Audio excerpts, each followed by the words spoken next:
At Jiangcheng's number 2 school, in third year classroom 5, teacher Chen Fan is saying that the exams are already coming and that they have spent all these years studying only for this day. He then emphasizes that those who will take the liberal arts exams should make sure their luggage is ready by night, and that those who will take the martial arts exam should prepare their equipment and weapons. The teacher makes it clear that he will repeat this again and stresses that the martial arts exam has a high risk of elimination, and that if any of them awakened an ability below rank D, he recommends not taking it. This is the MC, Xu Jingming, a transmigrator, who soon questions whether the teacher is really talking about him, since he knows that the world he is in is called Blue Star, and its technology is at the same level as his past life. But here, terrifying fierce beasts exist, and there are also individuals with superpowers who fight against these beasts. He also knows that everyone can awaken their abilities at 16 years old,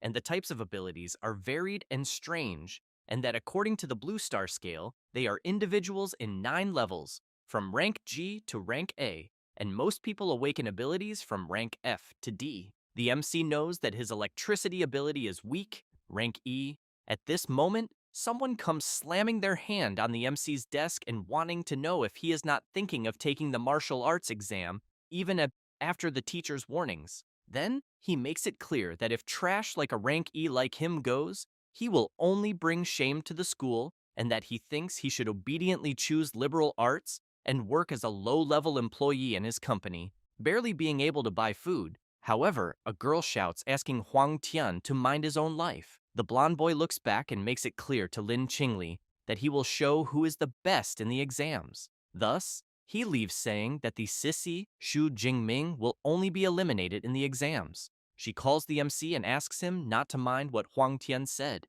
since she knows that everyone has their own value, and so she wants to know if the MC changing his course to liberal arts and living in the city would not be bad. Xu Jingming, while observing the record of the inter-school exam, thinks that in the Great Xia Kingdom, where he lives, higher education is divided into 2 disciplines, liberal arts and martial arts, and that those with low-level abilities or those without confidence in combat can choose to study liberal arts and become ordinary people. However, he has in mind that those who choose martial arts must enter a designated place during the exam and fight to the death with fierce beasts. And only after passing the exam can the person enter a university of awakeners, and after many years of training at the university and with its mentors, the person can stop being someone without rank and become a powerful ranked awakener. Then, after reflecting on this, he takes a deep breath and thinks that the teacher and Lin Qingli are worried that something could happen if he chooses the martial arts exam. But he knows that in a world full of dangers like this, even if he could avoid the martial arts exam, which has a high elimination rate, he cannot escape from the beast that can invade at any moment. He then thinks that his parents of this era were eliminated because of a beast tide, so he does not want to go through something like that again and not have the power to resist. Thus, he concludes that he will still choose the martial arts exam. After deciding about his future, already in another place, the MC is training and continues doing this with his spear and his electricity power, but soon gets very tired and falls to the ground thinking that he cannot move anymore. He reflects that since he awakened his ability, he chose a spear as his weapon and has been practicing with it for 2.5 years, but thinks he is still at a beginner's level. However, he knows that the spear technique of the Raging Lightning, which costs 300,000, makes up for it in some way, since it makes him a little stronger than normal rank E awakeners. He also knows that martial arts students who awaken something below rank D have had their elimination rate increase every year, so he clenches his fist tightly and thinks that if he wants to enter an Awakener University, he needs to fight with everything he has, until a screen begins to appear in front of him, and the screen shows that the system is being activated. The MC is very surprised by this and quickly stands up, and the system warns that it has been successfully activated and wants to know if the MC would like to claim the newbie gift. Jingming wonders if this is the stolen transmigrator system, so he immediately wants to know what is in the gift. The system informs him that the newbie gift contains a super rank S ability and 200 ability points.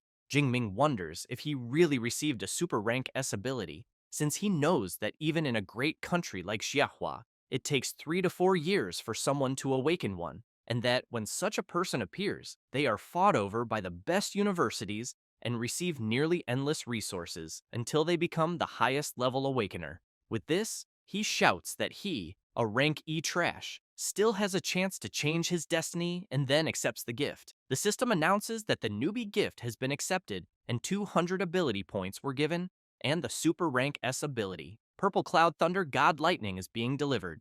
At this moment, the MC's heart begins to suffer a strong electric shock, and soon his entire body starts releasing a high voltage. While he keeps enduring it, the system announces the progress, and as soon as it reaches 30%, an explosion happens in the MC's room, visible from outside. People are frightened, and a child in his mother's arms points his finger upward and wants to know what is happening. Other people notice where the explosion was, and quickly grab their phones and call the fire department saying that something happened to the Shu family's son. Meanwhile, the MC, as the completion rate keeps rising, thinks that it hurts too much. Outside, people notice that the sky suddenly became dark and a huge electric dragon emerges.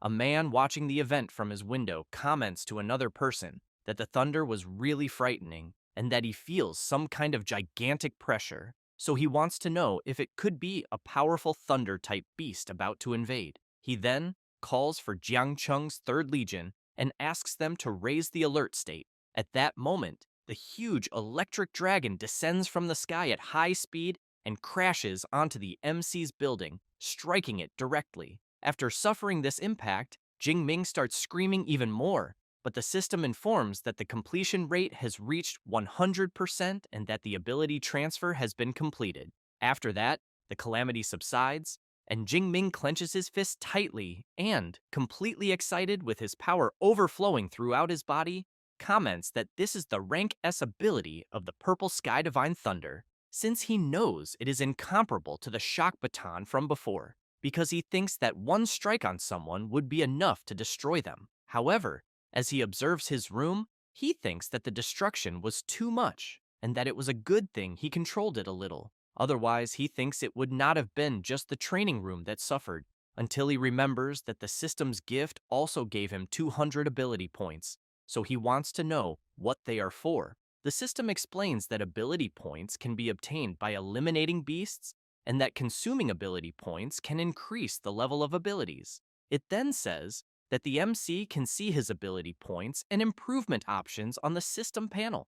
Jingming laughs and thinks that he loves this broken and simple thing, so he does not waste time and asks to open the system panel. The MC carefully observes all of his status, and as soon as he does this, he gets excited and comments that the next day is the unified exam, and he needs to use the ability points wisely to maximize his combat power. So he asks his system to put the points into himself, since he knows that the essence of superpowers is in the body and mind of the human being, and therefore he will improve these 2 basic attributes first. So, while the points are credited, his body begins to release intense energy. The MC is surprised and wonders if this is what it feels like to have an improvement in blood power and mental power. He then prepares and makes some movements, then realizes that after improving his attributes, it doesn't matter if they are combat techniques or ability control, both will improve. Thus, he sees on his system panel that he placed 20 attribute points in each, and that this means each point is worth 0.2 of blood IQ and 0.2 hertz, and that with this strength entering an Awakener University will not be a problem, but he wonders among the 700,000 students in Jiangnan where he will rank, and how he compares to the prodigies trained by elite mentors since childhood. He then picks up his spear with his foot, and while moving, it concludes that he will go to the martial hall to test these improved attributes. However, at that moment, someone kicks the door open. It is the firefighters. One of them says they received a rescue call from there. Jingming explains that it was probably caused by fluctuations in his training, but emphasizes that everything is resolved at the moment. The firefighters take a deep breath, and one of them comments that he understands and that since everything is resolved, they will return. The MC thanks them for their concern, but before leaving, the firefighter looks at Jingming and comments that such a big commotion in the end was just a student training his powers, and that he thinks the next generation is truly incredible. After the firefighters leave, Jingming goes outside And while walking down the street, people get curious, wanting to know if he is fine after the incident. The MC replies that everything is under control and that he is going to a certain place to train a little. Jingming, while walking through the city, thinks that for an awakener to become a complete superpower user, he needs to train his body and mind to extract more from his powers. And that is why martial halls providing training spaces and instructors become famous. But he knows that not everyone can afford a private room, since the two most famous martial halls in Xia are the Thunder Hall and the Violent Bear Hall, and that of these two, the Violent Bear Hall, with its annual fee of 100,000, is suitable for rich students, but only the Thunder Hall offers free access for high school students. Until he notices someone among other people, and observing more closely, he wonders if it is not Tang Chi, his cousin. So he goes to her and wants to know what brings her to the Thunder Hall. She says she was just with a friend. Jingming says he understands and that he will go to the training room. She is intrigued, thinking that the MC seems different from before. Her friend then calls her and wants to know who that handsome guy was. Tang Chi says it is Xu Jingming, her cousin, and that he is in the third year just like them and will take the martial exam the next day.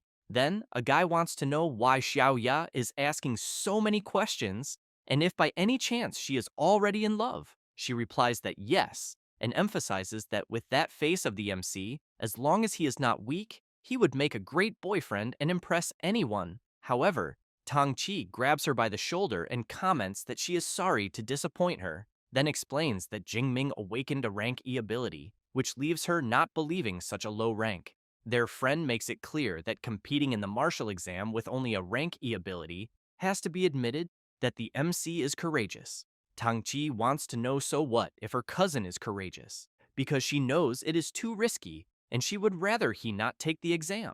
Then Xiao Ya grabs her friend and comments that enough with the small talk, because they are there to go to the Thunder Hall. As they go there, Tang Chi comments that she trained all 3 years of high school only in the Violent Bear Hall, and that it is her first time in the Thunder Hall. The MC, already in the training room, firmly grips his spear and realizes that it feels lighter and that maybe it is because his body became stronger. He thinks that the unified exam is the next day and that he does not have time to find a better weapon. He then prepares his spear and decides to see how his full strength is without using powers. He then takes a deep breath, moves his spear, and strikes an attack at the target.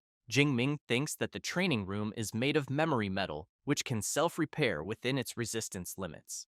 After seeing the result of his strike, he gets excited and comments that his physical strength is twice as much as before, and that most awakeners can only score 100 points on the machine he just used. He then decides to use the Purple Thunder, and as soon as he channels his power, he unleashes an electric blast at the machine. With that, he sees that his strike was 3021 PDA. He then gets excited, thinking that this was expected from a rank S power, and that Class 1 Awakeners can only reach 1000 PDA. He knows that he does not have a class, and even so, his power is like that of a mid-level Class 1, but he also knows that this is not even his full strength. And while gathering more power, he thinks that physical strength, ability improvement, and combat techniques, all of that is his power. With that in mind, he prepares and unleashes a spear strike with his power imbued.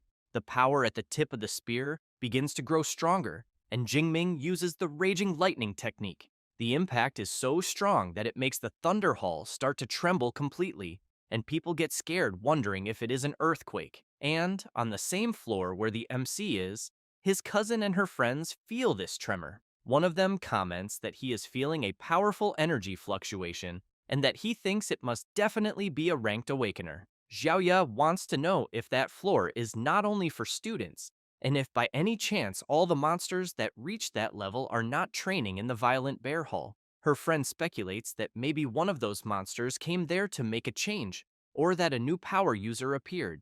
Tang Chi calls her friends to see this, and while the MC is coming from one side, they are going in the direction where the energy seemed to be close. She soon sees her cousin and wants to know if he is already leaving. Jingming replies that yes, and explains that he just wanted to return and prepare a little more. Tang Chi wishes him good luck for the exam the next day and asks him to be careful. Her friend then shouts, asking them to forget about Jingming because he thinks the energy fluctuation they felt is very close. And as soon as they arrive at a room, they comment that it can only be from there, and as soon as they open the door, they see the place completely destroyed, and they are all very surprised, wanting to know what the hell happened. Xiaoya is even more surprised to realize that even the memory metal was destroyed, so she wants to know how powerful that attack was, and if there can be such a strong student in Jiangcheng. Her friend observes the place a bit and comments that he thinks it probably was not a student, because he can still feel a violent energy from the wreckage and fears that this person must be a Class 2 awakener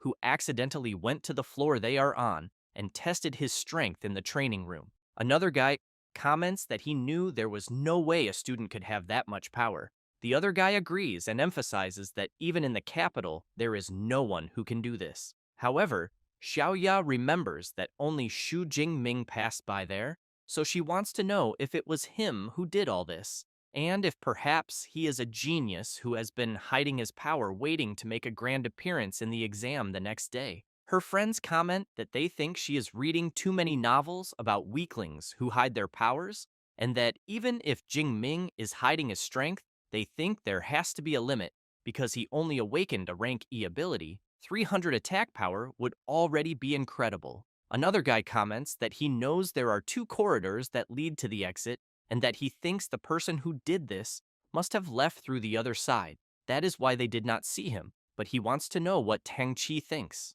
While observing the wreckage, she replies that maybe it could be, but thinks that the holes left seem to have been made by a spear. So she becomes apprehensive and questions whether her cousin is really overestimating himself. After that, and already on the day of the unified exam, several participants begin to gather. Jingming arrives at the location. Some people want to know if this will be the exam location because they think they saw a unicorn rhino, since they know they usually used common beasts like shadow cats or iron-haired boars. So they want to know why the exam difficulty is so high this time. Until a guy approaches asking, so what if it is a unicorn rhino?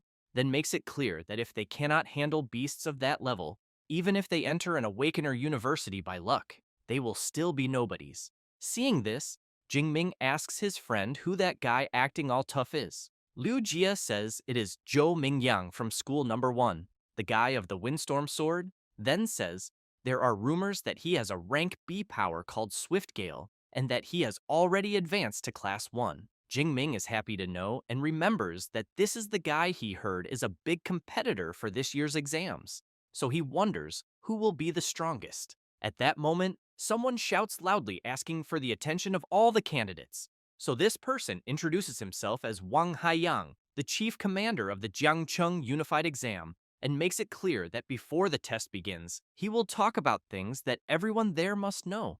That said, he explains that the exam will last from 9 in the morning until 9 at night, being 12 hours in total, and that the test site will be the ruined city behind them. He also emphasizes that just like in previous exams, the area is divided into outer, intermediate, inner, and central zones, and that killing monsters of different types and levels will give different points, and that the higher the level of the beast, the stronger it is, and the more points are gained. However, the commander becomes serious and makes it very clear to everyone that the central area is like the bonus question in a written exam, meant only for the best students. So he asks everyone to know their limits, and not to risk their lives just for points. Jingming thinks that even the day before he would only dare to walk through the outer zone, but now he wants to go to the inner or even the central one. After that, everyone forms a line, and teacher Chen Fan informs that he will be distributing supplies for the exam. As soon as Jingming approaches, the teacher says there are 3 items in total, being the smartwatch that records the number and types of beasts eliminated and logs everything in real time, the tactical backpack containing 3 energy bars, 1 energy drink, and 1 medical kit, supplying the candidates for 12 hours, and the safety sphere, which when activated creates a high-voltage electric barrier that normal beasts cannot break. Chen Fan stresses to the MC that as soon as he uses the sphere, the exam will end, but that he should remember that his life matters more than anything. Jingming thanks the teacher and says he understood. At that moment, Xiaoya appears calling the MC. She wants to know if he wants to join them. The MC's best friend, who recently awakened a rank C ability, makes it clear to his friend that once they enter the exam, he will protect him. However, one of the guys in the group calls Xiaoya and says that it is good she is kind, but that this is the unified exam. The other guy makes it clear to her that a team can have at most only 5 people, and that if they take the MC, he wants to know how they will get a high score. Liu Jie tells his group that they had agreed before, so he wants to know if they will really want to go back on it. Jingming listens to them arguing and quickly holds his friend back from going at the others, but makes it clear to everyone that he will go alone and that they can form their own team. Liu Jie and Xiaoya want to know if he is serious, then ask him to be careful. After the MC leaves, a guy from Xiaoya's group suggests going to call Huang Tian. Meanwhile, Jingming is thinking that even without them, he can still get a high score. Thus, the examiners announce the beginning of the 2037th Jiangcheng exam and soon activate the cameras of the exam site and the drone live streams. All the candidates waste no time in advance, and some groups begin following their own routes. Meanwhile, the MC, while moving, thinks that he will go all out in this unified exam, then clicks on his watch, and it announces that the verification of candidate Xu Jingming from 3rd year, Class 5, and School Number 2 of Jiangcheng is complete. It then shows the exam ID and the live ranking of Field 179, in which first is Zhou Mingyang with 7 points, second is Li Lan with 5 points, and third is Zhao Hu with 4 points. After knowing this, Jingming thinks that this was already expected from the best student of School Number 1, since he is already eliminating the beasts, so he knows it is time to do his part as well. He then thinks that there is still a long way from the outer zone to the central one, and that he will go straight to the central, until while running, he notices something that catches his attention and sees a fallen body of one of the candidates. And soon, he is frightened to realize that the guy's injuries are serious, and that apparently he did not even have time to use the sphere. Then he realizes that this is exactly why teacher Chen Fan asked not to take the exam. And looking at the body of the fallen candidate on the ground, he thinks that if he had not awakened a rank S ability, he would probably end up the same way. He then crouches and clicks on the guy's watch, which immediately calls a doctor, and thinks that he still has no regrets, and that he knows the unified exam is brutal, but that opportunities always come with danger, since not everyone has the chance to change their destiny, until he gets scared by hearing a sinister noise, and, as soon as he turns, he sees a dark creature slowly approaching. Then he concludes that the creature left someone alive to ambush whoever came close, being precisely a trap. The wolf begins to growl at the MC and soon leaps. Jinming dodges the creature's attack and observes that the wolf is agile, has sharp claws and fangs, and a bite with a pressure force of 1 ton. Knowing that the creature deserves the title of Rookie Eliminator, the wolf starts growling at the MC, and he keeps thinking that the reason fierce beasts are called fierce is because they possess a special wild aura that intimidates their prey. And it is said that most awakens who encounter a fierce beast for the first time will be completely subdued by its aura, and he knows they cannot even use 30% of their strength, and some will just stand still and be eliminated. He also has in mind that this is why rich families hire high-level awakens to take their children to wild areas and act as their bodyguards, all so they get used to fighting these beasts from an early age. However, while thinking, he knows he did not have that kind of luxury. This is his first time facing a fierce beast. The wolf leaps again, and about to be attacked by the creature's sharp claws, he grips his spear firmly and without hesitation impales the wolf with it. He then concludes that apparently the creature's intimidating aura has no effect on him. With that, the system warns that the MC eliminated a shadow cat and gained 3 more skill points. Jinming knows that fierce beasts are ranked from 1st to 9th class, totaling 9 levels, and that beasts below the 1st rank are called unranked fierce beasts and are equivalent to newly awakened humans. However, the MC knows that eliminating a fierce beast grants skill points that can be used to make him stronger, but that unranked beasts give very few points. So, while following his route, he keeps thinking that since the aura of the beast does not affect him much, staying in the outer area is not very good, as he needs to reach the central area as quickly as possible. Thus, on the way there,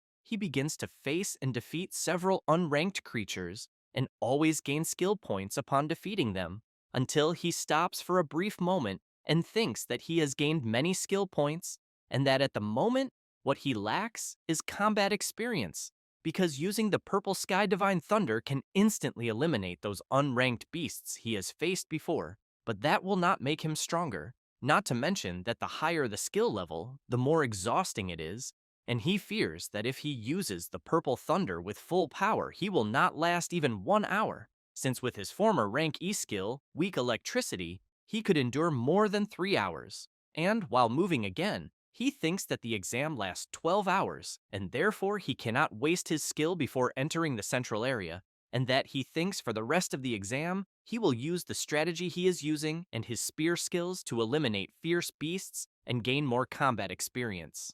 Until a huge unicorn rhinoceros appears on his path, and the creature hits a car and throws it away as if it were nothing. Then it charges with everything toward the MC, who in turn leaps upward, dodging the charge of the powerful creature. Jing Ming, while in the air, prepares his spear and lands, driving it into the beast. As soon as he defeats it, he breathes in relief and thinks that he is eliminating the beast much faster than before, then questions if his spear skill has leveled up.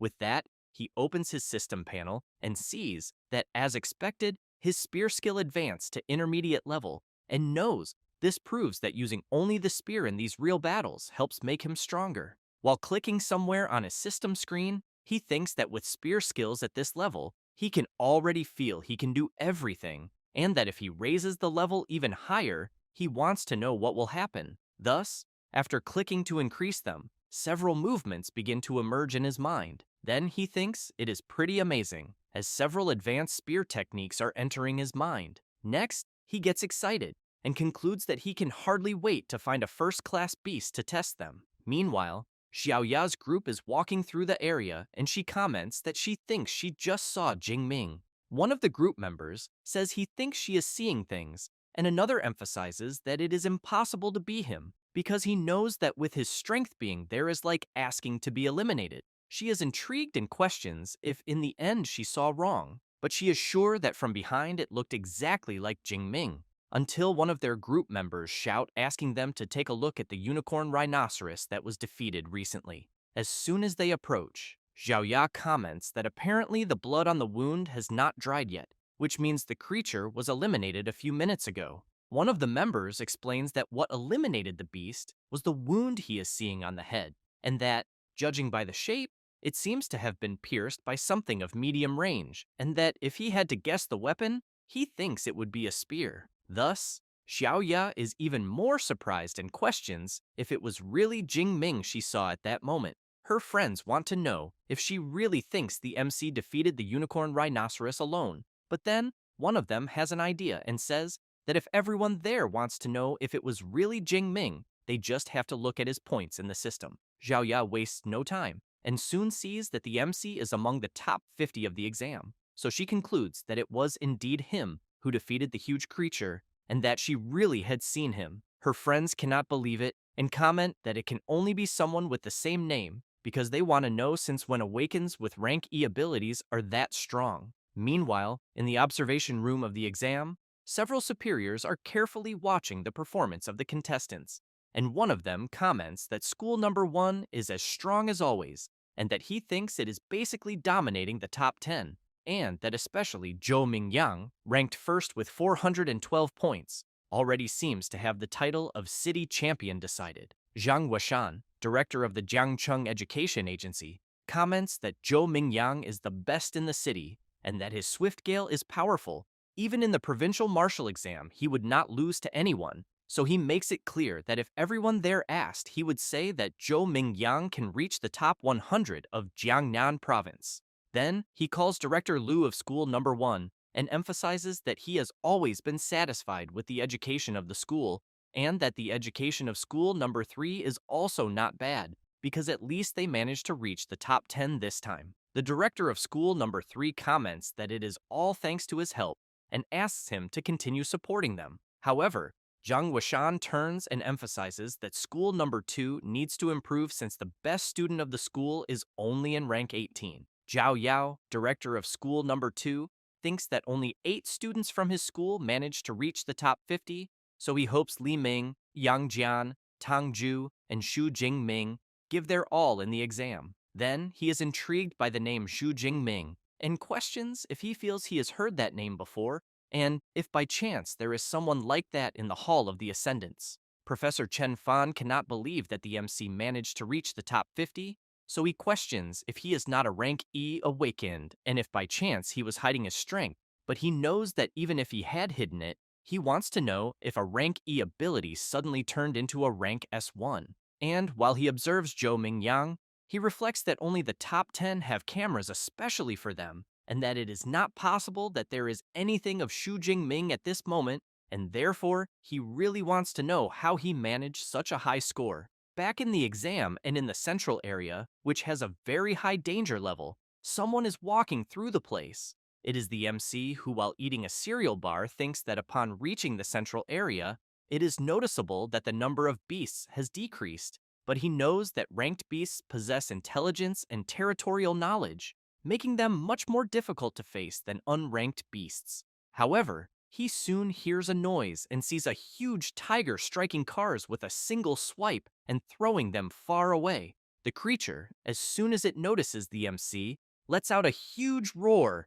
Jingming realizes it is a first-class beast, the blade-clawed tiger, and thinks he is lucky since he just entered the central area and already found a first-class beast. Then he gets excited and, while charging forward, thinks it is the perfect scenario because he will test his new abilities. The huge tiger does not stay still and charges forward as well. Jingming quickly stops, prepares his spear, and strikes at the creature's paw. The tiger feels the MC's attack on its paw, and he notices this and questions if the strength of a first-class blade-clawed tiger is only that, as he thinks that only the Tiger King could give him some trouble. With that in mind, he charges at the creature, and, as soon as he dodges its lunge, drives his spear straight into the tiger, which lets out a loud roar from the wound. Jingming watches the creature while preparing again. Then, both stare at each other briefly, and the tiger leaps at the MC, who has to move quickly to dodge the creature's multiple attacks. And as he moves to the side, dodging the tiger's paw strike, he thinks this was already expected of a first-class fierce beast, whose vitality is very high since it keeps attacking until its last breath. Then, after creating a bit of distance, while channeling part of his power, he thinks he does not care how much the creature attacks, as he knows it is all in vain. Thus, he applies his multiple spear attack technique and brutally strikes the blade-clawed tiger, which cannot even defend itself. As soon as he defeats the creature, the system informs that he eliminated a blade-clawed tiger and gained 14 more skill points. Jingming, pleased for having easily defeated the tiger, comments that he thinks the skill points gained by killing a first-class beast are practically double those of unranked ones. And, while continuing on his way, he thinks that the stronger the beast, the more points are gained, and that what others see as a dangerous challenge field, he knows is a treasure land for leveling up. Moreover, it is such a rare chance, and therefore, he must take full advantage to gain as many skill points as possible. Meanwhile, in the exam supervisor's room, everyone sees that Xu Jingming just rose to rank 32, and several directors go to Professor Chen Fan and want to know if the MC is really from his class, since among all the parallel classes, only the student from his class made it into the top 50, and therefore, they think the professor's classes are incredible. He feels embarrassed and tries to explain that it is all the student's effort and that he did nothing special, until someone points to the big screen and asks everyone to look because Jingming rose again in the ranking, and now he gained 44 points at once. Zhang Wuxian emphasizes that according to the martial exam scoring system, eliminating an unranked beast gives 6 to 8 points, and eliminating a first-class one gives 14 to 16 points.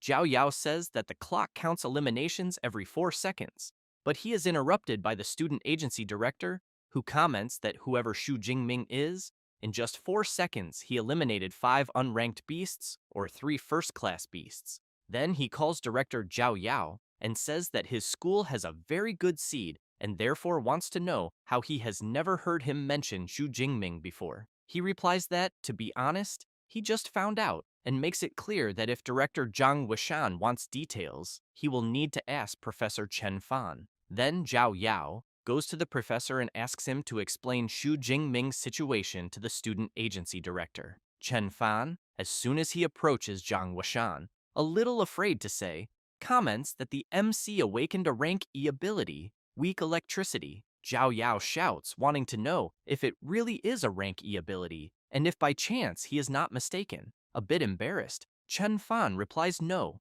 and emphasizes that before the exams he specifically told Jingming not to attempt the martial exam. Zhang Wuxian, while drinking his coffee, comments that reaching so far with only a rank E ability makes him believe that the MC must be incredibly skilled in other areas, which makes him even more interesting. He then makes it clear that for now, they will just wait and see, because he thinks that at this pace he will soon reach the top 10. However, he becomes serious and emphasizes that then they will find out he got there by cheating. Hearing this leaves both the director of the second school and the MC's teacher quite frightened. Meanwhile, the exam board is updated and rank 8 is occupied by the contestant Li Ziyi, rank 9 by Xu Jingming, rank 10 by Ma Yuwem, rank 11 by Ye Li, and rank 12 by Tang Qi. And she, as soon as she sees the updated board, realizes that it was her cousin who after all caused all that commotion earlier. Zhou Mingyang also sees the board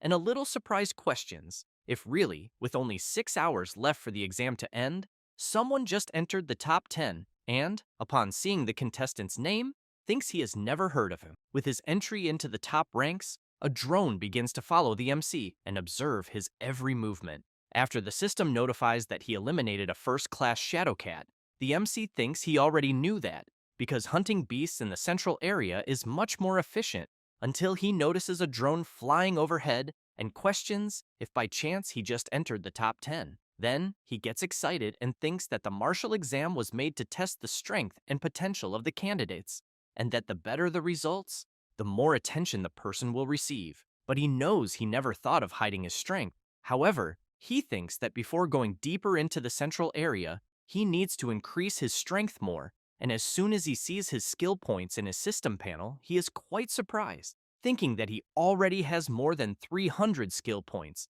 and even so, it is not enough to level up, and that he thinks it seems that the only way to go beyond a first-class awakened is to learn a cultivation method. Thus, he decides he will continue improving his basic attributes, and as soon as he credits some points into the physical and spirit attribute, the MC feels an incredible sensation and thinks it is time to go to the core area. It does not take long to get where he wanted, and he sees several blade-clawed tigers eating a unicorn rhinoceros. From afar, he notices there are 9 blade-clawed tigers, but knows that among them there is one with an impressive aura and size and with extremely large blades on its paws, and therefore thinks it must be the blade-clawed Tiger King. Then he decides it is time to make a big harvest, but soon notices something and turns to see what it is, and sees that it is Zhou Mingyang, who in turn thinks the MC was quite sharp, since he even managed to notice him, and that he did not expect him to be Xu Jingming,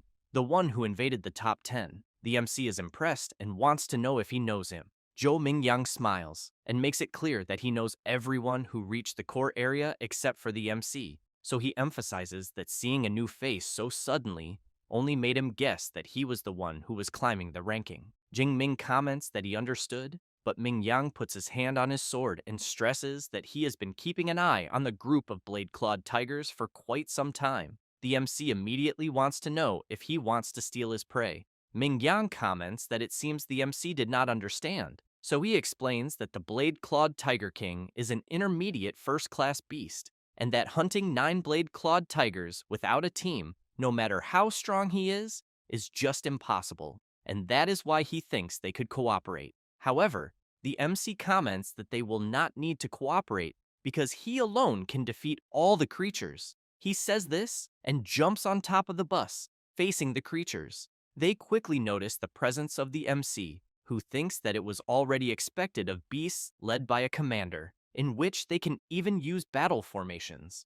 The leader of the blade-clawed tigers growls to the others, and they charge at the MC. Zhou Mingyang is watching from afar and thinks he wants to see if Jingming really has extraordinary abilities, or if he is just heading for his defeat. The MC starts spinning his spear and increases the speed of the spin, and as soon as the tigers leap at him, his spear begins to strike the creatures. Then he delivers a circular attack hitting several tigers at once.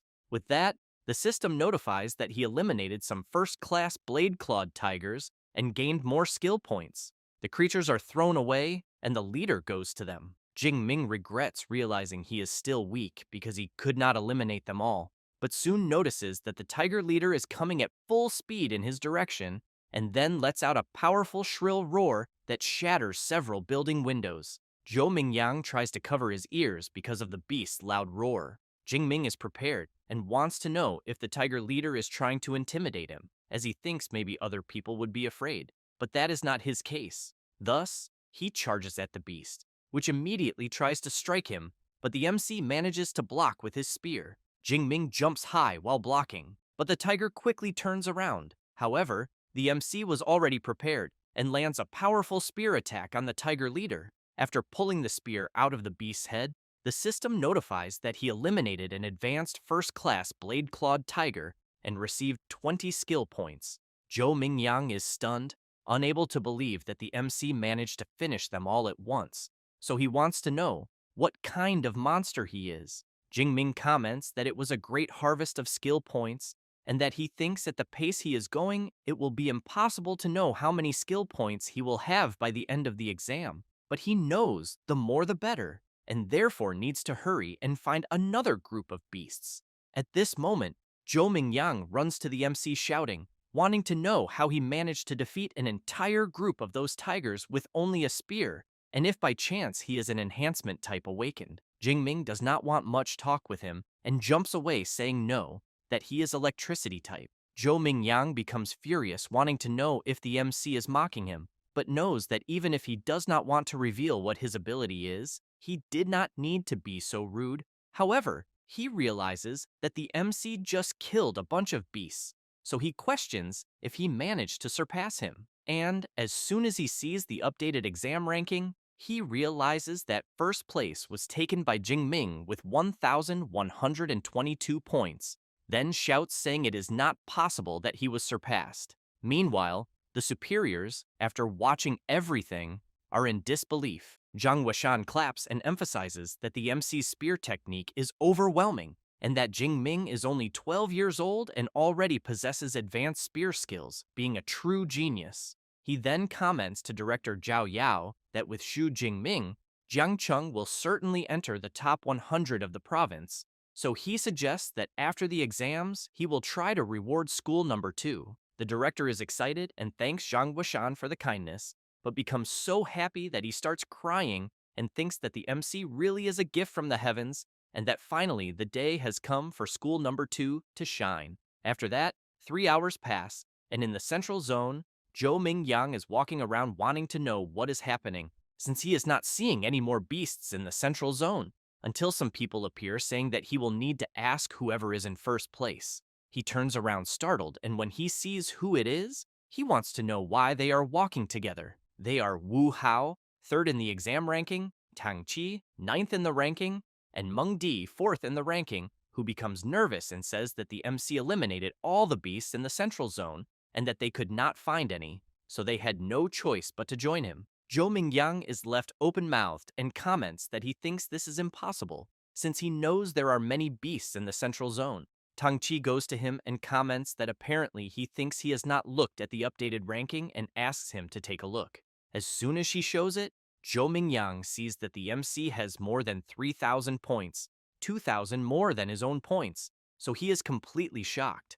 Tang Qi takes a deep breath and asks if he now understands, because if they removed the MC's points before he entered the central zone, he would still have 2,500 points, which means he eliminated almost 200 beasts in the central zone alone. Zhou Mingyang comments that this was why Mingjing was so afraid of them killing the beasts he was targeting, since he had thought of that from the beginning. Tang Qi emphasizes that with only a few hours left before the exam ends, they thought about joining together to challenge the core zone. Zhou Mingyang is surprised and wants to know if she is crazy, because he knows that the beasts there are at least advanced first class, and that some are even second-class beast kings. Meng Di makes it clear that this is why they will join together, and then wants to know if he will be left behind. As night falls, the MC is sitting on top of a pile of defeated creatures, and, while eating another of his cereal bars, thinks that he knows he is almost out of supplies,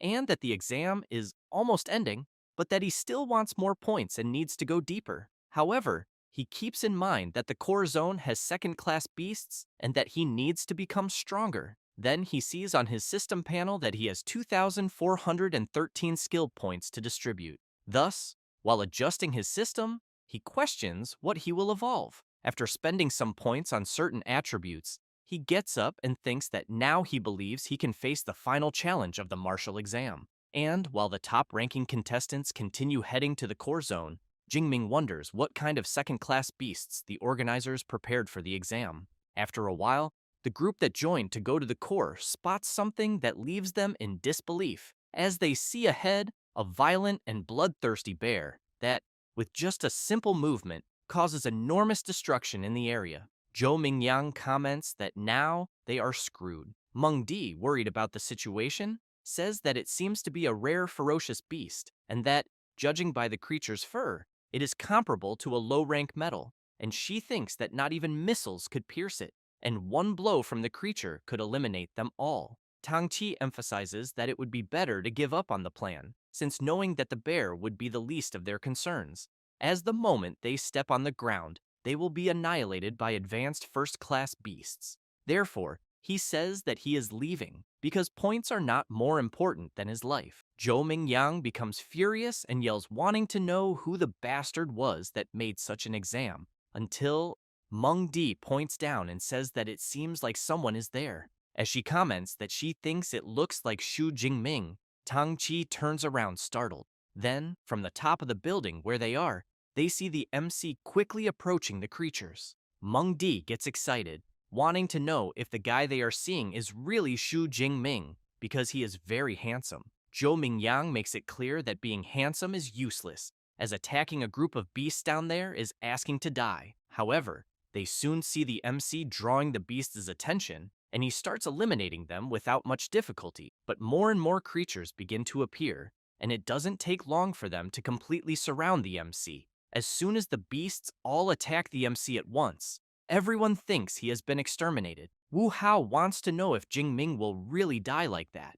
Zhou Mingyang comments that he was an idiot and that if he dies, it is his own fault. Tang Qi turns around startled and runs off saying that she has to help him, but is held back by Meng Di, who wants to know if Tang Qi hadn't said that her life wasn't worth more than that. She replies that they don't understand and explains that Jingming is her cousin, and that's why she cannot stand still watching him be eliminated. However, amid the creature's pause, a strong electric current begins to form, and an explosion of power occurs in the area. Zhou Mingyang, seeing the strong thunder in front of him, wants to know if it could be the power Ying Ming had mentioned. After completely eliminating the beasts that were surrounding him with his electric power, Jing Ming thinks that using only physical strength to deal with the beasts around him is overestimating himself too much, and that therefore he will need to use his abilities. Then, the MC looks at the power in his hand and reflects that this was already expected from an S-rank ability, being very dominant and destructive. However,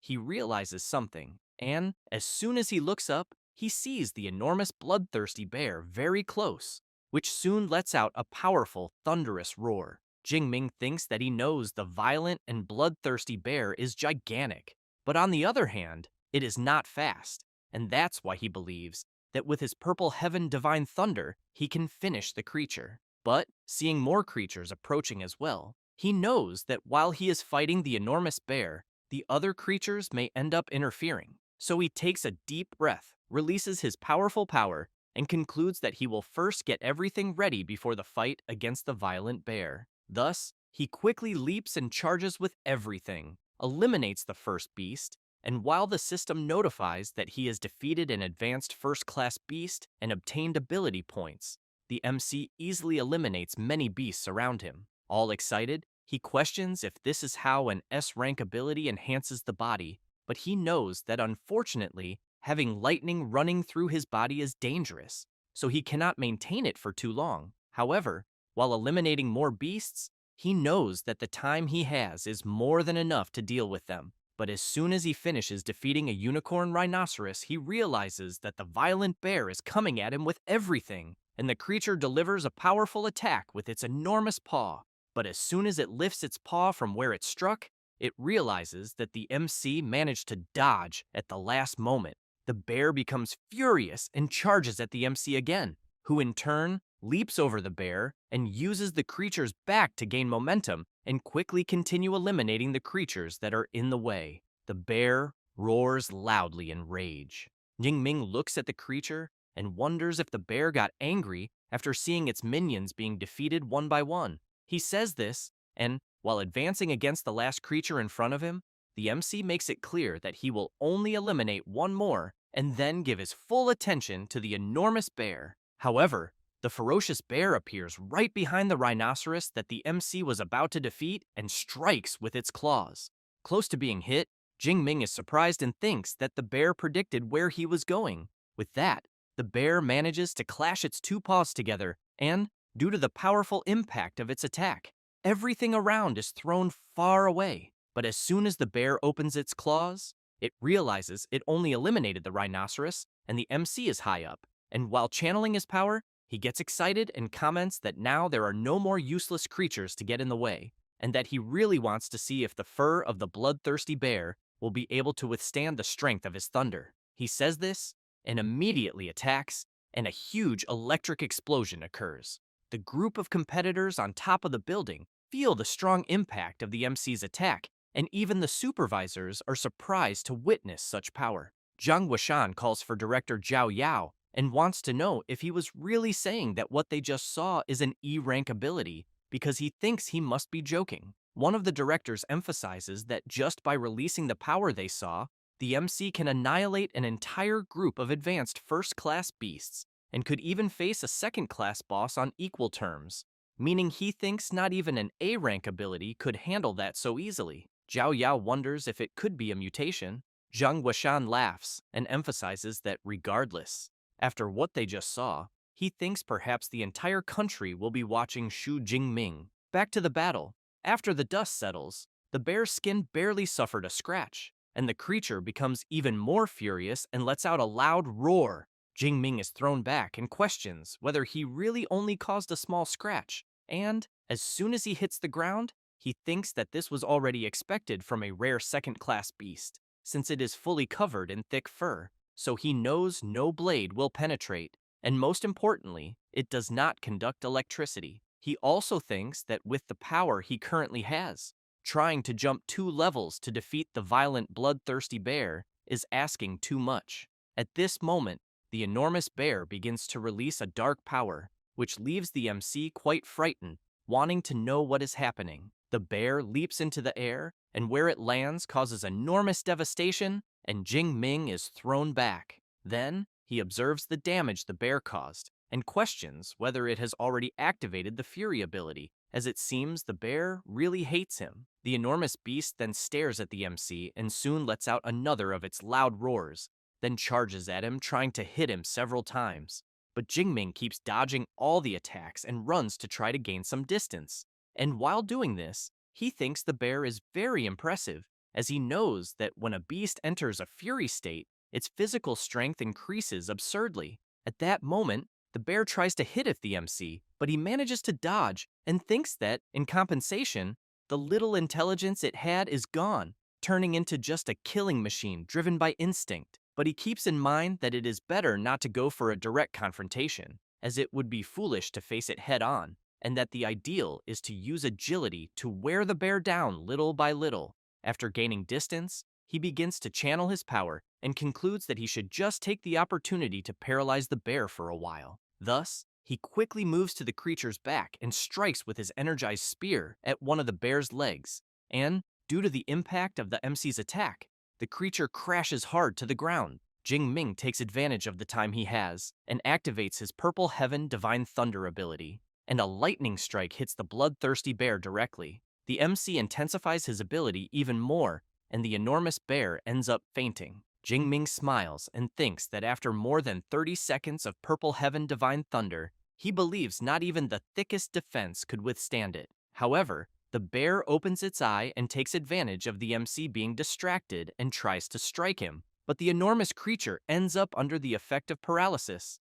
Jingming laughs and comments that finally the time has come. Then he prepares his spear and activates his Storm Lightning Rupture ability and hits the bear head on, sending it flying far away. And, as soon as it crashes into some cars, a huge explosion occurs. After the dust settles, it is possible to see a huge hole in the middle of the creature's chest. With that, the system notifies that the violent second-class bear was eliminated and the MC received 24 more ability points. While one of the drones positions itself right in front of Jingming, he thinks that it is finally over and that, to defeat this monster, he had even evolved the Storm Lightning Rupture technique from basic to advanced before the fight. However, visibly tired, he also knows that even though it lasted only about 2 minutes, it was the most exciting battle of his life. Then, he questions himself about how many points he will be able to get if he eliminates all the beasts in the central zone. After that, the supervisors see that the MC has more than 10,000 points in the exam and go crazy shouting that this is truly surreal.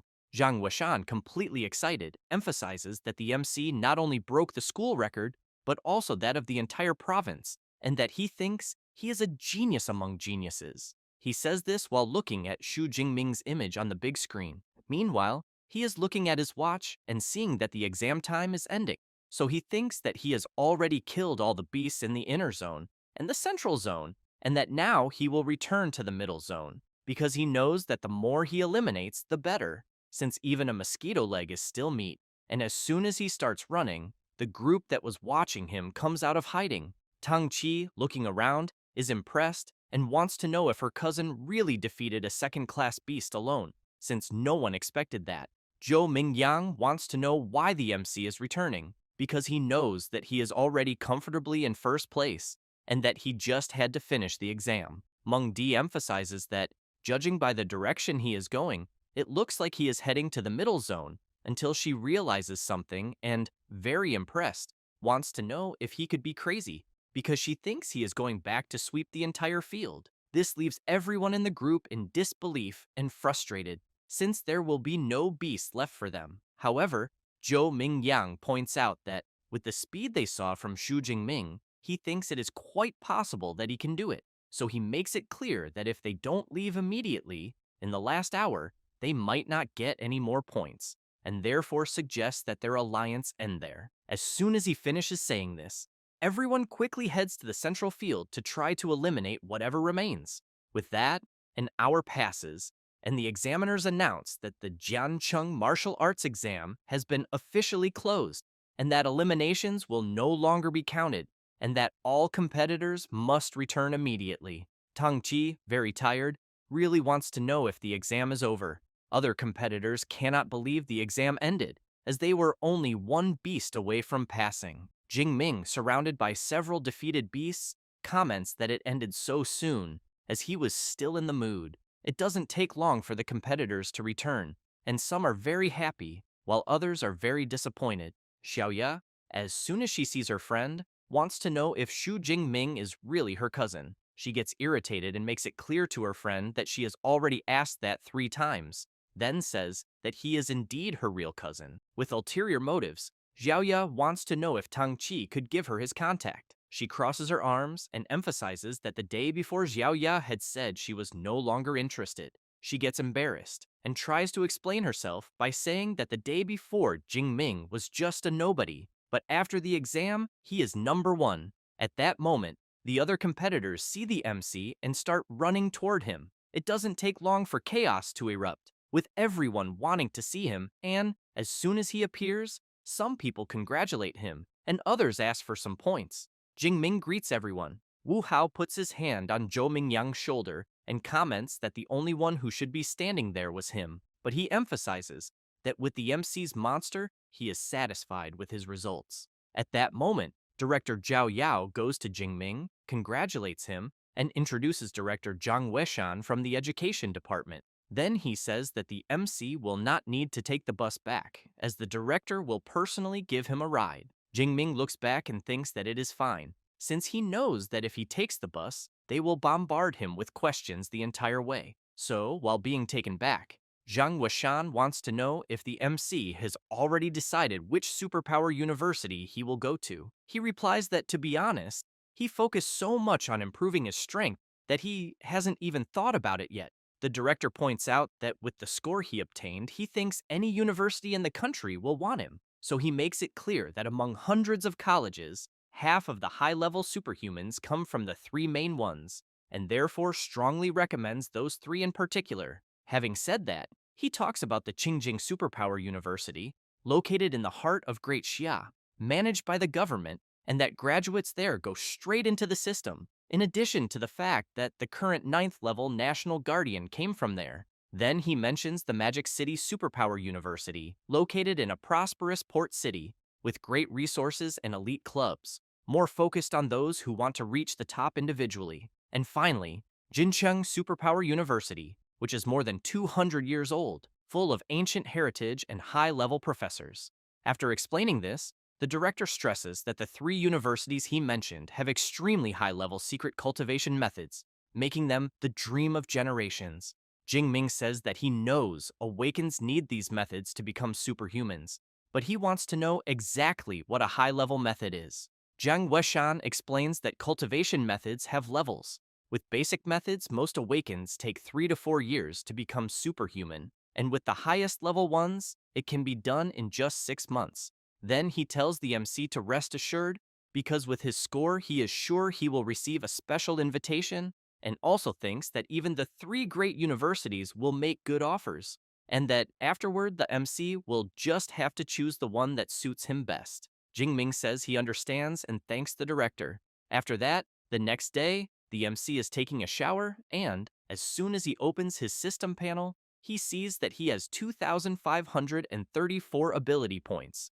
So he thinks that this amount should last until he enters university. However, he questions whether there will also be a beast hunting tournament there, because if not, he thinks he will have to go straight to the wild zone. Meanwhile, outside, two women are wondering why the door is broken, but end up thinking it's perfect, because that way they can scare the MC. And as soon as they open the door, they shout surprise. It is Tang Qi and her mother Shu Qingwan. However, the MC has just gotten out of the shower and is very startled, wanting to know what the hell they are doing there. Then he runs off embarrassed, saying it wasn't his fault. While putting on clothes, Jingming thinks that in the year his parents died, his aunt was by his side the whole time and gave him family affection, and she also became his guardian and sometimes made bamboo with pork. After sitting at the table, his aunt comments that she doesn't understand much about these martial arts exams, but stresses that since she learned he was going to take it, she was worried for days.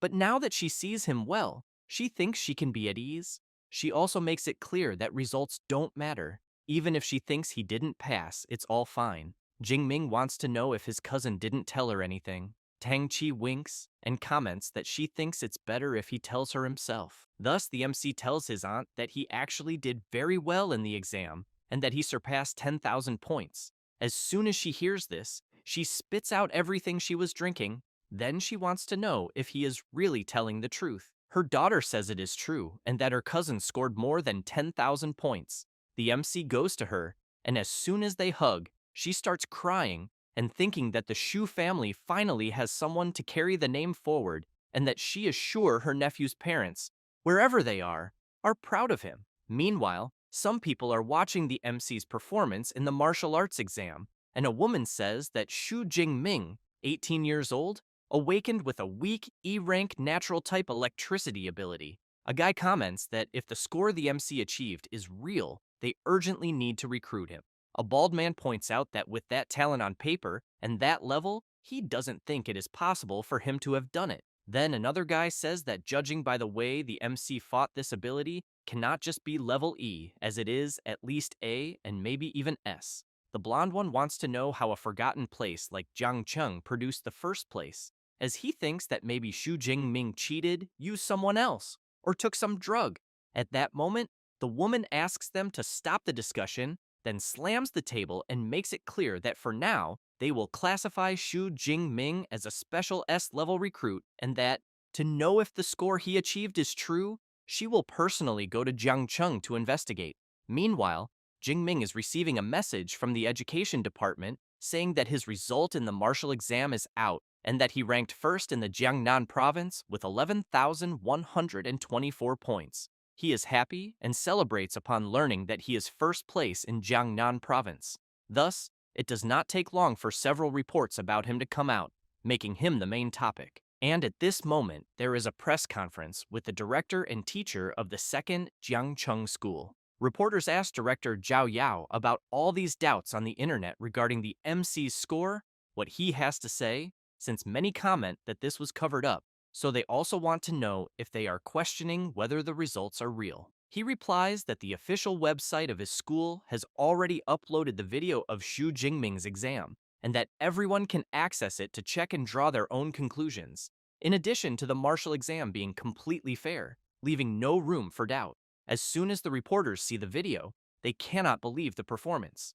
Zhao Yao laughs and comments that the MC's score is legitimate, being the first student from Jiangcheng to reach the top of the province. Then, Professor Chen Fan shows Xu Jingming's prize, and director Zhao Yao says that it is the cash prize from the city's education department, along with a great gift. Also, a complete manual of training techniques for Xu Jingming, in addition to the city hall, also giving the same amount in money and a luxury mansion in the city. While the director asks everyone to be quick and take pictures, as this will be the newspaper cover, someone observes all this from afar. It is the woman who was watching the MC's performance before, who comments that even with Jiang Cheng releasing the video of the exam, she thinks that does not prove that Jingming did not use doping, since she knows that the main thing at the moment is to know what Xu Jingming's ability level really is. Meanwhile, the director, a little embarrassed, is asking Professor Chen Fan where the MC of the day is. He says he just called Jingming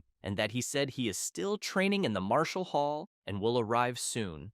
Zhao Yao gives an awkward laugh and wants to know if he is really training after the exam. After that, the director goes to a reserved room with some people and brings them tea. Trembling all over, Zhao Yao has in mind that the people there have already gone through real battles, and that their presence imposes respect and makes his heart tremble. Then he thinks of several sinister beasts and leaves trembling, wondering if the people there are not going to start fighting. Thus, Zhang Zhaoyue, admissions director of the Magic City Superpower University, comments that it has been a while since everyone there gathered, so she wants to know which genius caught their attention this time. Su Yun, admissions director of Qingjing Superpower University, asks director Zhang Zhaoyue to stop pretending not to understand, then emphasizes that if the MC's results are real, they at Qingjing University already consider him part of them. Wu Yuan, admissions director of Jincheng Superpower University, laughs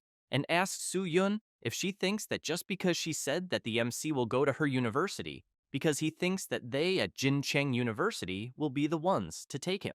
While Wu Yuan and Su Yun stare at each other with deadly looks, Zhang Zhaoyue takes a deep breath and thinks that this is as always. At the time of recruiting a provincial first place, the universities are always clashing. At that moment, someone opens the door. It is the MC, who immediately greets everyone. They are surprised by his entrance, and Zhang Zhaoyue notices that he is full of energy and that he and the spear seem like one. And it is also clear that he continued training hard after the exam, and that, even in front of 3 advanced ability users, the MC did not even tremble. Director Zhao Yao introduces the people there to the MC and emphasizes that they are all very important people. Zhang Zhaoyue stands up, calls the MC, and says that they all watched his exam video, then says that his combat ability is impressive, as well as his incredible techniques. However, she makes it clear that his ability does not seem to match the weak E-rank lightning he has, so she wants to know if he can tell everyone there what happened. Jingming thinks he had already imagined that they would ask about this, so he says that before the exam, while training at his house, he was struck by natural lightning, and that after that, he realized his ability became stronger. Both Wu Yuan and Su Yun comment at the same time that it seems like an ability mutation occurred. Then Zhang Zhaoyue calls the MC and comments that he probably does not yet know what his ability has become. So she says that by coincidence, she brought an ability detector and that they will test it. While the director tries at all costs to hold the MC's spear, he approaches the device and Zhang Zhaoyu asks him to just release power. Thus, Jingming begins to channel his lightning power into the detector. Su Yun is very surprised to see that the lightning is very violent, as it was even able to accelerate her heartbeat. It does not take long for the device to notify that the ability detection has been completed, and, just as it was about to announce that the Purple Heaven Divine Thunder ability is classified at a certain level, the device begins to suffer very high fluctuations and tries to analyze again. However, the power is so great that it shatters the detector into several pieces, and everyone tries to protect themselves. The director wants to know what the hell just happened. Wu Yuan and Su Yun get excited and comment that now it is confirmed, because the small detector short-circuited and that this means the MC's level is at least S rank. Zhang Zhaoyue looks excitedly at the MC and thinks that, as expected, they bet on the right person. Thus, Wu Yuan shouts, calling Xu Jingming, and says that Jincheng University offers him 4 million in entrance bonuses and a complete set of C-rank equipment, and that for 4 years, all training methods and combat techniques will be free. Su Yun laughs and wants to know if that is all Jincheng University has to offer. Then she steps forward and makes it clear to Xu Jingming that if he chooses Qingjing University, they will offer 6 million in entrance bonuses, plus 4 years of equipment, methods, and techniques, all from their school at no cost. Jingming is completely shocked, thinking that all the proposals are very tempting. However, Zhang Zhaoyue says that Magic City University does not offer entrance bonuses or equipment, but in terms of training methods and combat techniques, they will offer everything the others offer. And in addition, every year the MC will receive an S-rank cultivation resource. Wu Yuan and Su Yun cannot believe that she is really offering S-rank resources. Jingming, on the other hand, wants to know what that would be. She goes to him and wants to know if he has ever heard of dragon-type beasts, because they are extremely powerful, and beasts with a dragon-like appearance are called dragon class. Then, she emphasizes that these beasts are already born at the 4th or 5th rank, far above the others, being much superior to any other beast. Zhang Zhaoyue continues saying that among the S-rank resources, there is the vital blood of an adult dragon class beast, rank 8, in which, after ingesting this blood, the MC's body will undergo a very brutal transformation, becoming as resistant as one of those beasts she mentioned, and that all S-rank resources are at this same level. Su Yun comments that she was even tempted, and that she thinks Magic City is really absurdly rich. Wu Yuan comments that those resources Zhang Zhaoyue mentioned are reserved for veteran students, and that she wants to give one right away to a freshman, and for that reason he cannot compete. Thus, Director Zhao Yao comments that it is time for a decision, so he asks the MC that among the 3 top universities, he should decide which one he wants to go to. Jingming smiles, and very excited, says that he wants to go to the Magic City Superpower University. Then he thinks that he knows Magic City University not only has the best conditions, but also their level of practical training is the highest, and that half of the champions of the inter-university tournaments came from there.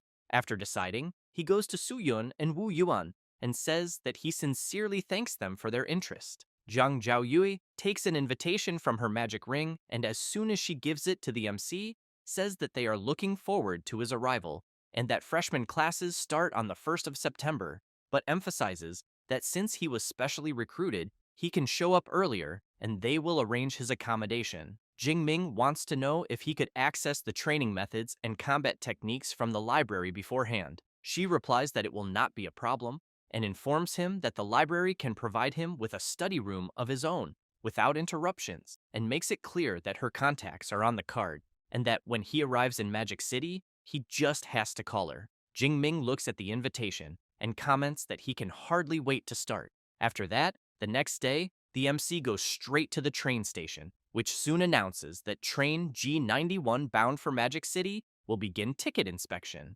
Jingming says goodbye to his uncles and his cousin. Qingguan begins to cry and comments that her nephew really has grown up. Tang Daolin emphasizes that with this trip, little Ming is destined to reach the heavens. Then he looks at his daughter and wants to know if she will fill out the college application form soon, because since her cousin will study in Magic City, she should also try to choose a university there. Jingwan agrees with her husband and comments that this way, the two will be able to help each other in the future. Tang Chi gets a little embarrassed, but replies that she knows very well.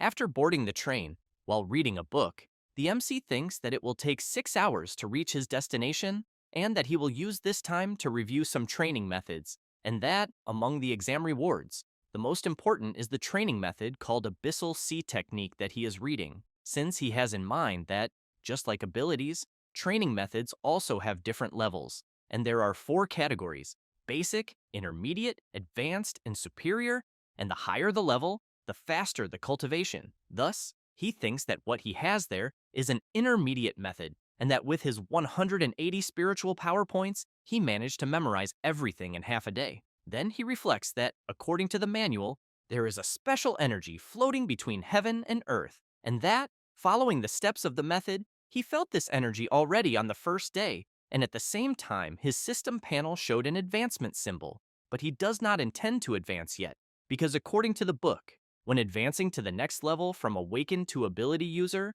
the better the method, the greater the gains after advancement, and as soon as he enters the university, he will have access to higher level methods, so he cannot waste this chance with an intermediate one. After arriving at his destination, he is very impressed to see that just the gate is more than 100 meters wide, and he can hardly imagine what it must be like inside. At that moment, Zhang Zhaoyue arrives by car, greets the MC, and welcomes him to enrollment, then asks him to get in the car because she will take him to register. While they go to the registration place, she wants to know if Magic City University is not impressive because it covers 26 square kilometers, with an average of 2,600 square meters per student, and that some visitors cannot even explore everything in a single day. Jing Ming comments that seeing it up close is even more incredible. After registering, she hands him his badge and campus card and informs him that he only needs to swipe the card to enter the dormitories. Jing Ming, very impressed, comments that he has seen several, even back when he did his doctorate in his past life, and that there are 4-person rooms, single rooms, and even 3-bedroom apartments for doctoral students. But in front of the dormitory he will stay in, he knows he has never seen villas being used as dormitories. Zhang Zhaoyue says that at Magic City University everyone lives in a villa, and that the higher the score, the more luxurious it is. And as the provincial first place, he will stay in the most luxurious one, being more than 800 square meters. However, she asks him not to worry about loneliness, because the villas are shared by 2 students, with 2 floors, and that he and another colleague will share 1 floor each. Jingming thinks that a double dormitory is not so bad, as it is better than being alone, and that being an orphan before and after transmigrating, he always preferred the lively atmosphere of a 4-person room.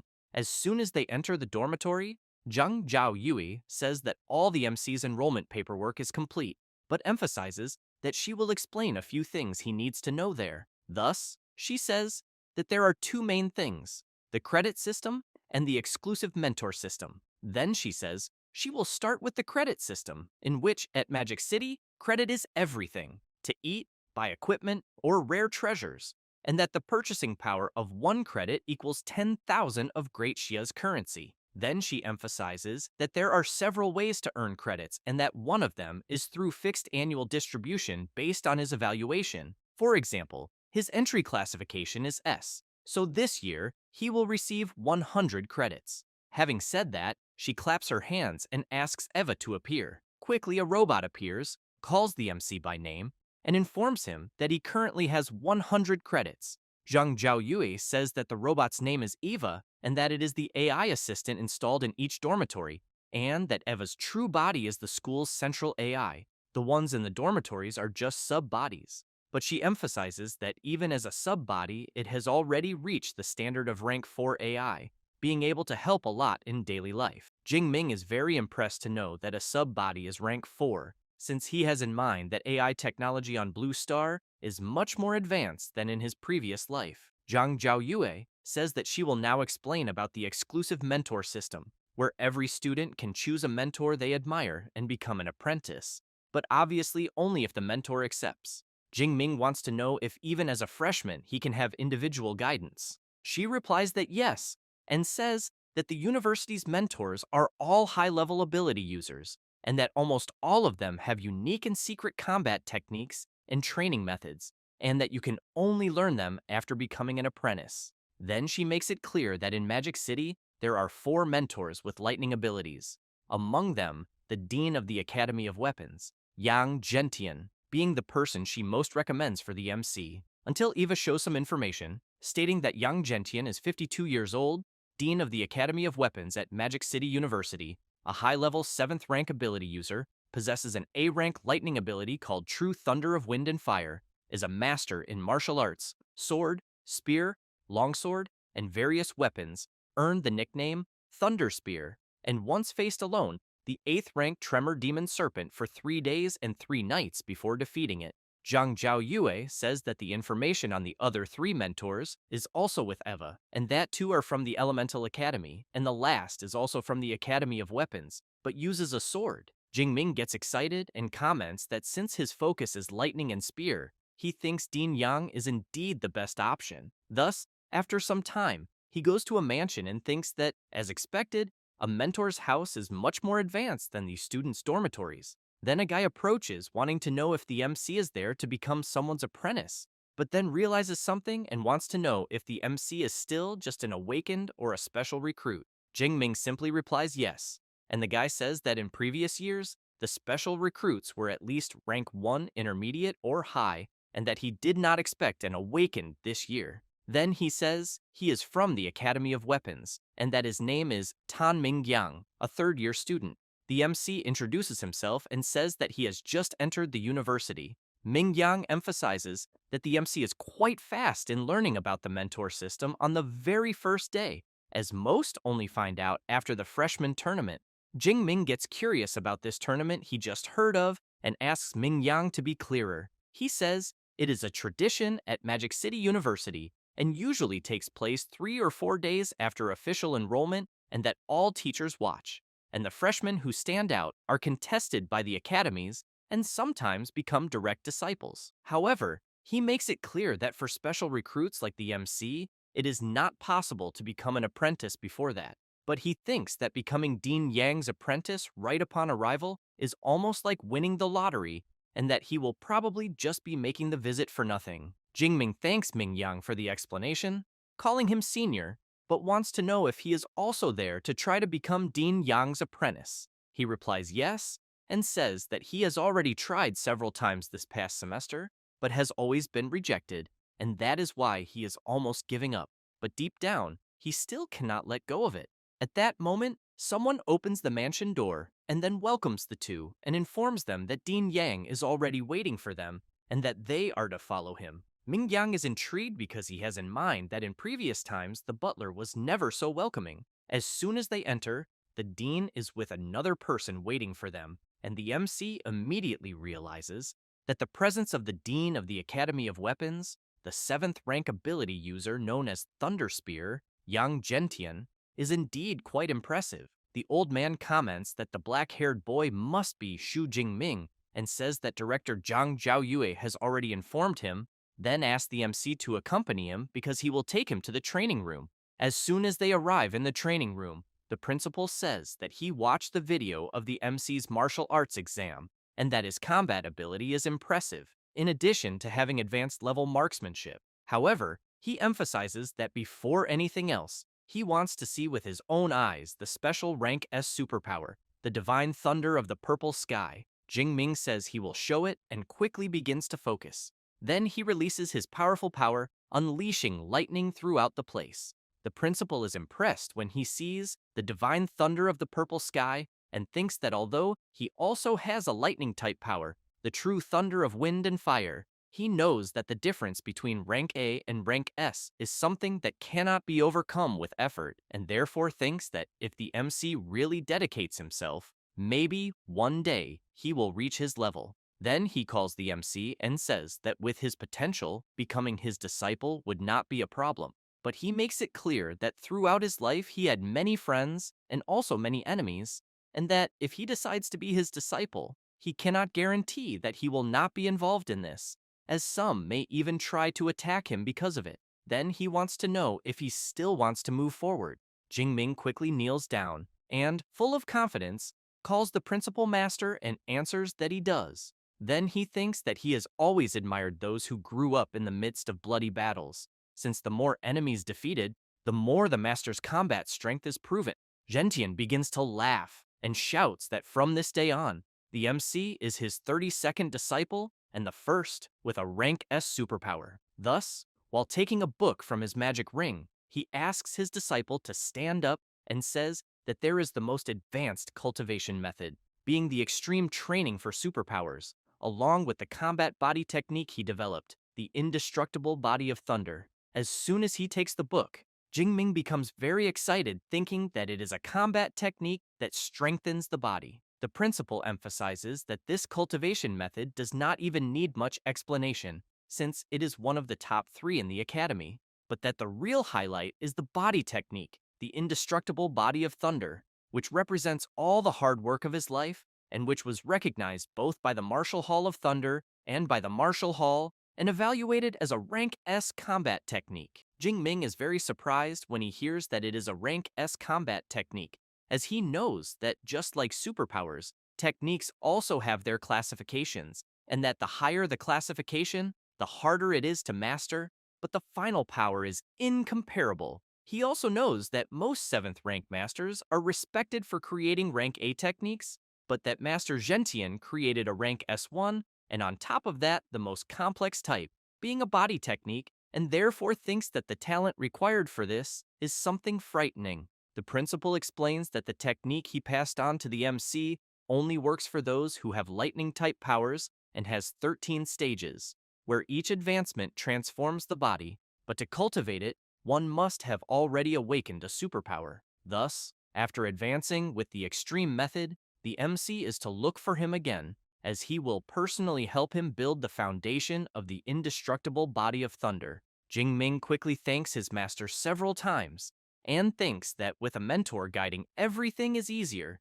since he knows that if it were on his own, he would get completely lost. The principal watches the MC leave and thinks that personally, he only reached the 10th stage of the indestructible body of thunder, and that the last 3 are still beyond his reach. So he knows that if he cannot reach the peak as a 9th rank martial saint in this life, the MC will be his greatest hope of proving the value of this technique. After all, according to his assumptions, by mastering it completely, he thinks that the body may achieve true indestructibility. After saying goodbye to the butler and going outside the mansion, Mingyang is sitting with his head down. Jingming quickly wants to know what happened. With his body and face completely beaten, Mingyang wants to know if the MC saw the guy who was with the principal, because that was Senior Liu, disciple of Principal Gentian, and that to qualify him as an apprentice, he would have to defeat him while he only used 1/10 of his strength. But he has already given up on that idea. Then he turns and wants to know if the MC was also rejected,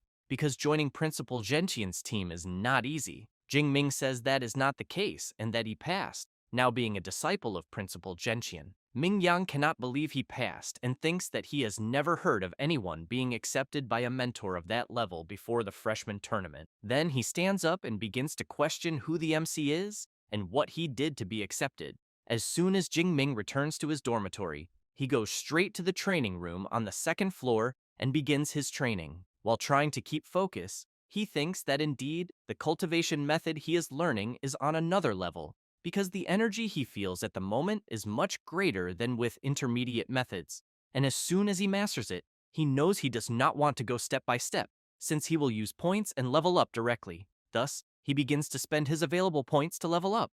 At the same time, his body begins to release a gust of wind around, and Jingming starts to feel discomfort, grabs his clothes tightly, and a tremendous power is released from his body. The MC breathes a sigh of relief and thinks that he managed to advance to the lower stage. Then he feels the power in his hand and decides to make a small test, releasing a bit of that power. Thus, he clenches his fist tightly and thinks that, as expected from a high-level method, his body and powers became at least 4 or 5 times stronger, and he even thinks that if that violent bear from the exam appeared again, he would not even need a weapon. because his thunder would finish it easily. Then he opens his system panel and thinks that now he understands why all superpower users seek stronger cultivation methods, since if he had used the Abyssal Seed technique, his vitality and spirit would have only increased by 30 or 40 points, but at the moment, he gained almost 100 points at once, being a huge difference.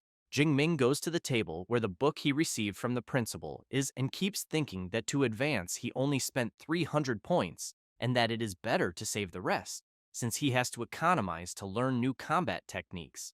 And before the manual, he knows that this indestructible body of thunder technique is even more important than the cultivation method itself. But being a rank S technique, the stronger it becomes, the more points it consumes, and that is why he thinks it will take some time to understand everything. Thus, the next day he goes to the principal's mansion, and as soon as he sees the MC, he is very surprised, wanting to know if it was really that fast. Then he laughs and says that he has been teaching at the Magic University for 20 years and has seen many geniuses, and that even the best took quite some time to complete the transformation. And the MC, from the moment he took the manual until now, has not even spent one day.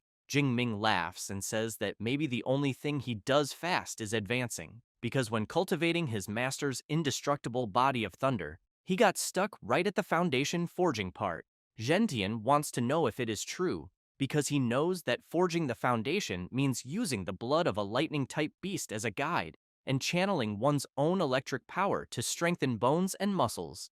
And how strong the indestructible body of thunder can become depends greatly on the quality of the blood used at the beginning. However, he makes it clear that since he has already advanced, he will help him forge the foundation, then takes from his magic ring and says that high-level electric beasts are too rare, and he had kept the blood essence of a 7th-rank storm bear that he personally defeated.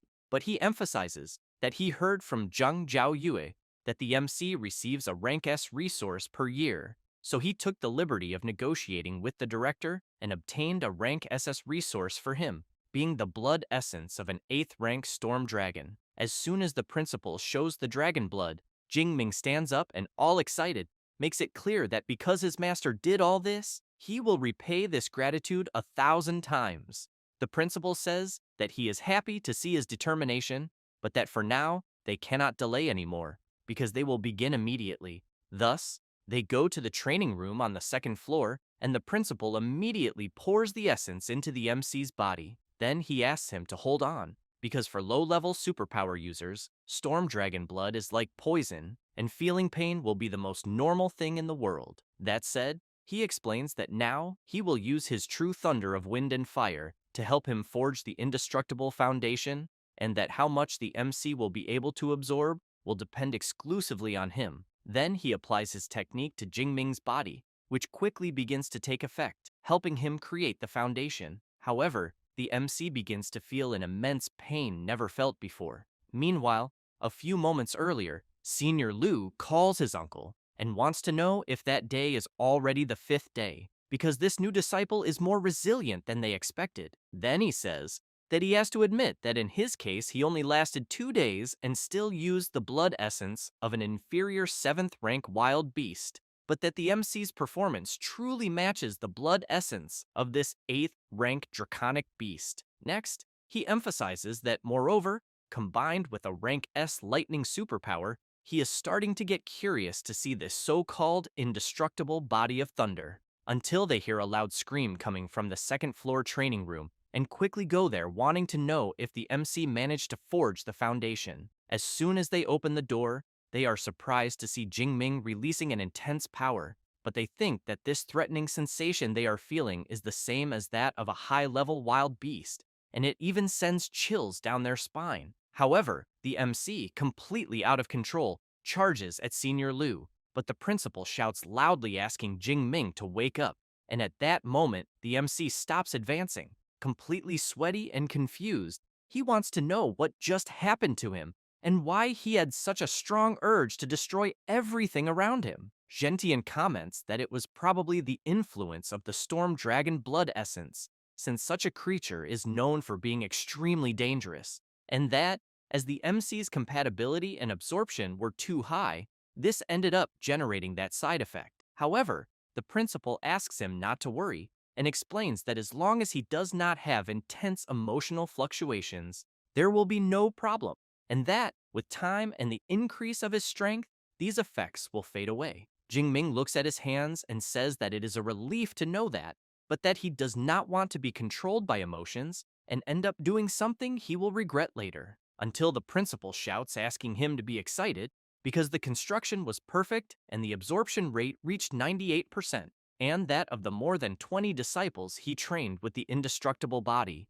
the maximum someone achieved was 92%. And after all these years of records, the MC has just broken the record. Liu is happy, congratulates his junior brother for managing to forge the foundation of the indestructible body of thunder, and then emphasizes that his path in martial arts will be much smoother. The principal tells the MC that the person next to him is his senior brother, Liu Ming, a superpower user at the peak of the third rank, and that if the MC has doubts about training, he can seek him out.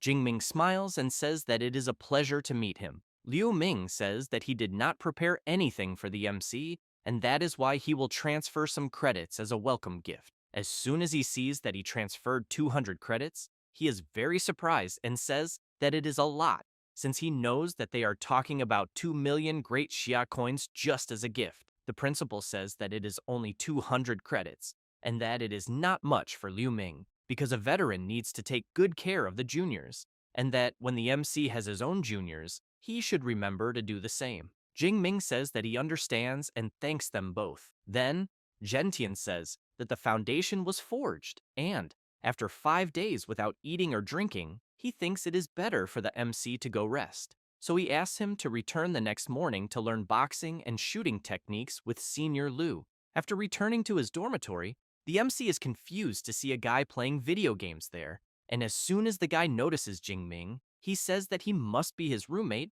then introduces himself and says his name is Liu Wentao, and that it is a pleasure to meet him. Jing Ming introduces himself, and the guy is surprised to learn that he is Xu Jingming, because he knows he is the one who ranked first in Jiangnan province. While the MC wants to know if he knows him, Liu Wentao keeps walking back and forth observing Jing Ming and saying that of course he knows him, because his nickname is Know-It-All, and he knows almost all the freshmen of their year, but emphasizes that he did not research the MC, because his arrival caused such a stir that it was impossible not to hear about him, since an unexpected champion from Jiangnan ended up being discovered as his roommate. Then, he pats the MC on the shoulder and wants to know if it is true that he came from Jiangcheng, which is in the middle of nowhere in Jiangnan, and if he also awakened his power during the college entrance exam. Jing Ming thinks that his new roommate is a chatterbox who makes friends easily, but to be honest, he ended up liking it, because he always hated loneliness,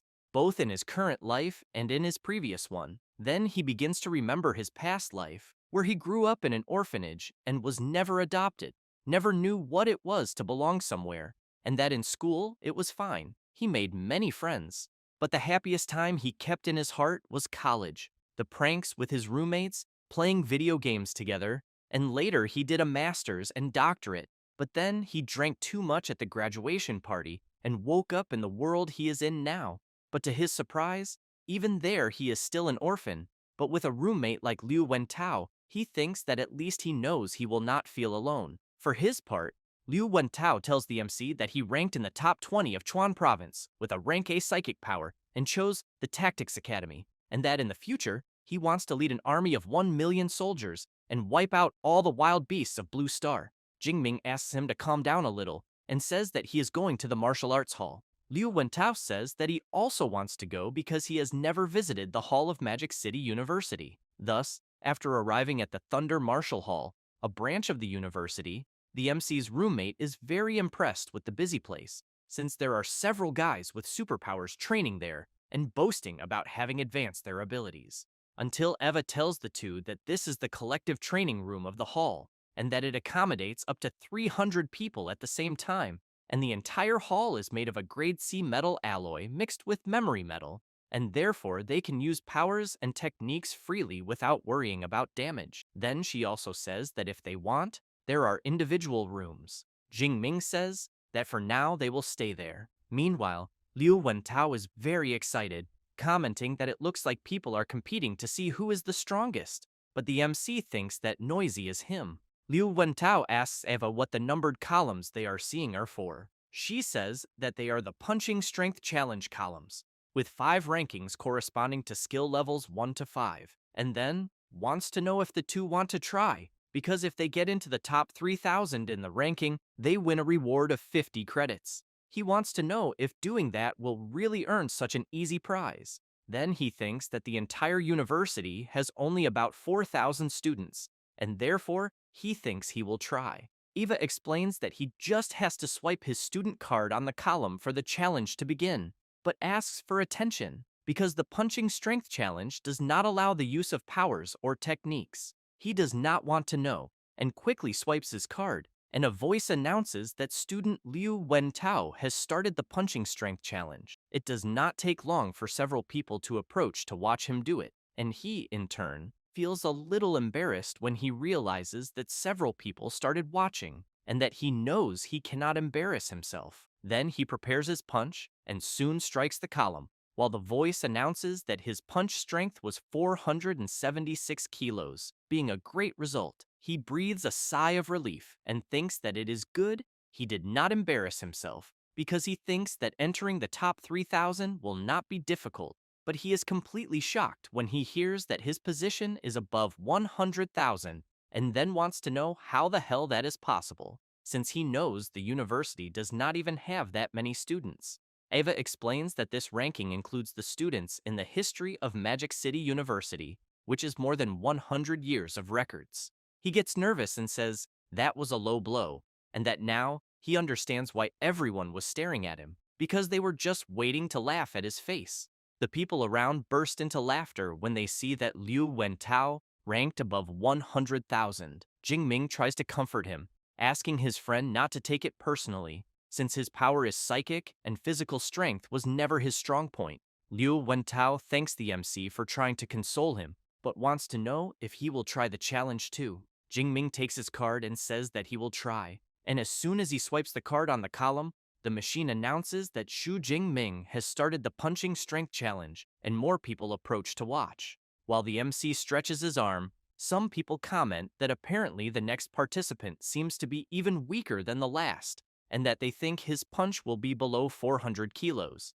Jingming has in mind that he advanced to the first rank, spent 5 days and 5 nights forging the foundation, and achieved the tempered body, so he really wants to see with the punch he is about to throw what the true level of his physical strength is. Thus, he prepares his strike and delivers it with full force to the column. The people watching are quite surprised since it was announced that the MC's punch reached an incredible 4,589 kilograms, achieving the highest recorded strength, breaking the record, and taking first place.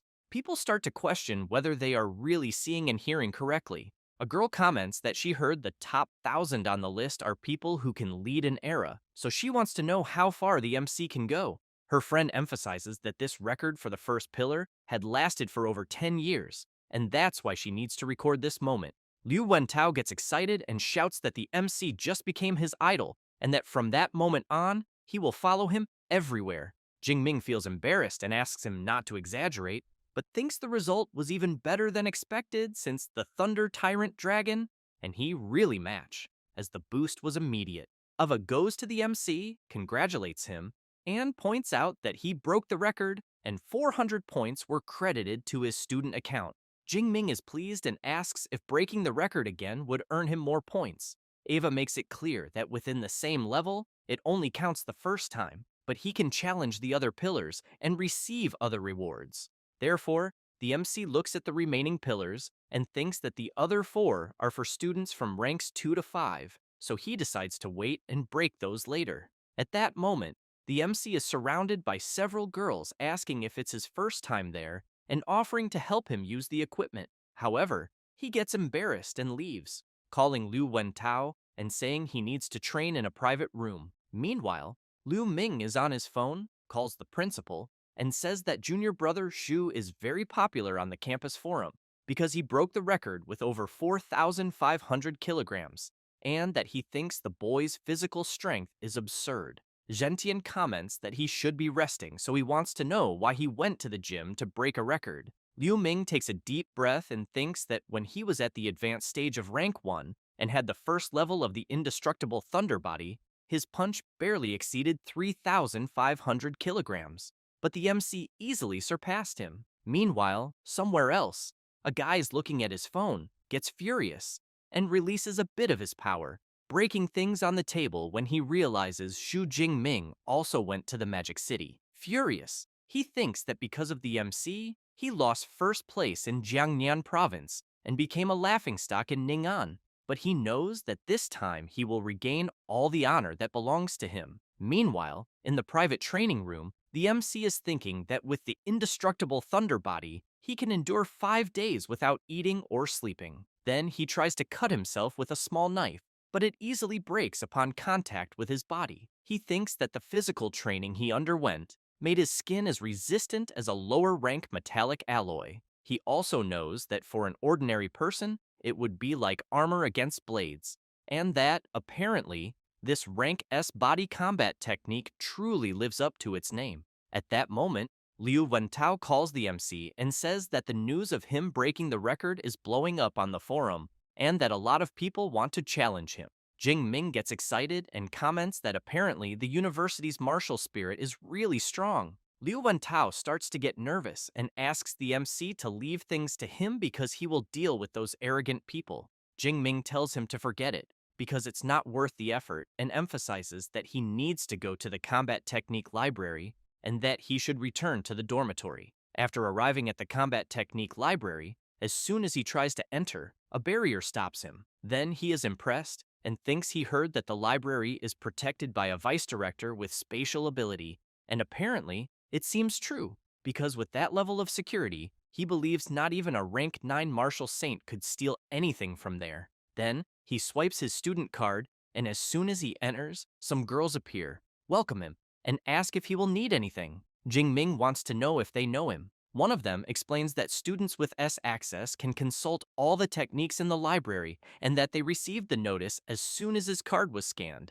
Then she thinks that rank S means unlimited potential, someone who has everything to become at least a grandmaster, and therefore she believes she must get along very well with him. Jing Ming says he understands and says he wants to see combat techniques with electrical affinity, so he wants to know which floor they are on. She says that rank B techniques and below are on the second and third floors, and the more advanced ones are on the fourth floor, and that he can enter by swiping his card. Thus, she shows the direction to the MC, who soon thanks her. After arriving where he wants, Eva says that after he chooses the combat technique online, they will bring him the original manual, and that original manuals of rank B or above are valuable, so she asks the MC to handle them with great care. Jing Ming asked to show all electrical techniques from rank B and above. Eva immediately shows several abilities, and one of them is the Great Call of the Celestial Thunder of rank SS, which creates a storm domain up to 80 kilometers in diameter,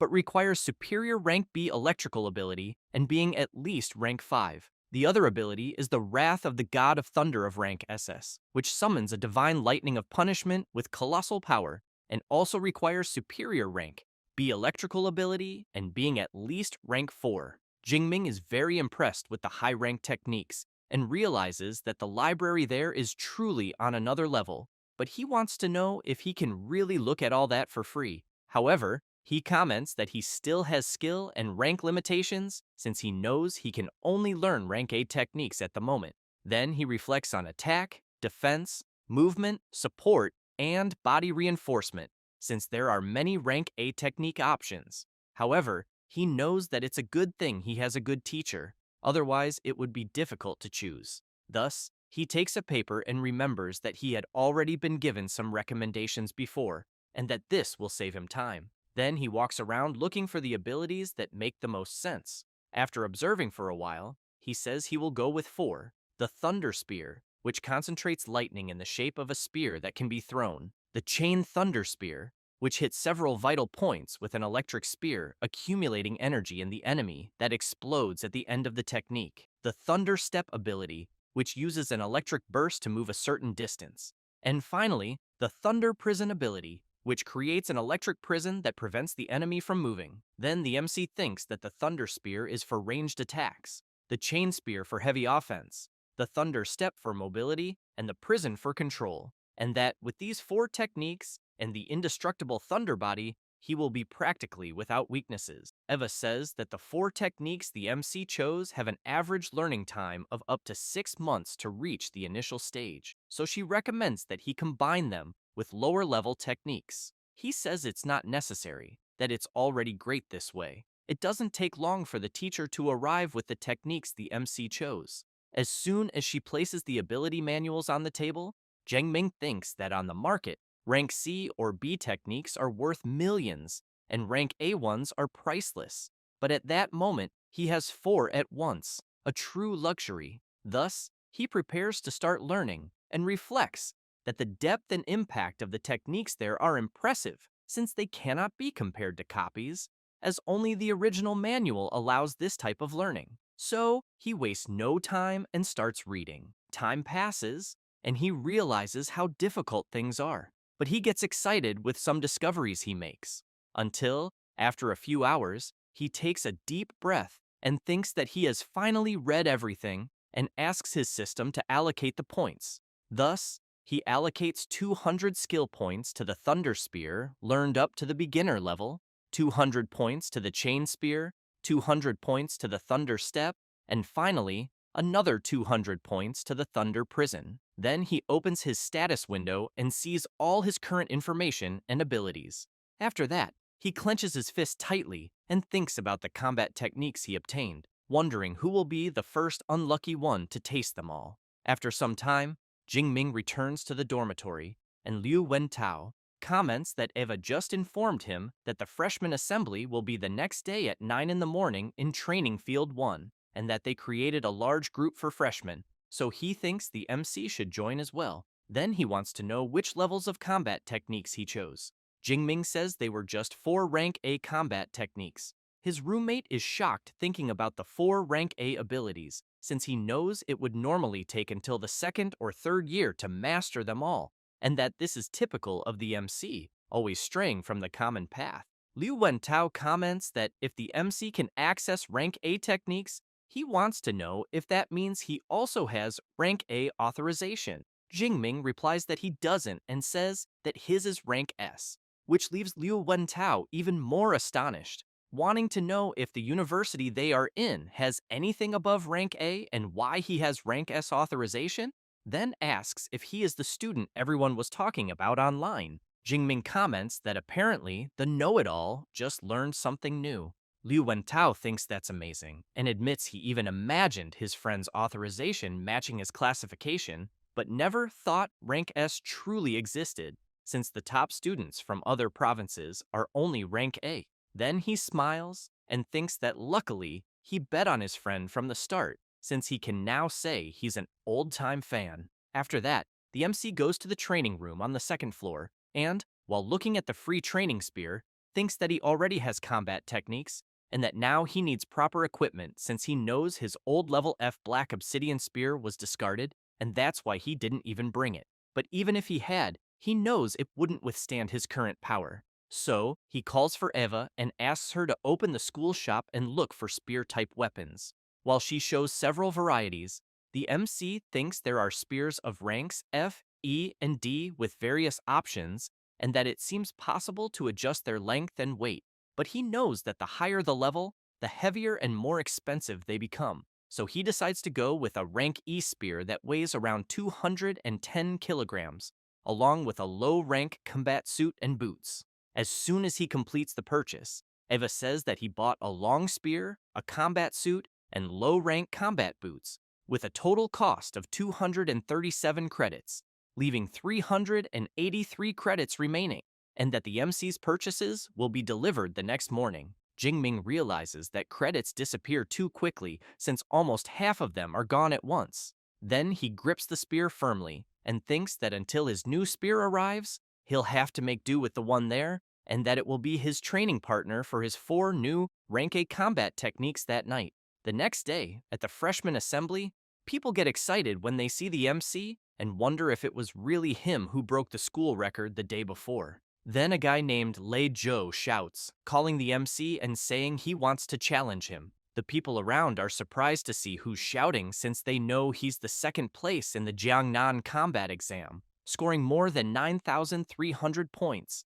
And they've also heard that he comes from a wealthy family and that both his parents are fourth rank awakened. Jingming apologizes to Lei Zhou and says he's not at all interested in his challenge. He approaches and asks the MC not to refuse so quickly, then says that, as far as he remembers, the MC's aunt works with rare and exotic plants. Then he gets even closer and makes it clear that his family is her biggest buyer and that they still owe a good amount. So he thinks that if the payment is delayed, the MC's aunt's family might have problems. Jing Ming becomes serious and wants to know if he is really threatening him. Lei Zhou quickly jumps back and, quite worried, wonders why the MC suddenly seemed like a wild beast ready to attack, but replies that he wouldn't call it a threat, but rather a friendly reminder. Jing Ming gives in to Lei Zhou's provocation and asks for the time and place. He replies that it will be within the next 7 days at noon in Battle Arena 3. The people around are surprised since apparently the first place will fight against the second, and they think it's going to be quite a show, so they plan to arrive early to get a good seat. At that moment, someone calls for the students and welcomes everyone to the Magic City University. Then he says that the assembly is not the official opening ceremony and that they gathered everyone to clear up doubts about the credit system, exclusive mentors, and other things. But first, he wants to present the school's combat power ranking. He also emphasizes that they will use a virtual immersion capsule to fight in a holographic simulation and that the final placement depends on how many stages they can clear. So he asks everyone to give their best to climb the ranking since the rewards are very generous. After some time explaining everything and with the students talking about what they heard, the MC, a bit bored, thinks that it's finally over since it lasted more than an hour, and the only interesting part he heard was about the virtual capsule because he needs to test it as soon as possible. But he keeps in mind that in the coming days, it's better to look for Mr. Lu Ming and his mentor to start daily training. Thus, the next day, he starts new training with Liu Ming and also with Principal Gentian. He follows his training rigorously for a few days until, 7 days later, Liu Ming, quite impressed, wants to know if the MC has really reached the intermediate level of the first rank and how long it's been. Jingming replies that it was just luck. But he knows he waited a few days on purpose since it only took 386 skill points to advance from the initial to the intermediate level, and he thinks that if he hadn't waited, he probably would have scared his mentor. Liu Ming wants to know if the MC has a duel with another freshman at noon. Jingming replies that yes, and he's ready. Liu Ming smiles awkwardly and says he will hold 3 minutes of silence for his opponent and that he's going with the MC because he wants to see with his own eyes how strong his junior brother really is when he fights seriously. After a while, as the time approaches, Lei Zhou is already in Arena 3 waiting for the MC. Some people nearby, and a blue-haired guy, Tioe comment that the big freshman tournament is in a month, and that the fight they are about to see is a good preview to measure the strength of the province's best. The chubby one says he checked and saw that Xu Jingming only got first place because his exam location was easier, so he bets that Lei Zhou will win. At that moment, the MC appears wearing his new purchased outfit alongside his senior brother. Liu Ming observes the MC's new look and wonders how many senior and freshman girls he'll charm once he becomes famous. Lei Zhou notices that Xu Jingming's rank has increased but thinks it's fine since he also made his own preparations. Then he calls Jingming and says that just fighting to see who wins is kind of boring, so he wants to know if he's up for a bet. It can be all the credits they both have. The MC agrees and says he currently has 370 credits. Lei Zhou comments that the MC has quite a bit, then makes it clear that he will pay the difference in Great Xia currency, and that, to ensure no one goes back on their word later, they'll transfer everything to Professor Zhou's account. Thus, he points to the arena referee, Zhou Yun, who has a healing-type superpower, is rank 6 and is at the intermediate level. After transferring his credits, Jingming thinks that fights between awakens are dangerous, and that apparently the school wants to avoid deaths on campus. People go wild upon learning that the duel is worth 3,700,000. It doesn't take long for the referee to announce that she received the credits and transfers, then asks both fighters to get ready. She emphasizes that when one side gives up or loses consciousness, the other cannot continue attacking, and anyone who violates the rules will be severely punished. Both acknowledge and prepare. Lei Zhou releases his power and shouts to Jing Ming that he will reclaim all the glory he took away. The students are astonished to see his power and comment that this was expected from a rank A fire elemental ability. Lei Zhou wastes no time, leaps forward, and uses his flaming slash technique. Jing Ming waits for the attack to come within his range and blocks his opponent's strike. People are shocked to see that the MC easily blocked Lei Zhou's technique. Lei Zhou himself can't believe it and wants to know how that's possible. The MC releases a bit of his power and tells Lei Zhou that nothing is impossible and that he's weak as hell. With that, he delivers his attack, which hits his opponent directly, making him feel the impact and sending him flying backward. While he's lying on the ground, the students wonder if the fight is already over since they know Lei Zhou was stronger than the MC. They also comment that most freshmen there couldn't even block the flaming slash attack. Liu Ming looks quite bored, thinking that Lei Zhou couldn't even force his junior brother to use 10% of his strength. Then, Zhou Yun enters the arena to announce the winner, but Lei Zhou calls out to her and asks her to wait a moment because he hasn't given up the fight yet. He then takes out a red pill. Zhou Yun notices this and shouts, asking if it's really a blood fury pill, and if he's trying to kill himself since it's just a duel and not a fight to the death.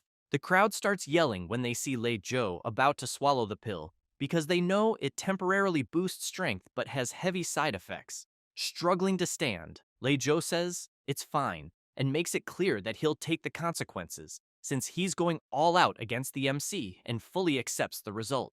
At that moment, Liu Wentao, among the crowd, shouts asking if the referee will allow Lei Zhou to use the pill since he knows that's like cheating on a test. She replies that the duel is unofficial, without strict rules, like an open book test, and that weapons, combat gear, and medicine any material support are allowed, and if the MC had pills, he could use them too. Lei Zhou swallows the pill and quickly gains an unbelievable surge of power. Zhou Yun is astonished because she knows the pill he took is high grade and that it raised Lei Zhou straight to the second rank of the initial level. She thinks the MC is in serious trouble. However, upon seeing Jing Ming's expression and how he releases his power, she realizes his spirit has only grown stronger and thinks that with such resolve, he has the soul of a commander. Jing Ming readies his spear and thinks that now it finally feels like a fair fight. He leaps forward and prepares his attack.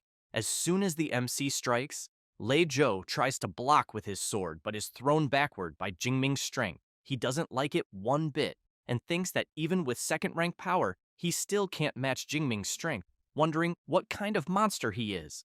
As he gets up and launches his fireball attack, he concludes that he can't face him head-on, so he'll attack from a distance. However, with a simple movement of his spear, Jing Ming completely dissipates his opponent's attack and asks if that's all he has to offer. Lei Zhou becomes furious and wonders what kind of electric ability the MC is using, but realizes that he can't get close either, so he figures that if he can endure until the MC's lightning runs out before the pill's effect fades, he still has a chance. Thus, he tries once again with his multiple fireball attack, but the MC doesn't stay still either and launches one of his electric abilities, which grazes Lei Zhou, but is enough to make him worried, wondering if the MC also has long-range attacks.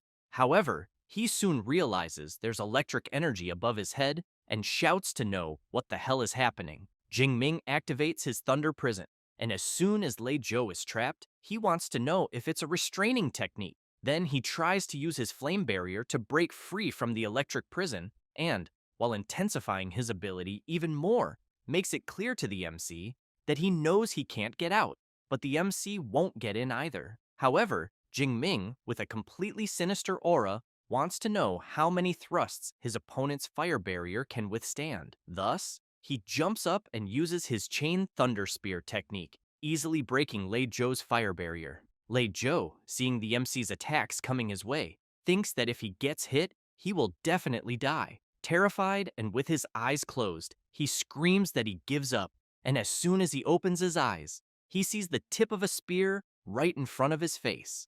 Jing Ming gives a strong flick to his spear and impales Lei Zhou in a non-vital spot.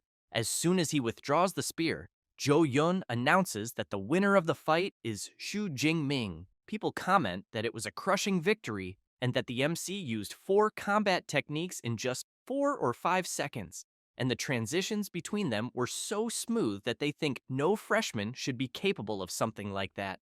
The students keep talking about the fight, and one of them comments that Jingming's techniques seemed really powerful and bets that each of them is at least rank B. Liu Ming hears that, takes a deep breath, and thinks they're underestimating his junior brother since he knows those are 4 rank A combat techniques and that he was quite bold to choose them. But he knows the most absurd thing is that he can already use all of them in real combat. Then he reflects that, in his time, he only had the courage to choose one rank A technique, the instant lightning, and even then, it took him 4 months to master it. So he knows having a junior brother like the MC is a lot of pressure. At that moment, Lei Zhou calls for the MC, thanks him for holding back and sparing his life, then says that the credits and money are all his, and that he will also make the payment to his aunt within the deadline. Zhou Yun tells the MC that 50 credits and 3,200,000 great Xia coins have been deposited into his student account.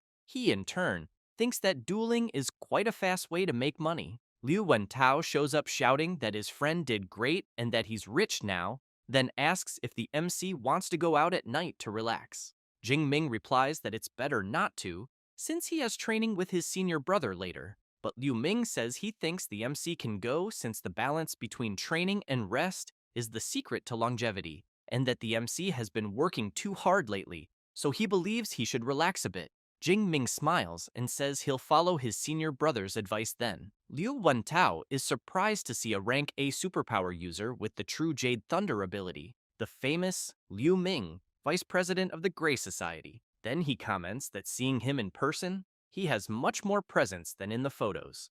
After leaving the arena, the MC's friend says it's set for the night since he'll handle the program. Jing Ming becomes intrigued by this talk of a program and immediately asks his friend to be clearer. Liu Wentao explains that it's a program the MC simply can't miss when entering the university, a social event between the male and female dorms.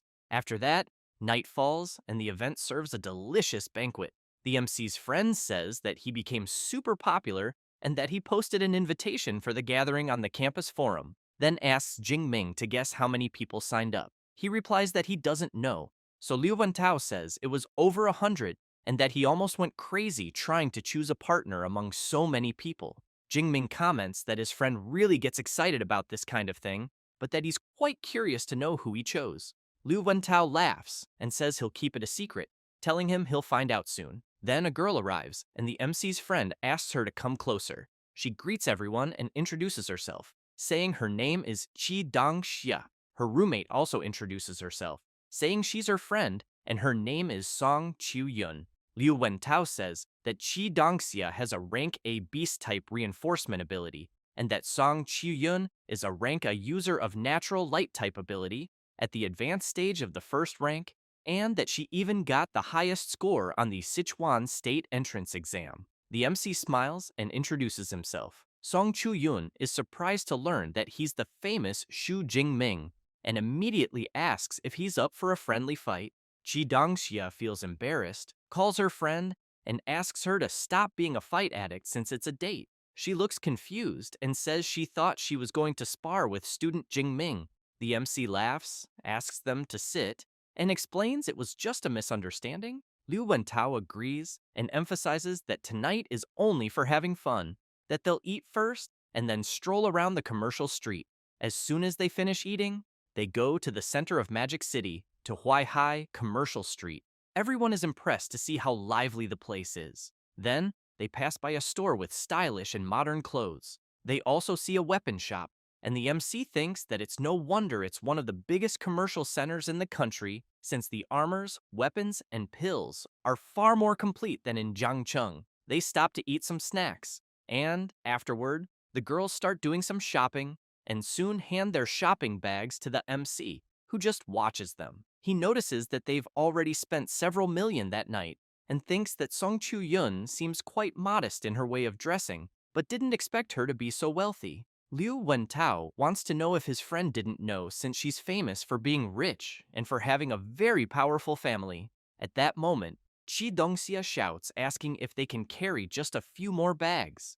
After a while, they return to the dorms, and the girls say they can leave them there. Song Chu-yun remarks that they had an amazing night and thanks them for it. Jingming smiles and says goodbye to them. However, a bit embarrassed, Song Chu-yun calls for the MC and emphasizes that what she said earlier was serious because one day she really wants to challenge him to a real duel. He's impressed by her attitude, so he turns and makes it clear that he'll be waiting for that day. She becomes even more embarrassed, and Chi Dongxia notices it and says that since classes started, she's never seen her friend treat a guy nicely, but with Jingming, she was even kind, so she points out that she was right to drag her to the date. Song Chu-yun says that her rank A ability, Dawnlight, gives her very sharp perception, and that she can sense the malicious thoughts of men when they stare at her. But she makes it clear that with the MC, it's different because he only looked at her with admiration, without any malice. Chi Dongxia thinks it seems her friend's heart has started to beat differently. As they walk, Liu Wentao takes a deep breath and says that going out for a walk once in a while is actually nice. Jingming agrees, but still thinking about Song Chu-yun, he comments about the advanced stage of the first rank she's in, and that he still has to work hard to get there. With that, 15 days pass, and after a lot of training, the MC says that he thinks the time has come to advance again, so he calls his system and asks it to distribute the points. As his power overflows through his body, the system notifies that 456 skill points were spent, and that the MC advanced from the intermediate to the advanced stage of the first rank. Then the system notifies that he spent another 354 skill points, and that now his indestructible thunder body is at level 2. Jingming takes a deep breath and thinks that, as always, leveling up improved his overall strength, and that the second level of body strengthening still focuses on bones and muscles. But he keeps in mind that according to the book in front of him, if he manages to reach the third level, he will unlock a special state called the Extreme Thunder State, gaining an absurd increase in strength and speed for a short period of time. Then he opens his status window and thinks that he's quite excited about the Extreme Thunder State, but knows it's a shame that his skill points are almost gone. So he considers that it might be time to ask the professor for permission and go to the Wild Zone to hunt some beasts and gather more points. After visiting Principal Gentian and telling him that he evolved, the principal can't believe it and wants to know if the MC really evolved again in such a short time. Jingming says that's what he was about to say, that it happened the previous night, and that his indestructible thunder body also advanced to the second level. Very impressed and excited, Gentian thinks that advancing in rank and body strengthening are two huge milestones, and that his student speaks as if he had just drunk a glass of water. So he believes that with a rank S ability and the MC's effort, it's impossible for him to fail. Liu Ming appears saying that he had already said before that his junior brother is a complete monster, since it took him more than 6 months to go from the initial stage to the advanced stage of the first rank. The principal points out that it's not only evolution that matters because combat training is also essential, so he asks the MC to fight his senior brother Liu Ming to show how far his strength has come. Thus, both go to a combat training room, and Liu Ming makes it clear to the MC that he will use the power of the initial stage of the second rank. Then, both get ready, and as soon as the principal asks them to start, they move at incredible speed. As soon as their weapons clash, Liu Ming is surprised and thinks that his junior brother's strength is truly amazing, and that he seems to be on the same level as his own. On the other hand, Jingming thinks it's the first time since he got the system that he's facing someone as strong as himself. After thinking about this, he activates his Thunder Prison technique and traps Liu Ming. Then he leaps toward him with his Chain Thunder Spear technique. Liu Ming, in turn, smiles and tells the MC that the combination he's using is the same one he used to defeat Lei Zhou, then emphasizes that it's a pity he's not that freshman. Thus, he activates his True Jade Thunder ability, blocking the MC's attack. After fighting for 20 minutes, Jingming is exhausted, commenting to his senior brother that his Divine Thunder ran out, and that, because of that, he admits defeat. Liu Ming makes it clear that he didn't lose due to lack of technique, but because of the energy of his ability. The principal comments that the fight wasn't bad at all, and that the MC's performance exceeded all his expectations since he thought Liu Ming would win easily, but it was so close that he had to rely on physical endurance to win. Liu Ming smiles and wants to know if the MC knows what his strength level was moments before. Jing Ming asks what it was, and his senior brother says that he was invincible in the second rank. The MC is very surprised to hear that, but the principal says that the training is over and that both can rest a little, then explains that the fruit there is of the clear spiritual type, which helps to recover energy, making it perfect to eat after intense training. Jing Ming goes to the principal and says that he wants to ask for something. Thus, he explains that he is thinking of leaving the university for a while and going to the wild zone. Gentian wants to know how long the MC intends to stay away. He replies that a little over a month, but makes it clear that he will return before the freshman tournament. The principal is intrigued, as he knows that the wild zone is not like the admission test area, because there is no army there to protect anyone, and beasts roam freely and appear randomly.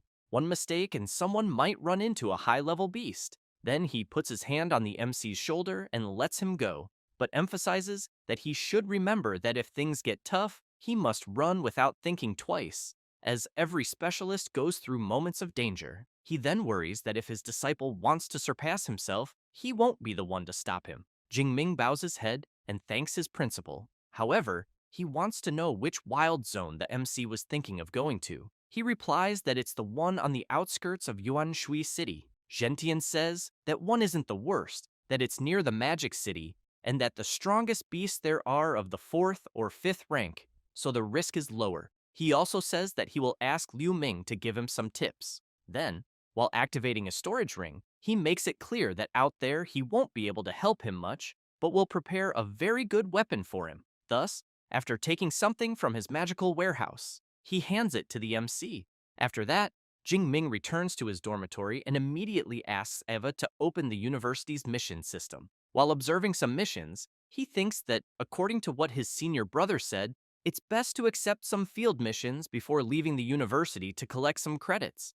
After checking the missions, he knows they involve collecting beast materials, rare herbs, hunting fugitives, and military campaigns. He concludes that the missions that give the most credits always involve combat, and that it's basically throwing students into the fire. He also concludes that now he understands better why they say that the best students of the Magic City University are not on campus but outside, and therefore he thinks he will take 1 rank A mission and 3 rank B ones. Thus, after accepting the missions and preparing for them, he says that he can't keep delaying. As soon as he arrives at the supply base in Yuanshui City, he sees that the place is quite busy, but on the other hand, he feels quite excited, and as soon as he enters a place, a woman approaches him, welcomes him, and asks how she can help. Jing Ming says that he wants to register as an adventurer, but thinks that to enter the wild zone, he first needs to register as a nationally recognized adventurer. As soon as she takes the MC's card, she is very surprised to see that he is a student from Magic City University, as it's quite rare to see a first-rank person going to the wild zone. Then she says it will take a little while to prepare his ID, so she suggests that he can go rest a bit.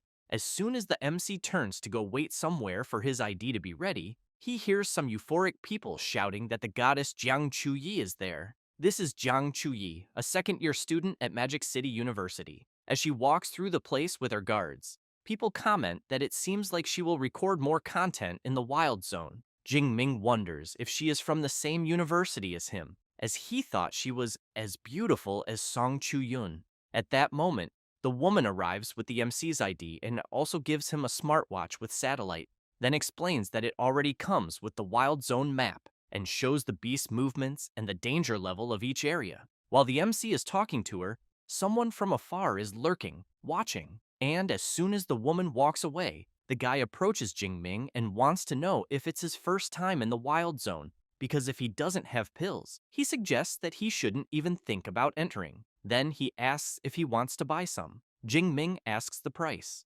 The guy opens his coat and says that first-grade healing pills are 20,000 each, and first-grade antidotes are 15,000, but emphasizes that second-grade ones are better, though more expensive, costing around 30 to 40,000 each. Jingming wants to know if that's really the price because he didn't find it that expensive. The seller laughs and says that apparently the MC has good taste, then makes it clear that the pills he sells there are known for being good and cheap. However, Jingming knows that first-grade pills usually cost 30 to 40,000, so he realizes something is wrong, guessing it's a scam, and that the seller must trick rookies who seem clueless. The guy quickly asks how many the MC wants. Jingming laughs and asks if the seller has already fooled many beginners with that cheap talk. The man doesn't like it and asks if the boy noticed from the beginning and was just mocking him. Jingming asks what he thinks. The seller gets serious and makes it clear to the MC that it's the first time anyone has dared to mess with him there at the supply base. Until a girl shouts, calling Zhao Chunlin, and wants to know if he's trying to scam another rookie there. The seller gets embarrassed when he sees it's Wang Qian, but tells the MC that he got lucky this time. Then he warns that it's better if he doesn't leave the base for the next few days. People around notice the commotion, and a girl comments that things got bad for the MC because he messed with Zhao Chunlin. Another person says they heard that he's already in the intermediate stage of the second rank, and that the MC seems to still be in the advanced stage of the first rank, having no chance. Wang Qian tells Jingming that Zhao Chunlin doesn't forget easily, so she suggests he stay in the base for a while. Jingming thanks her for the warning, but wants to know if no one does anything about someone who deceives others like that. She says that Zhao Chunlin has ties with the black market, so she thinks no one is crazy enough to go against him. Then she emphasizes that if the MC wants to buy something, he should do so in official stores, and remember not to leave the base for a while. Jingming thinks she was kind to warn him, but keeps in mind that first he will buy everything he needs for the month he'll spend outside, such as healing pills, antidotes, fury pills, and many other things. Thus, he wastes no time and goes after everything he needs. And as soon as he finishes preparing his things, he leaves the base and immediately runs into Zhao Chunlin, who makes it clear to the MC that he had warned him not to leave the base, and that even so, he had the audacity to show up outside. Jingming smiles and asks what he wants. While cracking his knuckles, Zhao Chunlin replies that the MC embarrassed him, and that because of that, he's going to break his legs and leave him in a wheelchair for the rest of his life. At that moment, Wang Qian appears shouting, saying that she had warned the MC not to leave the base. Her friend tries to stop her, saying it's good for the boy to learn a lesson so he'll stop acting on impulse. While Zhao Chunlin activates his metallic skin superpower, covering his entire body, he makes it clear that if he can't teach a rookie a lesson, how will he manage to assert himself? Then he states that with his metallic skin and D-rank combat suit, he's sure the MC's strength won't even scratch his defense. Jingming begins to unleash his power and tells Zhao Chunlin to shut the fuck up.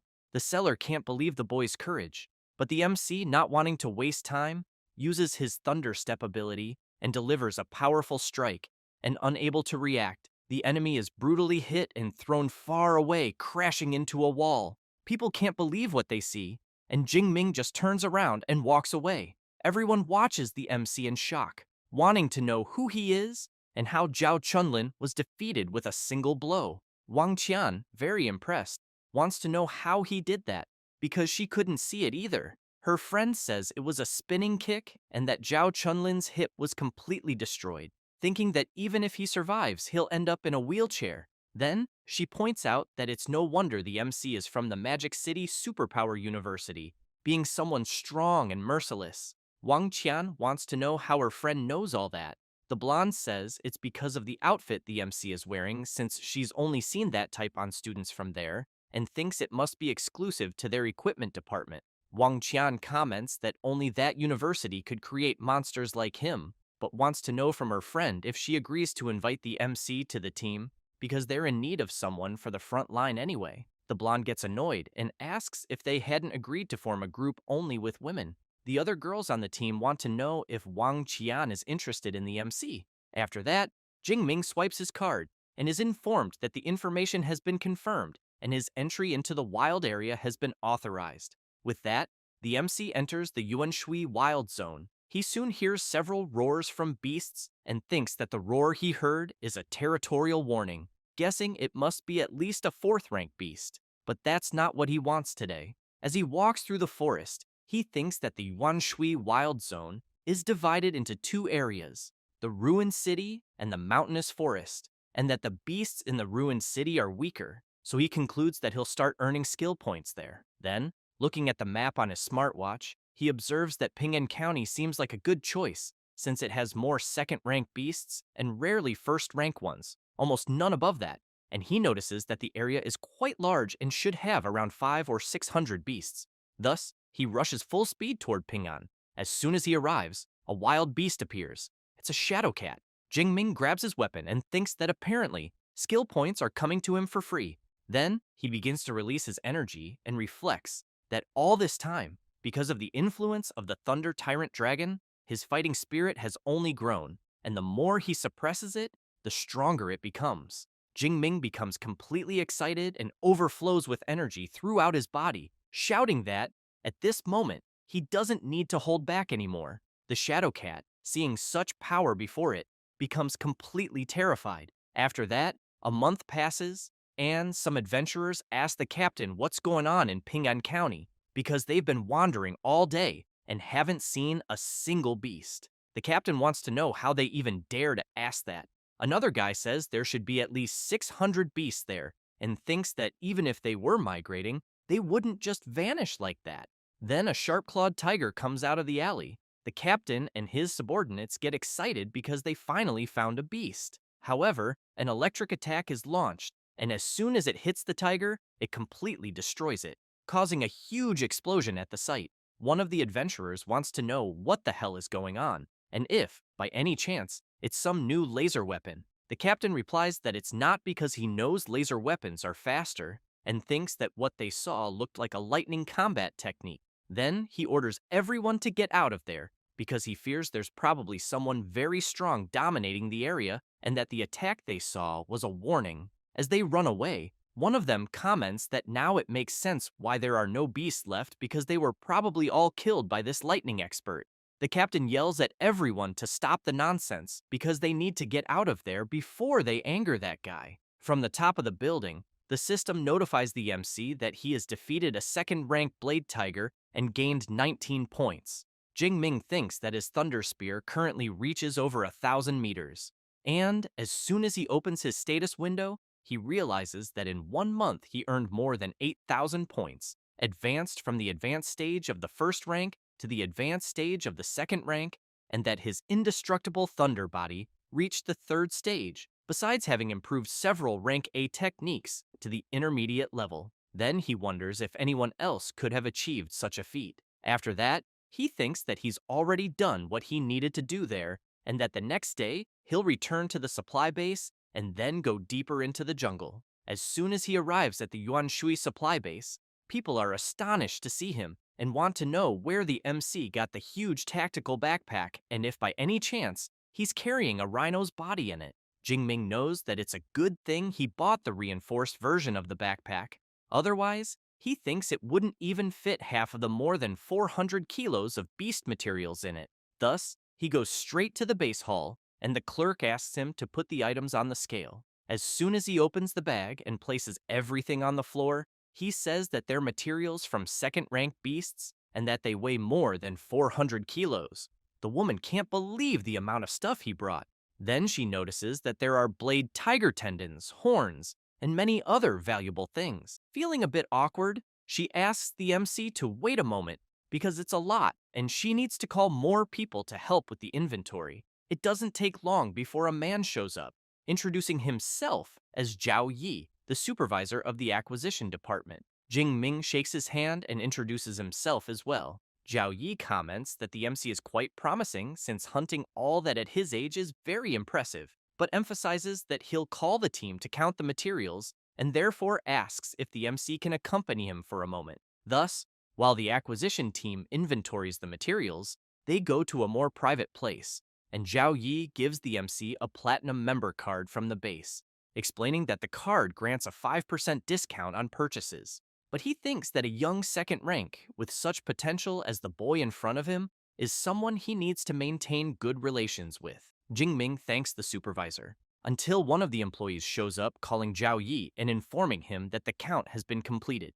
totaling 90 pieces from second-ranked beasts in the advanced stage, 107 in the intermediate, and 221 in the initial stage. The supervisor is quite surprised, wondering if the boy wiped out an entire nest. Thus, Zhao Yi informs that the total value came to almost 25 million, but they'll round it up.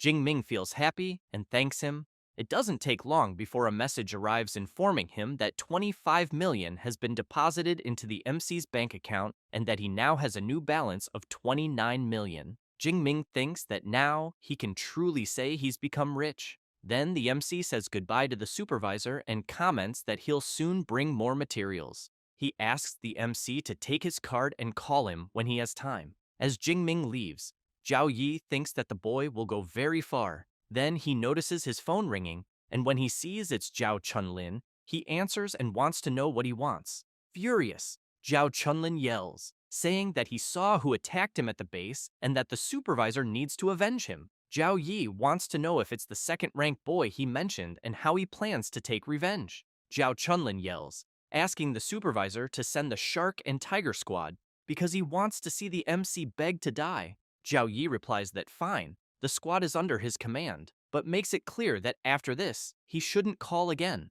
Zhao Chunlin tells the supervisor to relax because as soon as it's done, he'll leave the city of Yuanshui. After hanging up the call, the supervisor starts wondering why he feels strange and if perhaps he's overthinking it, since he knows that the Shark and Tiger Squad is elite and that all its members are second rank, believing that taking down someone at the advanced level of the second rank shouldn't be a problem. Meanwhile, the MC sneezes and wonders if someone is mentioning him in a conversation. Zhao Yi, after going to his office, calls Supervisor Wang and says that he has just discovered a very impressive superpower user named Xu Jingming, and that he brought in more goods alone than a dozen squads combined. This is the head of the base, Supervisor Wang Chuang, who replies that he will take a look at Xu Jingming's record. As soon as he sees the results, he's very impressed and shouts to Supervisor Zhao that this Xu Jingming is extremely important and that if he shows up at the base again, he's to be informed immediately.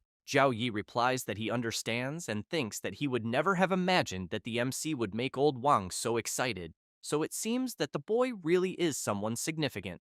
Wang Chuang, seeing Xu Jingming's record, comments that he never imagined another disciple of Principal Yang Gentian would appear at his base, and that apparently the MC's talent is even more astonishing than Liu Ming's, being a true monster. Meanwhile, Jing Ming is walking and thinking that the dimensional rings for sale there cost more than 10 million and only hold the equivalent of a suitcase, which is absurd. But he knows that considering how practical they are, he's almost buying one, though he keeps wondering how much one that could hold a spear would cost. At that moment, his phone starts ringing, and when he answers, he sees it's Liu Wentao asking when he'll return to campus. Jing Ming says he might come back in about 2 weeks but wants to know if something happened. However, while talking on the phone, a group led by Zhao Chunlin is lurking, watching the MC from a distance. The seller says that the boy ahead is the one they're looking for, so he tells the squad to break his legs and bring him. Liu Wentao tells the MC that during the time he was away, a new student joined the university and that the guy is very arrogant. However, the MC senses something strange, and his friend wants to know what happened. Jing Ming replies that it's nothing and asks Liu Wentao to continue telling the news. Meanwhile, the squad leader tells everyone to get ready because the target just entered the alley. Then he asks Heji to analyze the MC's power level. One of the squad members calls his captain and comments that he thinks sometimes he's too cautious since the MC is only at the advanced stage of the first rank, so he wants to know what kind of trouble he could cause. However, Heji is shocked when she analyzes the MC's power level and says that she thinks it can't be real. The captain immediately wants to know what happened. She replies that she'll show everyone so they can see it with their own eyes, since her ability works in a way that the stronger the superpower, the more intense the light the person emits. And, as the MC walks toward them, everyone is stunned to see the size and intensity of the power surrounding the boy and comments that someone at his level could easily wipe them all out. Then the squad captain says that apparently Zhao Chunlin pushed them straight into a trap because the information was wrong. He then announces that the mission is cancelled and that they'll deal with Zhao Chunlin later. As Jing Ming gets closer, everyone in the squad retreats, and the MC wants to know what happened and why they suddenly ran away. He then makes it clear that he's the only one at the base who has issues with Zhao Chunlin and knows that he definitely tried to take revenge in secret and that some people never change, and that the next time he sees that guy, he'll have to be tougher. As soon as the squad returns and finds Zhao Chunlin, the captain punches him square in the face, knocking him hard to the ground, and he, in turn, wants to know why the hell he's being beaten. The captain wants to know if he still has the nerve to ask because the information he provided was completely wrong, and they almost died because of him, since the target isn't at the advanced stage of the first rank, but at the advanced stage of the second rank. Zhao Chunlin is confused and wants to know how that's possible, since it's only been a month since the boy appeared. The captain turns and makes it clear that it doesn't matter anymore because he canceled the mission, and they'll report directly to Supervisor Zhao Yi. As soon as they meet him, Zhao Yi wants to know if the captain and the squad solved the problem. He replies that they didn't, and that they aborted the mission. Then he says that Zhao Chunlin gave them false information and that the target is actually at the advanced stage of the second rank. Moreover, according to Heji's observation, in practice the target has the strength of someone at the third rank or even higher, which is why they abandoned the mission. Zhao Yi gets nervous and wants to know what the hell Zhao Chunlin was thinking because he knows that kind of person shouldn't be provoked. However, when realizing it's someone at the advanced stage of the second rank, he turns pale and asks for the target's name. The captain says Zhao Chunlin didn't give a name, but the description fits. About 1.90 meters, strong, with a spear on his back. Zhao Yi becomes terrified because he knows the target in question is the MC. Thus, after telling everything to Wang Chuang, he goes crazy with rage, wanting to know if Zhao Yi has lost his mind for trying to kill Xu Jingming. Supervisor Zhao gets embarrassed and says that the MC is still only at the advanced stage of the second rank, and therefore thinks there's no reason to overreact. Wang Chuang calls Zhao Yi an idiot and tells him to check Xu Jingming's file. He's shocked to discover that the MC ranked first in Jiangnan province and is a freshman at Magic City University, and that at 18 years old, he's already at the advanced stage of the second rank. Then, he says he's never seen anything like that, because at that age, at best, the most promising should only be at the initial stage. Furthermore, the director of the Armament Academy, Yang Gentian, is his exclusive mentor. Thus, he says, they're truly screwed. Wang Chuang emphasizes that someone at that level, even if he destroyed the entire base, the government wouldn't say a thing. Zhao Yi immediately apologizes repeatedly and makes it clear that he won't cause any more trouble there. Then he orders them to bring Zhao Chunlin. With his face completely beaten, he apologizes and promises he'll never go after the MC again. Zhao Yi puts his hand on his head and emphasizes that apparently just a beating won't be enough because the main culprit has to die. And if he wants to blame someone, he should blame himself for messing with the wrong person. Saying that, he completely eliminates Zhao Chunlin without any mercy. After that, he turns to Mr. Wang and wants to know what he thinks. The chief asks if Supervisor Zhao thinks what he did isn't too little. Then he turns and stresses that he might pretend not to have seen the crap Zhao has done at the base before, but this time, he went too far. Saying that, he makes it clear that everyone involved in this must be punished, both him and the Shark Squad, because they can't leave room for gossip or make it seem like they disrespected the MC. Sometime later, at the entrance of the supply base, Chief Wang and several other supervisors are gathered there. Some people comment that the man in front must be the base chief and that, except for Supervisor Zhao from the acquisition department, everyone else is present. So apparently, for everyone to be gathered there, someone important must be arriving.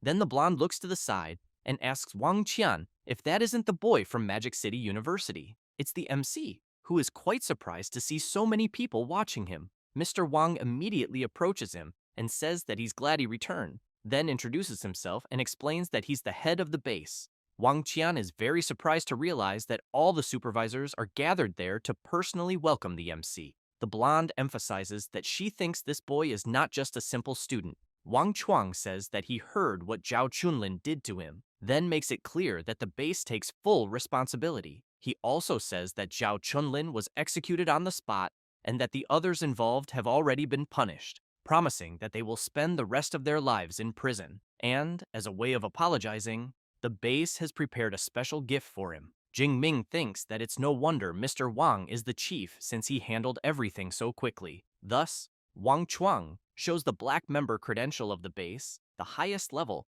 and from that moment on, lodging there is free for the MC, in addition to all his purchases having a 20% discount. Then, he emphasizes that he will also grant a dimensional ring with a volume of 1 cubic meter. Jingming is very surprised and thinks that it's exactly what he needed. As soon as Jingming takes the ring, the girl thinks that Mr. Wang Chuang was very generous. Meanwhile, the MC reflects that a dimensional ring of 1 cubic meter costs at least 50 million of the great Xia currency, so he comments that since the manager was so attentive, he will gladly accept it. Wang Chuang comments that this was to be expected from a student of Professor Gentian, but emphasizes that the MC's senior, Liu Ming, also trained there at the Yuan Shui supply base, so he wants to know if Jingming knew that. The MC answers that he did not know, and then they talk a bit more.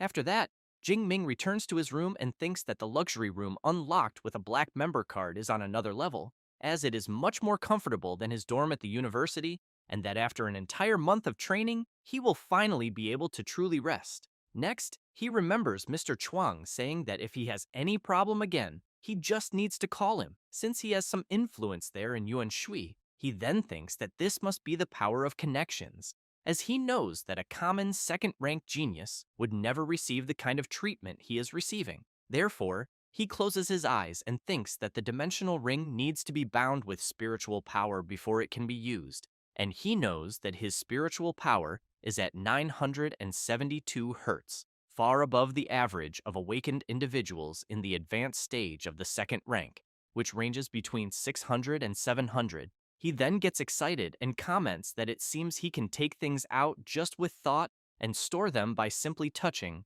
and that apart from the fact that living beings cannot be stored, the ring is very practical. As soon as he senses and stores some things inside the ring, he quickly calls his master and tells him that he just left the wild zone and has something to say. After the MC tells him what happened during the month he was away, Zhentian becomes very surprised, wanting to know if, after Jingming was targeted for assassination, they gave him only a dimensional ring as compensation, then makes it clear that if anything had happened to Jingming, he would have destroyed the entire supply base. The MC feels a bit embarrassed to hear that, but Gentian wants to know if Jingming had said that the elite shark squad of second rank followed him into an alley and gave up in the end. He answers that maybe the squad realized that he was also in the advanced stage of the second rank, which did not match the information they had, so they went back to confirm. Gentian becomes very surprised and shouts, wanting to know if the MC is really already in the advanced stage of the second rank,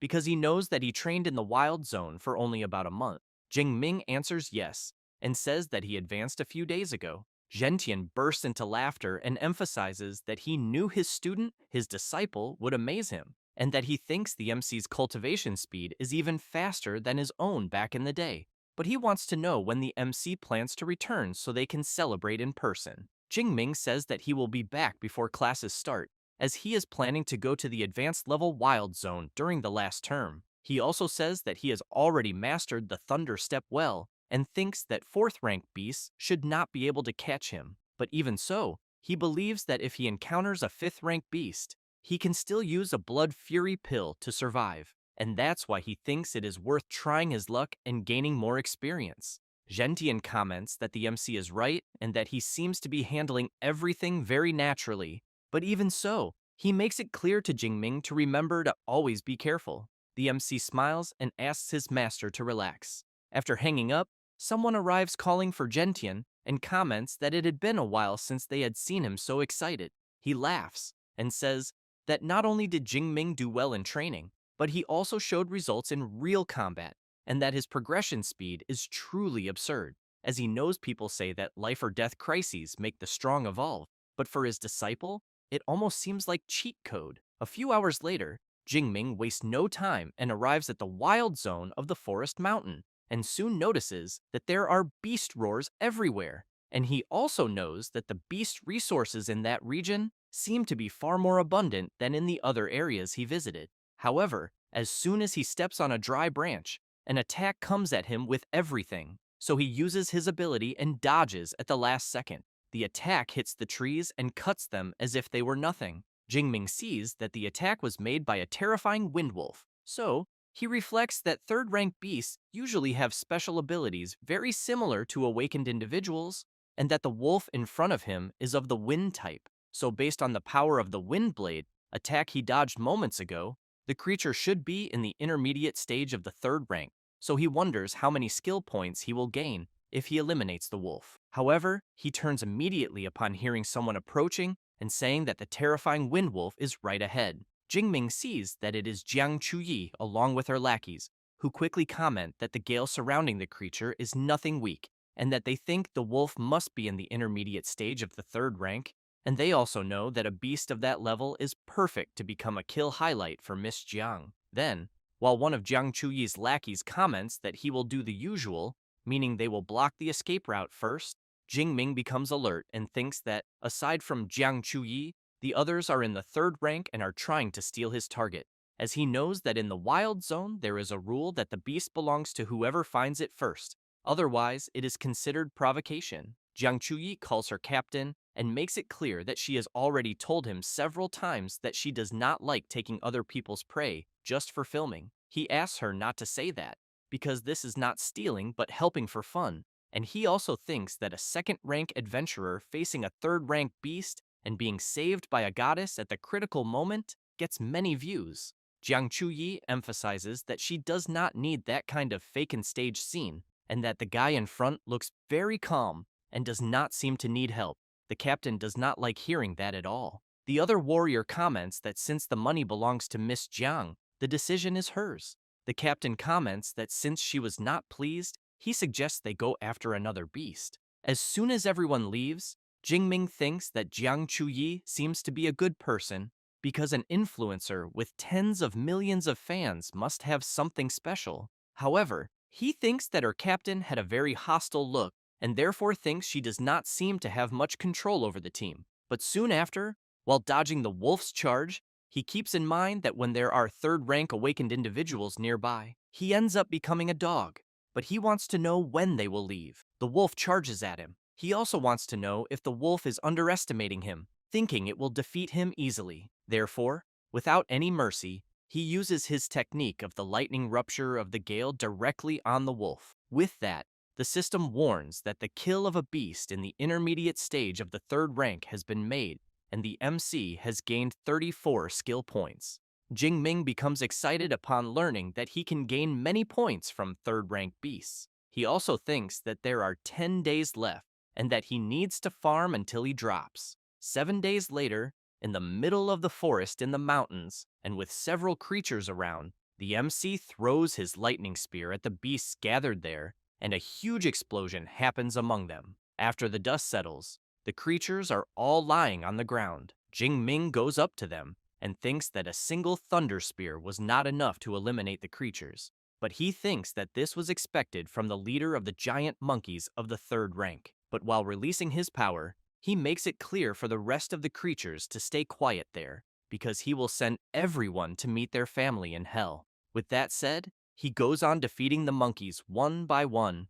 As soon as he finishes, Jingming sees in his system that he has already surpassed 3,000 skill points, and therefore thinks he should be able to return and learn an S-rank combat technique, until he sees his watch beeping, and, upon tapping it and seeing the map of the location, he realizes it is a distress signal. Meanwhile, Jiang Chuyi is running at full speed, jumping from tree to tree as an enormous creature is coming toward her. Very frightened, she reflects that her team scattered because of a fourth-rank beast, and that she has now run straight into an earth-burrowing dragon in the initial stage of the third rank. As she keeps fleeing, Jiang Chuyi has in mind that every beast with dragon in its name is always extremely cruel and difficult to deal with, and she knows she is still only in the intermediate stage of the second rank, and that even with a blood fury pill, she will not be able to win. She then looks back and concludes that all she can do is hope some awakened team sees her signal and comes to save her.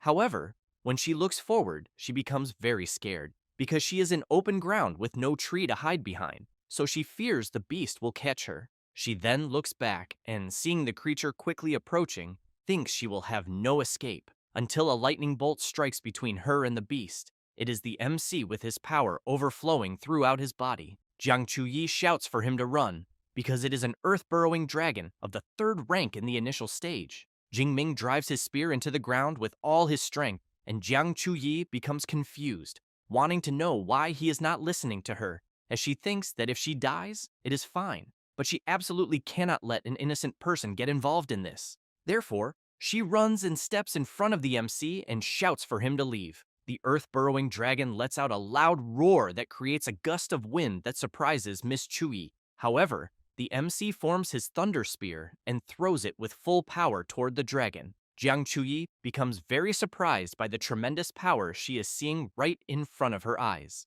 The MC's attack travels rapidly toward the creature's head, and as soon as it hits directly, the earth-burrowing dragon is brutally defeated. Jiang Chuyi, seeing the creature in front of her be easily defeated, falls to her knees on the ground, thinking about how an earth-burrowing dragon was eliminated with a single blow. She then looks at the MC, thinking about his overwhelming strength, but wonders if the MC was not only in the advanced stage of the second rank. The system notifies that the earth-burrowing dragon has been defeated, and the MC gained 36 skill points. He, in turn, smiles and thinks as expected of a beast with dragon in its name, since it yielded more points than a common beast. Therefore, he wants to know if Jiang Chuyi is okay. She takes a deep breath and replies that her legs are just a little shaky, but she is very grateful that he saved her. Jingming extends his hand to help her and says it was nothing, as he believes anyone would have done the same. As soon as she takes his hand and stands up, she emphasizes that not everyone would, then introduces herself and says she owes her life to him, and that if he ever needs anything, he just has to ask. The MC also introduces himself and says she does not need to exaggerate, but that if she can give him a signed photo, he will be very happy, as he knows his friend Liu Wentao is a huge fan of hers and keeps dreaming of an autograph. Jiang Chuyi says she does not have any photos with her at the moment, but wants to know if she can give him one when they return to the base. Jingming responds that it is fine. Next, Jiang Chuyi points to the MC's weapon and wants to know if it is the Shadow Cloud Swift Spear and if he is also from Magic City University. Jingming answers that it was a gift from his professor, but wants to know if she recognizes the spear. Jiang Chuyi replies yes, and says the spear is famous for being too heavy for first and second rank superpower users, and that third rank users only use equipment of rank C and above. She then says she is from the Ice Department of the Elemental Academy and is in the second year of Class 3. She says this and calls the MC a senior. Jingming thinks about it and reflects that it seems reasonable, since ordinary students of Magic City University only reach the advanced stage of the second rank around the third year, so he thinks it is better to let her believe that. Therefore, he calls Jiang Chuyi a freshman. She becomes excited and starts shouting that the MC is truly an amazing senior, because the earth-burrowing dragon was only in the initial stage but seemed like an advanced stage beast, and that Jingming defeated it with just a single strike. However, when she sees the MC turning away, she wants to know if he is leaving. Jingming replies that yes, and she, a little embarrassed, asks if she can go with him because she got separated from the school group and thinks she cannot make it back alone. The MC takes a deep breath but answers that it is fine and that he will take her to the ruins of the city, and that from there, he thinks she can return by herself. Jiang Chuyi becomes excited and thanks him greatly. Therefore, she calls the MC and asks if he is up to taking a look at the earth-burrowing dragon's cave, because she thinks there might be something valuable inside since she believes the creature would not have attacked her for nothing. Jingming replies that it is a good idea, and as they walk through the forest, Jiang Chuyi wants to know which academy the MC is from. He answers that he is from the Weapons Academy. She also wants to know if his director, Yang Zhentian, has the nickname King of Hell, because she heard he is truly tough. Jingming says that he is his master. She becomes completely embarrassed and immediately apologizes for saying something foolish. The MC, however, wonders if she is not known as the Ice Goddess in her live streams, always so cold and distant. But in reality, she is a complete gossip. It does not take long before they arrive at the entrance of the earth-burrowing dragon's cave. As soon as they enter, Jingming takes his spear and comments that he thinks it may be dangerous, so he asks Jiang Chuyi to stay close. After walking a bit inside the cave, Jiang Chuyi looks at some flowers in front of her and comments that the scent is very good. Jingming becomes impressed, as he knows they are spirit-purifying herb of rank B, burning flame flower of rank A, and hypnotic herb of rank C, so he wants to know how a bunch of rare herbs grew there, until Jiang Chuyi notices a spring in front of her and shouts that it condenses the essence of the earth, heals any injury up to the 4th rank, being the earth spiritual spring of rank S. Therefore, she picks one and, while admiring it, says that the spring nourishes the plants around it and transforms them into rare herbs with its unique aroma, and that she is without a doubt sure it is the earth spiritual spring. The MC comments that it is very incredible and that he is impressed with how much she knows about those natural treasures. Jiang Chuyi says she earned her rank 2 alchemist certificate at school. Impressed, Jingming comments that beyond everything, she is also an exemplary student, as he heard that certificate is very difficult to obtain. She laughs and comments that he is praising her too much, but explains that the spring there can make at least 5 bottles of S-rank medicinal healing water. The MC says he will take 4 portions and she can keep one, and that the rare herbs will be split half and half. She becomes excited and thanks him. Meanwhile, her team is walking nearby, and one of them comments to the captain that he thinks there is no monster inside the cave, but wants to know if there will be anything good, until Jingming and Jiang Chuyi hear the conversation. The captain answers that there might be something interesting, because from what he can see it looks like the lair of a 3rd-rank earth-burrowing dragon. Then they encounter Jiang Chuyi and the MC. She says she was startled, but in the end, it was just her team and her captain. Jingming, however, has in mind that a team of peak 3rd-rank superpower users discovering the Earth spiritual spring there will be very bad. The captain smiles, calls Miss Jiang, and says they were looking for her and did not expect to find her there. But one of the team members, with an unfriendly expression, wants to know what she is doing accompanied by the guy from earlier. She says the MC is a senior from Magic City University and that she met him on the way by chance. However, she emphasizes that the herbs there are good and that since they found them first, they will split them. The captain wants to know if it is true but thanks her. However, his friend comments to his captain that something is strange because he thinks the well ahead in the middle looks very much like the Earth spiritual spring. At the same moment, all of Miss Jiang's team changes their expression upon learning that it is an S-rank celestial treasure, and the MC notices this as well and thinks that just mentioning a high-level resource already made the atmosphere tense. At that moment, the captain of Miss Jiang's team, while releasing his power, shouts that apparently she was not very honest. Jiang Chuyi becomes scared and emphasizes that since they discovered it, she thinks they can keep the spring and the herbs, then calls the MC so they can get out of there. But when she sees that he stayed still, she goes to him and very quietly tells him that Captain Wang and his team are all at the peak of the 3rd rank and that neither of them can deal with them. Jingming calls her a freshman and emphasizes that they are only at the peak of the 3rd rank and he does not think they are stronger. Therefore, he becomes excited and asks if she really thinks that if they hand everything over, they will let them go. The captain laughs and says that the boy seems very arrogant, but that he got the deduction right. He then says that Miss Jiang is famous and that if she goes back and plays the victim and posts something online, his group will not be able to live in the country anymore. So he knows it is better to finish both of them right there. Jiang Chuyi grabs a pill and thinks she has no other choice because she cannot drag the MC into this. Therefore, she puts the blood fury pill in her mouth, and as soon as she consumes it, she boosts her power and uses her natural ice element technique, Frozen Soul. The place where they are begins to freeze.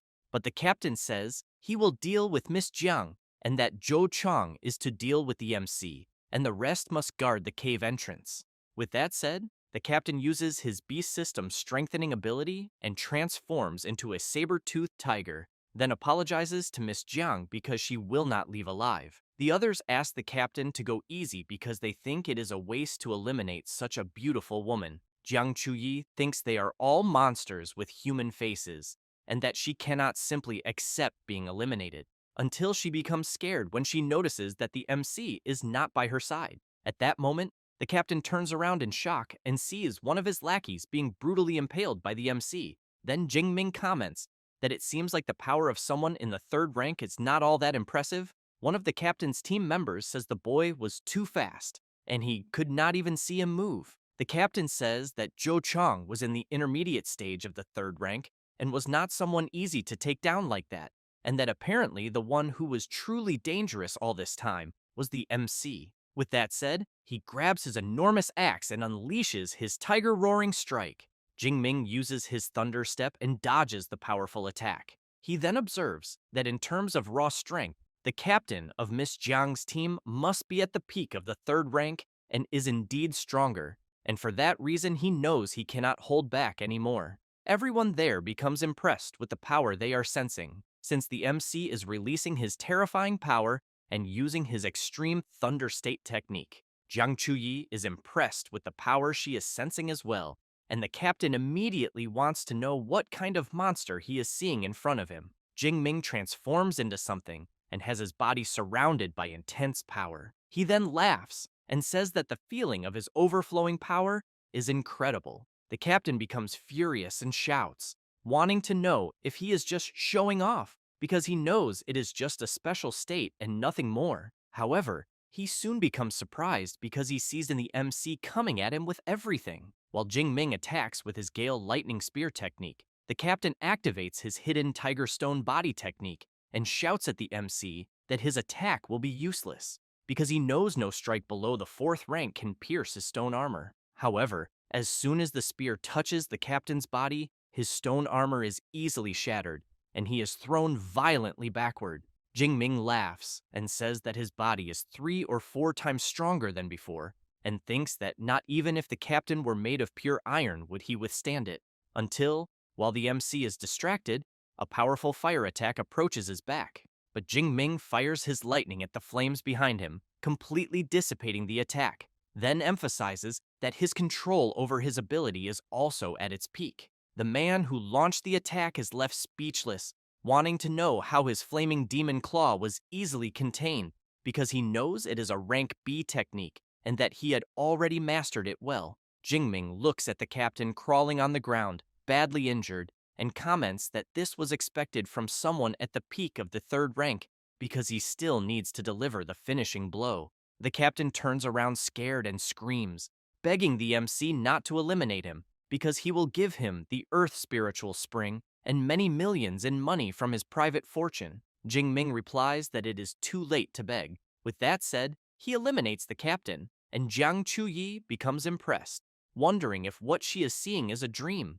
because she knows that hiring the squad alone costs 6 million, and that people said the captain was invincible within the third rank, and even so, he ended up being eliminated. She then observes the MC and thinks that he is unbelievable, because she has never heard of any student from Magic City University with a battle record like what she just witnessed. So she wonders if he possesses some rank A or even rank S ability. At that moment, Jingming says that the blood fury, which had lessened with his rank advancement, is returning, and that now it is their turn to feel it. The squad members prepare themselves and call the MC a demon. Jingming becomes intrigued about being called a demon and comments that compared to a bunch of worms like them, who kill and rob, he wants to know if they do not think he is far too human. Therefore, the squad members take the blood fury pill and say it will be all or nothing. However, after some time, Jingming and Jiang Chuyi manage to defeat all the squad members, until Jingming gasps for air, loses balance, and thinks that the extreme thunder state works, but consumes far too much energy. He knows he used it for a little over 10 minutes, and is more exhausted than after fighting beasts for 2 or 3 hours. Jiang Chuyi holds the MC's arm so he does not fall, and, very worried, wants to know if he is okay. Jingming replies that yes, but he is just a little tired, then suggests it is best to quickly take the Earth Spiritual Spring and the rare flowers and herbs and get out to rest. Jiang Chuyi comments that fortunately the blood did not contaminate the spring. Therefore, they begin collecting some bottles of the spring water. Jing Ming says that he has half a bottle more than he expected, and that this bottle and a half will be hers because he knows she worked hard in the fight. Jiang Chuyi smiles and thanks him, but as she tries to stand up due to her physical exhaustion, she feels discomfort in her leg and loses her balance, thinking that the side effects of the blood fury pill are kicking in. Then she ends up falling right into the MC's lap, who immediately freezes in place. Very embarrassed, Jiang Chuyi thinks her body is too weak and that she cannot stand, and that she cannot even get clothes from her spatial ring. She then wonders if the MC will think badly of her seeing her like that. However, Jing Ming picks her up in his arms and comments that the side effects of the blood fury pill are very strong, and that for that reason, he will take her to rest somewhere nearby. Even more embarrassed, Jiang Chuyi wonders why her heart is beating so fast, and if it might be because it is the first time she has been this close to a man. Jing Ming carries her to a certain spot, sets her down, and asks her to stay there and rest a little, as he will look for the rest of the rare flowers and herbs. He then hands her a shirt, and as soon as he leaves, Jiang Chuyi starts thinking that Jing Ming is indeed a very considerate person in the end. Therefore, the MC goes to the fallen bodies of the squad members and takes their rings. He then thinks about money, rare flowers, beast materials, and rank C techniques, and concludes that the elite third rank squad had nothing of real value. But he hopes to trade the two 1 cubic meter rings for a 2 cubic meter one, because he knows carrying that giant spear all the time is a pain in the neck. Jiang Chuyi calls the MC and says that the Earth spiritual spring can ease his weakened state caused by the blood fury pill, so she wants to know if he can give her a little, because she thinks it will help. Therefore, Jingming pours a bit of the spring's liquid into her mouth, and Jiang Chuyi exhales in relief and, very excited, comments that she is already feeling much better, but that she thinks to fully recover it will still take about 3 or 4 hours. Jingming emphasizes that he had never heard that it was possible to neutralize the effects of the blood fury pill like this, so he thinks this S-rank Earth spiritual spring is impressive in the end. However, he points out that in 3 or 4 hours it will already be night, and he thinks it is better for them to spend the night there, since it is a relatively safe place. Jiang Chuyi becomes surprised and embarrassed, thinking that it will be just the two of them alone, a girl and a boy, spending the night in a dark cave. Jing Ming wants to know what she thinks. A little shy to say it, Jiang Chuyi answers that it is fine and that she will do as the senior says. Therefore, the next day, as soon as dawn breaks, Jiang Chuyi gets up, stretches, and comments that the air in the mountain forest is so good that if it were not for the beasts around, she would love to live there for a month. But when she turns and sees the MC, she wonders what she was thinking the previous night, because she thinks there is no way the senior is the type of person she was imagining. But she questions why she feels disappointed, until she becomes startled when she hears the MC calling her and saying he will accompany her to the edge of the forest. Then both run out, but the MC quickly asks her to wait a moment. A 5th rank flaming tiger appears right in front of them, but only passes by. Jing Ming wants to know if the tiger noticed them there. Jiang Chuyi wants to know why the creature seems to be running from something, until she becomes frightened when she hears a strange noise and turns to look. A swarm of rats is running at full speed. Jiang Chuyi says they are iron-devouring rats, and that they are only 1st rank. But when they form a swarm, she knows that even a 6th rank specialist can be eliminated if surrounded. Jing Ming grabs his spear and comments that now he understands why the 5th rank tiger was running. With that said, he takes her hand and shouts that he thinks they should run too. Then, he runs at full speed while the rats chase after them. Jiang Chuyi explains that iron-devouring rats have absurd stamina and can run for 5 or 6 hours straight, so she wants to know if they will be able to escape. Jingming replies that they will only be safe when they reach the supply base, but that it is at least 90 kilometers from where they are, so he suggests that they need to find a way to go faster. Then the MC says that the spear is too heavy and he will have to drop it. Jiang Chuyi says that her spatial ring has space and she can store his spear. Therefore, Jingming hands over the spear and Jiang Chuyi stores it in her ring. With that, the MC grabs her arm and comments that now he is lighter, but that running hand in hand like that is slow, and so he thinks it will be better to carry her. He then puts Jiang Chuyi on his back and starts running. After running a long distance, they reach the city ruins, but realize they are also filled with iron-devouring rats. Jing Ming comments that there will be no other choice, so he activates his extreme thunder state again, and then he asks Jiang Chuyi to hold on tight because he will accelerate. Then he charges through the rats with everything he has, and, due to his power, eliminates several creatures at the same time as he runs. Meanwhile, elsewhere, the head of the supply base is with another man and several soldiers and tanks. This man calls the supervisor and reports that, according to the data, the rat wave is enormous, and that there are already more than 300,000 iron-devouring rats. Wang Chuang comments that this will cause a huge ecological imbalance in the Yuanshui wild zone, and he fears that from the looks of it, they will need to enter a critical period for the next few months. While observing the map of the area, the supervisor's assistant comments that he feels sorry for the superpower users who went deeper into the forest, because he thinks most of them must have already been devoured. Wang Chuang becomes worried and thinks that he hopes the MC did not go too far, because if he did, he fears that only his master, Yang Zhentian, could personally intervene to save him. Otherwise, he thinks there will be no salvation, until one of the guards, upon seeing a sphere of thunder, shouts that something terrifying is approaching. The base chief shouts for the guards not to panic and to immediately assess the threat level of the creature approaching, and that the first unit is authorized to open fire and intercept on his signal. As the thunder sphere approaches the base, the guards begin to open fire, until someone jumps out from inside the sphere.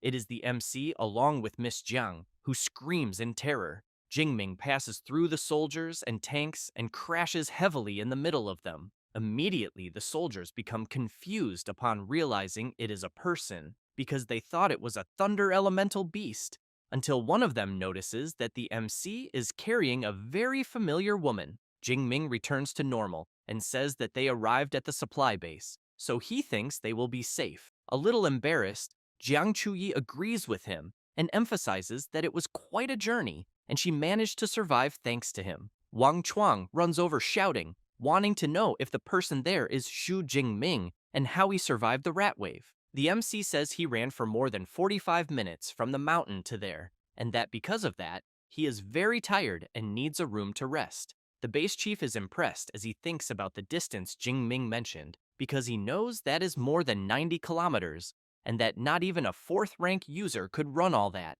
yet Xu Jingming managed it. He then says he will arrange a room immediately and someone to assist him, but Jiang Chuyi says it is not necessary because she will take care of him. As the two leave, the soldiers become very surprised to learn that the girl with Jing Ming is the goddess Jiang Chuyi, so they wonder what kind of relationship they have. After that, Jing Ming wakes up, and Jiang Chuyi says he finally woke up, then tells him he slept 2 full days and 2 nights, and that she almost gave him water from the earth's spiritual spring. Jing Ming gets up and asks if he really slept that long, but quickly changes the subject and asks about the current situation in the wild zone. Jiang Chuyi says the rat wave still has not retreated, and that because of that, the forest remains blocked, but she emphasizes that even when the wave retreats, she thinks it will take some time before beasts appear there again. Jingming says there are only a few days left until classes begin, and that he thinks it is time to return. Jiang Chuyi says she was also thinking about returning, until she remembers something and gives him a very sensual and autographed picture of herself, as the MC had requested. Jingming becomes completely embarrassed and says he wanted the autographed photo to give to a friend, but wants to know if the picture she gave is not a bit inappropriate and if by chance she has a more normal one. Jiang Chuyi becomes embarrassed and thinks she will die of shame because she thought Jingming was interested in her. But right after she gives him another photo and asks him to return the one she gave earlier, the MC says he wanted to keep the one she gave, but wants to know if she is okay with that. Jiang Chuyi smiles and says he can keep the photo. Then Jing Ming grabs his phone and, trying to change the subject, says he has many messages piled up from the 2 days he was asleep and that he needs to take care of some things, and that he also still needs to book the train tickets to return to the university. Jiang Chuyi says he will not need the train because she arrived there driving. and that when it is time to return, he can go with her if he wants. With that said, a few hours pass and they leave. Jingming says that internet celebrities are on another level because they even have limited edition sports cars that cost tens of millions, and that it is the first time he has experienced this kind of autonomous driving. Jiang Chuyi laughs and explains that even though it is only a level 5 AI, making a car drive by itself is very simple. It does not take long before they arrive at Magic City University. Both get out of the car, and while the MC walks with Jiang Chuyi, people start noticing and commenting that he has a strong body and a dangerous, dominant aura. Jingming looks up and thinks that he is finally back, because he knows the change in his strength over the last month and a half he was away was absurd. Jiang Chuyi wants to know which district his dormitory is in. Jingming says it is in District 3. She says that hers is in District 2 and that apparently they will be parting ways there, then emphasizes that if the MC ever needs her help, he just has to call. Jingming says he will definitely do that. With that said, Jiang Chuyi walks up to him and gives him a kiss on the cheek, leaving him embarrassed. She then turns and asks him to consider what she did as a small form of gratitude for saving her life. Therefore, Jiang Chuyi says goodbye to the MC and says she eagerly looks forward to seeing him again. Jingming, still in shock, wonders if he actually just got kissed. After returning to her dorm, Jiang Chuyi thinks that someone as strong as the MC should not be a complete nobody, and that because of that she will search for information about him, until she sees something about a freshman breaking records, the strongest in the first rank, then wonders why everything is about freshmen, until she finds the detailed records of the MC and discovers that he is a freshman in the advanced stage of the second rank after all, then thinks that she had been calling him senior the whole time, and that the next time they meet, she will show him who is in charge. Meanwhile, Jingming is in his room thinking about the burning flame flower, dark wolf hide, and all the mission items gathered there, along with the spatial rings and more than 25 million on his card. He then looks at his status on his system and thinks that it really was a shame he ran into the rats. Otherwise, he would have gained even more skill points. But even so, he still has more than 3,700 points, and he thinks it should be enough to learn 2 S-rank combat techniques. At that moment, Liu Wentao appears shouting and calling the MC, saying he heard there was a rat wave where he was recently, and that he was worried about him. Jingming says that yes, there was, but explains that the army is already taking care of it. Liu Wentao senses his friend's aura and immediately wants to know if he advanced to the second rank. Jingming says he is in the advanced stage of the second rank to be exact, but emphasizes that he went through some life or death situations, but got lucky, and not only survived, but also gained an advancement. Liu Wentao, Ichiu, says he knew his friend was not someone ordinary, because he knows life or death situations increase strength at an absurd rate, and that it even makes him want to try it. Jingming asks his friend not to think like that, because his case was special, then stresses that the wild zone is extremely dangerous, and that if he ever goes there, he should only think about doing it after reaching the second rank. Liu Wentao says he was only speaking figuratively, because for now, he is not even thinking about going there. Then he says that Song Chu-yin looked for him several times during the period his friend was gone, so he thinks that when the MC can, he should get in touch with her. Jingming says he will talk to her after finishing some things, and that he brought a present from the wild zone for him. As soon as he takes out the autographed photo of Jiang Chuyi, Liu Wentao instantly falls in love with her. Later, the MC goes to the university library and thinks about his 871 academic credits from 4 missions, and that doing missions is a very fast way to earn credits. He then calls Eva and asks her to filter all S-rank combat techniques of the Thunder type. She quickly presents the Thunder Tribulation Seal, which condenses the Thunder Elemental ability into a seal to attack, causing massive electrical damage, but which can only be learned by ability users of second rank or higher, with a Thunder type ability of rank C or above. It also shows the Thunder Fist, which maximizes the user's Thunder type ability by concentrating it into the fist to attack, and finally, the Thunder Prison Domain technique, which creates a thunder barrier around the enemy while firing continuous lightning inside the barrier, but which can only be learned by users of the third rank or higher with a Thunder type ability of rank B or above. After seeing all the abilities Eva displayed, Jingming thinks that even in a top institution like Magic City University, there are only a little more than 20 Thunder-type combat techniques at rank S. But he keeps in mind that S-rank techniques are crucial for increasing his strength in the future, so he knows he needs to choose carefully. Then Eva shows a few more, and Jingming decides it will be two, one for long-range magical attacks and the other for defense, being a good balance between offense and defense. He also thinks that for close combat techniques, others might only be able to focus on one path, but since he has a cheat system, he does not need to worry about that, because he will get everything, until, when reading the technique manual, he becomes surprised and thinks that the Heavenly Thunder art he is seeing is a prerequisite for the only SS rank technique in the Thunder department of Magic University, which is called the Heavenly Guide of the Thousand Thunder Prisons. Then he concludes that it is truly profound, being far more than the indestructible Thunder Body, which is also an S-rank technique. He also realizes that the technique he is reading is so complex that it seems even more painful than spending nights studying foreign literature in his PhD in his previous life. Therefore,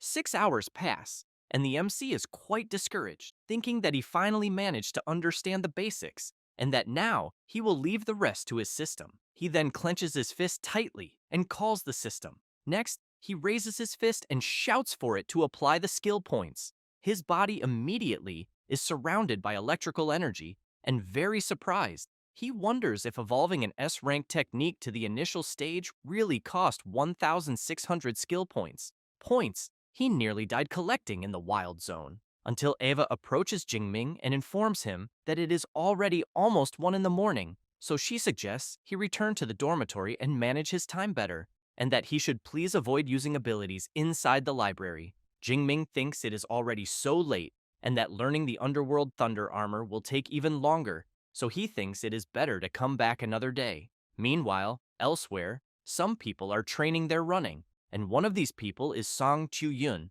who thinks that she trained late every night for the last month and is even surprised by her own progress. So she thinks that when Jingming returns, she will challenge him and show who is the true #1 among the freshmen, until she looks up after seeing a bird flying and realizes it is a black feathered falcon. Song Chu-yun knows it is a wild beast that relies on speed and camouflage feathers to hunt in the city. Judging by its speed, she thinks it must be 3rd rank. However, she becomes puzzled when hearing thunder sounds despite there being no clouds in the sky. And then she sees a powerful ball of electrical energy hit the falcon directly, which is instantly destroyed. Song Chiu-yun becomes impressed, wondering if it was a high-level superpower user taking action, and that, by the looks of it, whoever did it is right there on campus, so she wonders if it could be some senior or a professor. However, she has no idea that this was done by a freshman who, to be precise,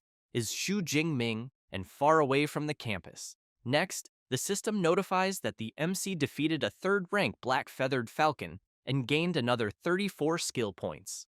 Jingming becomes excited, thinking that the Heavenly Thunder art is even stronger than he imagined, because it simply pulverized the beast, and that the best part of all was the range, which reached almost 1,000 meters. Meanwhile, someone is watching the MC, thinking that the guy he is seeing can only be the famous freshman. The next day, Liu Wentao sees his friend and asks if he is going out that early. Jingming says that the Great Freshman Tournament begins in a few days, and that because of that, he is going to the Combat Technique Library again. Liu Wentao thinks that his friend just came back from the Wild Zone and is already training again, so he thinks he is not human, but in contrast, he thinks that after eating breakfast, he will also train. As soon as he steps out of the dormitory, the MC hears someone calling him. It is Song Chu-yun, accompanied by her friend Chi Dongxia. Jingming sees the outfit Song Chu-yun is wearing and says that apparently she is also training. Song Chu-yun walks up to the MC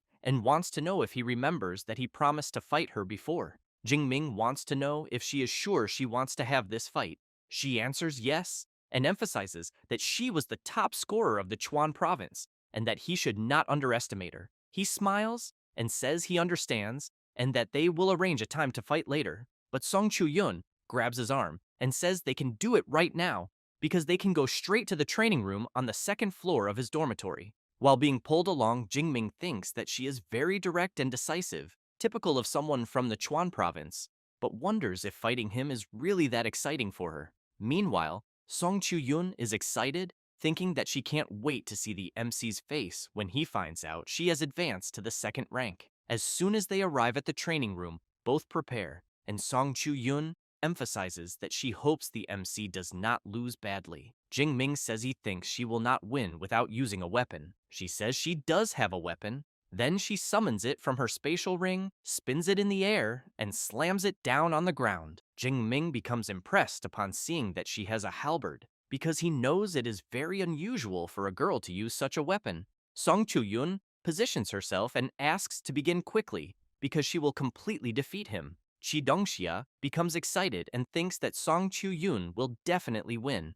Jing Ming, while releasing his power, notices that his opponent advanced to the initial stage of the second rank, and that now it makes sense why she is so confident. But he keeps in mind that he also has not been idle all this time. Chi Dongxia becomes impressed upon seeing that the MC is in the advanced stage of the second rank, and immediately wants to know how that is possible. Liu Wentao laughs and says he had already said that Song Chu-yun would have no chance against his friend. Meanwhile, Song Chu-yun becomes worried upon discovering her opponent's advancement because she wanted to impress him with her level. But in the end, she was the one who ended up surpassed because she knows they are each the best from their respective provinces, so she wonders how he advanced so quickly. Jing Ming wants to know if Song Chu-yun still wants to continue. She replies yes, but asks him to go a little easy. The MC thinks that this was to be expected from the best of Chuan province because she knows when to retreat and when to advance. So he asks her to relax and go all out because he will not attack first. Song Chu-yun activates her ability and says she hopes the MC will not regret his decision.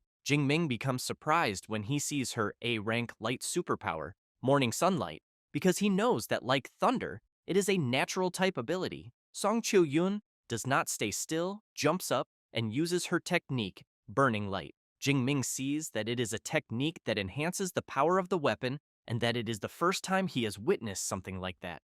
Song Chu-yun also uses her other ability, Heavy Slash of the Light Flame, but the MC manages to block her attack. While blocking, Jing Ming gives a slight smile and strikes his spear against her halberd. This forces her to retreat. Jing Ming comments that using a light ability to create flames is quite impressive, but makes it clear that it still lacks power. Liu Wentao becomes impressed, thinking that he does not know how many people Song Chu-yun defeated in the Chuan province with the technique she just showed, but that his friend blocked it very easily. Song Chu-yun grips her weapon tightly and says she will try again. She then uses her Radiant Gale Slash. While blocking all her attacks, Jingming says that the halberd is too slow and the strike is also weak, and that she needs more practice. Song Chu-yun becomes very tired and nervous at the same time. Then she shouts that it is enough because she is exhausted and that the Radiant Gale Slash is an A-rank technique that, combined with Morning Sunlight, can attack hundreds of times in a few seconds.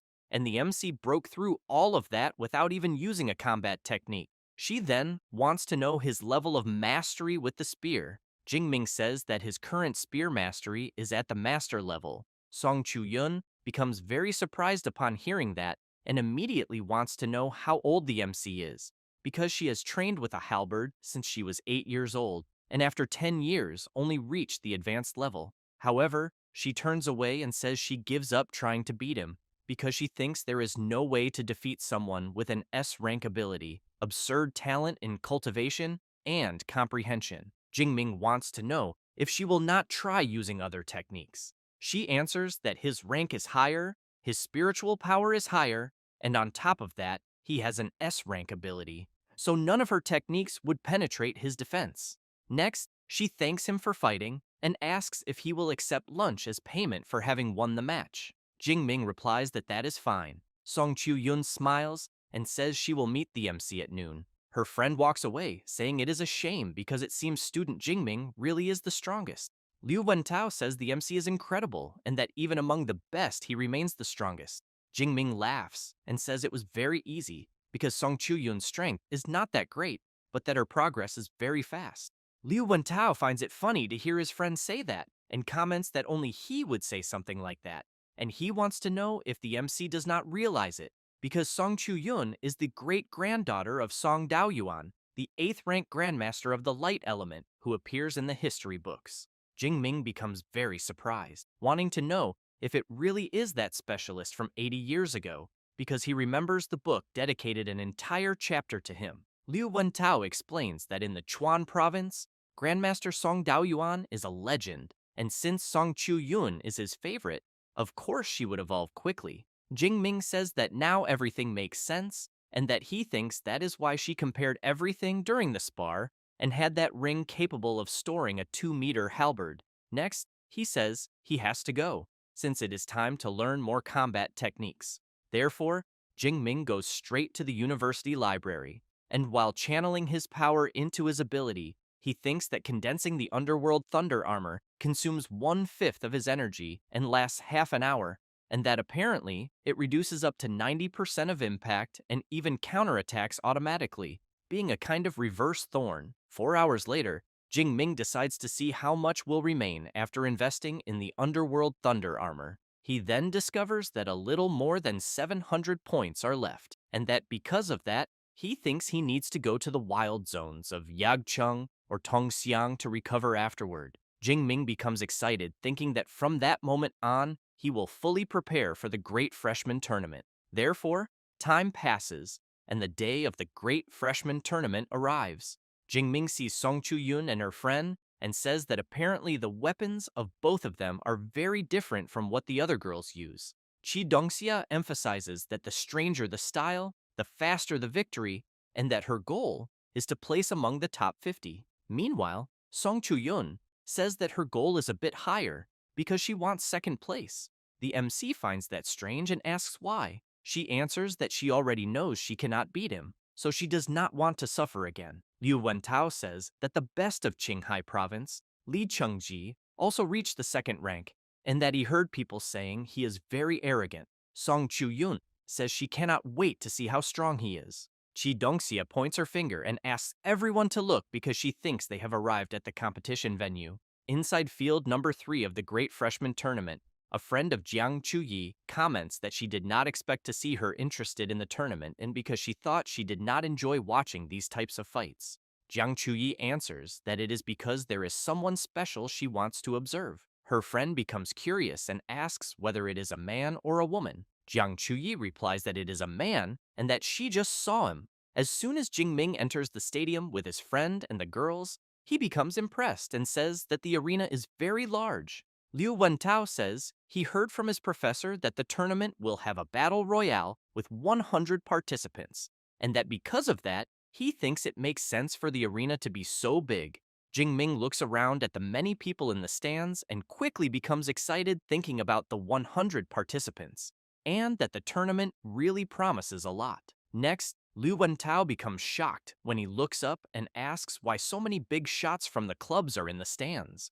Because even the presidents of the 2 biggest clubs in the school, the Ash Club and the Meteorite Club, are there in person. Jing Ming becomes confused and asks if Magic City University has that kind of thing. Liu Wentao replies that of course it does, but emphasizes that the clubs at Magic City University are very different from electronics or chess clubs at humanities colleges, because the MC can think of them as combat teams formed by superpower users. He also explains that they usually organize expeditions to wild areas to hunt fierce beasts and also distribute training resources regularly every month, and that after graduation, a person can even be transferred to their main guild and become an official member. Liu Wentao makes it clear that Mr. Liu Ming is the vice president of the Ash Club, so he thinks it is a great day for the MC to shine, but he wants to know why he cannot see him. Jing Ming thinks about that and reflects that since he returned to school, neither Liu Ming nor his master has shown any sign of life, but he heard that they went to the southwest, and he does not know if they are okay. Meanwhile, a guy is calling his president and saying he heard that the situation in the southwest is tense, and that he is very grateful that he took time out of his schedule to return to the school, but emphasizes that recruiting newcomers is something they can handle, and that he did not need to personally supervise it. This is Wei He, president of the Ash Club, who makes it very clear that he is not there for anyone else, and that his only purpose in returning is to recruit Liu Ming's junior, Xu Jingming, no matter the cost. But when he turns around, he becomes intrigued, wondering why Wu Yuan of the Meteorite Club is also there, and whether his target could also be Jingming. This is Wu Yuan, president of the Meteorite Club, who upon seeing Wei He looking at him, makes a hand gesture. Next, a magic appears in front of everyone, and Liu Wentao says that apparently the directors are arriving and that the tournament is about to begin. A sort of room appears above the magic, and people begin wondering if it could be a spatial ability. Then, someone begins to step out, and a woman appears. Liu Wentao says that the woman is the vice director responsible for the combat ability library. Jingming, wide-eyed, says she is very young to be a vice director. Song Chiu-yun explains that superpower users have strong bodies, so they age more slowly, but she thinks the vice director is not even 40 yet. Therefore, the vice director says it is a pleasure and introduces herself, saying her name is Ling Shuang and that she is one of the 3 vice directors of the university, normally responsible for guarding the combat ability library. She then emphasizes that since the director is not at the university and the other 2 vice directors are busy with important matters, she will be the one conducting the opening ceremony for the freshmen this year. With that said, she says that first of all, she welcomes everyone to the Magic City Superpower University, and that this year's freshman class has 1,024 students, including the top 6 scorers from the provincial exams. She then says that there are 56 with A-rank abilities, 832 with rank B, 135 with rank C and D, and beyond that, the class has a rare S-rank superpower user. Liu Wentao immediately looks at his friend, as does Song Chiu-yun. Ling Shuang explains that to help them grow, the university distributes resources each academic year based on their level, and that there are 5 levels in total, from D up to S. Then the Great Freshman Competition will determine their training during the first year. The vice director explains the ranking system, credit system, combat power ranking, mission system, and that competition at Magic City University is extremely intense, until someone in the audience comments that they think it would be better to cancel these systems because it would be fairer. Ling Shuang hears this and shouts, demanding to know when she ever said Magic City University was fair. She then becomes serious and, releasing her overwhelming pressure, makes it clear that the university's goal is to train elite specialists and that the birth of a specialist requires fierce competition, and that everyone needs to fight for it. While everyone is frozen in fear from the vice director's crushing pressure, Jingming becomes excited, thinking that this kind of competitive culture is exactly what he wanted, and that it seems he made the right choice by coming to Magic City University. Ling Shuang concludes that in summary, at Magic City University, they had better not even think about hiding their strength, because the stronger they are, the more resources they will receive, and that she will now focus on explaining the Great Freshman Competition. Therefore, she explains that the competition will be divided into 2 phases. The first is a battle royale with 100 people, and Eva will record the number of enemies defeated by each participant. The top 5 of each round will advance to the second phase, and there will be 10 rounds in total. Eva shows the rewards, where first place will receive a spatial ring with a capacity of 10 cubic meters, a set of A-rank training resources, and 1,000 academic credits. Second place will receive an A-rank combat armor, a set of B-rank resources, and 900 credits. And third place, a B-rank armor, a set of B-rank resources, and 800 credits. Lu Wentao becomes impressed and asks how much a 10 cubic meter spatial ring would be worth. Qi Dongxia answers that it probably cannot even be bought with money. Then, while Eva shows the privileges of the ranked students, Ling Shuang says that the competition will determine each person's level and that the S-rank privileges will be evaluated separately by the university itself. With that said, she says she has said all she needed to say and informs Director Sun that the rest is up to her, who quickly steps forward and announces that she officially declares the Great Freshman Competition open. She emphasizes that students with exceptional performance can be accepted as personal disciples of professors, so she suggests everyone do their best. This is the director of the Elemental Academy, Sun Qing Shui. The participants begin talking among themselves about doing their best and hoping some professor will notice them. As the participants head to the arena, the organizers announce that the first phase has 10 rounds and that they will draw the students for the first round, so the students selected by Eva must go on stage. Liu Wentao becomes surprised to see that the so-called Li Chengzi will also participate in the first round, who in turn looks at the MC and makes a hand gesture implying that he is done for. Chi Dongxia tells the MC that Li Chengji is trying to provoke him. Liu Wentao laughs and thinks that of all the people Li Chengji could have provoked, he picked one of the ones he least should have, and that the second person he should not have provoked also turned against him. So he hopes Li Chengzi does not get beaten too badly afterwards. After all the selected participants climb onto the arena, Sun Qing says that they do not need to worry about being killed, because if there is any risk to their lives, Ava will automatically generate a protective shield, then asks everyone to begin. The participants waste no time, and a frantic battle begins. Some people in the stands become surprised, and one of them wants to know who the guy with the saber is. The chubby one says he thinks it is Li Chengji, the first place of Qinghai province. He, in turn, continues at high speed defeating the participants and calling them weaklings, until Eva announces that the first round has ended and that first place belongs to Li Chengji, who defeated 36 people. While stepping down from the arena, he calls out to the MC and says that since he is an S-rank superpower user, he wants to know if his results in the first phase will surpass his own. Lu Wentao says that Li Chengji is a lost cause and that he has seen people wanting to die,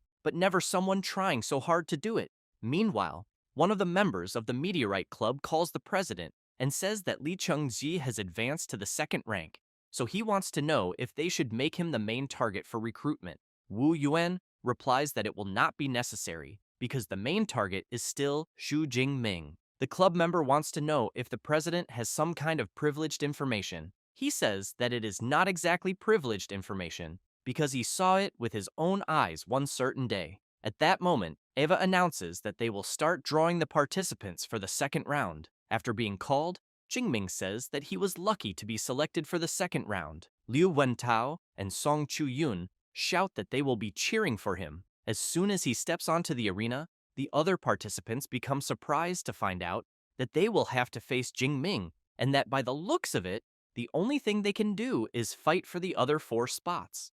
Jingming looks around and wonders if the participants think they are safe just because they are far away. One of the directors wants to know if the boy he is seeing is the new disciple that director Yang Gentian accepted some time ago, because he thinks his aura seems very sharp, and he really wants to see how he will perform. Sun Qingshui replies yes, and says that he awakened the S-rank lightning ability, the Purple Heaven Divine Thunder. The other director becomes extremely surprised, chokes on his drink, and wants to know what is happening, because Jingming is already in the second rank, even though he was only an awakened when he entered.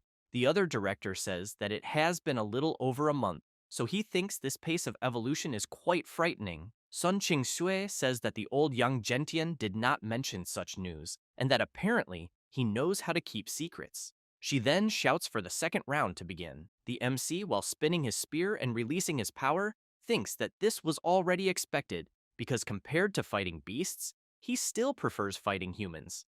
The participants are shocked when they see the MC's terrifying aura, and as they watch him release his power, they comment that the aura they are feeling is from the advanced stage of the second rank. Then, they want to know whether Jingming is truly an advanced second rank superpower user. The MC continues releasing his power, terrifying all the participants in the area. From the top of the stands, Wu Yuan's partner asks whether he knew this all along, and he replies that basically, yes. Jiang Chuyi is excited to see the MC, but still thinks she should call him Junior, since she was deceived all this time, and will later demand an explanation from him.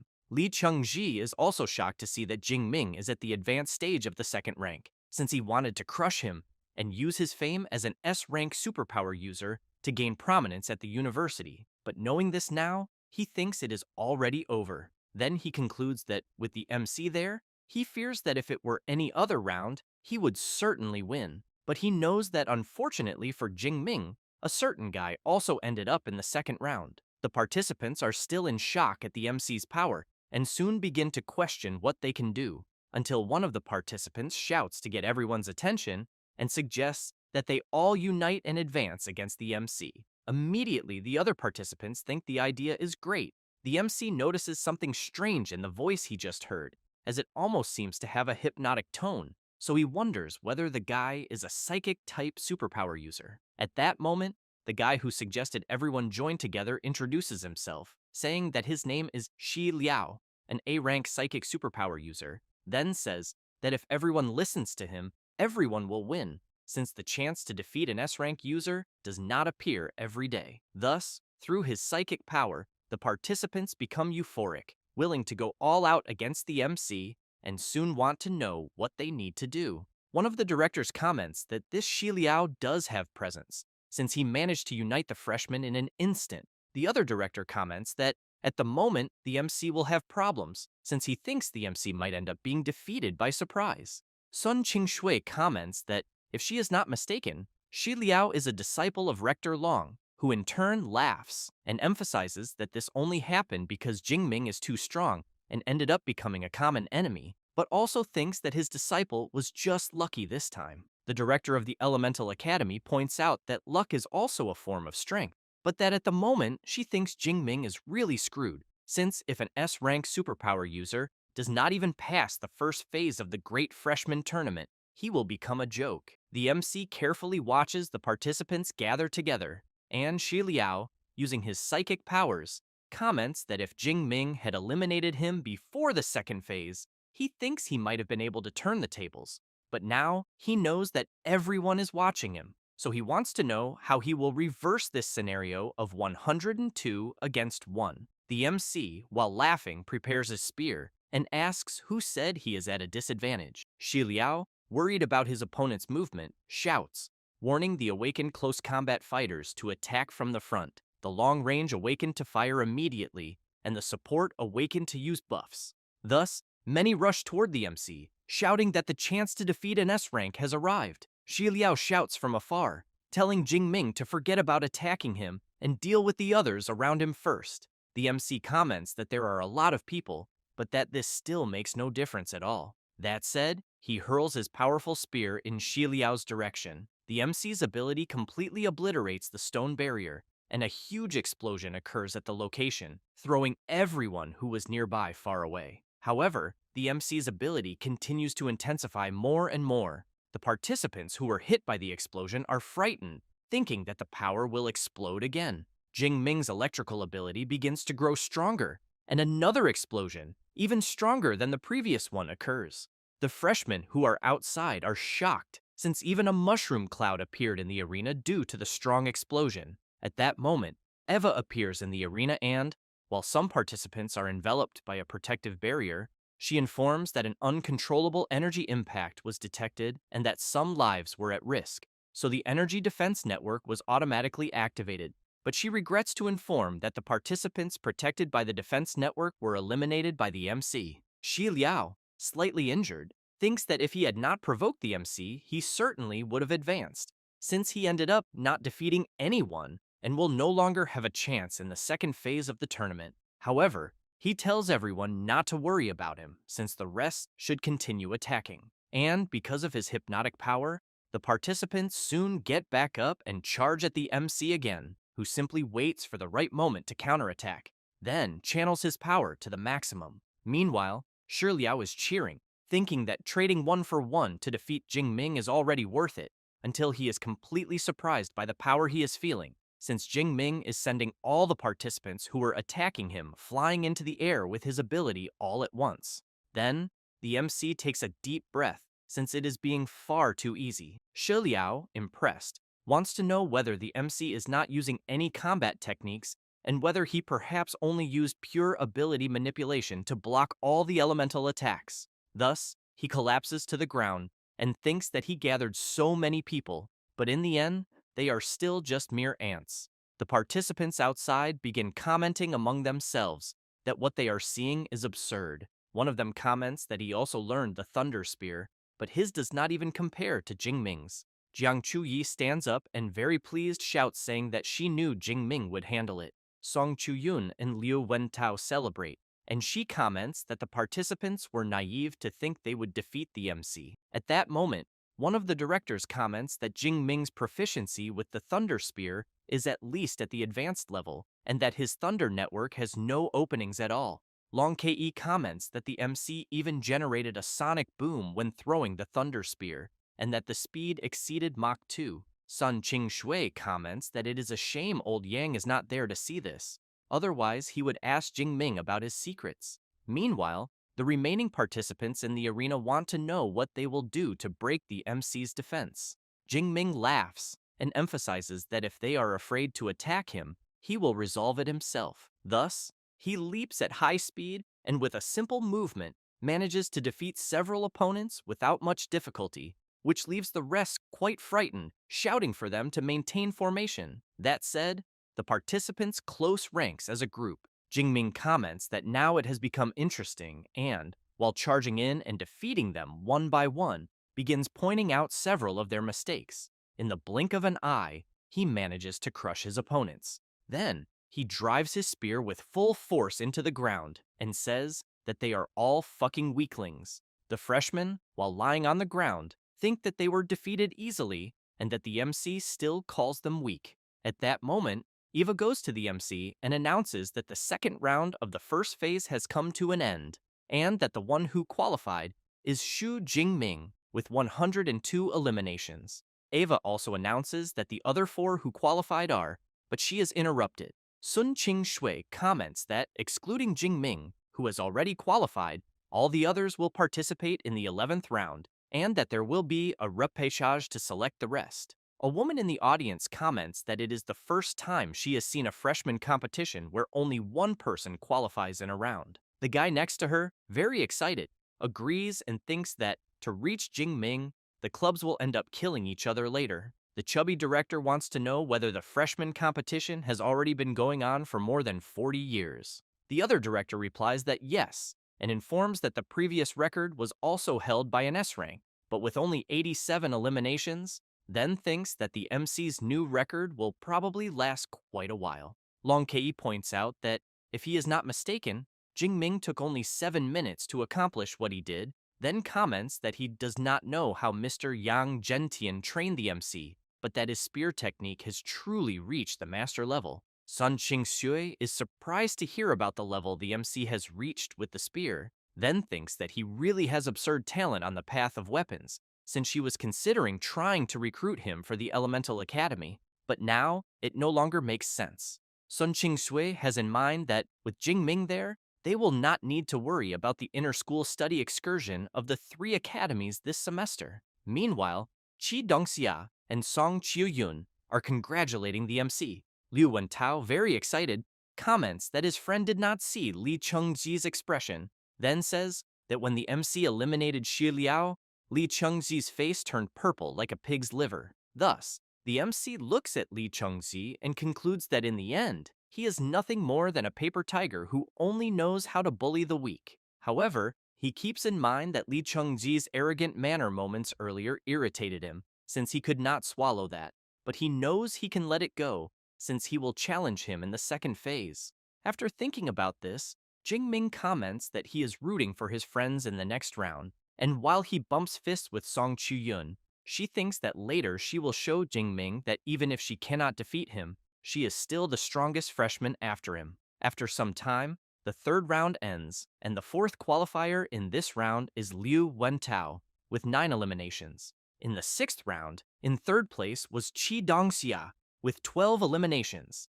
The 8th round was about to begin, and, very excited, Song Qiuyun was thinking that her turn had finally arrived. The freshmen in the stands become enamored with her and shout that she is the first place from Chuan province, and that they also know she uses a halberd as her weapon. At that moment, the 8th round begins, and Song Qiuyun immediately prepares herself, and without thinking twice, charges toward her opponents. Some freshmen watch her fight and conclude that apparently she is also at the advanced 2nd rank. Then, from the top of the stands, Wu Yuan asks his partner to add Song Qiuyun as the 2nd recruitment priority, and that Li Chengji is temporarily 3rd at the moment. Back in the 8th round, Song Qiuyun activates her ability Dawn Phoenix Dance and goes on to defeat several freshmen. Then she uses the halberd technique light piercing, and with a single thrust, manages to defeat several at the same time, who fall to the ground complaining that they were defeated.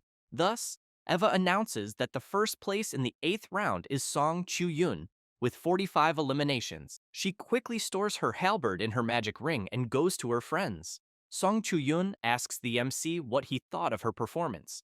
Jingming replies that it was truly impressive, and that she combined magical combat and close combat abilities very well, then emphasizes that he is looking forward to her performance in the second phase. After that, 2 hours pass, and Eva announces that the second phase of the freshman competition will be the free challenge, then explains that everyone has 3 chances to challenge anyone and take their higher ranking, and that those below the top 50 cannot challenge the top 50. That said, the arena platforms begin to move. Lee Chung-ji thinks that he needs to leave Jingming alone and wonders whether he should challenge the second place, Song Chu-yun, until he is quite startled to hear someone asking Eva that they want to challenge the third place, Lee Chung-ji. Seeing that it is the MC making the request, Lee Chung-ji becomes furious and immediately comments that the MC is in first place, then wants to know why he is challenging the third place. Jingming replies that the rules never said that challenges must go from the lower rank to the higher rank, and also asks whether Lee Chung-ji really thought he was someone he could provoke at will. The freshmen around want to know what is happening, and whether the first place and the third have some kind of feud. One of the freshmen says that Lee Chung-ji made a throat-slitting gesture at Jingming earlier with the intention of provoking him. It does not take long for Eva to announce that she has designated arena number 74 for the battle, and soon asks the participants to enter. Lee Chung-ji comments that it is fine, and that he will see just how strong Jingming is with his S-rank ability. As soon as both step onto the arena, Eva tells them to begin. Lee Chung-ji does not waste time and immediately activates his bestial mode of the Furious Blood Lion King, an A-rank ability. Then he charges at the MC while shouting that the MC forced him to reach this point. Jingming focuses and replies that he forced him into nothing, since this is the consequence of his own arrogance. With that said, he also advances toward Lee Chung-ji and quickly appears behind him. However, with his transformation, Lee Chung-ji turns around quickly and unleashes the Furious Lion Slash. Jingming blocks the attack with his spear and, due to the powerful impact, sends the huge lion flying backward, who becomes terrified upon realizing that the MC's strength is greater than his own. At that moment, Jingming begins channeling his power and unleashes his divine thunder of the Purple Heaven ability onto the lion, who starts screaming, saying that it hurts too much. Lee Chung-ji tries with all his might to withstand the MC's attack. The people in the stands, seeing this, comment that Lee Chung-ji is a body reinforcement type superpower user of the second rank, so they think that if he cannot endure it, the pain must be immense. But they also know that the most frightening one is Jingming, since he is controlling the thunder's power to torture his opponent, keeping the pain below the limit so that Eva does not yet declare defeat. Until, after some time, Lee Chung-ji can no longer resist and collapses heavily onto the ground. Eva quickly announces that the winner of the fight is Jingming. After dissipating his ability, the MC thinks it is a pity, since he wanted to continue torturing him, but he knows that the time he tortured him should already be enough for Lee Chung-ji to remember it for the rest of his life. And he also hopes that Lee Chung-ji learns his lesson and controls himself more. Otherwise, he thinks that with his personality, he will end up in serious trouble. Then Lee Chung-ji wakes up in terror, thinking that for a moment he thought he was going to die.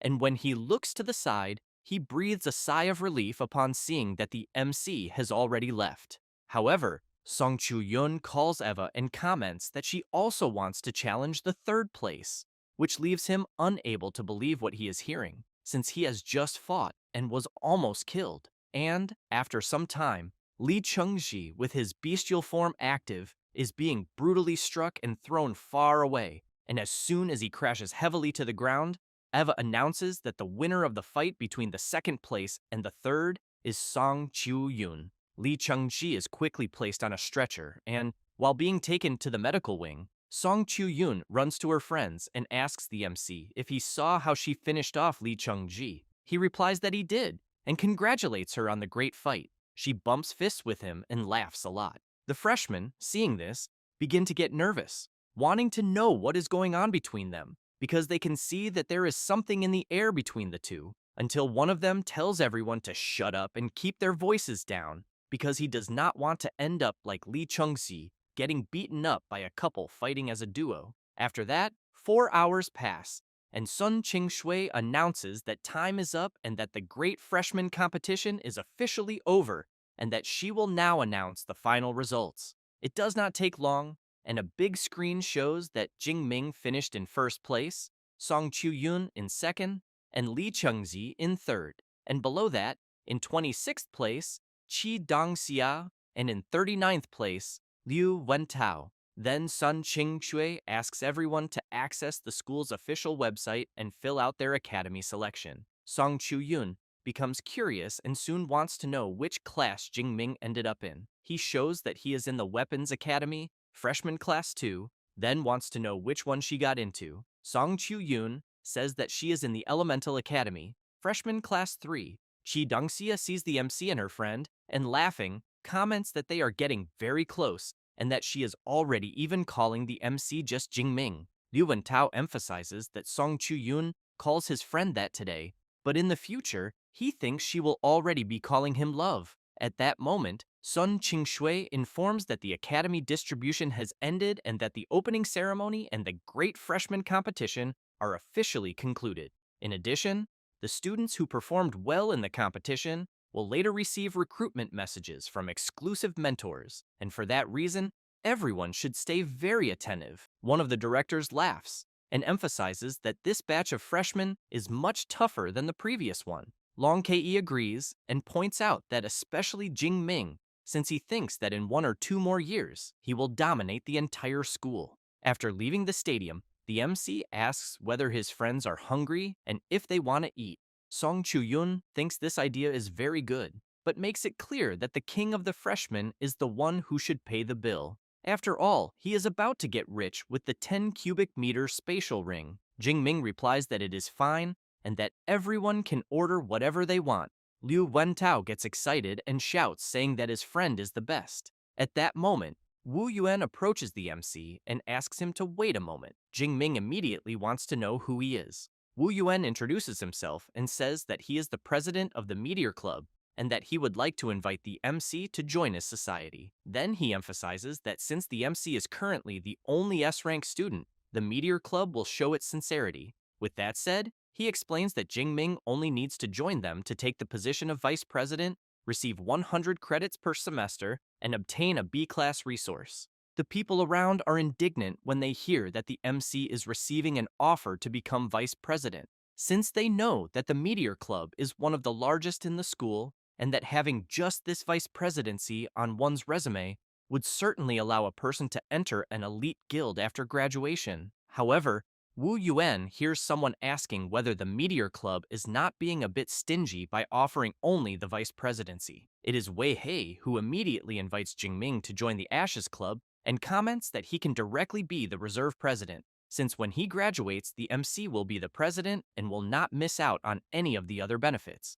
The people around go crazy over the offers Jing Ming is receiving. Wei Hei keeps in mind that the Meteor Club is subordinate to the Meteor Guild, and that, according to the guild's rules, their president must be chosen by the guild itself. Jing Ming thinks about the offers he received and comments that he needs time to think, and that he will give them an answer in a few days. However, he keeps in mind that in his past life he joined the student council during college and even served as president, but the result was that council matters took up an enormous amount of his time, and because of that, he thinks it is better to be cautious this time. Wu Yuan asks the MC to accept the card, since it contains his personal number and that he just needs to call him directly once he decides. Wei He does the same. Then Wu Yuan points out that if the MC's friends want to join Meteor, they will be very welcome as well. Wei He comments that the same goes for them. After the two leave, Song Chu-yun comments that it is not easy to get out of there,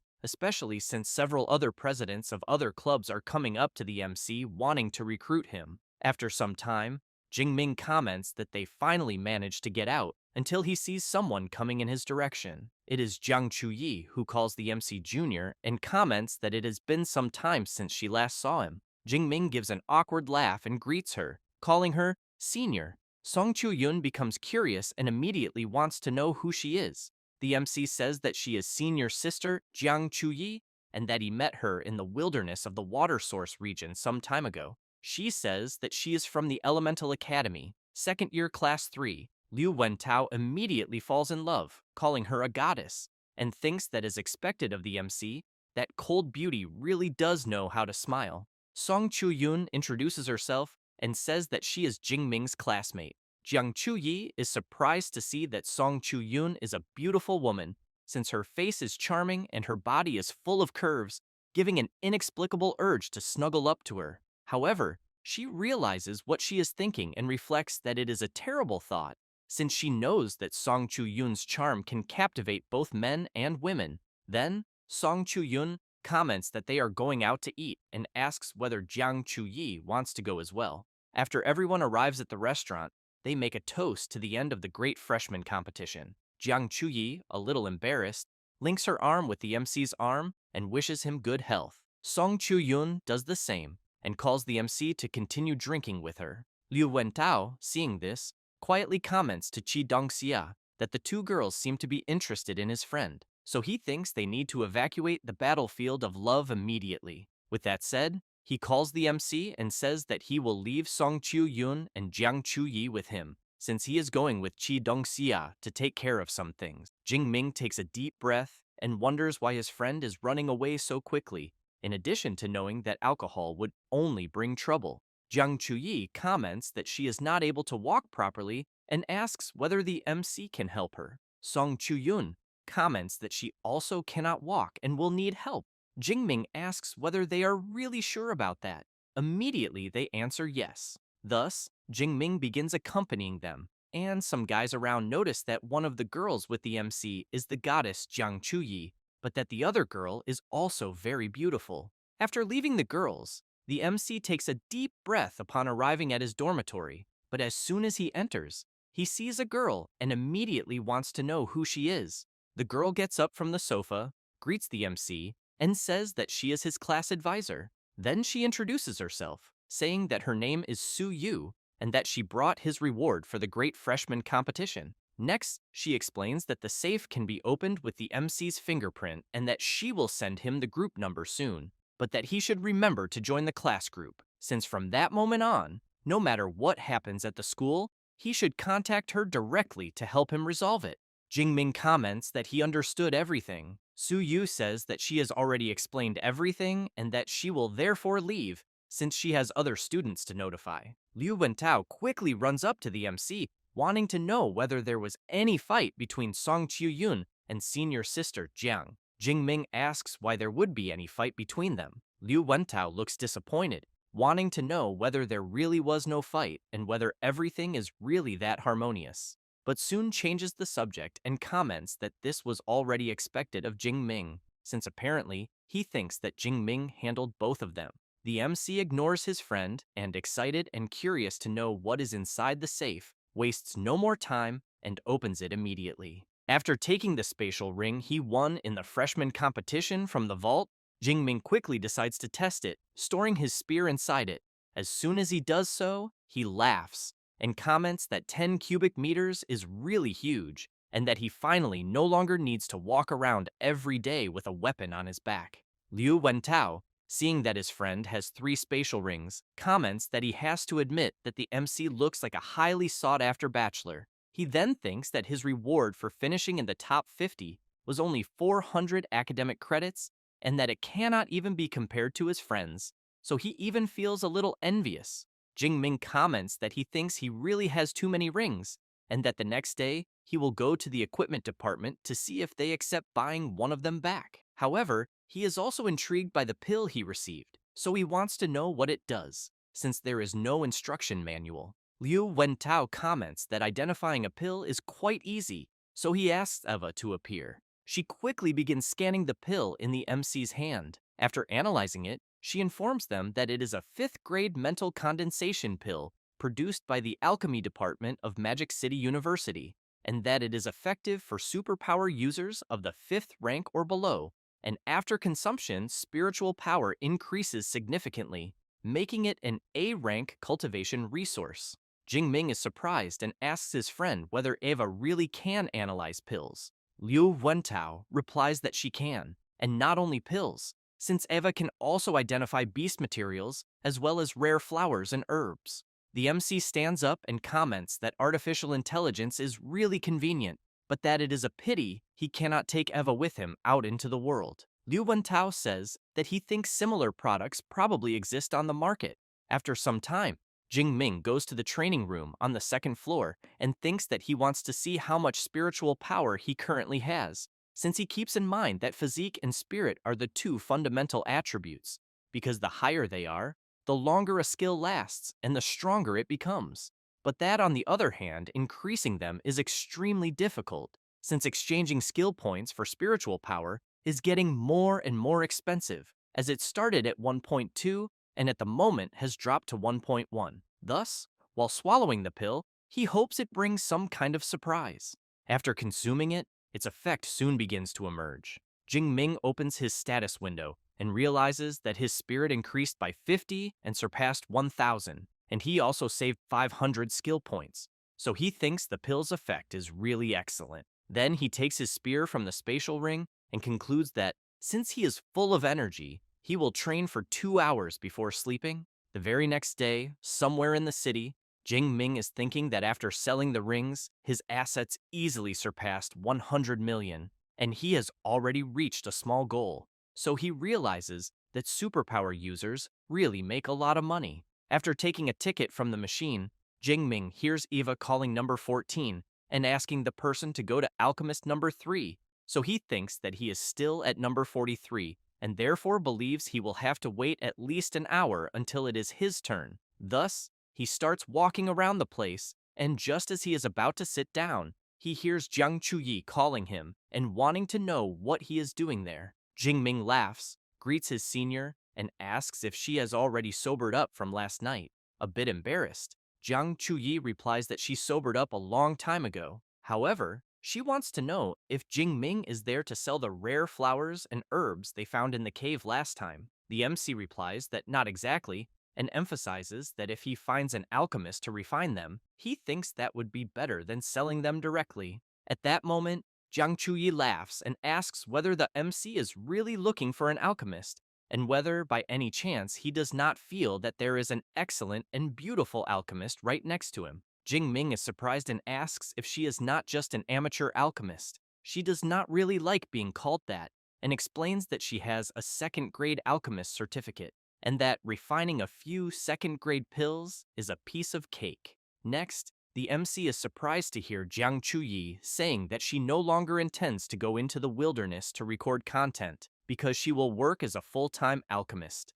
After that, the two sit down, and Jiang Chuyi says that after the last crisis, she realized that the wildlife might not be what she is looking for, but that she will still make videos, though for now, they will be about her daily life refining medicines. Jing Ming comments that he thinks that if she changes the style of the videos, she will probably lose a bunch of followers. Jiang Chuyi replies that she knows this, and says that she is an orphan, as her parents died in a beast wave when she was still a teenager, and after awakening an A-rank ice ability, she worked very hard to enter the university, but her financial condition was terrible. But when the videos blew up, her income increased with sponsorships from combat gear and weapons. Yet deep down, she always preferred researching and refining pills. Next, Jiang Chuyi emphasizes that if the MC had not saved her last time, she thinks she would have died, so she cannot count on that luck all the time, and therefore decided to change her focus.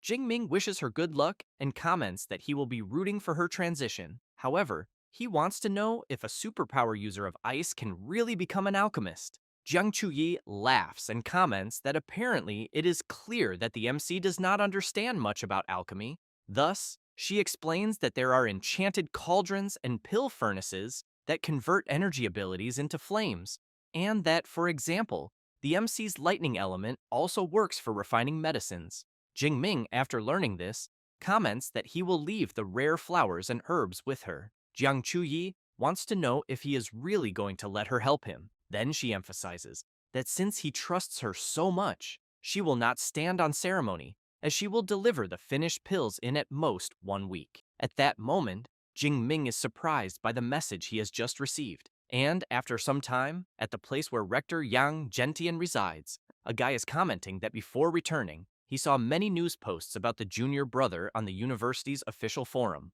The woman also comments that she saw it and soon wants to know if the MC is really that incredible. Liu Ming replies that the two of them will find out soon, since he will certainly surprise them. The woman wants to know if this is really serious, as she thinks she will have to check it carefully later, but she keeps thinking that the junior brother must be strong, although she still thinks the senior brother is exaggerating a bit. Until Yang Gentian notices that the MC has finally arrived. He greets the rector and says that as soon as he saw his message, he came right away. However, he is quite surprised to see Liu Ming all bandaged and in a wheelchair, so he wants to know what happened to him. Yang Gentian says that it was the 8th rank Grandmaster, Wang Lin, since to lure monsters, he used the Ashes Guild as bait, and in the end, the guild suffered huge losses, and Liu Ming was seriously injured, and that he also fought with Grandmaster Wang Lin, but even though he did not win in the end, Wang Lin did not come out unscathed either.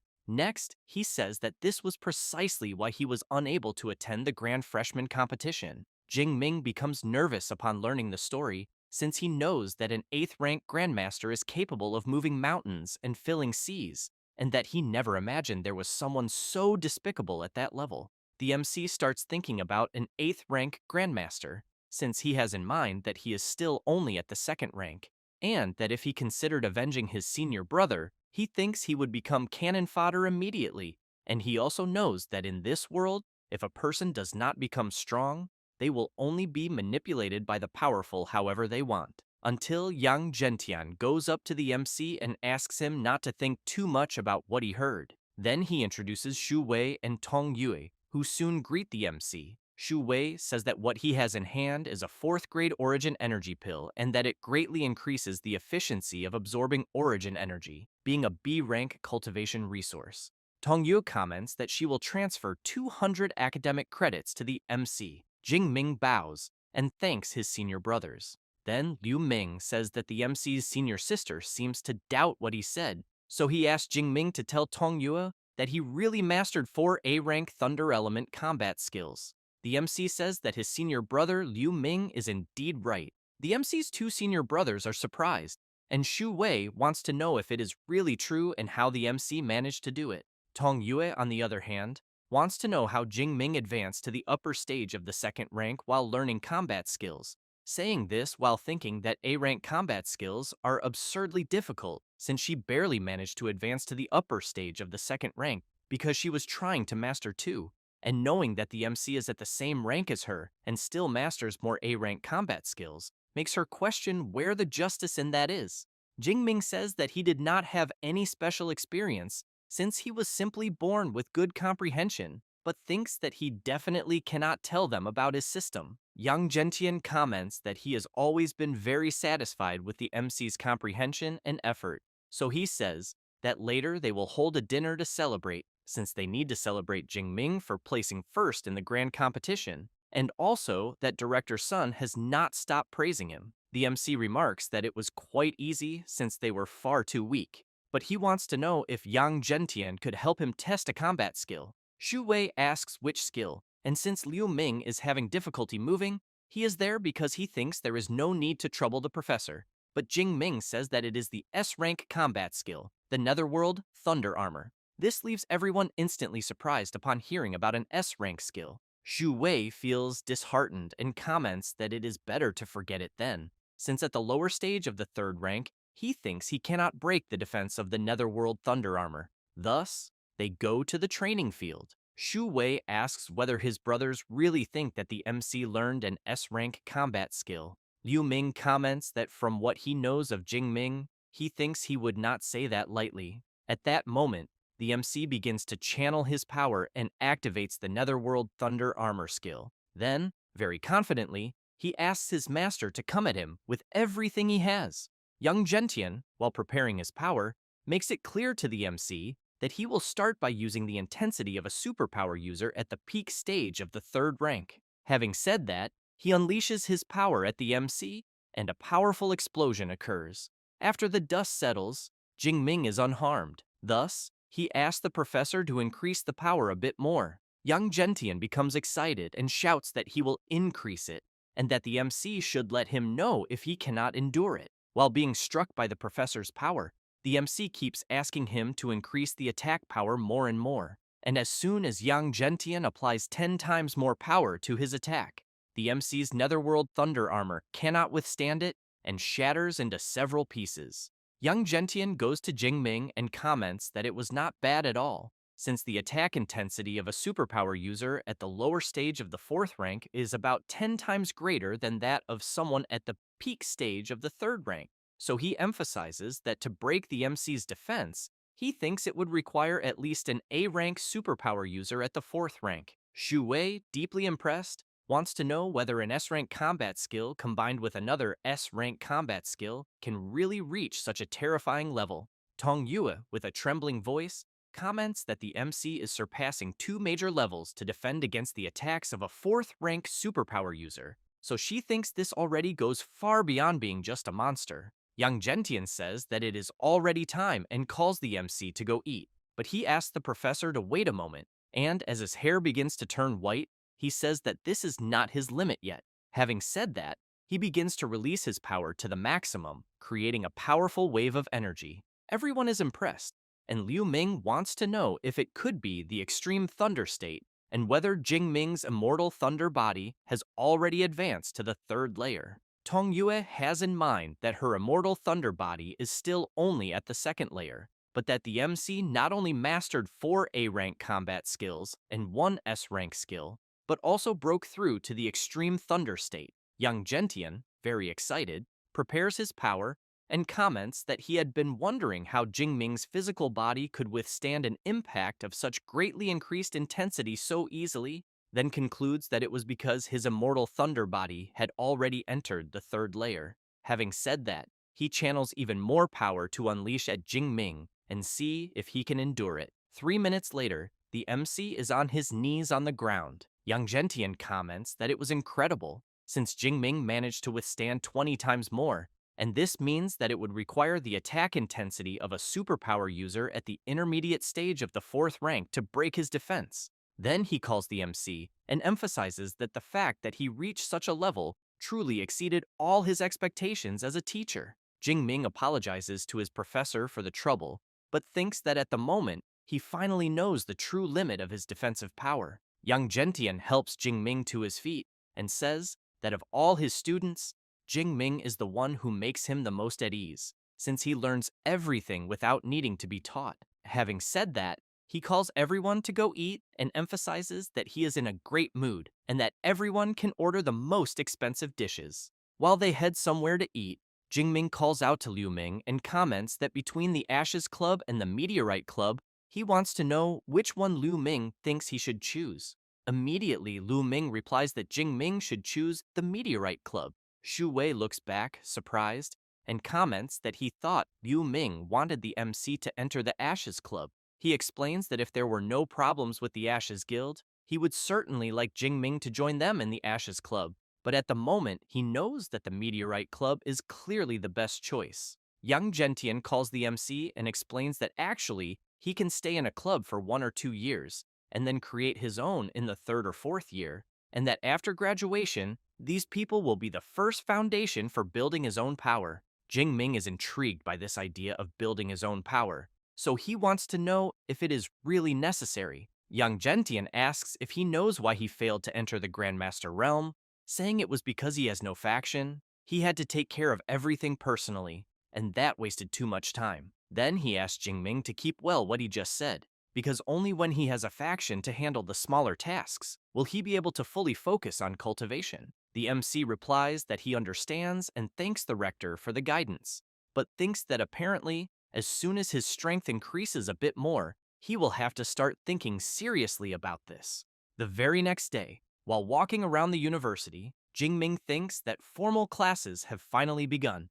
Inside the classroom, the professor is commenting that they will discuss the origin of ferocious beasts. Since hundreds of years ago, origin energy appeared on Blue Star, and animals transformed into ferocious beasts, and humans awakened. While Eva shows some information to the MC, he realizes that it was discovered that after the surge of origin energy, many ruins of ancient civilizations were found underground, and that most of Blue Star's advanced technology evolved from these ancient civilizations, including ability detection devices. Next, Jing Ming had classes in anatomy, weapons faculty, and even elemental faculty, and in that class the professor was quite surprised, commenting that the MC is excellent, since controlling an S-rank ability in any form is not something simple, as no one in the elemental faculty has achieved what he is doing so far. And, after the weekend arrives, Jingming goes to the Yangcheng Wilderness area to defeat some beasts, and after acquiring the Azure Sky Black Dragon Spear,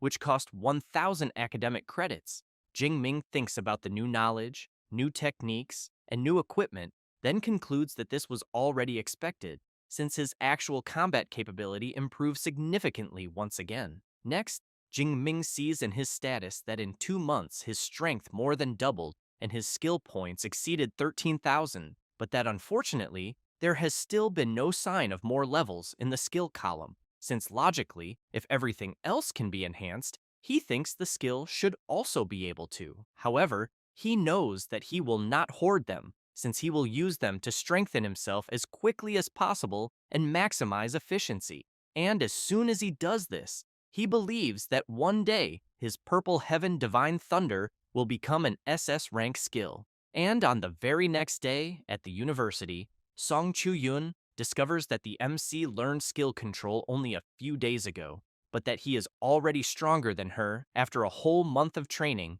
so she thinks that comparing like this is really frustrating. Jing Ming comments that he just had a sudden epiphany, but thinks that he has the system, and obviously that cannot be compared. Song Chu-yun says that next week the joint study excursion of the freshmen from the universities will begin, so she wants to know if Jing Ming will participate. He replies that he heard the destination is a wilderness area, so he will clearly participate, since he has in mind that it is a great opportunity to collect skill points, and he also very much wants to see what kind of geniuses were recruited by the other 2 top universities. After that, a week passes and the MC's class is gathered. Lu Wentao comments that with Jing Ming around on the study excursion, they can be at ease. Song Chu-yun agrees and emphasizes that even without an S rank like him, they have already placed first for 4 consecutive years, so she thinks it seems that the 5-time championship is already guaranteed. At that moment, the door of the special passage begins to open, and Ling Shuang appears greeting everyone and saying that she will be responsible for conducting the meeting about the study excursion. Next, she asks Eva to expand the map and says that the destination of the excursion is the wilderness area of Magma Cave number 7, located deep in the mountains of Shuiyan City, Qian Province. The students are surprised, commenting that as expected of a magic cave, it is truly terrifying, and that they also heard that only places where countless superpower users have died can be called magic caves. Ling Shuang informs them that she will lead the team on the study excursion, and each faculty will also designate their mentors, and that the upper management will allocate a batch of resources to the 3 schools based on the final ranking of all participants, determined by the number and rank of ferocious beasts defeated, but that only the top 50 positions count, with first place receiving 34%, second receiving 23%, third 19%, and the remaining 47 sharing the remaining 24%. Thus, she makes it clear that first place is crucial, as it involves the glory of the university's 5-time championship of Magic City University and the resources the school can receive. Having said that, she comments to the MC that she will leave this task to him, so she wants to know if there will be any problem. He replies that there will not be, but thinks that with his current combat power, he believes no freshman should be able to surpass him. However, Ling Shuang emphasizes that she needs to warn them in advance based on the latest information, because for this study excursion, Qingjing Superpower University will be bringing an external reinforcement with an S-rank ability. The freshmen are surprised, wanting to know if Qingjing University also has an S rank and where another S rank came from, since they know that in recent years, aside from the MC, no new S rank has appeared in all of Daxia, making it truly strange. While Eva shows the image, Ling Shuang says that this S rank is not from Daxia, but rather an exchange student that Qingjing Superpower University brought from Shadu, and that his name is Kiran Rao, and he possesses an S rank enhancement type ability and is at the lower stage of the third rank. Jing Ming is intrigued to learn that this Kiran Rao is at the third rank. The other freshmen are even more surprised and soon want to know whether a freshman can really reach such a level. Ling Shuang emphasizes that the data she has was all collected by Eva and that, therefore, she believes there is no mistake, but that unlike them, Kiran Rao is already 20 years old. Upon learning Kiran Rao's age, the freshmen feel more relieved, since it now makes sense, as it is 2 more years of cultivation time than them, and one of the freshmen comments that in India people enter university at 20 years old. Song Chu-yun then looks at Jing Ming and thinks about Kiran Rao, who is at the third rank and is an S rank, so she knows that as things stand now she has no chance against him. But even so, she thinks that Jing Ming does not seem worried at all. The MC keeps watching Kiran Rao's hologram and thinks that he does not care at all if Kiran Rao is also S rank, since he is used to facing enemies of higher rank. Then he reflects that with 3 S rank combat skills, 4 A rank ones, and spear mastery at the master level, he sees no reason to be afraid. And besides, this competition is based on the quantity and rank of ferocious beasts defeated, so he knows that in this regard, he will not lose to any freshman, not even to an S rank at the third rank. Ling Shuang observes the MC being completely unconcerned and thinks that this is very good, since he truly deserves the title of the most outstanding S rank student the school has had in recent years, because even under so much pressure, he remains confident. She also knows that approving the special grant of SS rank Tyrannosaurus Essence blood for him was worth it. Thus, she reflects that Qingjing Superpower University is bringing external help precisely because first place has priority in resource distribution, and that apparently they will be disappointed this time. With that in mind, Ling Shuang says that she has informed them about the overall situation of the study excursion and informs them that there are 7 days left and that they should make good use of the time and prepare properly. After that, 7 days pass, and Jiang Chuyi is integrating detoxification pills, healing pills, superpower recovery pills, and awakening pills, then explains that all of them are second grade with 20 pills per bottle, and that she thinks they are easily enough for the entire month. Jingming thanks her for the effort, since he can notice her deep dark circles, then asks her that next time she should not stay up all night refining pills, because as a last resort, he will buy them elsewhere. She feels a bit embarrassed, but wants to know how purchased pills would compare to the ones she refines, since she guarantees that all of them are in perfect condition. Then she says that in addition to that, she prepared 2 sets of each type and that he should also give them to his little sister, Song Chu-yun.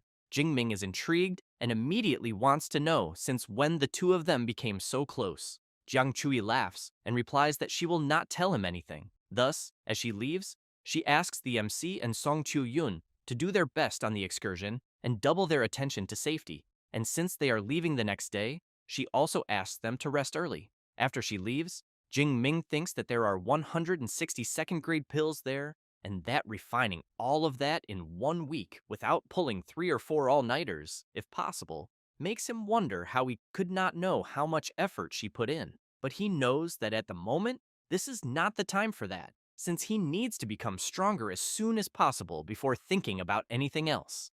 A few hours later, many people are gathered at the university field. Jing Ming, together with his friends, comments that he did not expect almost all the freshmen to sign up. Song Chu-yun wants to know why the school had them gather at the field instead of the high-speed train station. Then, Liu Wentao comments that on this excursion, they will be going by aircraft. She is surprised and comments that there is no landing strip there. At that moment, a huge aircraft appears right in front of everyone, and as soon as it lands, all the freshmen are impressed by its size. Some want to know whether this kind of technology is something they could master at their current level.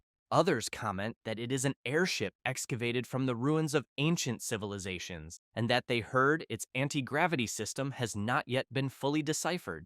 Next, Ling Shuang appears and calls all the freshmen to board the ship. Thus, they quickly begin to enter, and after everyone is inside, Ling Shuang activates the two polarities spatial realm, causing the aircraft to take off. Inside, the MC's class is surprised to see that the ground they are standing on has become transparent, and Qi Dongxia wants to know why. Liu Wentao comments that director Ling Shuang truly deserves the title of 8th rank Grandmaster, since the two polarities spatial realm they are seeing allows the airship to exist isolated from external space, so they do not need to worry about flying ferocious beasts during the flight. Jing Ming thinks that he should have imagined this, since only high-rank individuals have abilities that completely defy comprehension, and that when his immortal thunder body reaches the 6th layer, he will be able to temporarily acquire an ability from the fused, ferocious beast essence blood.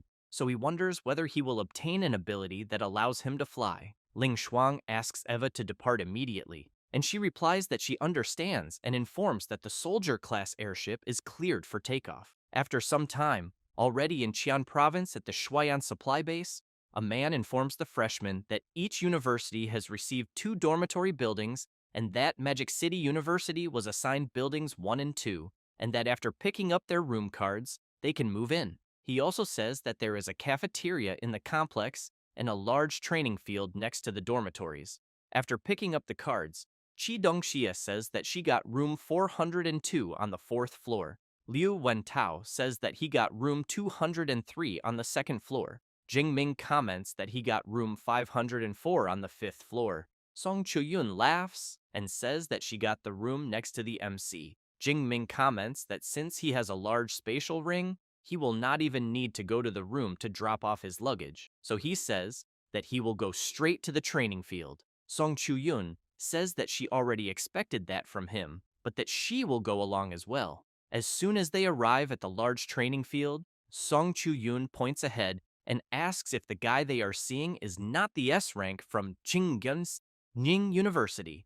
Kiran Rao is training, while several people are impressed by his training, wanting to know how much weight he is lifting with each dumbbell, until Kiran Rao notices the MC and wonders if it is really him. Then he quickly drops the dumbbells on the ground and runs over. Where the dumbbells fall, due to their enormous weight, they end up cracking the ground. Kiran Rao goes up to the MC, introduces himself, and emphasizes that it is a pleasure to meet him. The people around are intrigued, wanting to know if the MC is the #1 freshman of Magic City University, since they even heard that he is already at the upper stage of the 2nd rank. Jing Ming reflects that he did not expect the foreigner to be polite, so he extends his hand and greets him. However, Kiran Rao ignores the MC and goes straight to greet Song Chuyun, but because Kiran Rao is training, he is very sweaty and giving off a bad smell, which makes Song Chuyun quickly cover her nose, until the MC firmly grabs Kiran Rao's arm and comments that apparently the foreign student understands a bit of Eastern etiquette, but only a bit, then asks whether he does not know that it is extremely rude to approach a lady reeking of sweat. Kiran Rao does not like the tone Jing Ming is using, and both release their powerful auras, leaving the people around frightened, wondering whether they are really going to fight there. Jing Ming releases Kiran Rao's arm and recommends that he respect local customs and learn the etiquette and traditions of Daxia. After Jing Ming and Song Chuyun leave, Kiran Rao keeps thinking about the absurd strength that the Magic City S rank has, since he did not even move a centimeter, and wonders where a lightning element user gets so much physical strength. However, he knows that the girl from the Song family of Chuan province is truly extraordinary, so he wants to know what her relationship with Jing Ming is. But he knows that even if there is something between them, he will win her over, and thus will never again worry about cultivation resources. She, for her part, thanks the MC for helping her, since she could no longer stand the smell of that place, but wants to know if they will look for another place to train a bit. He replies that yes, because he really feels like training. 1 hour after training, the MC and Song Chuyun eat something, and she comments that food tastes much better after intense training. At that moment, a man comments to other people on the street that the beasts are destroying the world and that the final collapse is approaching. and that only the supreme celestial god can save humanity. Jing Ming thinks that he has heard this speech before, because ever since ferocious beasts appeared, religious fanatics have been preaching this end-of-the-world talk, and that the Magic Cave region gathers many superpower users and all kinds of people, so he knows it is not strange for religions to thrive there. The man then begins to get nervous, wanting to know why people always refuse to believe what he says. Thus, he takes a knife from his clothes and comments that now he understands, since he thinks it must be because the price people have paid has not yet been high enough. Next, he starts shouting that only by feeling pain will they be able to understand the greatness of the celestial god. Then, he lunges at a woman and a child. Jing Ming notices this and with his incredible speed, manages to completely take down the religious lunatic. The child's mother, while holding her daughter, looks to the side and sees that the MC defeated the guy. Then she turns around, thanks him for intervening and helping, and he replies that it was nothing. Jing Ming comments to Song Chiu-yun that those religious fanatics are out of control, since he would never imagine they would dare to hurt someone in broad daylight. She remarks that it is quite strange, because normally they only preach their doctrine without resorting to violence. The MC becomes intrigued by this and wonders whether it was just a coincidence or if perhaps the lunatic had some accomplice. But he does not notice a strange man watching him from afar, who soon after turns around, puts on his hood, and leaves. Later, elsewhere, this mysterious person informs the archbishop that he has already investigated, then says that the one who eliminated the member of their cult was Xu Jingming from Magic City University. The archbishop asks whether this Xu Jingming is that S-rank elite at the upper stage of the second rank of Magic City University. The follower replies that yes, and says that during the entrance exam of the martial arts faculty, he was still just an awakened, and not even half a year has passed, and Jing Ming has already reached the upper stage of the second rank. The archbishop becomes serious upon learning this, and emphasizes that if they let such a monster grow, he fears that he will truly become a big problem. That said, he asks the follower to withdraw for now, since the divine blood is about to emerge inside the magic cave, and what he is delivering is the divine blood indicator. So he stresses that the follower will be responsible for organizing the personnel to retrieve it, and to remember not to use the name of the cult of destiny. The follower replies that he understands, and that he will do everything within his power. The archbishop, while using his ability, thinks that within a month, the cult of destiny will reveal itself to the world, and then Xu Jingming, along with the elites of the three schools, including that S rank from Shadu, will all become sacrifices for their cult. After that, on the next day, the vice director of USQJ, Xu Ping, greets all the students from the three universities, introduces himself, and then says that the study excursion the students will have will officially begin at 9 in the morning that day and end exactly at the same time 1 month later, then informs them that the smart bracelets will be distributed. After all the bracelets are handed out, the vice director emphasizes that the number of ferocious beasts the students defeat inside the magic cave, as well as the recordings, will be registered on the bracelets, and that the top 1,000 in total score will receive rewards. In particular, the top 3 will be able to choose any combat skill to learn from the libraries of the 3 universities, in addition to the first place receiving extra rewards from their own school. One of the students looks at the MC and comments to his friend that there is no need to even think about taking first place.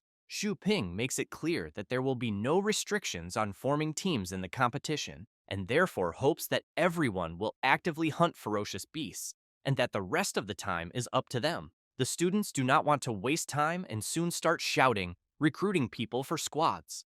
The class monitor of Class 2, Ding Yu, goes to the MC and says that the class is planning to form some adventure squads to operate in the outer part of the magic cave, so he asks whether he wants to join them. Jing Ming replies that he will not join a team and suggests that the monitor can form the groups without him. Song Chu-yun hears the MC and soon asks whether he still intends to act alone when they enter the magic cave later. He says that his objective is the central region of the magic cave, and that moving with other people will only slow his pace, since he has in mind that the outer part of Magic Cave number 7 has ferocious beasts from the 1st to the 3rd rank, while the central region ranges from the 3rd to the 5th rank, and that at the moment he can deal with ferocious beasts at the lower stage of the 4th rank and still escape from those of the 5th rank. So he knows that naturally, going to the central region is the best choice. Song Chu-yoon, somewhat intrigued, emphasizes that she thinks she would turn into minced meat if she entered the central region of the magic cave. But even so, she believes it should take 1 or 2 days to go from the periphery to the central region, so she asks whether, during that time, she can go together with the MC. He smiles and replies that yes. Song Chu-yoon becomes excited and says that they will be leaving together soon. At that moment, Kieran appears calling out to the MC. He then comments that he is looking forward to his performance, since he hopes he will not fall too far behind. Jing Ming simply replies 100%, which leaves Kieran quite confused, trying to understand what that means. The MC turns around saying that he will defeat him with 100% certainty, which makes Kieran very nervous, saying that this is nothing but empty talk, since this time, he will use an overwhelming victory to show all of Daxa his true strength. The vice director goes to the gate and announces that he officially declares the start of the study excursion. The students immediately begin to run, excited by the challenge. 7 hours later, inside Magic Cave number 7, the MC and Song Chu-yoon are moving slowly, since there are several creatures ahead. Song Chu-yoon comments that although iron-furred pangolins are second-rank ferocious beasts, their fur is harder than a lower-grade alloy, and therefore they are not easy to deal with at all. Jing Ming asks her to leave the creatures to him. Saying that, he charges forward with everything he has. The pangolins do not stay still either, and roll forward at full speed toward the MC, who in turn attacks using his spear, defeating them one by one. Song Chu-yoon is impressed when she sees her friend fight, and thinks that each thrust of his spear hits a weakness directly, without a single mistake, so she knows that this is not something that can be achieved merely with a high rank, since it requires frightening intuition and experience. She then also notices that his control over the skill is extremely refined, to the point that it can be said he perfectly masters every thread of energy in his own body without wasting a single drop. After eliminating the creatures, Jing Ming thinks that he eliminated 12 second-rank iron-furred pangolins and collected a total of 276 skill points and another 1,200 points of score. In addition, since the ferocious beasts deeper inside have a higher rank, he thinks it is possible to obtain at least 30,000 skill points during this month of the excursion, so he wonders whether he will be able to raise his superpower to SS. Song Chu-yoon goes to Jing Ming saying that she will help him and comments that he is quite different from other lightning element users. The MC is surprised and asks how he is different.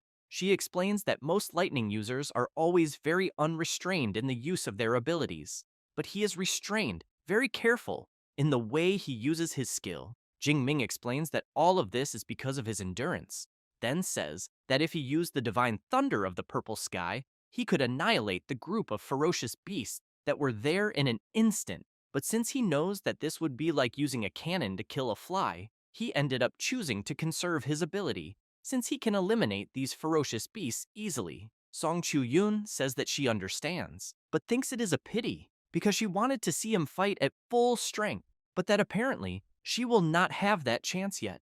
Time passes, and Jing Ming comments that it is getting dark and thinks it is better for them to look for a place to rest and head out again the next day. As soon as he opens the map, he sees that apparently there is a pond nearby, since he knows that water sources in wilderness areas are precisely where ferocious beasts gather the most. Therefore, both of them start running, while Jing Ming comments that it is not far from where they are and that they can eliminate another wave of creatures before nightfall. It does not take long for them to reach the lake. The MC is surprised and soon wants to know what is going on, since it is impossible for there to be no beasts near a water source until a huge tiger appears from the middle of the forest and goes to the lake to drink water. However, inside the water, there is a huge crocodile just waiting for its prey, which quickly lunges at the tiger and begins to attack it, then throws the feline out of the water. This surprises the MC, so he comments that the reason there are no creatures near the lake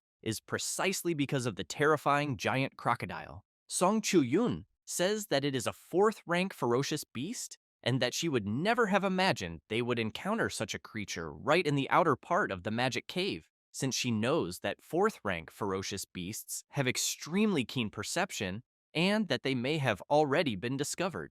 Jingming steps forward and tells his friend not to panic, since he knows that a 4th rank ferocious beast is strong, but it is not as if he cannot deal with it. Saying that, while channeling his lightning power, he adds that he has already eliminated more than one 4th rank ferocious beast back in the wilderness area of Yangcheng. Song Chu-yun is surprised and soon wants to know what exclusive combat skill Director Yang taught him. Jingming says that the immortal thunder body is powerful, but that there is an even more efficient technique to deal with 4th rank beasts. Suddenly, a loud clap of thunder resounds. Song Chu-yun wonders if it is going to rain. At that moment, the MC activates his Celestial Thunder Art ability, and a powerful purple lightning bolt falls from the sky, striking the giant crocodile directly, which in turn cannot withstand the powerful attack it receives.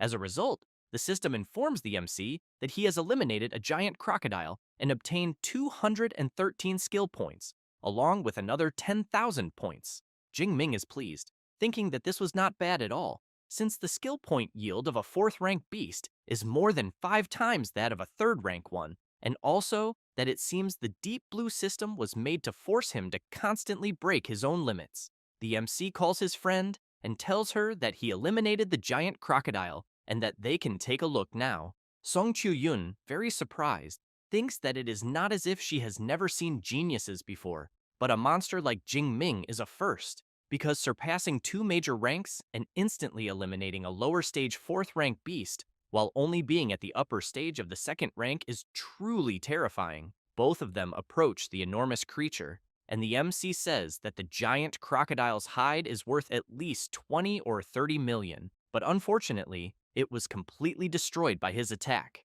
Song Chu-yun points out that it is not just the hide, since a 4th rank beast is a treasure from head to toe. She then says that her spatial ring is large enough and that she will store the crocodile for now and return it when they go back to the supply base. While she absorbs the creature into the spatial ring, Jingming opens the system and comments that the ferocious beasts of the region probably already know about the danger of the water source there, so he thinks it will be difficult for others to approach to drink water, and because of that, he considers it better for them to look for a cave to rest. A little embarrassed, Song Chu-yun asks whether the MC could wait a bit, since, as there is a pond there, she wants to take a quick bath. Jingming asks for a moment and says that before that, he will check whether there are other ferocious beasts in the pond. Saying that, he releases his lightning into the water and soon becomes surprised, since he sees some bloodstains in the water. But another thing that intrigues him is the smell he is sensing,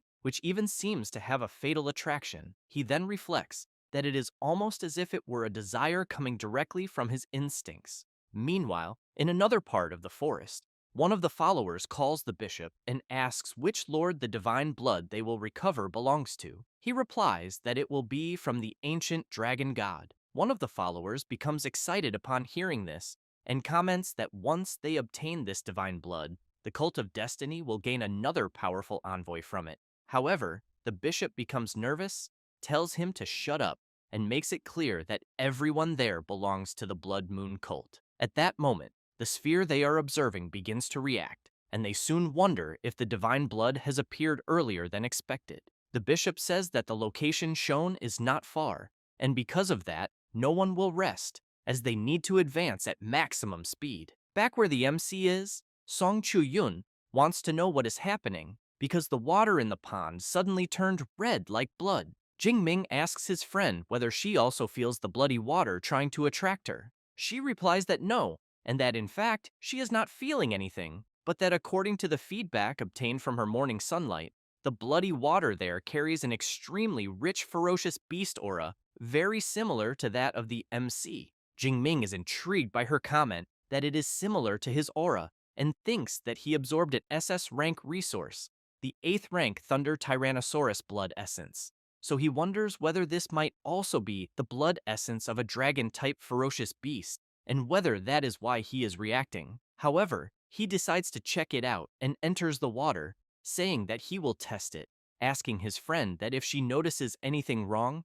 she should pull him out immediately. It does not take long for him to feel something throughout his body. and he thinks that the sensation he is feeling is like that of a thirsty traveler after 10 days and 10 nights in the desert, finally finding pure water. But he does not notice that he is being enveloped by a strange energy. Song Chu-yun becomes worried and shouts to him, but seeing that he is not listening, she equips her halberd and thinks that Jingming seems to have encountered a golden opportunity and can no longer move, and that therefore, this time she will protect him. On the next day, after spending the entire night defeating the creatures that appeared to drink water at the lake, Song Chu-yun takes a deep breath and thinks that fortunately, the strongest beast that appeared since last night was only at the lower stage of the third rank. She then notices that the color of the water has lightened considerably and, judging by the situation, thinks that Jing Ming is like almost finished, until she is surprised by several hooded people.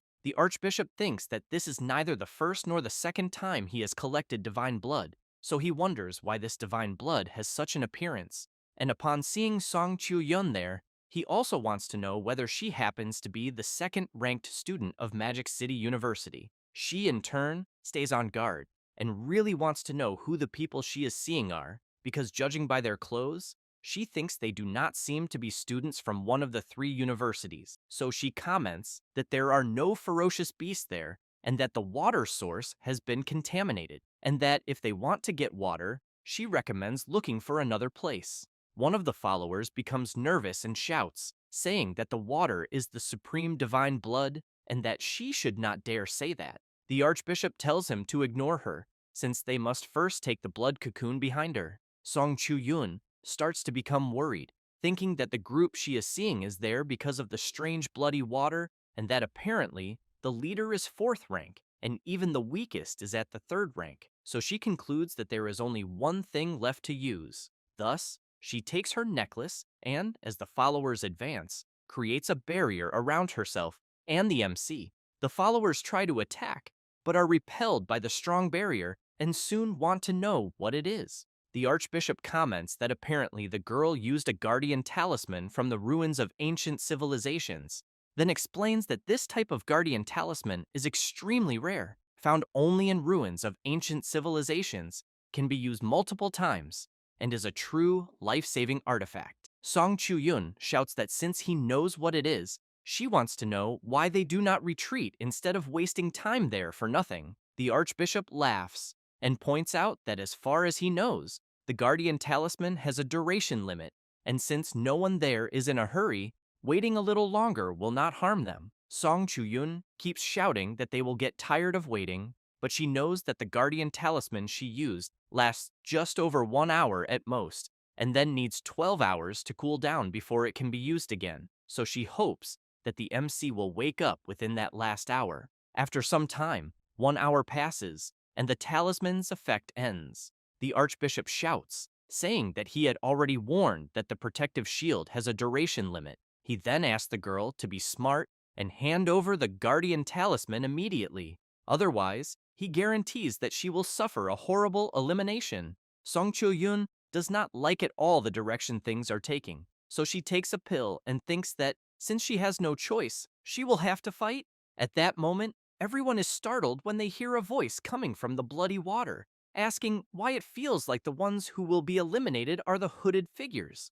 With that said, the MC begins to open the red cocoon, and as he comes out, he stares at everyone with an unfriendly expression. Jingming has a red dragon-shaped aura surrounding his body. The Archbishop, upon seeing this, becomes furious and thinks that he would never have imagined that one of the cult's main targets would appear there, then wonders why the MC's aura makes even his body tremble, causing a fourth-rank superpower user's heart to race, since he clearly thinks Jingming is only at the second rank. However, he does not want to waste any more time and shouts for everyone to eliminate Jingming immediately. Jingming, in turn, simply stands still channeling his power, and in the blink of an eye, several lightning strikes fall from the sky, hitting the followers, who, with nothing they can do, collapse completely defeated on the ground. The Archbishop is extremely surprised by this, and thinks that he had even imagined that 5 third-rank users would not be able to handle Jingming,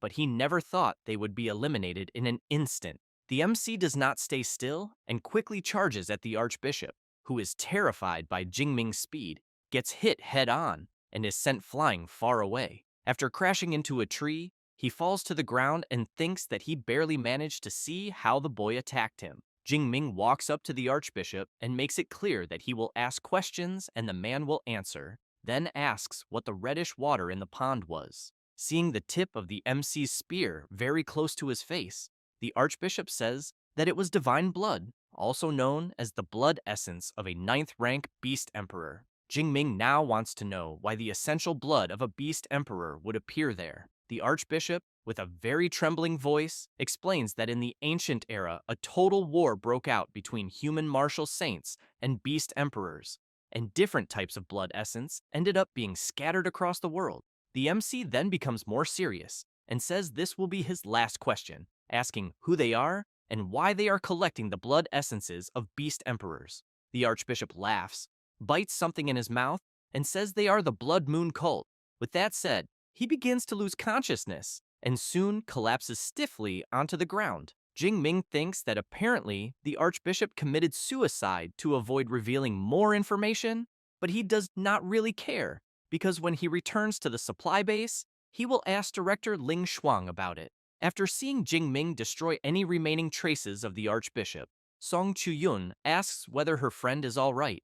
Seeing that she is very tired, the MC holds her, replies that everything is fine, and thanks her for her efforts. Song Chuyun points at the fallen bodies and says that the group seemed to be there because of that bloody water in the pond. Jingming replies that yes, and says that they claim to be from the Blood Moon cult and were there to collect Beast Emperor blood essence. She is impressed upon hearing this and asks whether that really was what the MC was talking about, since she knows that this is an SS rank cultivation resource and normally needs to go through complex processing before being used, in addition to being curious about how the MC managed to absorb it directly. While opening the system, Jingming replies that he does not understand either, but thinks it seems to have caused no damage to his body, and that, in fact, it made his immortal thunder body advance directly to the fourth layer, and that perhaps the benefits are even greater. So he thinks it is better to ask the teacher when he returns.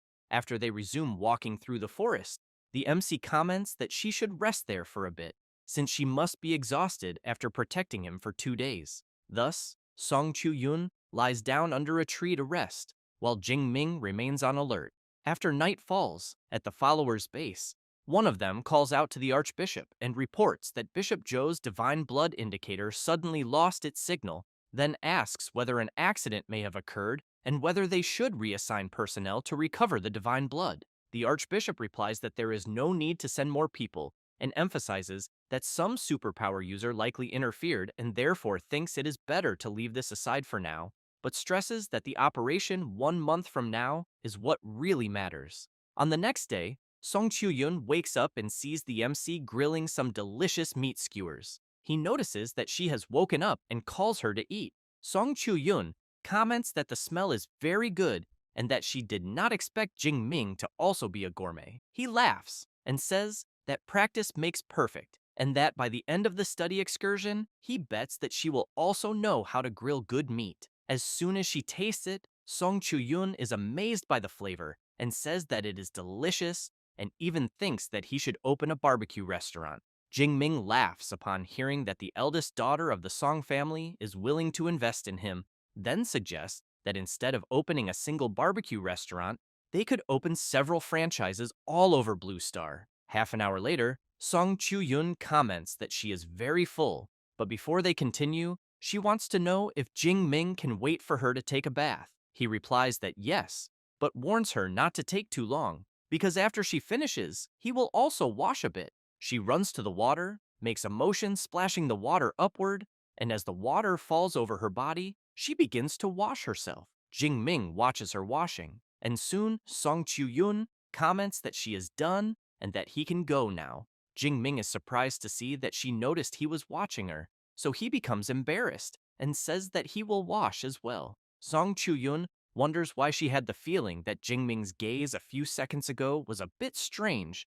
until she realizes the clothes she is wearing and becomes completely embarrassed, then turns around and thinks that she is so used to wearing this in the dormitory that she did not even notice how transparent the clothes she is wearing are. 1 hour later, after the MC finishes getting ready, Song Chu-yoon takes something out of her spatial ring. She asks Jing Ming to take the Guardian and teleport talismans, but he asks her to keep them and not worry, since he has plenty of experience in the wilderness and thinks nothing will happen. Thus, the two bump fists and Song Chu-yoon asks Jing Ming to be careful and says that in 1 month they will meet again. With that said, each goes their separate way. While running, Song Chu-yoon thinks that she also needs to work hard and that even if she cannot get first or second place, she needs to be third.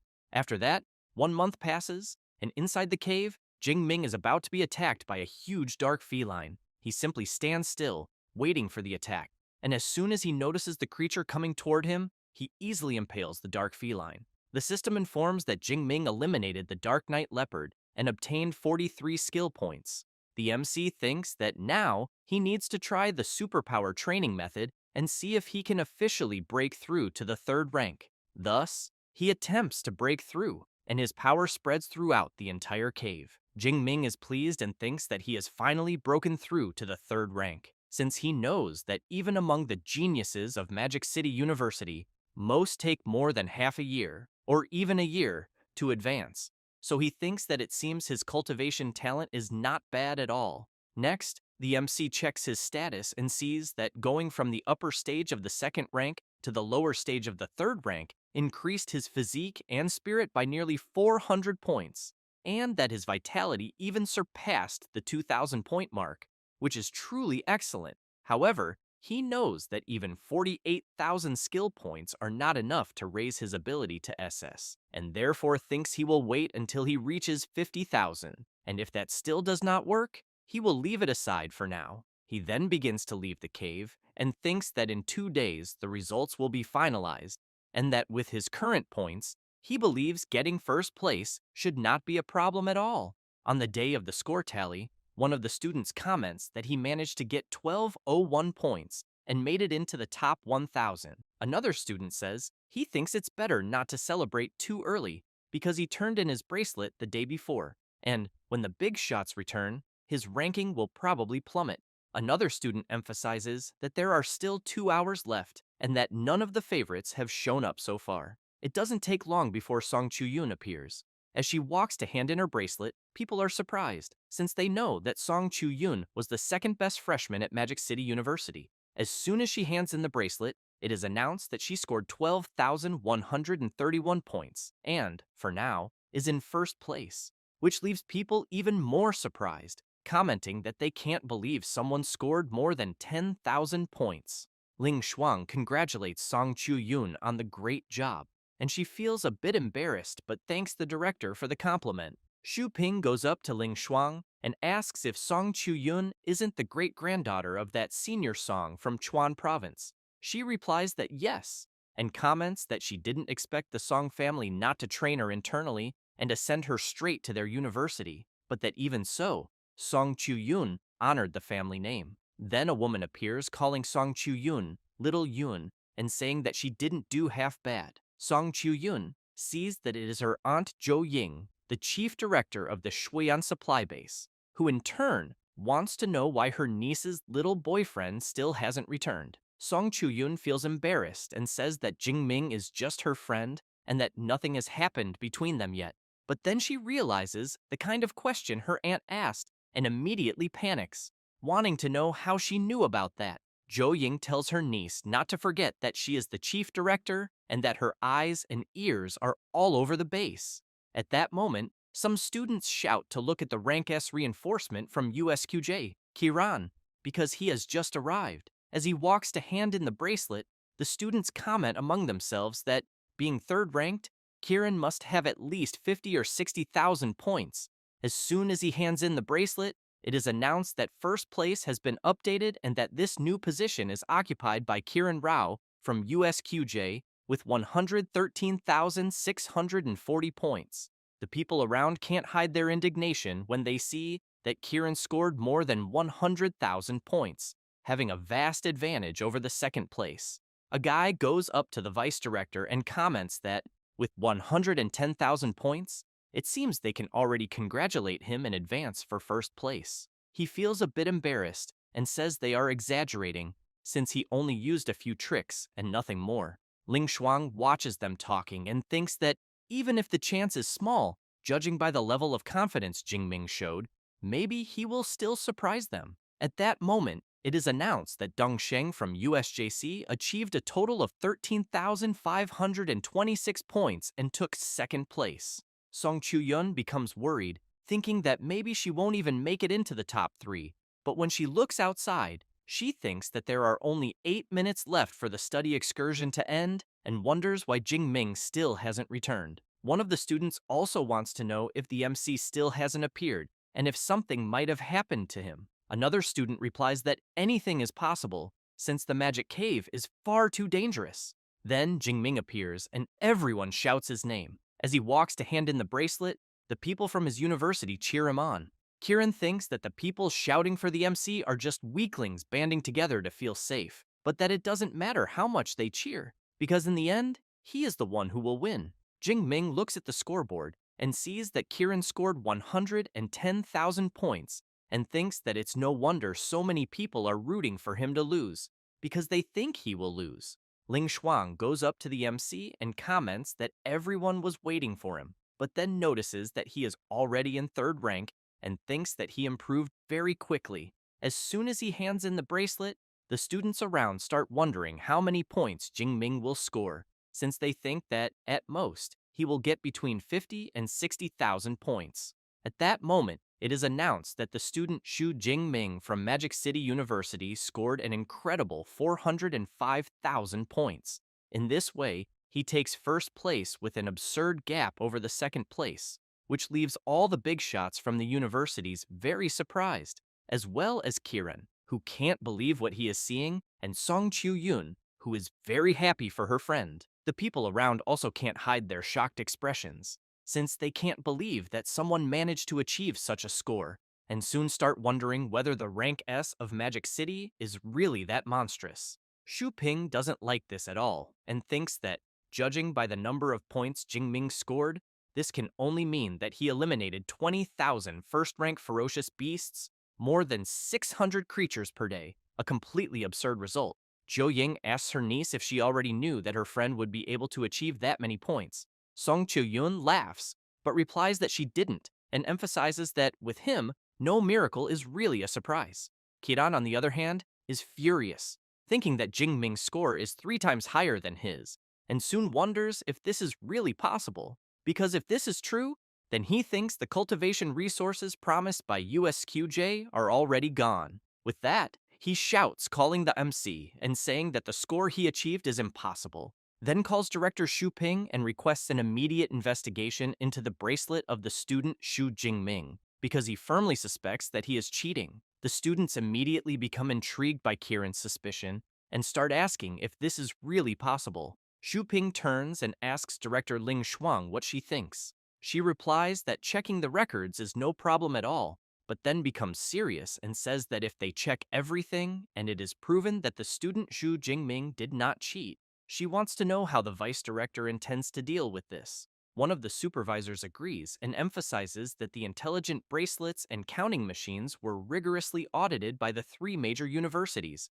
so he wants to know whether Vice Director Xu Ping is questioning the system itself. He looks at Ling Shuang and thinks that she is more than 10 years younger and yet is incredibly difficult to deal with. With this in mind, he announces to everyone that the student Xu Jingming cannot suffer an unjust accusation without reason, and that, if it is confirmed that there were no irregularities, USQJ is willing to compensate him with a rank S cultivation resource. With that, Ling Shuang looks at the MC and says that, in that case, they will check the records of the intelligent bracelet.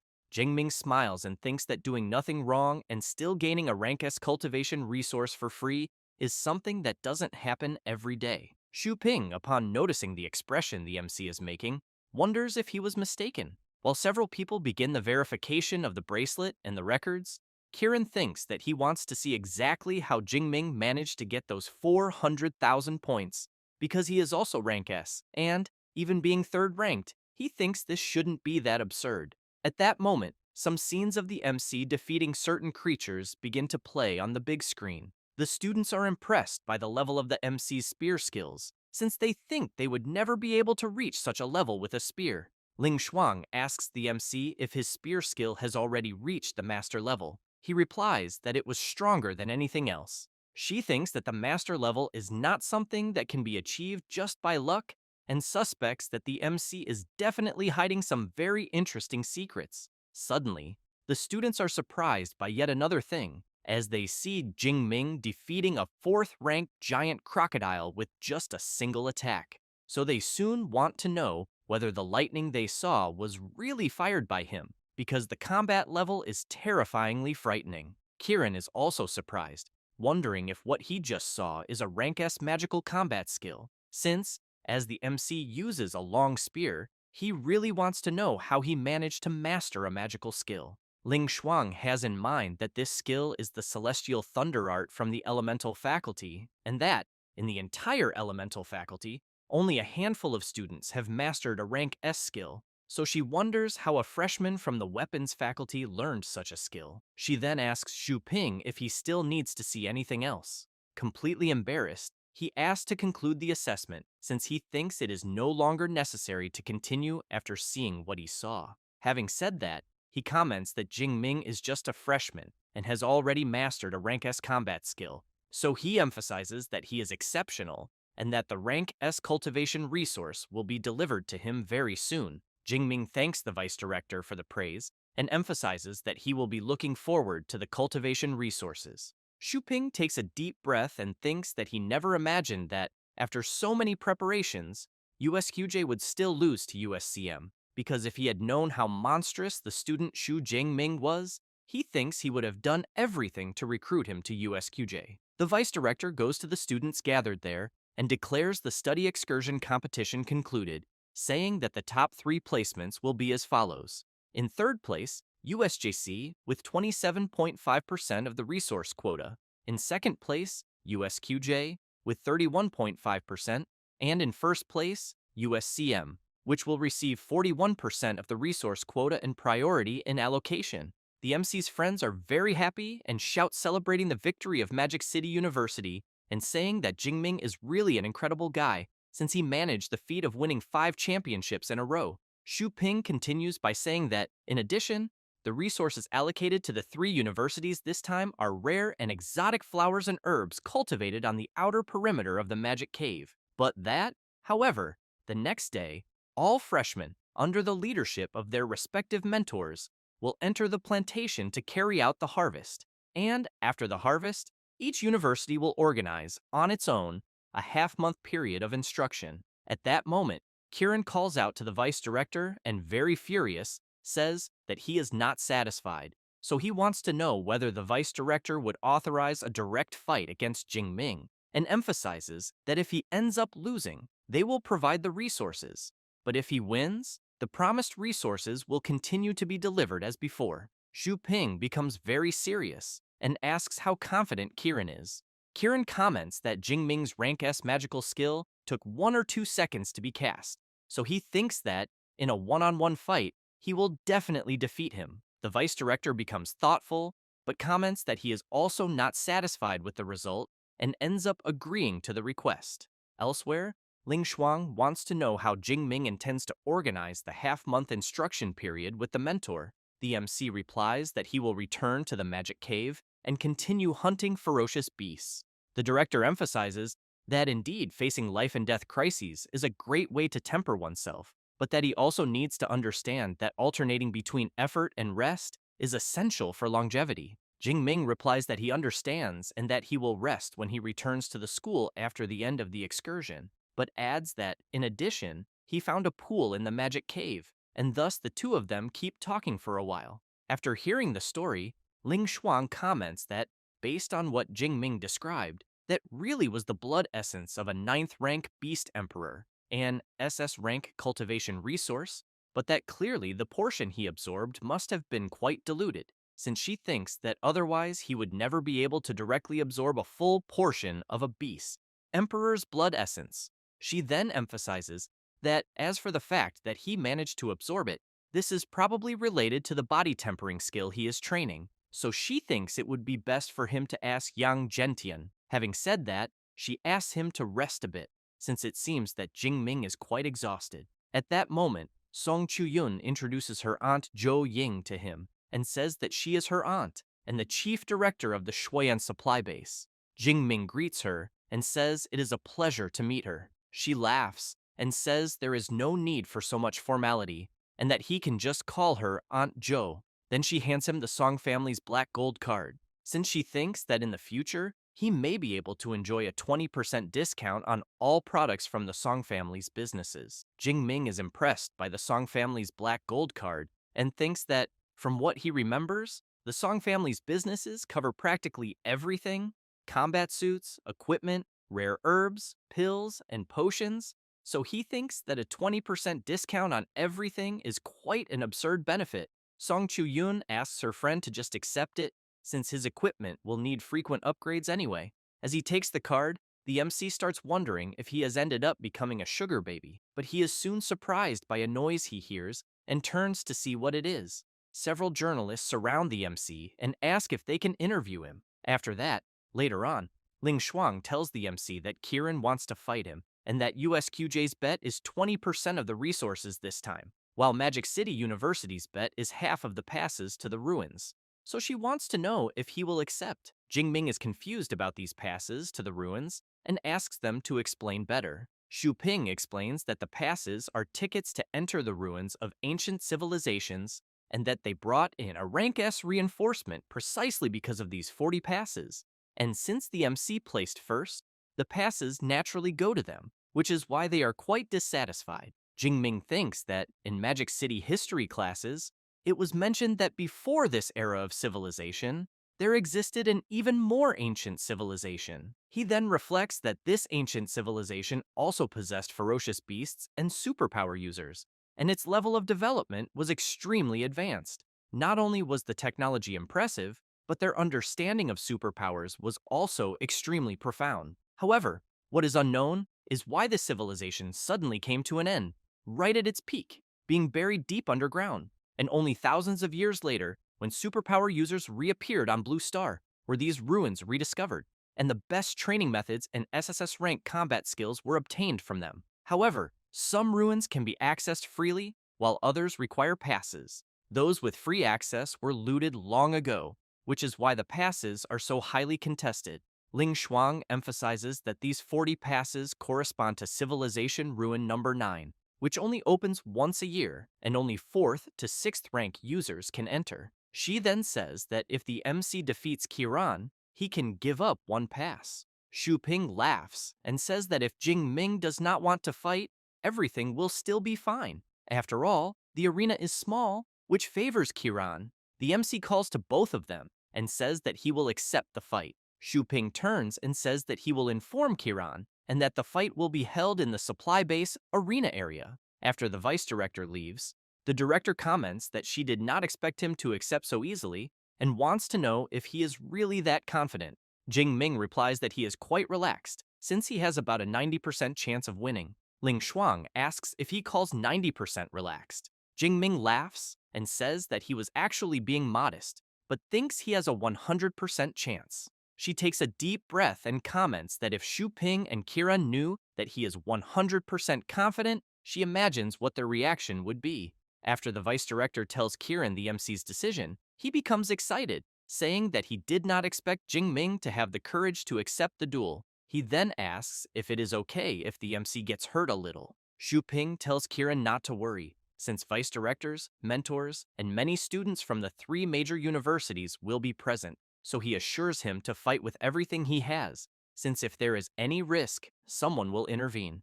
Kiran becomes excited upon hearing this, and hopes that the MC will not blame him for being merciless. After that, on the day of the confrontation in the arena area, some students are commenting that the duel will be between 2 rank S users and that they are very excited. Other students comment that, in an open field, Jingming's Celestial Thunder art is practically a guaranteed victory, but that in the arena it is another story, and that all that remains is to wait and see how many trump cards Jingming is still hiding. Kiran hears this and wonders if anyone really thinks Jingming has other trump cards, because he knows that a rank S combat skill is already a miracle for a freshman. So he asks himself how Jingming could have a second one. It doesn't take long for the MC to arrive at the arena, and at that very moment, the students become euphoric, shouting that Jingming has just arrived. Kiran immediately approaches him and says that they need to fight because he can't stand waiting any longer. Jingming laughs and asks if Kiran really can't wait any longer to be eliminated, because he will fulfill his wish. As soon as both enter the arena, each goes to one side, and the USJC Vice Director, Jiang Quan, an 8th rank Grandmaster, announces that he will preside over the fight and emphasizes that if either one loses consciousness or surrenders, the battle will be immediately ended and no additional attacks will be allowed. But that, obviously, they do not need to hold back, because with his presence there is no risk of fatal injuries. Having said that, he activates his water mist shield and shouts for the two to begin the fight.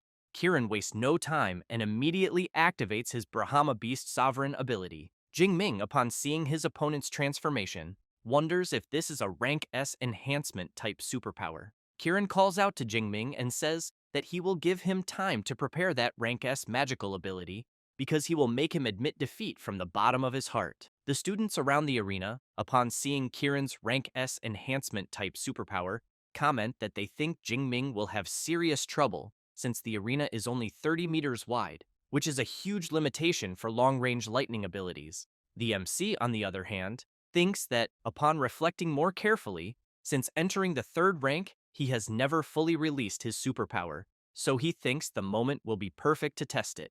With that, he releases his powerful energy, and countless bolts of lightning take over the arena, even shattering the water barrier. Jiang Quan thinks that the layer of water mist he erected can withstand, at most, attacks from an ordinary peak 3rd rank Ranka user, and seeing that just the MC's superpower eruption has already pushed the water mist to its limit, he increases the barrier's resistance. The students are very surprised when they see the MC's Divine Thunder of the Purple Heavens superpower and comment that it gives the feeling that he could eliminate anyone in an instant.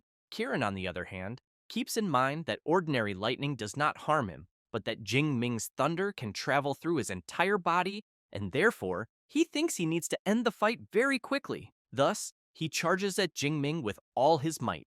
Jingming, in turn, also charges toward Kiran, who becomes excited upon seeing that instead of fleeing, the MC is going to counterattack, and therefore intends to show him the incomparable power of an enhancement-type superpower user. He then grabs his blade, but soon becomes quite frightened when he sees that Jingming is already very close. He then tries to block Jingming's spear thrust with his sword, but ends up being thrown backward and immediately wonders how this is possible, because Jingming's strength truly matches his own after transforming. The MC comments that Kiran seems surprised, then says that there is no law stating that a lightning element user must be weaker than an enhancement type user. Kiran channels power into his forehead and says that, indeed, such a law does not exist, but that he originally wanted to play a little more with the MC. However, from the looks of it, it seems that is no longer possible. Having said that, he emphasizes that Jingming should feel honored that he is using his full strength to defeat him. Kiran activates his Beast Sovereign Descent ability and becomes even stronger. The people around the arena comment that the power they are feeling is extremely terrifying, and that, from the looks of it, it must be an exclusive rank S ability. Xu Ping watches Kiran and thinks that the fight will end in an instant. Ling Shuang reflects that she remembers that the director of the weapons faculty, Yang Zhentian, also has a similar rank S combat skill, and that perhaps Jingming certainly knows it. The power around Kiran easily repels the MC's lightning, and then he calls out to Jingming and says that in his current state, he wants to know whether he still dares to measure strengths again. The MC begins to enter his other combat mode and replies that, obviously, yes. Having said that, he transforms, and an even stronger power emerges, leaving even Kiran surprised. One of the students in the audience wants to know what is happening, because he only looked at his phone for a second, and, when he looked back at the arena, there were already 2 boss monsters. His friend replies that they are not bosses, but Jingming and Kiran entering the second phase. Kiran, somewhat startled upon seeing the MC's transformation, comments that it must be a rank S combat skill. Jingming replies that it is, but emphasizes that unfortunately, there is no prize. Having said that, he activates the Thunder Prison. Kiran becomes alarmed, thinking that it is a restraint-type combat skill, since Jingming is preparing to use that rank-S Celestial Thunder skill. With that in mind, he knows he needs to go all out and equips the Vitality Armor. He then tries to withstand the lightning attacks and, after managing to block them, realizes that he finally broke through. However, he notices something and immediately turns, narrowly dodging the MC's spear attack at the last instant. The spear strikes one of the arena walls, and a massive explosion occurs. Kiran thinks that the lightning spear is truly terrifying, because if he had been hit by it, he believes he would have been seriously injured. At that moment, Jingming appears out of nowhere very close to Kiran, using the Lightning Gale Breakthrough skill. Kiran tries to block with his blade, but due to the MC's strength, he is violently thrown backward. Jingming takes advantage of the opening and activates the Continuous Thunder Spear skill. Kiran is struck multiple times without being able to defend himself, and, while being attacked, thinks that if he can block these attacks, he still has a chance. Thus, he shouts that now it is his turn to counterattack. However, Jingming simply raises his arm and shouts explosion. The places where Kiran was struck begin releasing small arcs of lightning, and soon after, an electrical explosion occurs inside his body. Kiran is blasted out of the arena, and due to the damage he sustained, his ability is undone. Jingming walks up to him and points the spear at Kiran's face, who in turn says that he accepts defeat and surrenders the fight.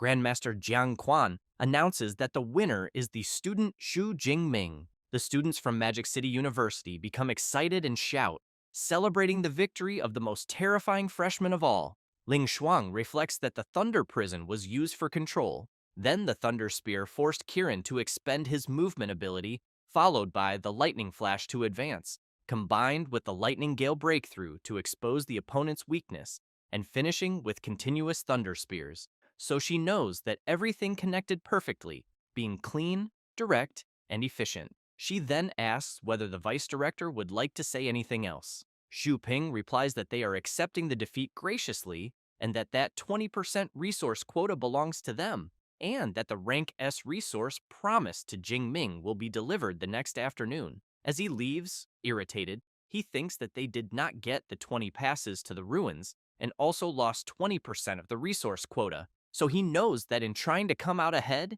he ended up getting burned in the end. Ling Shuang congratulates the MC on the excellent fight and hands over the pass to Civilization Ruin Number 9, and also says that the university will reward him with an additional 10,000 academic credits. Jingming is surprised by the amount of credits he will receive, but still thanks the director for her generosity, and as soon as he takes the pass to the ruins, he becomes excited, since he knows that the pass is something everyone is constantly competing to obtain. Ling Shuang once again asks the MC to go rest, but says that the rank S resource promised by Qingjing Superpower University, as well as the permission to choose a combat skill from the libraries of the 3 universities, can all be claimed the next day after harvesting the rare flowers and herbs in the magical cave. Jingming reflects that this study excursion not only guaranteed a pass to the ruins, academic credits, and a rank S resource, but also yielded a huge amount of rare flowers and herbs, along with a pile of ferocious beast materials. So he concludes that all of this was truly great. At that moment, a student approaches the MC and says that his fight was incredible, and that it was great fortune to witness a genius like him. Jingming thanks him for the compliment, but as soon as the student leaves, he asks Song Chu-yun who that guy is. She says that he is the student Dong Sheng, the top-ranked student of Jincheng Superpower University. Jingming, somewhat surprised, emphasizes that it is no wonder he felt that Dong Sheng's cultivation is at the intermediate stage of the second rank. Song Chu-yun asks what he means by that, since Jingming is already at the third rank. The MC laughs and explains that he is a special case, because he has a hack that allows him to level up with a single click, then asks if she believes that. Song Chu-yun replies that not even in her dreams. After that, at the cult's base, the Archbishop informs the followers that since they have received the divine mandate, the celestial god will be eternal. He then asks whether everything is ready at the plantation. One of the cult members replies that everything has already been arranged. The Archbishop makes it clear that they will be responsible for the professors of the 3 universities and that they should eliminate as many as possible. However, he emphasizes that as for the 2 rank S individuals, he will leave them to the Holy Sun. since he believes this will be useful for his growth, and asks if there is any problem. He replies that there is not and comments that the next day he will be very close to them. The Archbishop adds that if they are willing to embrace the cult of destiny, it would be even better. Otherwise, they should be eliminated without mercy. Thus, he draws everyone's attention and informs them that the next day will be the most magnificent stage of the cult of destiny, as they will use the most brutal and ruthless posture to announce their existence to Daxia, and that he is very eager for everyone's performance. On the following day, at the magical cave plantation, some students find certain flowers beautiful, and one of them asks whether what he is seeing are rank C sunflowers. The base director, Ma Yang, welcomes everyone, but asks why the three vice directors are not there with the mentors and students. The lead mentor of Magic City University, Hu Ping, explains that the directors had other matters to deal with. Since harvesting flowers and herbs is not dangerous, they decided not to attend. In addition, she points out that even if something were to happen, Director Ling Shuang can use her spatial ability to arrive there within a few minutes. Ma Yang smiles and says that he had forgotten about that, then asks everyone to follow him. As they walk through the plantation area, the base director informs them that Qingjing Superpower University will be responsible for collecting the sunflowers in Area C12, and Jincheng Superpower University will take care of the red flame grass in Area B16. Finally, Magic City University will be responsible for the mental clarity grass in Area C11. He then explains that the three best freshmen must separate. Hu Ping is surprised and immediately asks why they have to separate and why other magical cave plantations do not have this rule. The base director explains that this is a newly cultivated batch of rank S rare flowers and herbs, which is an excellent opportunity for exceptional students to broaden their horizons. Hu Ping, still somewhat suspicious, says that she understands and calls Jingming, Qiran, and Dong Sheng to go with her. The MC thinks about collecting rank S rare flowers and herbs alone and soon feels that this base director seems suspicious. However, he believes that with the mentors nearby, there should be no problems. At that moment, Dongsheng calls the MC and Kiran over and introduces himself. He then comments that their battle the previous day was truly magnificent.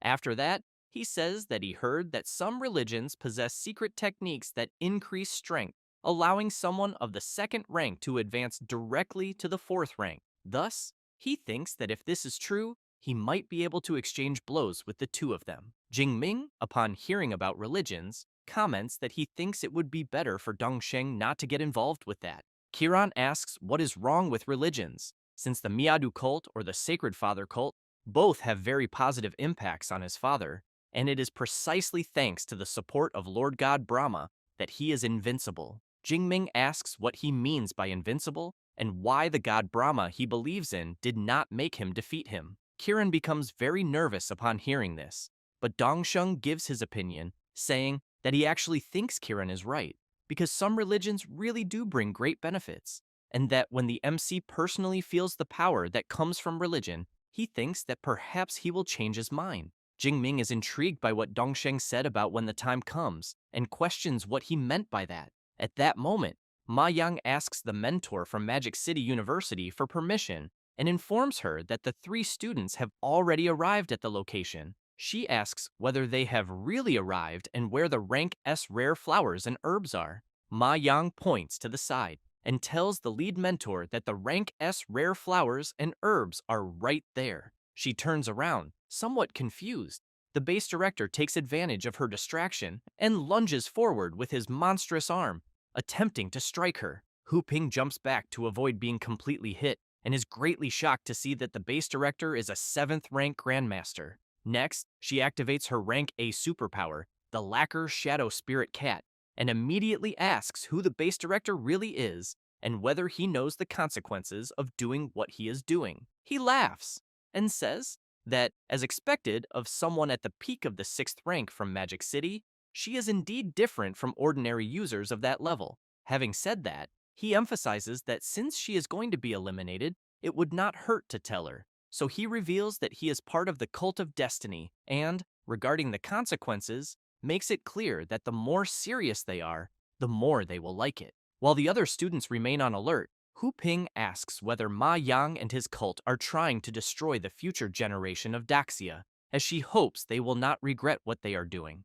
Next, the mentor shatters a crystal. Ma Yang conjures his magic sphere and asks whether the mentor is really trying to summon their spatial grandmaster, saying that he is sorry, but it is already too late. Having said that, he activates the spatial blockade. Meanwhile, Ling Shuang wonders whether someone really dared to attack the joint team of the three schools, as she thinks they are seeking their own annihilation, so she asks the vice director and the grandmaster to immediately head to the plantation. Ling Shuang wastes no time and quickly uses her spatial ability. Seeing this, the students comment that they are feeling the powerful auras of the three and wonder whether something has happened. Zhou Ying orders squads 9 and 10 of the base to immediately advance to the magical cave plantation and protect Miss Song Chu-yun, but thinks that her little niece carries a guardian talisman and that 8th rank grandmasters from the three schools are already on their way to protect them, so he believes there should be no problems. Meanwhile, where the MC is, Hu Ping asks whether what she is feeling is a fluctuation of spatial type superpower. Ma Yang replies that it is exactly as she says, and emphasizes that their spatial grandmaster is useless and that everyone will be eliminated there first. Hu Ping, realizing that she is about to be attacked, becomes terrified, thinking that she will not be able to dodge the attack, and ends up being eliminated by a powerful strike from Ma Yang. Jingming thinks that a 7th rank grandmaster, even using all his trump cards, was unable to do anything, so he believes that he has no chance at all. Ma Yang asks whether anyone can really shake the Beast Emperor space, since, it seems, spatial grandmasters are frightening after all. He then flies away and tells the Holy Sun that he leaves the place there under his responsibility. At that moment, Dongsheng, along with some cult members, comments that the time has finally come for the Cult of Destiny to take the stage. He then calls Jingming and Kiran and asks them to come at him, as he wants to show his true form. Having said that, as he begins his transformation, his power starts to surpass the upper stage of the 2nd rank, the peak stage of the 2nd rank, the lower stage of the 3rd rank, and the intermediate stage of the 3rd rank, until it reaches the peak stage of the 4th rank. Kiran is shocked and wants to know what kind of combat ability this is, and whether Dong Sheng's strength really increased by 2 major ranks.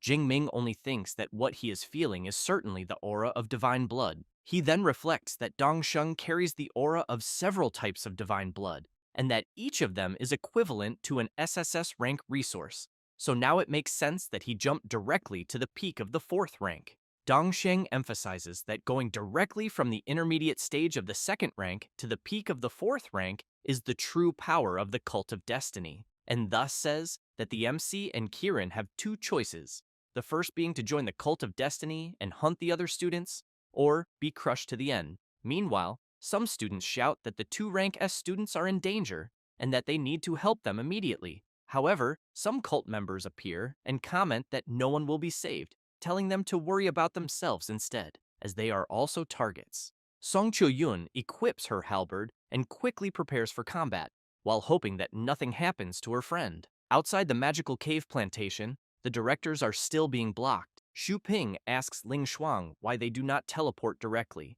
She replies that she has already tried and informs him that somehow the space inside cannot be breached.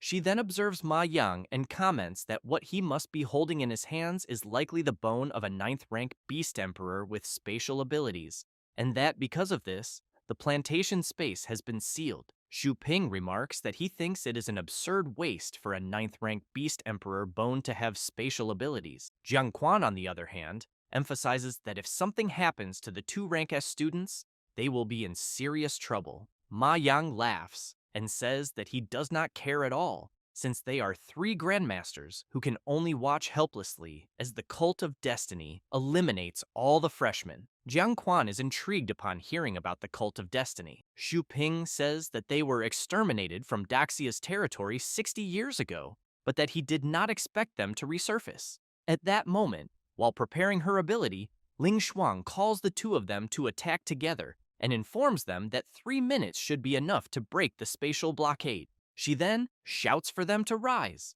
Cracks begin to appear around the magical cave plantation, and soon the ground beneath the area starts to lift upward, and it does not take long for Miss Ling Shuang to leave the entire area exposed to open air. However, she informs them that the underground space is also sealed and cannot be breached, but that the weakest point of the seal is toward the southeast. Thus, both Xu Ping and Jiang Quan begin to transform, and after completing their transformation, they charge toward the southeast side with the intention of breaking the spatial blockade. The students and the members of the Cult of Destiny are frightened by the tremor and the noise, as they are witnessing the monstrous power of the vice directors trying to enter to save them. Meanwhile, Jingming is thinking that he still has 49,000 skill points on the system panel, so he considers that if he spends everything to level up, he should be able to reach the 4th rank and turn the tables. Dongsheng calls out to the 3 geniuses of the universities and asks if they are seeing this, saying that jumping from the intermediate stage of the 2nd rank to the peak of the 4th rank is the power of the Cult of Destiny. In addition, he will give them a chance to eliminate the surrounding freshmen, become members of the Cult of Destiny, and gain the opportunity to obtain the same power as his. As a result, some freshmen begin to consider the possibility of doing what was asked. But Ling Shuang shouts a warning that any freshman who dares to attack another will be expelled and eliminated immediately. This excites the freshmen who were considering such a possibility, saying that they will never be traitors and that they would rather be hunted to the end. Dongsheng becomes irritated by this turn of events and calls everyone idiots, as he never imagined that they would lack even a shred of courage. But as he turns around, he emphasizes that he will give the last 3 seconds for the 2 rank S students to decide whether they will join or be eliminated. Kieran drops his sword and falls to his knees on the ground, begging not to be eliminated, saying that he will join the Cult of Destiny. Dongsheng comments that he made a sensible choice, but wants to know what Jingming will do. He, in turn, begins to release his power and does not answer anything. Dongsheng comments that then the MC has chosen to be eliminated and orders Kiran to eliminate Jingming to prove his loyalty.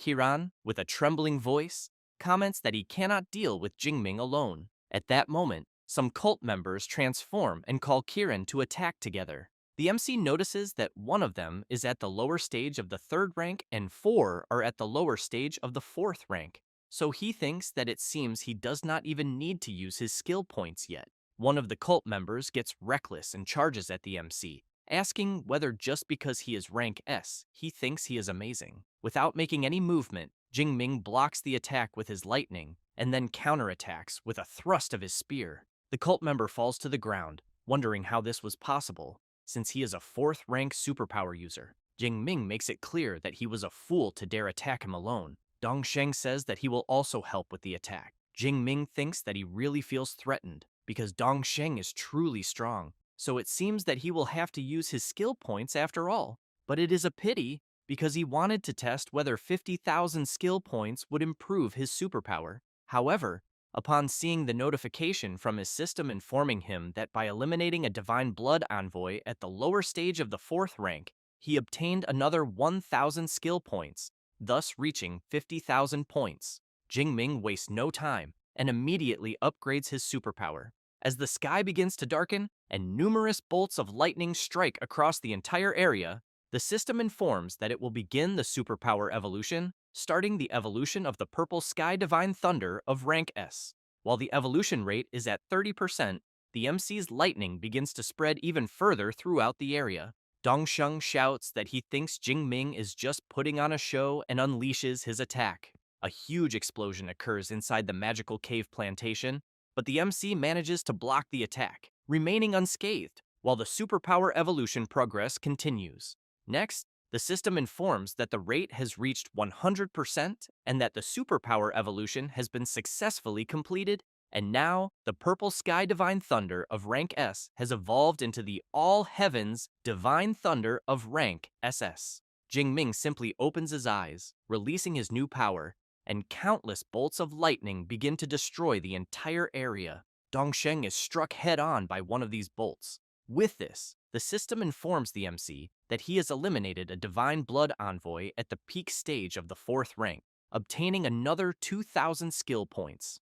Next, Jingming points at each of the cult members present and makes it clear that all of them will be eliminated. Having said that, he unleashes his powerful discharge once again, which can be seen from very far away. Kiran, upon seeing Jingming's incredible power, becomes terrified and, without thinking twice, begins banging his head on the ground, saying that he was also threatened, but even so did not attack him. At that moment, Ma Yang is surprised to realize that the Holy Sun has been eliminated, so he turns around shouting that he will bury Jingming along with him and launches his powerful attack.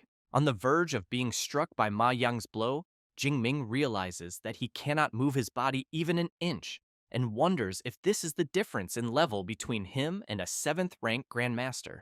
Next, observing the attack more closely, he also wonders whether the superpower he is seeing is of the spatial type. At that moment, Ling Shuang manages to pass through the blockade. Ma Yang becomes nervous and immediately wants to know how she managed to break in, since he was clearly maintaining the spatial blockade. While unleashing her spatial slash, Ling Shuang asks how Ma Yang dares to be distracted while relying on an external object for his spatial ability. The Vice Director's attack is so powerful that it deals significant damage to Ma Yang's arm, causing him to drop the Beast Emperor Essence Bone Sphere. Ling Shuang continues with her magic, but this time restrains the Base Director's movements. While he is being held in place, she picks up the Bone Sphere. Thus, she asks whether the MC is all right. He replies that he is, and thanks her for helping him at the last moment. At that moment, the Vice Directors enter and ask what should be done with the remaining members of the Cult of Destiny. She replies that those who dared to lay hands on the geniuses of her Daxia should be captured alive if they are 6th rank superpower users, and as for the rest, they should be eliminated without mercy. Having said that, Xu Ping and Jiang Quan begin to attack without stopping. Kiran goes up to Ling Shuang calling out to her, but she already comments that someone else will settle accounts with him later. After that, she calls the MC and asks what that was with his superpower moments earlier, and whether it was perhaps a special rank S ability, since it had no casting time and was a golden lightning bolt. Jingming replies that he is also not sure, since he only wanted to survive at all costs, and then his superpower seemed to break through its limits and underwent a mutation. Intrigued by something, Ling Shuang asks whether it was not a combat ability and whether he can perhaps show the Purple Sky Divine Thunder again. Jingming begins to release his power, and the Vice Director finds this quite strange, as she wonders whether it is still the Purple Sky Divine Thunder, since once they finish there and return to the supply base, she will test his superpower again. At that moment, Song Chu-yeon goes to the MC and hugs him, saying that she was so worried about him. Ling Shuang turns around and as she leaves, thinks that youth is wonderful. Jingming, upon seeing his friend crying, wipes her tears and says that everything is fine and that it is already over, then emphasizes once again that he is perfectly fine. A few minutes later, the area that was floating is placed back into position. Ling Shuang reports that a total of 342 freshmen from the 3 universities fell into the hands of the Cult of Destiny members during the event that took place, and therefore makes it clear that the 3 great universities have assumed responsibility for the casualties that occurred, and that they will also provide compensation and pensions according to battlefield sacrifice standards. Having said that, she announces that the Cult of Destiny is an enemy of humanity and, moreover, an enemy of the 3 great universities, and that from that day onward, the 3 great universities will issue an extermination order against the Cult of Destiny, and that both students and teachers may accept missions, as they must annihilate them completely. Jingming reflects that eliminating Divine Blood envoys yields many skill points, and, with that in mind, concludes that when he returns to the university, he might try to accept some missions. Ling Shuang explains that due to the unexpected incident involving the Cult of Destiny, the study excursion will end earlier, and that freshmen from all universities must gather at 9 in the morning the next day to return to the university. Later, in a more secluded location, Ling Shuang takes out an artifact and asks Jingming to release his superpower, as the detector will analyze the results. While the MC channels his power into the detector, Ling Shuang wonders whether Jingming's rank S superpower has evolved into a rank SS superpower, since she has in mind that this should not be possible, as he originally only had a lower rank ability, and evolving to rank S was already something very rare. At that moment, the detector reports that superpower detection has been completed and that the superpower is identified as the All Heavens Divine Thunder under the natural type lightning element with a rank SS classification. The vice director is surprised to learn that it is a rank SS superpower, since she knows that the difference between rank SS and rank S is enormous.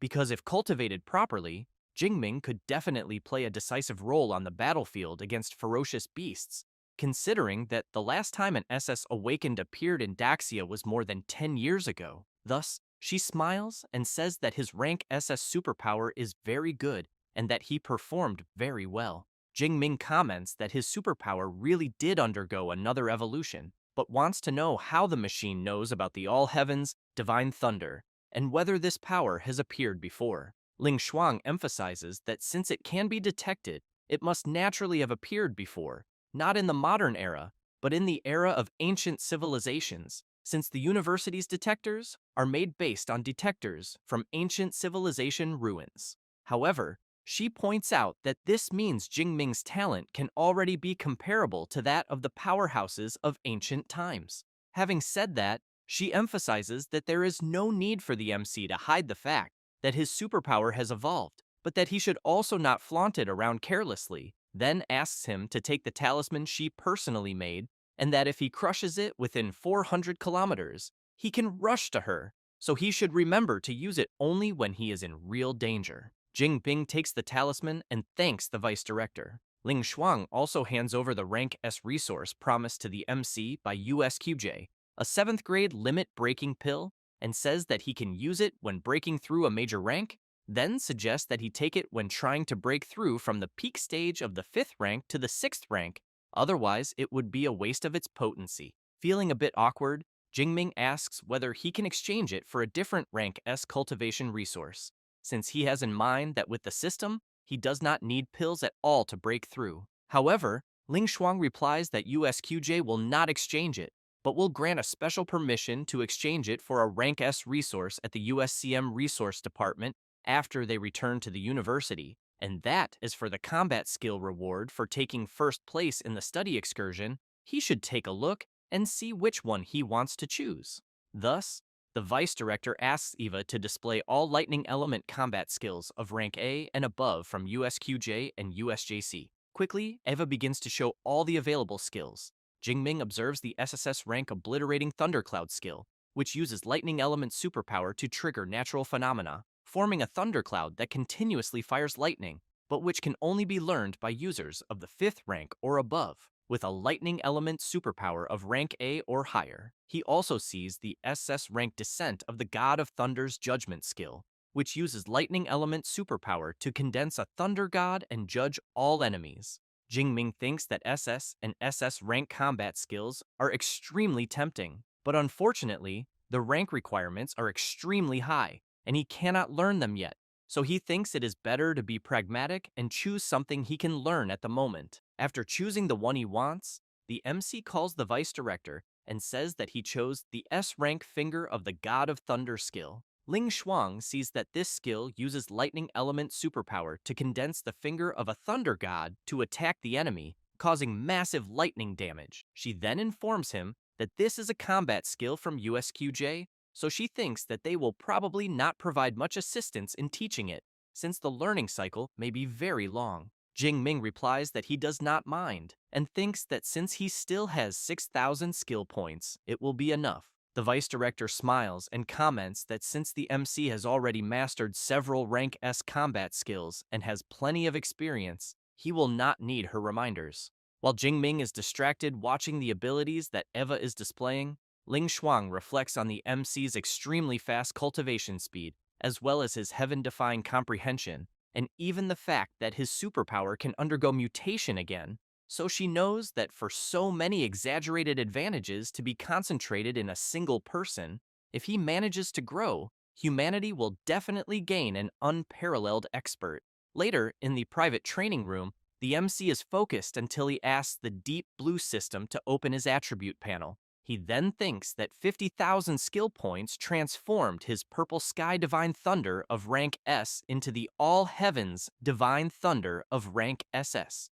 and that compared to the purple sky divine thunder, the all heavens, divine thunder is even more difficult to control, since he needs to focus on training his control over his superpower, and while trying to control his new power, he hopes that one day he can obtain an SS rank lightning element superpower. Later, at 18 o'clock, some people on the street are surprised to see an aircraft in the sky and soon wonder whether it is an anti-gravity aircraft from an ancient civilization ruin. The aircraft begins to descend near the city, and as soon as it lands, a man steps out and, dressed in a very different manner, thinks of the MC and comments that he has finally arrived. The people around are intrigued by the old man's strange presence and comment that perhaps they should inform the base personnel. The old man thinks that the fewer people who know he is there, the better, so he snaps his fingers, and the people who were around begin to act normally, almost as if they had never seen him there. Meanwhile, at the base's temporary detention center, while two guards stand outside protecting the perimeter, Ma Yang, completely chained up, keeps shouting, begging to be released, and saying that the celestial god will punish anyone who dared to interfere with his plans. The head of intelligence of the security department comments to Ling Shuang that these fanatics from the cult of destiny are quite stubborn, and that, in the end, they have not managed to extract anything useful so far. She replies that she understands and emphasizes that they have put in a lot of effort and thinks they can rest a bit now. Ma Yang laughs and calls everyone useless, making it clear that if he were them, he would not waste time trying to extract information. Jiang Quan points out that not even the head of intelligence managed to do it, so it seems that all that remains is to wait for the superiors to send reinforcements. Ling Shuang asks him to relax and comments that, according to her estimate, they should be arriving at any moment. At that moment, the man from before who came down from the ship appears there at the prison. The deputy director immediately turns around upon sensing a powerful aura. The old man laughs and promptly apologizes for his delay. Ling Shuang bows and comments that she did not expect him to come personally. The old man replies that he had to come, since the cult of destiny reappeared after more than 60 years. As the old man approaches Ma Yang, Ling Shuang thinks that Liu Yushan is a mental type superpower user of rank A, one of the few 9th rank martial saints of Daxia, and a holder of great political power. But she wonders whether something like this truly required his presence. Liu Yushan activates his mental power and asks Ma Yang to answer with complete sincerity, wanting to know whether he is the supreme leader of the cult of destiny. After being caught by the ability, he answers that he is not and says that he is only an archbishop. Then the old man asks what the objective of their operations was and whether they had infiltrated agents into the universities and how many. Ma Yang replies that initially it was to eliminate the freshmen of the 3 universities and then announce to the world the existence of the cult of destiny, and that regarding infiltrators, only at USJC. 10 minutes later, Liu Yushan explains that the Archbishop's memories were tampered with by a superpower user, and, because of that, he believes the man cannot reveal anything important, such as the hideouts or who the supreme leader of the cult is, but from what they managed to extract, the cult of destiny is plotting something much bigger, so he believes the superiors will act very soon. Having said that, he makes it clear that for now, that is all regarding the cult of destiny, but that there is another matter concerning the evolution of the superpower of the student Xu Jingming, so he wants to know where he is, because he wishes to meet him personally. Ling Shuang thinks that, in the end, the old man had another reason for being there. Later, in the deputy director's office, the MC arrives asking whether she had sent for him. Ling Shuang asks Jingming to sit down first, and then says she will introduce Liu Yushan, advisor to the National Parliament of Daxia, as the MC turns around in great surprise,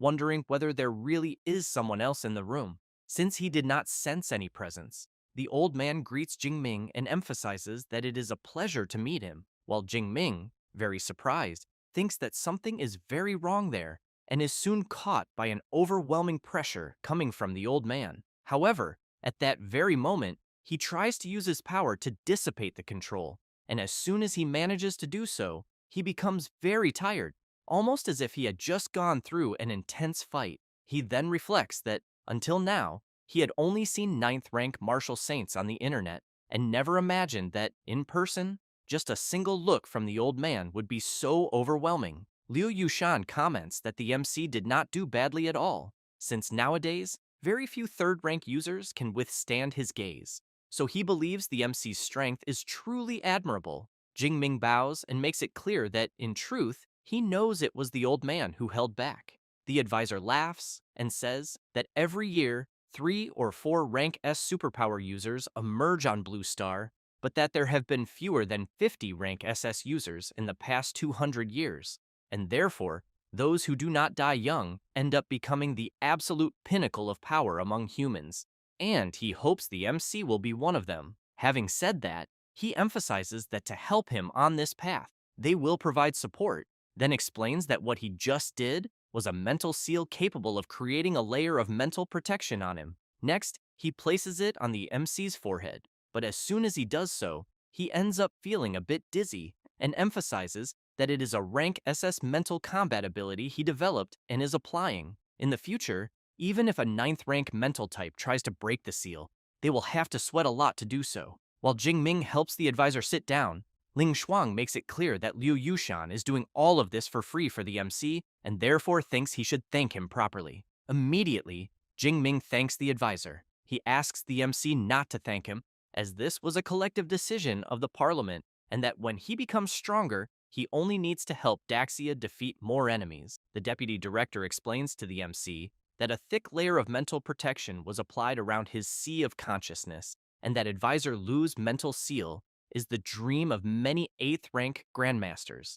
And yet, Jing Ming received it for free. He laughs and comments that it is because he is the most outstanding student of Magic City University. Ling Shuang laughs and says that apparently humility is not his strong suit, but changing the subject, she says that the National University League will begin in March and that she will be counting on him. Jing Ming is quite surprised to hear this and immediately asks if she is sure, since he is only a freshman. The deputy director makes it clear that it is out of the question for him to refuse, as she is already reserving a spot for him, but that there are still a few months left, and therefore, she thinks he should train hard until that day. The MC comments that he cannot wait to cross paths with the geniuses of the other universities. After that, 3 days later, at the Magic City University, the ship that took the group to the competition returned. As soon as it lands, Jiang Chuyi promptly greets the MC and Song Chu-yun. Then she goes up to the two of them and says she is very happy to see that both are well. Song Chu-yun makes it clear that it was thanks to her pills, because she thinks that if it were not for them, they would have been screwed in the magic cave. Jiang Chuyi laughs and says that of course it was, since she was the one who refined them, but changes the subject and says that she has already reserved a table at Qingyaju for them to go eat. Jingming asks whether it will be on her tab. She replies yes, but wants to know if he remembered to bring the rare flowers and herbs she had asked for. The MC says that he brought a lot, but wants to know if she will be able to use all of it. As the three leave laughing and chatting, Ling Shuang just watches them and thinks that Jing Ming apparently has luck even with women, but that, thinking about it more carefully, she believes that the stronger the parents, the greater the chances of the children being born with powerful superpowers, and that having multiple partners actually makes sense. Then she thinks about her own time, since no one her age could reach her level, but in the end, knows that she is already in her 30s and still single. After that, Jiang Chuyi, upon seeing the amount of rare flowers and herbs that the MC brought from the magic cave, is completely surprised and immediately asks if he took everything. Jing Ming laughs and emphasizes that this is nothing special, since very few are strong enough to reach the central part of that cave, and that if he had stayed there longer, he thinks he would have gathered even more. Jiang Chuyi takes a deep breath and comments that she thinks she will now be quite busy for a long time. Then Jing Ming stands up and says that he is going to leave because he has to go to the resource department to exchange the rank S cultivation item he got from USQJ. It does not take long before he arrives at the resource department of USCM. Jing Ming asks Ava to list the rank S resources that he can exchange for a 7th grade limit-breaking pill. Upon seeing the list, the MC is impressed by the number of resources he sees, but asks Eva which of the resources shown on the list will maximize his control over the lightning superpower. Eva identifies the Rank S Thunder Mystic Realm Pass, with which the MC can enter the Thunder Mystic Realm, located in Hedong City, Jiangnan Province, and train there. Jingming comments that Hedong City is less than 100 kilometers from his home, and that he has never heard of any Thunder Mystic Realm there. Eva explains that it appeared in Kanger Village, in Hedong City, 87 years ago, and that after the Thunder Dojo took over, it began to be managed strictly. A pass is required to enter, so most people do not even know it exists. The MC says he understands, but wants to know if there are beasts there. Ava replies that yes, and that almost all of them have mastered lightning control. Jingming thinks this is perfect and decides to choose this Rank S resource. Later, the MC receives a call from someone asking if he is Vice President Xu Jingming. He replies that he is, but asks the reason. The guy informs him that the club will hold an exchange meeting later. The MC recalls that a few days ago he followed senior brother Liu Ming's advice and joined the Meteorite Club, and that he did not expect it, but has already become vice president, and the work came faster than he imagined. So he replies that he will attend the meeting. As soon as he hangs up, he thinks that this meeting actually seems quite interesting, since he will be able to exchange experiences among cultivators from different departments, and also knows that this always helps to understand things from another perspective. After that, the MC goes to visit Professor Yang Gentian, and as soon as he sees the MC, he cannot believe it when he realizes that Jingming has already reached the third rank.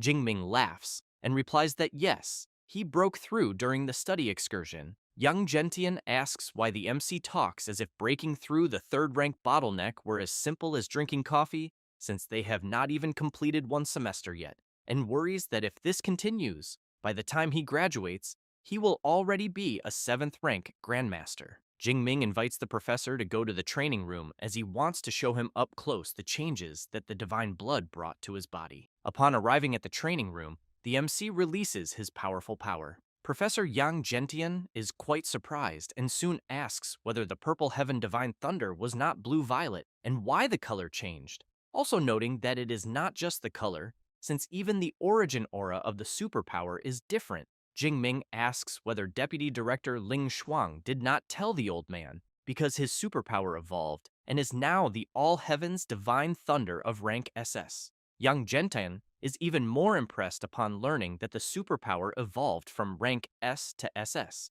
and then realizes that now everything makes sense. He then comments that evolving the superpower is great, but that controlling a rank SS1 is no joke, since it is much more complicated than a rank S1 and will require a lot of training. The MC says he understands, but adds that he even exchanged for a Thunder Mystic Realm Pass and therefore wants to know what he needs to prepare before going. Young Gentian comments that the Thunder Mystic Realm is perfect for those who use lightning superpowers, since it even allows good cultivation and training there, but that before that, he wants to take a look at his physique first. So he asks the MC to activate the Extreme Thunder state. Jingming gives a slight smile and asks the professor to analyze carefully. Having said that, he releases his power to the maximum, even becoming similar to a level 3 Super Saiyan. Yang Gentian thinks this is very good and comments that the foundation of his immortal body has become more solid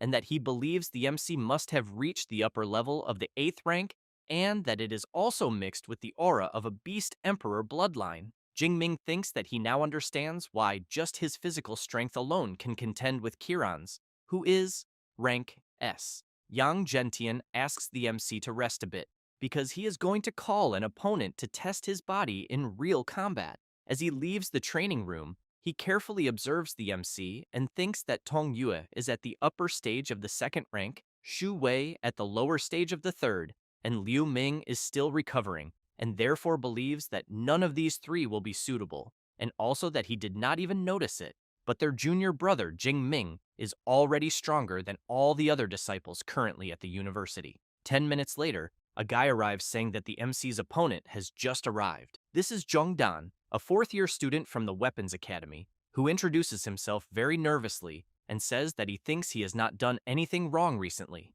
Young Gentian asks the young man to relax and says that he only wants him to do a physical combat training session with his disciple. Jung-dan finds this strange and asks the professor whether a hand-to-hand training session would not be too heavy for the MC. Yang Gentian replies that the big guy can go all out, as he will be watching. Thus, Jung-dan agrees and says that since the professor authorized it, he will not hold back. Yang Gentian asks old Fu who he thinks will win. He replies that overall Jingming is stronger, but that speaking only of physique, he thinks Jung-dan has the advantage. Yang Gentian emphasizes that it is not always like that, because even though Jung-dan is a rank A enhancement type at the peak of the third rank, 2 levels above the MC, the opportunities Jingming obtained go far beyond what one can imagine. At this moment, Jung-dan activates his enhancement superpower and transforms into a gray wolf with green eyes.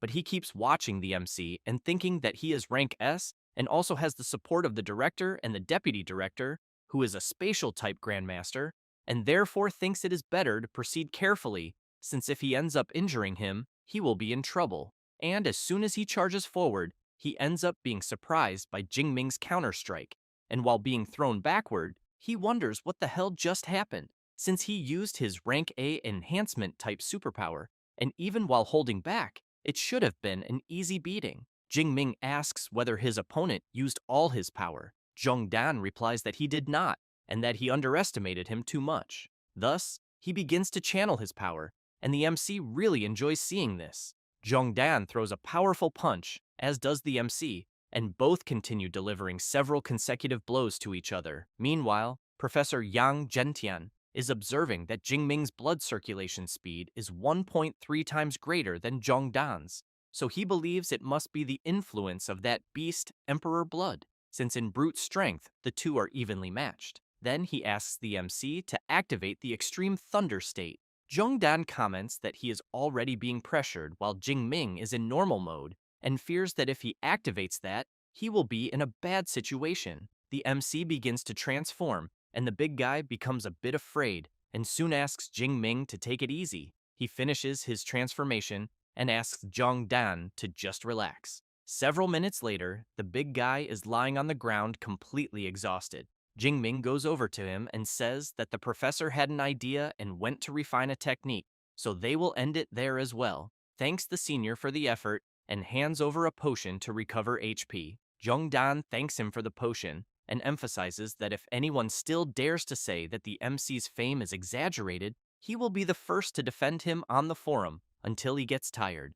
Next, the MC asks old Fu when Professor Yang Gentian will return. He replies that it is hard to say, as he thinks it could be in a few hours or only a few days from now. Then the MC hears his phone ringing and, upon answering, realizes it is the deputy director. She says that the people from Qingjing University have already arrived and that they delivered the original copy of the rank S Thunder God Finger skill, and therefore he should stop by the combat skills library to pick it up. Jingming asks whether it needs to be now. Ling Shuang asks whether he has another commitment, because if so, to leave it, and that she will come get him. Having said that, she uses her spatial power and in an instant arrives where the MC is. She grabs his shoulder and pulls him into her ability. When they return, there is a man waiting for them, and she soon introduces to Professor Chen the rank S student of her university, Xu Jingming, and to the MC informs that the person there is Professor Chen Lin from Qingjing University. Jingming says that it is a pleasure to meet the professor, and he replies that the pleasure is his. Next, Ling Shuang says that Professor Chen Lin is a grandmaster at the lower stage of the 7th rank, that he has mastered the Thunder God Finger, and that he will stay there for half a fortnight. So she thinks the MC should take advantage of this to learn everything he can from the professor during this time. Jingming thinks that USQJ was quite generous, because in addition to sending the secret manual, they also sent an instructor, but that it is a pity that he can only use points to learn directly, so he comments that he hopes not to bother the professor during this period. He replies that not at all, since he is an old friend of Professor Yang Gentian and is also there to visit him, so if the MC has any questions, he should look for him directly and consider him as if he were Old Man Yang. After that, the afternoon arrives. The MC goes to his meeting and soon apologizes for being late, saying that he had a lot of things to deal with, but upon looking around more carefully, he realizes that the big club is on another level after all. The vice president of the Meteorite Club, Du Liangping, asks the MC to sit with him and soon notices that Jing Ming has already reached the third rank so quickly, commenting that at the pace he is advancing, the Meteorite Club will end up putting him as president very soon. The MC says that this is not his focus at the moment and asks about the topic of the meeting. Liang Ping says that it is about the Cult of Destiny mission, since they really attacked the joint freshman team of the three universities. So he wants to know if the MC will accept the mission. He becomes completely serious and makes it clear that he will participate.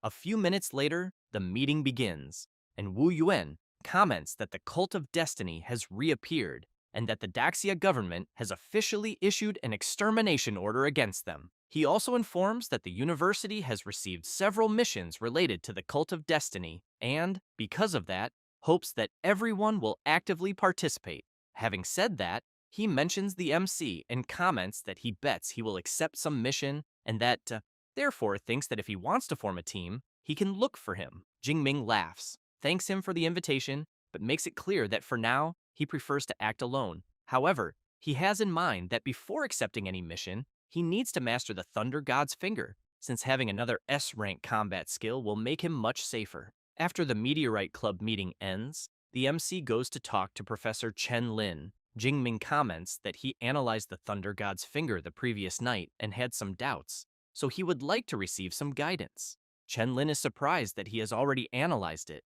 since apparently it is no wonder that he is the #1 student of Magic City, but makes it clear that he will explain everything he knows. Jingming comments that he first wants to talk about the part of the manual that addresses communication with the thunder of heaven and earth and its fusion with lightning itself. Chen Lin comments that he thinks Jingming must have already learned the heavenly thunder art, since it is very similar, but that the Thunder God's Finger is more condensed, and that the variations in form are much more complex. Jingming replies that he understands, but wants to ask another question. 3 hours later, Chen Lin comments that the MC's comprehension is excellent, since he understood most of it, and that therefore, the next step is to practice, making his spiritual power and superpower work in perfect harmony. But he keeps in mind that when it was his turn to learn, it took him more than 10 days just to reach the level Jingming is at. Jingming, in turn, thanks the professor for the explanations. Thus, he focuses his mind and asks the system to add points to the Thunder God's Finger. Then the professor asks him to try to manifest the Thunder God's Finger, as he will observe him and see where the problem lies. Jingming is intrigued by this, since he knows there cannot be a problem because he has already learned it. So, he wants to know if the professor would mind if he practiced alone first, since he does not want to take too much of his time. Chen Lin replies that there will be no problem at all, since he thinks it will not take that long. Having said that, the MC stands up and begins to concentrate and soon activates his ability. Chen Lin, upon seeing this, thinks it was not bad at all, since the initial form is perfect, without any problem, and he knows that many talented students take 2 months just to stabilize the first form. And while the MC advances to the next step, the professor becomes even more surprised, since he keeps in mind that the second step is to communicate with the thunder of heaven and earth. But apparently, Jingming also managed to achieve this successfully, since even the best student at USQJ took a full 4 months to reach this level. Even so, he knows that the next part is the most difficult and thinks that perhaps the MC will not be capable. However, the MC finishes activating his ability and raises his finger upward, and in that way, a finger surrounded by several bolts of lightning breaks from the sky and rushes fiercely toward the university. Chen Lin, completely impressed, questions whether the Thunder God's Finger was truly released and how that was possible. Then Jingming stumbles a little and shouts to the professor that he cannot pull the Thunder God's Finger back. The ability continues advancing toward the academy, but the professor quickly activates his technique and aims in the direction of the MC's ability, and both abilities collide, creating a huge explosion. After that, Chen Lin comments to the MC that because of that energy fluctuation, he truly released a complete Thunder God's Finger, and that, therefore, he thinks that from now on, Jingming will only need to improve his control, since if that strike had landed, the entire area there would have been devastated. The MC points out that it was a good thing the professor was there, and since he has already learned the skill, asks whether he should return the manual to him. And while the MC comments that he is going to leave to practice his skill, Chen Lin notices something strange in the manual, then takes a deep breath and thinks that this new disciple of Old Yang really is a monster, and that it is no wonder everyone lost in the grand freshman competition. And moreover, if the MC were not an S rank from Magic City, he would definitely try to recruit him to Qingxing University. The MC, as he walks through the university, thinks that the power of the Thunder God's finger is indeed terrifying, and that a weaker 5th rank superpower user would have no chance at all of blocking such an attack. But he knows that the weakness is also clear, since that single strike consumed more than half of his divine thunder of all heavens. Next, he asks Eva to open the shop, as he wants to buy some pills to recover his superpower until Song Chu-yun appears calling out to him. Jingming wants to know what she is doing there, and Song Chu-yun explains that she saw a giant lightning finger appear over the villa district a few moments ago and imagined that it could only be him, and so she came looking for him. Then, she wants to know what new skill he learned this time, and the MC replies that it was the S-rank Thunder God's finger, but emphasizes that he is still preparing for the missions against the Cult of Destiny. She is surprised and asks whether he has really already chosen a Cult of Destiny mission and of what rank. Jing Ming says that it is an S-rank mission involving a branch of the Cult of Destiny. She is shocked to learn that it is such a high-rank mission, because then she knows she will not be able to go with him and can only wish him good luck. The MC asks whether she will not accept any mission. Song Chu-yun feels a bit awkward, but replies that she will. However, she has not yet found suitable teammates. Jing Ming suggests that she try looking for senior sister Jiang, as he thinks she is very capable. Song Chu-yun thinks that is a good idea and says she will look for her immediately and that he should also accompany her. The MC agrees and emphasizes that, as it happens, he has some matters about pills to discuss with her. Meanwhile, at the Muxi Cafe in Jinning City, a woman asks her captain whether the person from Magic City has not arrived yet. He asks her to be patient and emphasizes that they agreed on 8:30 and that it is not time yet.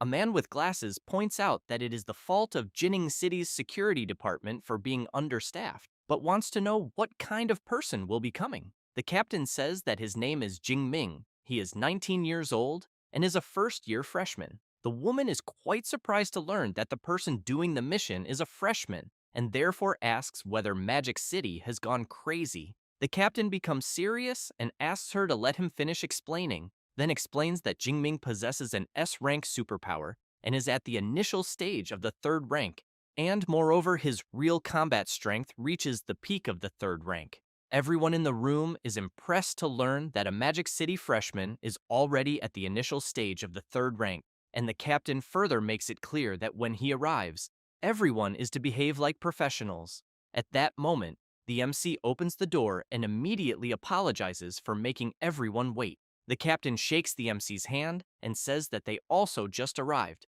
then introduces himself, saying that his name is Kaiju and that he possesses a B-rank superpower of the enhancement type at the peak stage of the 3rd rank. Next, he introduces Xiang Shan, who is of the support type, then Zhang Tong of the fire element, and finally Sun Yan of the mental type. After introducing them, the captain comments that since everyone is there, he thinks it is better to get straight to the point, then says that he will show the clues they have found about the Cult of Destiny. Having said that, he informs them that at the moment they have identified 2 people, Zhao Wuhao, president of the Tiger Association, and Lang Chang, CEO of the Blue Sea Technology Group, and that according to their intelligence, both are connected to the Cult of Destiny branch in Jinning City, and therefore, he believes that if they capture the 2 and hand them over to a mental superpower user for interrogation, they should discover the location of the Jinning branch. However, he emphasizes that Lung Chang is more complicated to deal with, and that, because of this, they plan to capture Zhao Wuhao first, and that the MC will only need to follow their lead the next day. Jingming suggests that since there are 2 targets, why not split up? But Kaiju replies that acting together is safer. The MC thinks that, apparently, he is being underestimated, so he asks the captain to leave Lung Chang to him and have the others deal only with the Tiger Association. The captain becomes serious and thinks that this S rank from Magic City is too confident, but he knows that even with an S rank superpower, facing someone at the intermediate stage of the 4th rank is harder than ascending to the heavens. At that moment, Zhang Tong says that Lung Chang has a personal bodyguard at the intermediate stage of the 4th rank, and that because of this, the MC will not be able to deal with him alone, and that the plan is to capture Zhao Wuhao first, and then act together again to capture the last one. Even so, Jingming asks them not to worry, as he thinks everything will be fine. Zhang Tong becomes nervous and shouts, wanting to know if the MC cannot understand the seriousness of the situation, but the captain interrupts him. Then he comments that if Jingming insists so much, they will have to trouble him to act alone, and that he will hand over the 3-dimensional rendering of the group's base and the relevant information. Upon taking the material, Jingming replies that it is fine, but wonders whether they really have so little faith in an S rank, because apparently he will have to show some real skill. After that, a few hours later, the MC is on Eva's portable terminal, and she informs him that there are 5,362 sensor probes and 51 patrols with superpower users at Lung Chang's organization base. Jingming thinks that this guy managed to make a technology park more protected than a military base.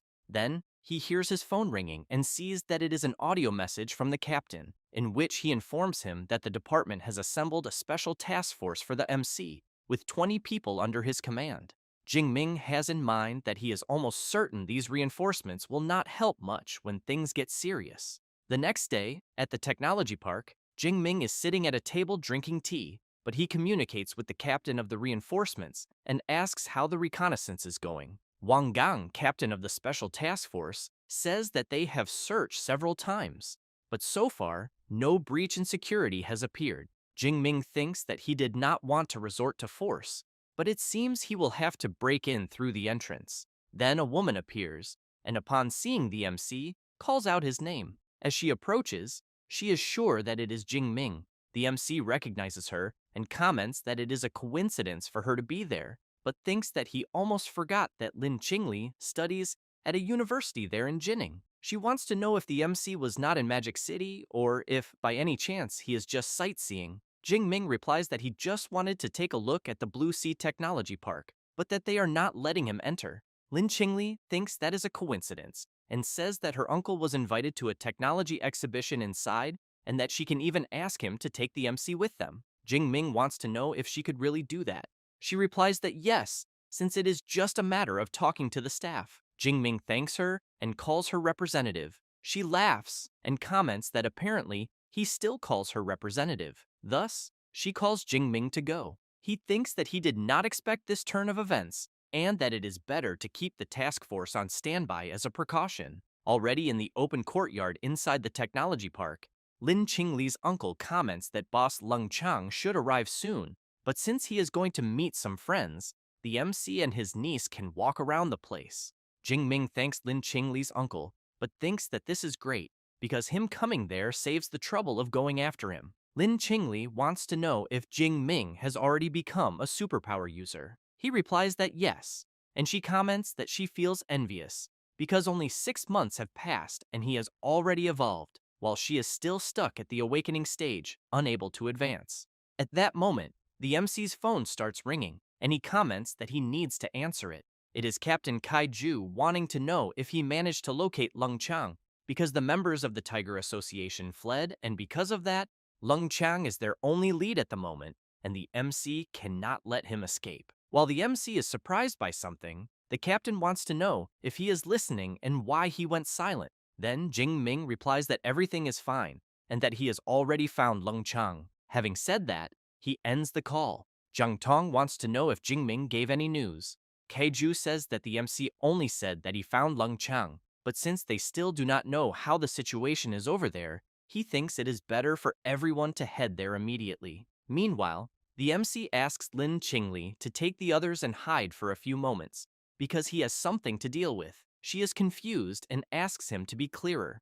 Jingming becomes serious and says that, in fact, he is there for another reason. Meanwhile, Lung Chang, CEO of the Blue Sea Company, is talking with other people and saying that he has been handling some matters in the building recently, until Jingming shouts, calling Lung Chang of the Cult of Destiny and ordering him to surrender immediately. Then he informs that, after an investigation by the Jining City Security Department, Lung Chang of the Blue Sea Company is involved with the Cult of Destiny and, because of that, asks all nearby civilians to leave immediately, and that anyone who insists on protecting Lung Chang will be treated as an accomplice of the cult. The people around are surprised, wanting to know if the CEO is really involved with the cult, since, if the security department is already there, they think it cannot be a lie. Wu Hong apologizes to the MC, but informs him that he is only Mr. Lung's bodyguard and knows nothing about any cult. However, he wants to know if the security department is so understaffed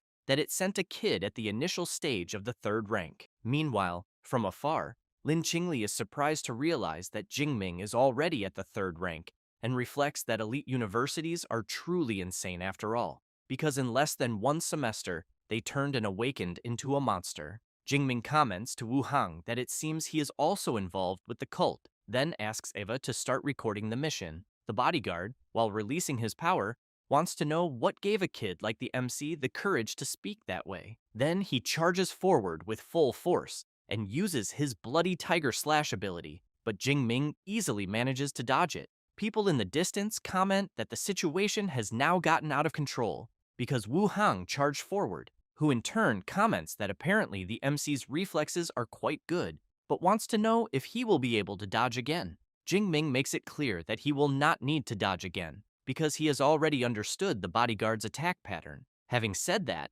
he activates his extreme thunder power, which leaves Wu Hang very worried, wondering if what he is seeing is a divine ascension, since he has in mind that only divine blood envoys master something like that within the cult.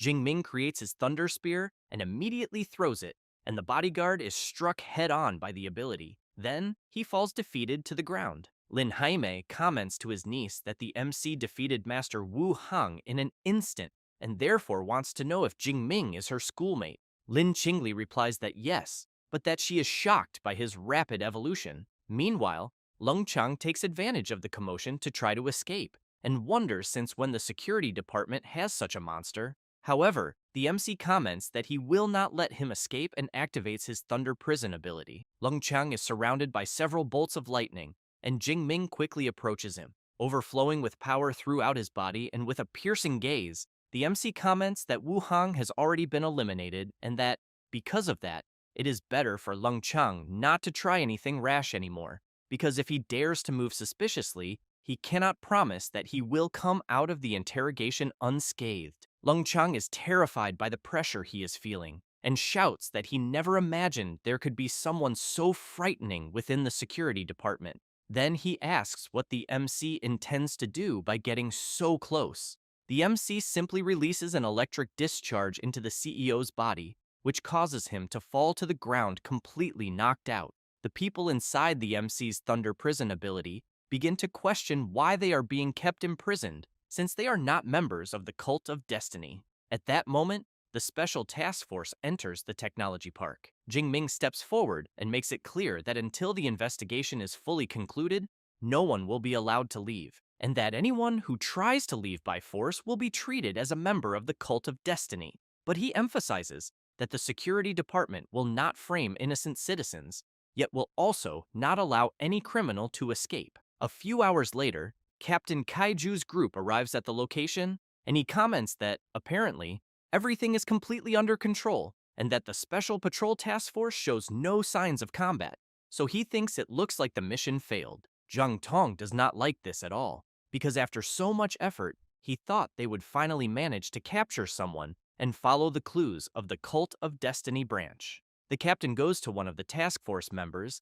and asks if Lung Chang escaped. He replies that he did not and informs that they have already taken control of the Blue Sea Technology Park and that everything at the location is under control and that Lung Chang has already been captured.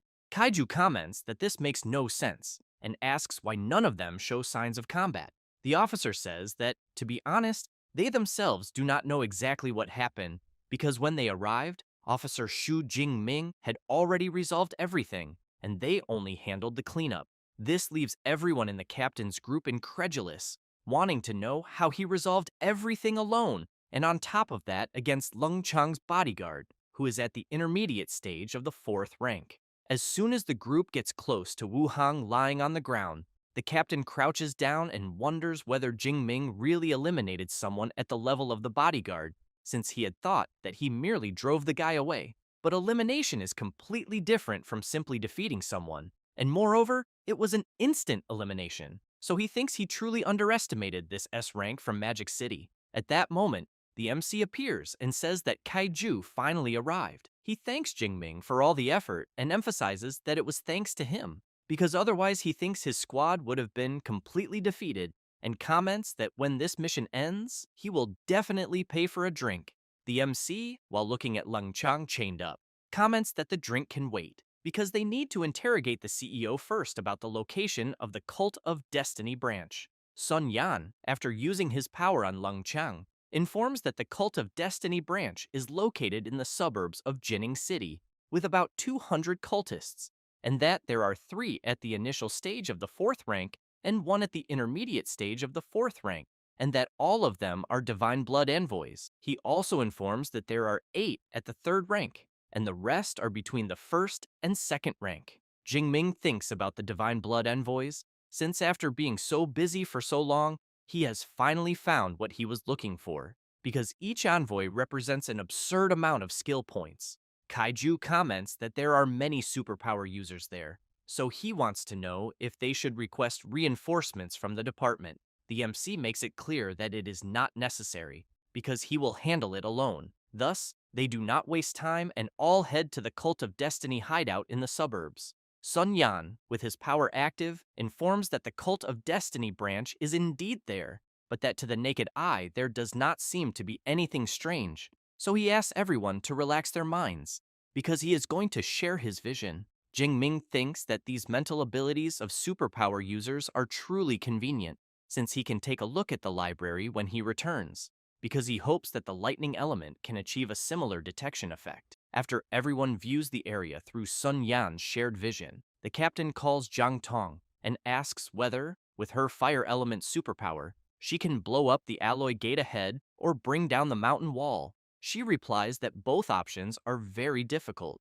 While taking a 3rd-grade superpower recovery pill, the MC asks everyone to leave it to him. Kaiju comments that, in that case, they will have to rely on him again, but thinks that they were unable to help capture Leng Chang, and that, when another obstacle appeared, they ended up depending on the MC once more. As soon as the MC recovers his energy, he enters Extreme Thunder mode and activates his Thunder God's Finger ability. The giant lightning finger strikes the barrier wall head-on, shattering it completely. But because the ability is so powerful, a shockwave of air is generated and forces the other group members to take cover to avoid being hit.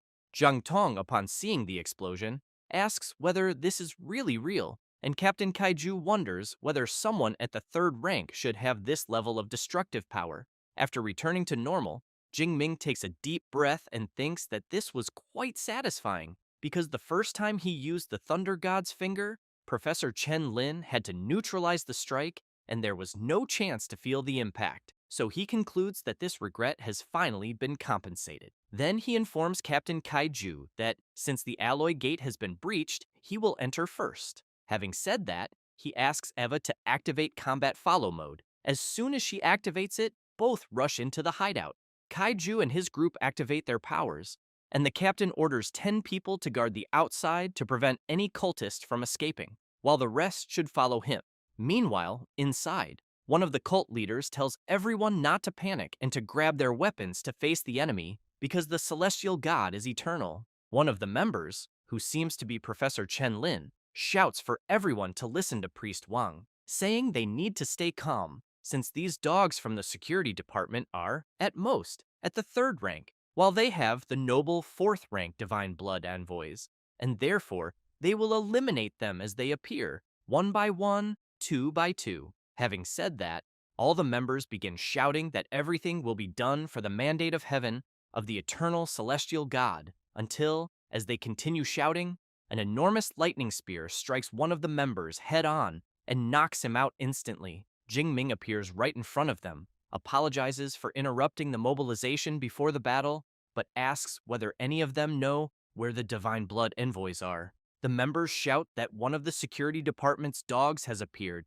and that apparently he is still at the initial stage of the third rank. So they ask where such arrogance comes from, but they soon refuse to talk and charge forward. Jingming simply throws one of his lightning bolts and easily knocks out another cult member, which leaves his partner terribly frightened, causing him to drop to his knees and shout that he surrenders and begs to be spared.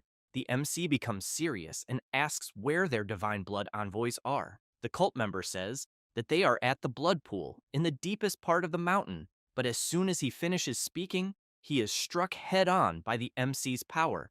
The remaining members ask why Jingming eliminated the man even after he surrendered. The MC, while releasing even more of his power, laughs and asks when he ever said that he would spare someone just because they surrendered.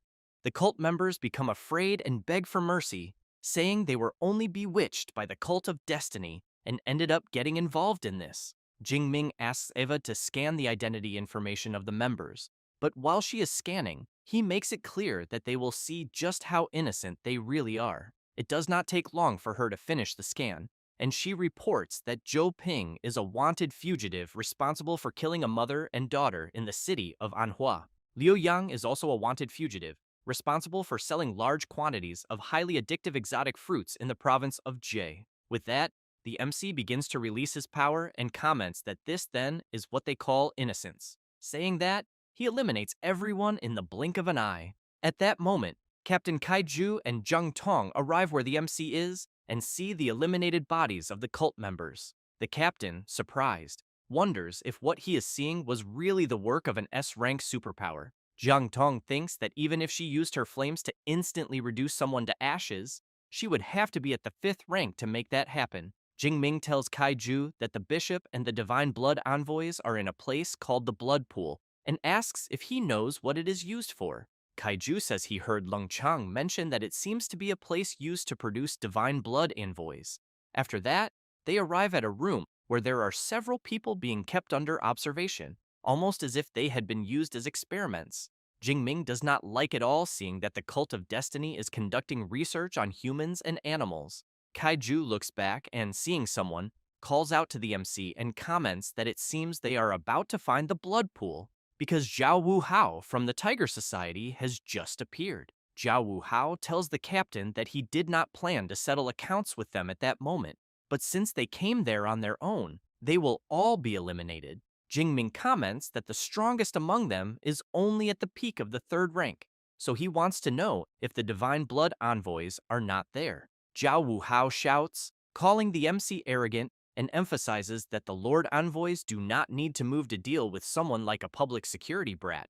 And, as he rushes forward, Jingming anticipates his movement and, at high speed, lands a powerful blow squarely on Zhao Wu Hao. Then, he looks back and comments that he thought Zhao Wu Hao would be stronger, but apparently he was mistaken. The cult members who were with the bishop begin to panic and want to know who the MC really is, because if he is willing to join them, they can request a cardinal position from the Lord Envoy for Jingming. Jingming, in turn, thanks them, but makes it clear that he has no interest in the cult of destiny, and that, moreover, their intelligence system is quite slow, since they did not find out that their holy son was eliminated by his own hand. Saying that, he charges at the first member, while the others run away screaming to retreat, because the person there is the S rank of Magic City. However, they cannot escape the range of the MC's power and are easily eliminated. Kaiju tries to stop the MC, telling him to leave at least a few conscious for interrogation, but thinks that if he did not know he was a student of USCM, he would swear he is a fight-addicted maniac. Jingming agrees with the captain, but calls everyone to enter the blood pool. As he crouches near Zhao Wu Hao's body, the MC takes a card from his clothes. Then he swipes the card on the interaction device and is soon authorized. As they pass through the door, Zhang Tong comments that she is smelling a very strong scent of blood. The captain, on the other hand, is intrigued, wanting to know why there is no one there and whether the divine blood envoys might have fled, until, after walking a bit further, they come face to face with a well filled with completely red water. Jingming creates a lightning spear and comments that, judging by it, the situation inside the water seems strange and that, therefore, he will test it first, saying that he launches his ability, which hits the reddish pool squarely. However, apparently nothing happens. Jingming soon prepares another spear, but this time he keeps attacking non-stop. Kaiju thinks that indeed, the MC is really careful, until, out of nowhere, one of the blood envoys bursts out angrily from inside the water and shouts for the MC to stop. Then, more blood envoys appear. Jingming comments that, apparently, they were indeed hiding inside the water, and notices that 3 of them are at the initial stage of the 4th rank and 1 at the intermediate stage of the 4th rank. So he tells Captain K that they really are the blood envoys and asks him and Zhang Tong to stay back, because he will handle the matter on his own. One of the envoys calls the MC a despicable human and asks how he dares to mock them. Jingming equips his spear and comments that, judging by the way the envoy speaks, he wonders if they no longer even consider themselves human. One of them says that they are the divine envoys chosen by the great celestial god, and that they cannot be compared to an inferior human like the MC. Not wanting much talk, Jingming charges forward, saying he wants to see what is so special about them. One of the envoys blocks the MC's spear thrust and then asks if the S rank of Magic City has forgotten that there are 4 of them. At that moment, the others leap toward the MC, taking advantage of his distraction, but Jingming activates his Thunder Armor ability and blocks all the attacks. After that, he releases his powerful lightning throughout the area, striking and throwing the envoys away. The MC comments that the attacks were very weak and did not even serve as a massage, saying that, while spinning his spear, he activates his Gale Lightning Rupture ability and in a matter of seconds, eliminates each Divine Envoy one by one, while the system informs that for eliminating a Divine Blood Envoy, he gained 1,500 skill points for each one eliminated. As he stores the spear in the spatial ring, Jingming reflects that eliminating them yielded 4,500 skill points, and that he also knows there are still 2 cubic meters of space left, so he thinks about the pills, flowers, rare herbs, and money he obtained during this trip. At that moment, Captain Kaiju and Zhang Tong approach the MC and comment that he was incredible, and soon ask whether everyone at the university in Magic City is as impressive as he is. Jingming replies that almost everyone is, but that he is just a little special. Kaiju comments that the MC even tries to be humble, but knows that anyone who believes that is a fool, then emphasizes that since the mission to annihilate the Cult of Destiny branch was a complete success, there will be a celebratory banquet later and thinks the MC should attend. Jingming laughs and says that he will indeed go to the banquet. The next day, at the university bank, some students are commenting that the D-rank mission was far too difficult as they were almost eliminated there, until one of the students laughs and emphasizes that this is because his friends are too weak, since he completed his D-rank mission and earned 74 academic credits. Then they see the MC arriving, and while he goes to withdraw the rewards, the people around wonder whether Jingming completed a C-rank mission, but as soon as the MC swipes his card for identification, he is congratulated for completing the first S-rank mission of the Cult of Destiny, and for rising to first place on the glory ranking, which leaves everyone around quite surprised to learn that it was such a high-rank mission. Then, Eva displays the glory ranking, and the MC is in first place with his S-rank mission achievement, having a total completion time of 67 hours and 23 minutes. And second and third places are Li Kang and Zhang Yue for completing A-rank missions. The people, upon seeing the table, are astonished, because the glory ranking was released only 2 days ago and there is already someone who completed an S-rank mission, until a guy approaches the MC and comments that he did not imagine anyone would complete an S-rank mission so quickly, and that, apparently, Jingming truly lives up to the reputation that precedes him. Saying that, he emphasizes that he has always liked making friends with the strong, so he introduces himself and says that his name is Yao Fang and that it is a pleasure to meet the MC. The surrounding students are intrigued to see the iceberg Yao Fang talking with a freshman, because he is one of the 5 strongest in the university. Jingming knows that Yao Fang is a veteran of the Elements Department at the initial stage of the 4th rank, whose superpower is A-rank ice, and that he earned the nickname Iceberg after freezing the entire peak of a mountain during a mission. Thus, he takes Yao Fang's hand, calls him senior, and comments that he has already heard a lot about him.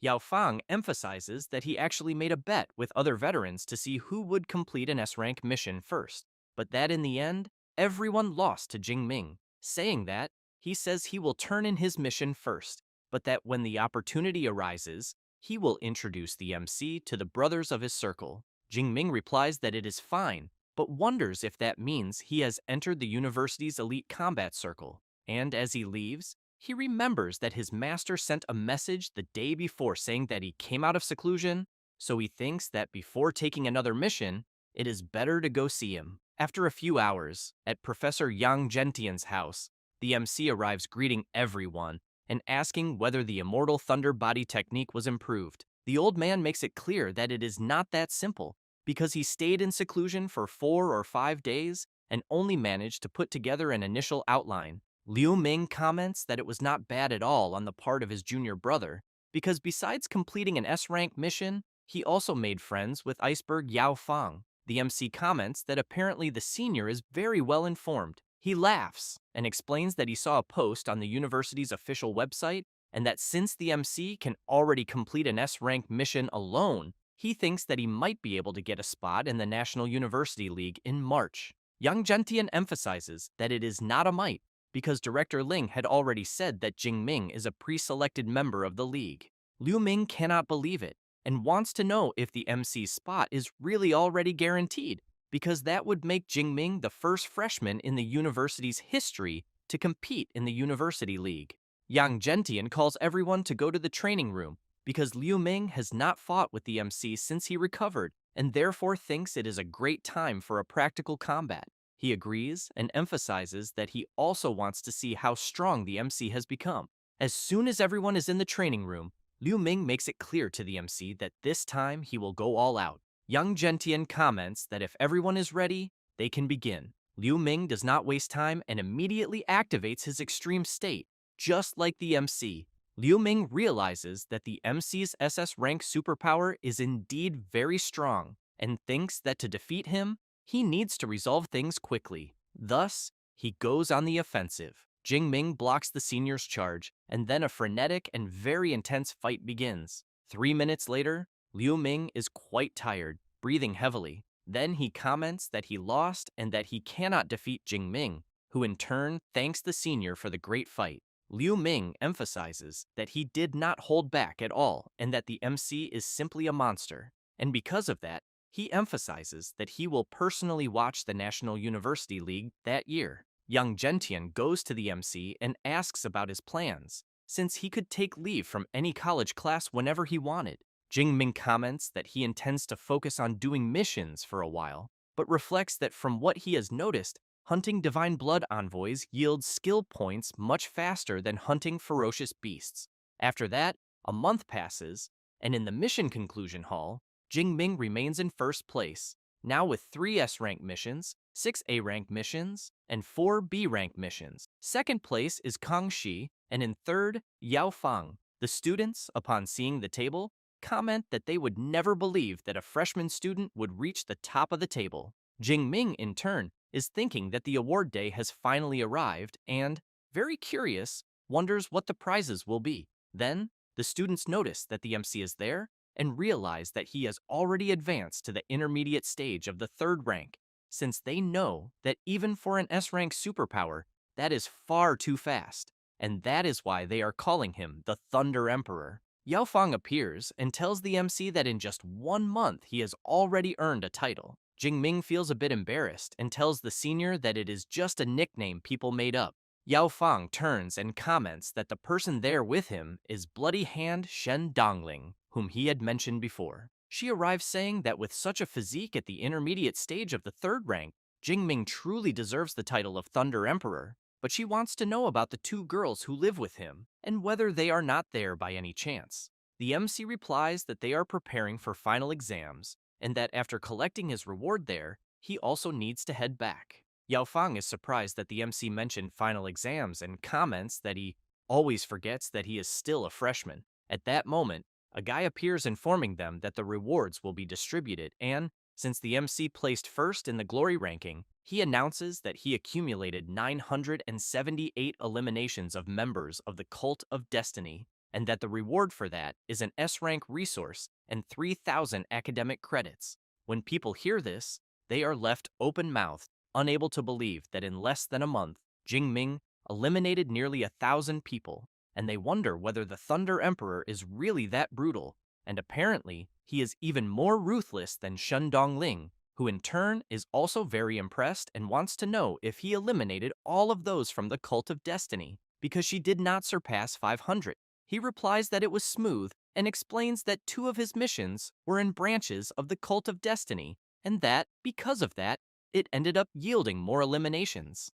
The person responsible for announcing the rewards hands the MC the S-rank cultivation resource and informs him that it is a bottle of 6th grade origin return pills, 10 pills in total, and hopes that he will continue striving and compete for the top in the next glory ranking. Jingming comments that he will certainly do everything within his power. Yao Fang emphasizes that 6th grade origin return pills, which increase cultivation speed, are indeed a reward worthy of first place. Then he suggests to the MC that instead of exhausting himself on missions, maybe it would be better to follow Song Chu-yun, since the Song family has a veteran 8th rank grandmaster. Jing Ming makes it clear that he does not need anyone to sponsor him, since he knows that nothing could ever be faster than his own Deep Blue system. After that, the MC returns to his room and, while Eva displays some data, he thinks that according to his master, he should now learn a fist technique, and, since he knows that in the extreme thunder state his body is already a weapon,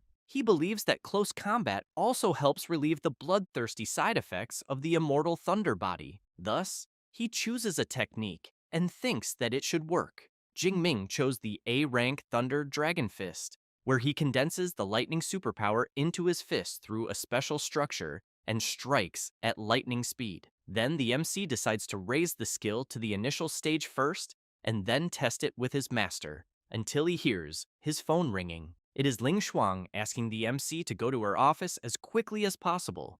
As soon as Jingming arrives, he is surprised and immediately wants to know whether the vice director advanced. She comments that his perception is indeed very sharp and that he does not even seem like a third-rank superpower user. Jingming congratulates the vice director, but thinks that among the 3 vice directors at the initial stage of the 8th rank, the other 2, in their 50s, did not advance. But Director Ling took a step forward, so he wonders how old she must be, because judging by her skin and body, she looks so young. The vice director comments that speculating about a woman's age is not very polite, which leaves the MC quite surprised, wondering if she can read minds. Then he becomes very worried, since he knows that the vice director is famous for being strict, and that apparently he is about to face the fury of an 8th rank grandmaster. Ling Shuang replies that she cannot read minds, but emphasizes that an 8th rank grandmaster has absurd spiritual power, and that even the slightest change in his mood becomes obvious. Saying that, she asks him to remember this well, because in front of high-rank superpower users, he must control his expressions, since the less he reveals, the better. Jingming replies that he understands and thinks that he got away with it, since apparently the vice director does not seem irritated. However, she comments that there is something else to say, and asks Jingming to stop trying to guess her age, since she is 34 years old and not the elderly lady he is imagining, but then ends up questioning what is going on with herself, because since when does she give so much explanation to a student? Jingming, very impressed, wants to know if she really is only 34 years old, because that is far too young, since the average age of an 8th rank grandmaster in Daxia is 46 years old, and Professor Yang is already past 50 and is still only at the peak of the 7th rank, and for that reason, he admires her from the bottom of his heart. Ling Shuang asks him to stop the flattery, because they need to talk about something that really matters. So she wants to know what the MC plans to do, since winter vacation begins in 2 days. Jingming replies that he will return to Jiangnan and train in the Thunder Mystic Realm for a month. The vice director asks Eva what the straight line distance is from Magic City University to the Thunder Mystic Realm in Jiangnan. Eva replies that it is exactly 563 kilometers. The vice director comments that then it is within range, because after reaching the intermediate stage of the 8th rank, she can teleport up to 600 kilometers.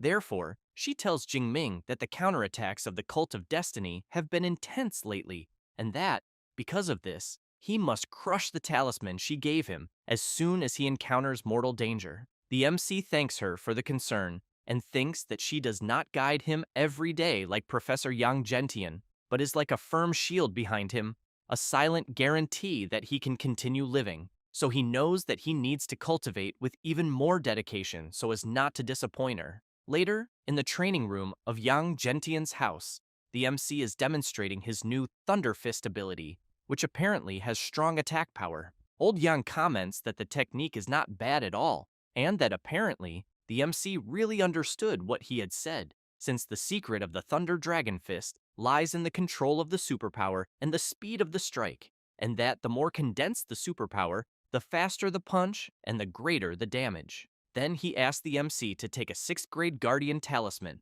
since it can withstand attacks below the level of a 7th rank Grandmaster for 3 minutes. Jingming thanks the professor for the gift and thinks about the talisman, since these protective items from ancient ruins, like the one he just received, are almost impossible to obtain, even with money. Yang Gentian comments that since the MC is going to the Thunder Mystic Realm, he will pass along the contact of the MC's senior brother, Jiang Luo, because as he graduated the previous year, he was transferred there as a supervisor and believes this will greatly facilitate the MC's life. Jing Ming thinks this is perfect and thanks his master, who then emphasizes that the Thunder Mystic Realm is more than 500 kilometers away from Magic City and that, because of that, Vice Director Ling Shuang will not be able to teleport that far, and therefore the MC must double his caution. Jingming wants to know if the master did not hear, then explains that the vice director advanced to the intermediate stage of the 8th rank and can now reach 600 kilometers with teleportation. He is quite surprised to learn this, and comments that her advancement speed is indeed very frightening. Then he laughs, and comments that apparently the disciple became quite close to the vice director, since he learned of such news before him. But if she is protecting him, he can rest assured.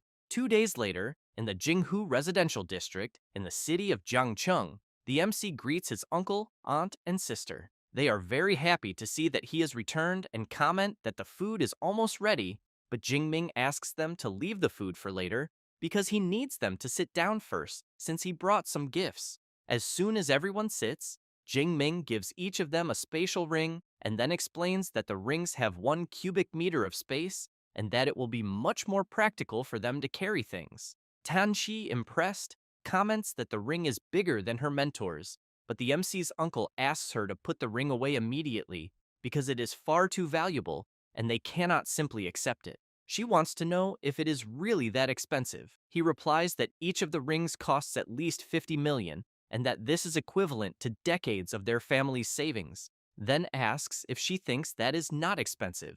Tanchi agrees and says that they cannot accept it, but Jingming asks them not to make a fuss and shows what he uses, a 10 cubic meter one, and adds that he is already at the intermediate stage of the 3rd rank and small rings are no longer useful. She is very impressed to learn that he is already so strong and comments that the mentors at her school barely reached the 4th rank. The MC's aunt comments that he ended up becoming someone very important after all. Tang Daolin comments that in that case, Jingming should give one to Tang Qi, as it will already help a lot in her life in the wilderness, and that he and the MC's aunt can go without. Saying that, he comments that he will finish cooking. After going to his room, Jingming decides to test the 6th grade origin return pill and, upon consuming it, concentrates on raising his cultivation as much as possible. Half an hour later, Jingming thinks that it is as expected of an S-rank resource, since the effect is absurd and that his physique and spirit increased by more than 10 points,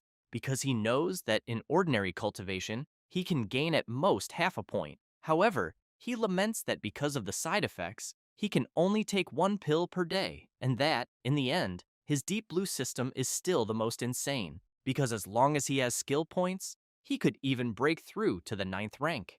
The next day, in the Thunder Mystic Realm, in the city of Donghe, Jiang Luo, the MC's senior brother, takes him to the location and says that beyond the walls ahead lies the Thunder Mystic Realm. Jingming asks if the sky inside should not be covered with storm clouds, with lightning constantly falling. Jiang Luo comments that once the MC enters, he will understand. And as they approach the entrance, a robot approaches the two and, after scanning each of their faces, announces that the identity of the supervisor of the Thunder Dojo organization has been confirmed and that the S-rank pass of Magic City University, whose bearer is Xu Jingming, has also been confirmed, and that the remaining duration of the pass is 30 days. Thus, Jiang Luo drives the car into the Thunder Mystic Realm, and, as they travel through the place, the MC's senior brother asks if he is still impatient. Jingming replies that from the outside, he would never imagine something like this,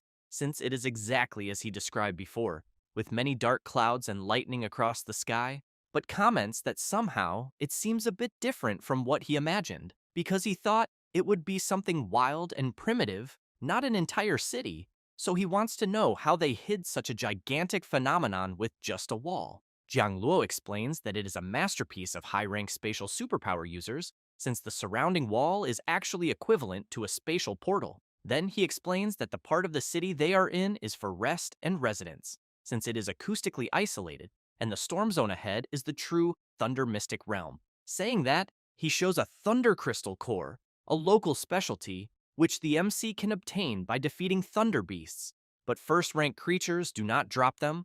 Second and third-rank ones depend on luck, while fourth-rank ones guarantee a drop. In addition, the cores have various uses. The simplest is to crush them and use the released lightning to temper the body, and the one he is giving is a high-quality fourth-rank Thunder Crystal Core, so Jing Ming should consider it a welcome gift from his senior brother. The MC thanks him, but wants to know why the senior brother does not train directly under the lightning. He replies that inside the lightning is far too violent, and its intensity is unpredictable, making it truly dangerous, and that the cores, on the other hand, are stable, in addition to the fact that the thunder beasts there are stronger than ordinary ferocious beasts. Since the closer one gets to the center of the storm, the more terrifying the lightning and the beasts become. It does not take long for Jiang Luo to say that the MC's residence is just ahead, and asks him to rest and set out the next day. Jing Ming replies that he does not need to rest, because he wants to enter as early as possible. The MC's senior brother thinks that Jing Ming is already S-rank and still strives in such a manner, and therefore knows that it is not without reason that the master values him so much. Meanwhile, elsewhere, one of the members of the Cult of Destiny is informing the Lord Archbishop that the Magic City University student Xu Jingming eliminated more than 1,000 cultists in a month and even destroyed 2 branches, saying that he also reports that Jingming is in the Thunder Mystic Realm and therefore wants to know how they should proceed. The Archbishop emphasizes that Jingming possesses an SS rank superpower and that this involves far too many variables, because if they are to act, it must be an instant and guaranteed elimination, so he makes it clear that he will find an opportunity to report to the supreme leader of the cult, so that anyone who opposes the Cult of Destiny will be eliminated without mercy. Meanwhile, the MC and Jiang Luo arrive at the entrance of the Thunder Zone. As soon as they get out of the car, Jiang Luo calls out to Instructor Wu and asks if he also came to the Thunder Zone. He replies that he had no choice and explains that he is responsible for supervising the evaluation of the newcomers, but wants to know who the guy with Jiang Luo is, since he does not recognize him. The MC's senior brother says that the guy beside him is Xu Jingming, and that he is his junior from Magic City University, and that he will take advantage of the winter vacation to train there for a while. Jiang Luo tells the MC that the instructor is called Wu Chuang, and that he is from his Thunder Dojo.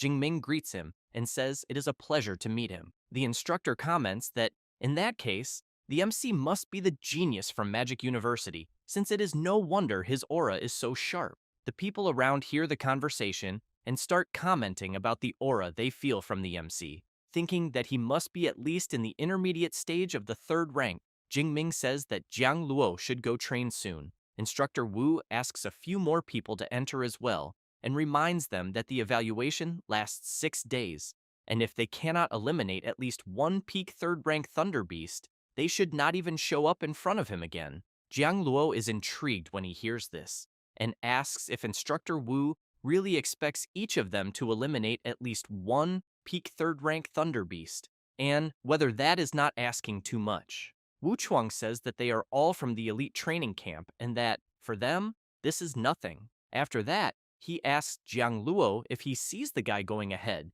since he has an A-rank lightning superpower and is the most outstanding student of that elite training camp class from the Thunder Dojo, and therefore eliminating 4th rank Thunder Beasts will not be a problem for him at all. Then he comments that Jiang Luo's junior, even though he is at the intermediate stage of the 3rd rank, has an unusual presence. So he wants to know if his combat power is at the peak of the 3rd rank. Jiang Luo answers yes, but thinks that Liu Ming had mentioned that the MC had already reached peak 4th rank strength. Wu Chuang laughs and says that it was expected from a genius of Magic University, and that when there are opportunities, he thinks Jing Ming could train with his students. A few minutes later, the MC finally enters the Thunder Mystic realm and thinks that, as expected, the place lives up to its name, since the sky there never stops roaring. But he keeps in mind that he will first eliminate some fierce beasts, then look for an area with more electrical activity to calmly observe natural lightning. At that moment, a guy from Lei Yao Yang's group appears, calling the MC and asking him to wait a bit.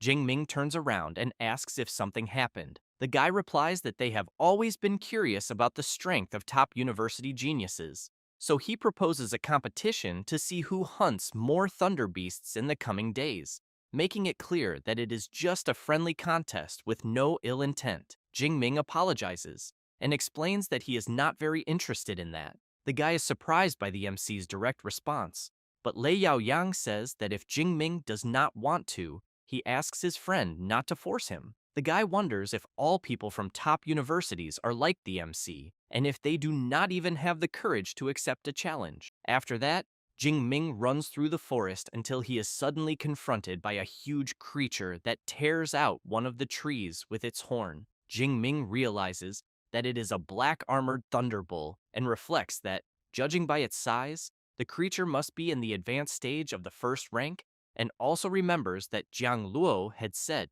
that the beasts there are stronger than those in normal wild areas. So he wants to see with his own eyes if that is true. At that moment, the Thunderbolt charges its attack and immediately fires, hitting the MC directly. After receiving the attack, Jing Ming brushes off his clothes and thinks that the power of thunder is truly impressive, since he believes that just the lightning that hit him would already wipe out most 1st rank fierce beasts in normal areas. Then, he decides to test the creature's physical resistance and charges at it, delivering a tremendous punch right in the middle of the Thunderbull's head. The creature is easily eliminated, and the system informs that Jing Ming gained 15 skill points for defeating a black-armored Thunderbull. The MC concludes that the creature's defense is much higher than that of a common fierce beast at the advanced stage of the 1st rank, but obviously knows that, since the creature is struck by lightning all day, it would be quite strange if its body were not resistant. However, he knows that thinking about it, it has been almost a month since he last fought fierce beasts, and because of that, he thinks it is better to start eliminating creatures right away, since he needs to advance to the advanced stage of the 3rd rank as soon as possible. 4 hours later, the MC eliminates a swift Thunder Iron Wolf and gains another 25 skill points. He reflects that the density of fierce beasts in the Thunder Zone is somewhat low, since he only managed to eliminate 9 creatures in 4 hours, whereas in other wild areas, it would be at least 40. And while observing some areas on the system map, he eats a cereal bar and wonders whether he should focus only on increasing his superpower proficiency. Then he observes on the map the outer perimeter, middle region, core, and inner core, since he knows he is in the middle region and thinks he will take a look at the core first, since perhaps the beasts are concentrated there. After that, 5 hours later, in the core region, Jingming thinks that, as expected from the core, the thunder power there is so intense that even his immortal thunder body feels the impact, and because of that, he thinks it is better to keep his superpower active all the time. In addition, he remembers hearing that beasts capable of surviving there are at least 4th rank, but unfortunately, he has not seen any yet, until he sees a huge bird flying by and reflects that the creature is heading toward the inner core, since flying beasts like blue-feathered thunder eagles pursue even stronger lightning. Then, he sees the creature heading toward the lightning bolts falling from the sky and thinks that it is not only the thunder eagles, but that the previous thunder beasts also did this, since for them, lightning is food, serving as a tool of natural evolution, and because of that,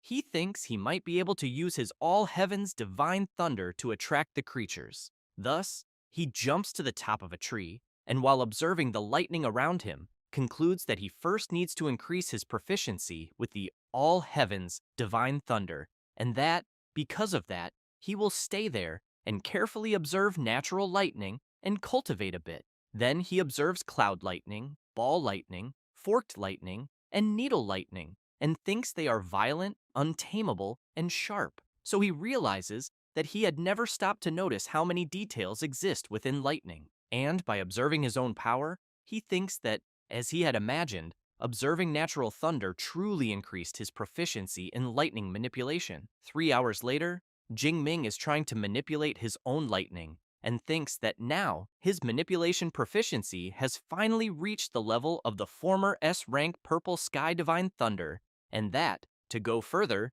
he will need more time to liquefy the lightning. Then he thinks about energy, liquefaction, and solidification, since each stage condenses more than the previous one, and each is much more powerful. But he knows that, for just one day, he has already learned and trained a lot, and therefore concludes that he will return to the middle region and test an idea he had. A few minutes later, the MC returns to the Thunder Zone in the middle region and, while releasing his power everywhere, wonders if now will be the moment to see whether he can gather more skill points, until he hears several noises of fierce creatures in the middle of the forest and thinks that apparently his idea worked. Then he runs through the forest while releasing his power and hoping the thunder beasts will come to him. 2 hours later, Jingming is still running through the forest, but with a bunch of creatures chasing him. Then he thinks that it is enough and that it is time to collect. Then he stops, turns toward the creatures,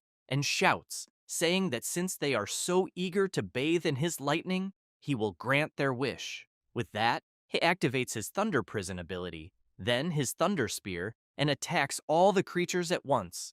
On the remaining creatures, Jingming activates his Divine Thunder and eliminates all the creatures around him, gaining several skill points. The MC gets excited when he sees that his move was perfect, being more than 10 times more efficient than before. Sometime later, after repeating the same move and eliminating the fierce beasts, Jingming is very tired, thinking about the 1,813 skill points he gained, and that at this pace he will reach the advanced stage of the third rank very quickly. However, he knows he can endure at most 6 days and 6 nights without sleeping, and that more than one day has already passed. 2 hours attracting monsters, 8 hours recovering, 3,600 skill points twice per day. Excluding the time spent observing, he thinks the overall gain is still excellent. Then he thinks it is better to gather the spoils first, find a place to rest a bit, and then continue the hunt. And as he picks up the drop in his hand, he thinks that the very first third-rank Thunder Beast dropped a Thunder Crystal Core. 5 days later, in the middle region of the Thunder Zone, Lei Yaoyang's group is walking through the forest. The woman yawns, calls out to Yaoyang, and says it is still 3 in the morning, so she wants to know if they really need to wake up so early. He explains that in the Thunder Zone, 3 in the morning or noon makes no difference, since it looks like daytime all the time. Then she comments that it is the last day of the 6-day evaluation and wants to know when they will return. Yaoyang replies that it will be at 18 o'clock, since they have already met the targets. But the longer they stay, the better the impression will be, and asks her not to embarrass the elite training camp. She laughs, tells him to relax, and comments that the coward from Magic City University has probably left a long time ago. Her partner agrees and emphasizes that they have been rotating in a group and are already near their limit, let alone someone who is alone. The woman keeps laughing and says that apparently people from elite universities are not all that impressive, and that it was good she was smart enough not to take the martial arts college entrance exam, since joining the Thunder Dojo was the best choice. Then, as they walk a bit further, they are surprised by a tremor they feel and wonder if it could be an earthquake. The woman says it is a beast wave and that they need to get out, but Yaoyang asks them to wait a bit, since he thinks it is not such a large wave. Jingming appears running and releasing his power, while several creatures chase him. The woman sees that it is the university coward and immediately asks what he is up to. Yao Yang says that it seems he accidentally provoked a group of beasts and that it would be better to help him. But the woman asks Yao Yang to wait and wonders if the MC is leading the beast wave toward them to save himself. However, Jingming avoids Yao Yang's group and keeps running in another direction. The woman laughs and says the MC will be eliminated for being so selfish. Yao Yang comments that they are greater in number, so he wonders why the Thunder Beasts are not attacking them, and also thinks that the MC must be using golden lightning to attract all the beasts. But he is puzzled, thinking that the MC is only at the intermediate stage of the third rank, so he questions why he would draw so many Thunder Beasts, since there are several peak third rank ones chasing him. Then his partner calls him and informs him that the MC has stopped running. Yao Yang knows that it would be difficult even for him to deal with the group without using his trump cards, and because of that, he really wants to know what the MC intends to do. Jingming then releases his powerful lightning power and eliminates all the fierce beasts at once. Yao Yang feels this power and wonders if just the eruption of the MC's superpower is capable of covering such a large area, since he knows he is at the peak of the third rank and can barely extend his own power for 30 meters. Then he thinks that there is something wrong with this lightning superpower, since he believes this is not just A rank, so he wonders if it could be S rank, but ends up thinking that this is not possible, since the S rank from Magic City is a freshman, and the guy he is seeing is already at the intermediate stage of the third rank. As Jingming's power continues to spread throughout the area, Yao Yang's companions are impressed, wondering if the people from Magic City University also have such absurd power like what they are seeing, since the MC is eliminating Thunder Beasts as if he were getting rid of a few dogs. After eliminating the creatures, Jingming thinks that he obtained 23,000 skill points, which is exactly the amount he needed to finally advance. But he knows that after 5 days and 5 nights without closing his eyes, his condition has dropped significantly, and because of that, he thinks it is better to find a place to distribute the points and then return. Yo Young's friend calls him and asks if he could handle that group of beasts. He replies that yes, but points out that he would not eliminate them as quickly as the MC. Yo Young's friend takes a deep breath upon realizing that the guy from Magic City University is indeed very strong, and even feels relieved that he did not accept his challenge to compete with them, since in the end, they would be the ones left embarrassed. However, he wants to know if Yao Yang thinks the MC can eliminate 4th rank beasts by skipping ranks like he does. Yao Yang replies that if everything the MC showed there is his full power, he probably cannot. After that, 10 minutes later, Jingming finds a quieter place and is distributing the skill points he gained. And as soon as he does that, his golden lightning becomes even stronger. And while trying to concentrate it at a single point, he thinks about the advanced stage of the 3rd rank and that his physique and spirit have increased by nearly 500 points. And now, the range of his superpower is 40 meters, and he also knows that he is already at the level of a common 4th rank A rank superpower user. Then he concludes that he would go back, but since his spirit has recovered a bit, he goes to the core region again to observe natural thunder. Meanwhile, Jiang Luo is thinking about Jingming and that he has not returned for 5 days and 5 nights, so he wonders if something happened to him, since he knows he would only be able to endure 8 days. Then Wu Chuang appears wanting to know what Jiang Luo is doing there. He replies that he is waiting for his junior. Wu Chuang asks if he has not returned since the last time he entered. Jiang Luo replies that no, and that it is already the 6th day, since normally he thinks he should have already returned. Instructor Wu tells him not to worry and informs him that he is going into the Thunder Zone to hunt and that he can look for him along the way. Jiang Luo thanks the instructor and says he will owe him one. Wu Chuang comments that there is no need for formalities, since they are all from the Thunder Dojo, and that helping is the least he can do. 6 hours later, in the core region of the Thunder Zone, Jingming thinks that it is already time to return. Thus, he jumps down from the tree with force, and where he steps, the ground completely cracks. Jingming thinks that the physique of the advanced stage of the 3rd rank is truly absurd, but that it is still far from the peak. At that moment, a huge bear appears and lets out a loud, piercing roar. The MC realizes that it is a storm thunder bear at the advanced stage of the 4th rank, and thinks that if he uses the celestial thunder art, he would eliminate it instantly. But since he is now at the advanced stage of the third rank, he wants to see if he can take it down with just his fists. Thus, he activates his extreme thunder power and charges forward. Meanwhile, Wu Chuang is impressed when he sees the MC and thinks that he had been looking for him so much and ended up running into him there. And upon observing his movements more closely, he reflects that apparently the MC has broken through to the advanced stage of the third rank, but wonders if the range of his lightning is not too exaggerated and whether he really intends to face the Storm Thunder Bear. Then he thinks that apparently a newborn calf does not fear a fierce tiger, since Supervisor Jiang Luo's Jr. has courage, and that a genius like that needs to suffer a bit to see his own limitations. At that moment, the Thunder Bear roars loudly and then launches an attack at the MC, who in turn simply blocks the attack with the lightning he is releasing. Wu Chuang, upon seeing this, is completely shocked, wondering if the boy really blocked the attack with his lightning, since what he is facing is a beast at the advanced stage of the fourth rank, a full rank above his own. And as he continues watching the MC's power increase every second, he thinks that something must be very wrong, since Jingming's superpower is not A rank, but rather S rank, or perhaps even SS rank. And that, strangely enough, he feels like he has heard that name somewhere before. Wu Chuang sees the MC continuing to charge at the Thunder Bear and remembers that the boy in front of him is Shu Jingming, the S-rank lightning freshman from Magic City University,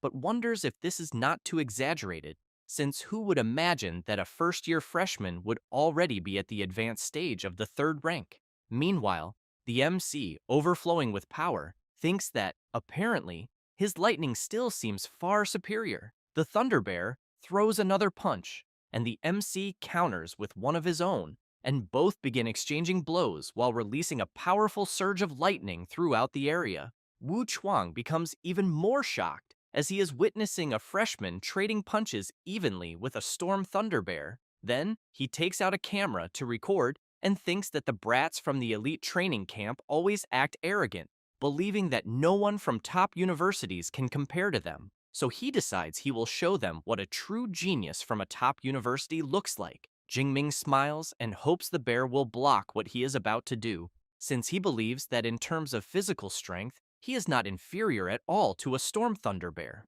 Thus, he further amplifies his Immortal Thunder body technique in the extreme thunder state and charges at the creature, landing a powerful punch on one of the bear's legs. The beast roars loudly in pain and charges at the MC. Jingming thinks that his punch did not even manage to break one of its legs, but knows that normally, to deal with beasts like this, the correct approach would be to use a weapon, but this time, he will fight only with his fists. The Thunder Bear becomes even more furious and channels its thunder attack. Wu Chuang knows that the attack will be a storm of lightning, and that anyone caught in it would either be severely injured or eliminated instantly, and that in such a situation, the normal approach would be to retreat and wait for the lightning storm to pass before attacking. But it seems that Jingming clearly does not plan to do that, as he prepares himself and hopes the bear goes all out, because he wants to see who controls thunder better. Then, he leaps at high speed and heads straight into the bear's lightning storm. But before that, he activates his thunder armor and prepares to deliver another punch. However, the bear tries to strike him several times, forcing him to dodge all the attacks. Jingming, while leaping onto the beast's head, comments that the bear's movements are heavy and slow, and that, in the end, it is just a beast at the advanced stage of the fourth rank. With that, he uses his Thunder Dragon Fist technique and lands a direct hit on the bear. In this way, he manages to eliminate it and obtains 321 skill points for the kill. Wu Chuang, impressed, wonders if the freshman from Magic City University really eliminated an advanced fourth-rank Storm Thunder Bear using only his fists. Then he decides to appear and tells the MC that this was expected from an S-rank university student, something impressive to witness. He also emphasizes that if Daxia had more prodigies like the MC, he wonders who would still worry about beasts. Then he says that he recorded the entire battle and that it was spectacular and that he wants to use it as teaching material in his martial arts gym. But first he needs to know if the MC authorizes it. Jingming takes a dagger from his spatial ring and tells instructor Wu that he can use the footage however he wants, but he has in mind that that was not even his full strength, so he thinks it does not matter if the Thunder Martial Arts Gym has the video. The instructor comments that, on behalf of the Thunder Gym, he thanks the MC for the contribution. However, he wants to know if he has ever considered going to their Thunder Dojo after graduating. Jingming replies that he has not decided yet. Wu Chuang becomes excited and informs him that his master is a 9th rank martial saint of the lightning element, and that if he joins, he believes she herself will guide him, and they may even assign him to protect the Thunder Mystic realm, in addition to offering high-level benefits. Jingming thanks instructor Wu for the kindness, but emphasizes that he will still think about it more carefully, though he thinks that guarding the Thunder Mystic realm is undoubtedly a position full of benefits for those who cultivate the lightning element. But since he is still a freshman, there is no need to rush. Wu Chuang says that he will wait for his decision and informs him that Jiang Luo is waiting for the MC outside, so he wants to know if he will continue in the Thunder Zone or if he wants him to inform him later that he is fine, since Jiang Luo was very worried. Jing Ming says that he does not think it is necessary to inform him, since he is already returning, but he thinks that he ended up forgetting about his senior brother. Before leaving, Instructor Wu comments that staying alone for 6 days in the Thunder Zone is truly impressive, and that this generation is really frightening, since in his time he only endured 4, but since he has other matters to handle, he leaves and asks Jing Ming to return soon. After Instructor Wu leaves, the MC sticks his arm into the Thunder Bear to retrieve its drop, and, as soon as he manages to get it, he realizes that it is a bit inferior to what Jiang Luo gave, but that it is still excellent. After that, Jiang Luo sees the MC arriving from the Thunder Zone, and immediately comments that he spent too much time inside, but wants to know how he is feeling. Jing Ming replies that it is nothing serious, but that he is just a bit sleepy. Jiang Luo hugs the MC and emphasizes that 5 consecutive days without sleeping, fighting beasts the entire time, it was obvious he would be exhausted, since in cultivation, the balance between effort and rest is essential. On the same day, at night, at 21 o'clock, in Instructor Wu's office, Lei Yaoyang's group arrives to report. Wu Chuang comments that during the 6 days of evaluation, there were no eliminations or serious injuries, and that, apparently, the safety measures worked well, but wants to know if the missions were completed. Yao Yang reports that all missions were completed and that everyone defeated at least one beast at the peak of the 3rd rank, and that he even eliminated one at the advanced stage of the 4th rank alone. The instructor thinks that Lei Yaoyang is indeed remarkable, since he can eliminate a 4th rank beast above his own level, but even so, it is a pity compared to the monster called Shu Jingming, though he still deserves recognition. Thus, he emphasizes that Lei Yaoyang did not disappoint him, but wants to know what his impression was of Supervisor Jiang Luo's junior from Magic City University. Yaoyang says that they met in the Thunder Zone, and that indeed he is very strong and far above the average of someone at the intermediate stage of the 3rd rank. The girl also emphasizes that Jing Ming has the ability to eliminate enemies in an area, and even believes that at his peak, his combat power should approach the peak of the 3rd rank. Wu Chuang is impressed and asks if they are right. Another guy from the group replies that yes, but that he still thinks he does not compare to Lei Yaoyang, and that, without a doubt, the elite training camp is definitely superior to Magic City University. The instructor takes a video device and asks them to watch a video he made, and as soon as he turns on the device, everyone is surprised to see a 4th rank Storm Thunder Bear. Then they are amazed when they see the MC fighting the beast with only his fists. Then, they see the MC using his Dragon Fist technique.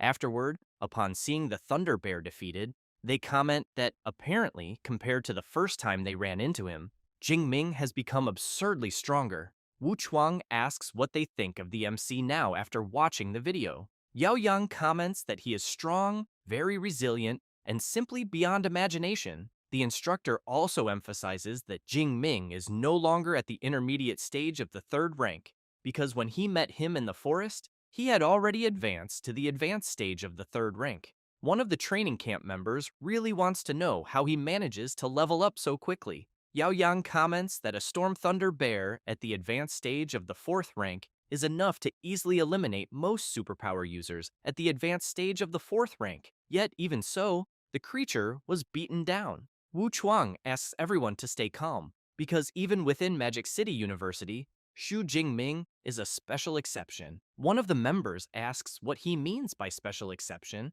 and whether Xu Jingming's identity is that special, or if he is the university dean's son. The instructor replies that not even the dean's grandson would have that level of ability, as he is referring to the MC's superpower, since he is an S-rank superpower user. Yao Yang asks if the MC is a freshman at Magic City University, and how a freshman's rank could be at the advanced stage of the 3rd rank. Wu Chuang emphasizes that, as much as he would like to deny it, the fact is that the MC has just turned 19 years old, being a genuine first-year freshman, which surprises the elite training camp members even more. Then, the instructor makes it clear that he did not show them the video for any other reason, and that it was only to motivate them, and therefore asks them to take Jingming as their goal, since in the future, the ideal would be for them to keep up with his pace.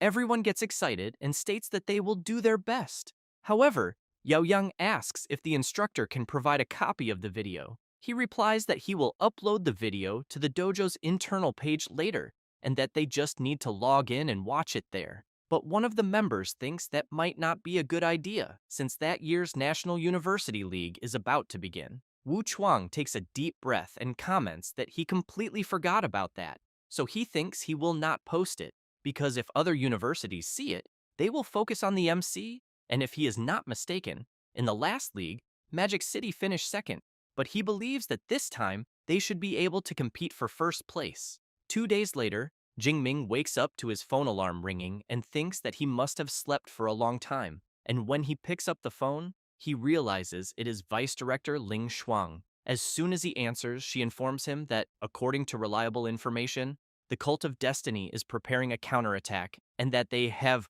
already arranged protection for his family and friends, but emphasizes that if he encounters danger, he should not hesitate to crush the talisman, since she believes it is very likely that he will be the cult's target. Jingming replies that he understands and apologizes for the trouble. After ending the call, the MC thinks that the security there is very strict and that to enter and leave, one must show special documents and undergo iris verification, so he believes the Cult of Destiny should not be able to infiltrate, and even if they do, he knows he has his master's guardian talisman. Meanwhile, at the Cult of Destiny's base, a follower informs his supreme leader that the Magic City branch believes that Magic City's S-rank, Xu Jingming, is evolving too quickly and could become a threat, and that they request the assassination of the boy to eliminate future problems. So he asks whether they should authorize the operation. The supreme leader asks where Jingming is. His servant says that he is training in the Thunder Mystic Realm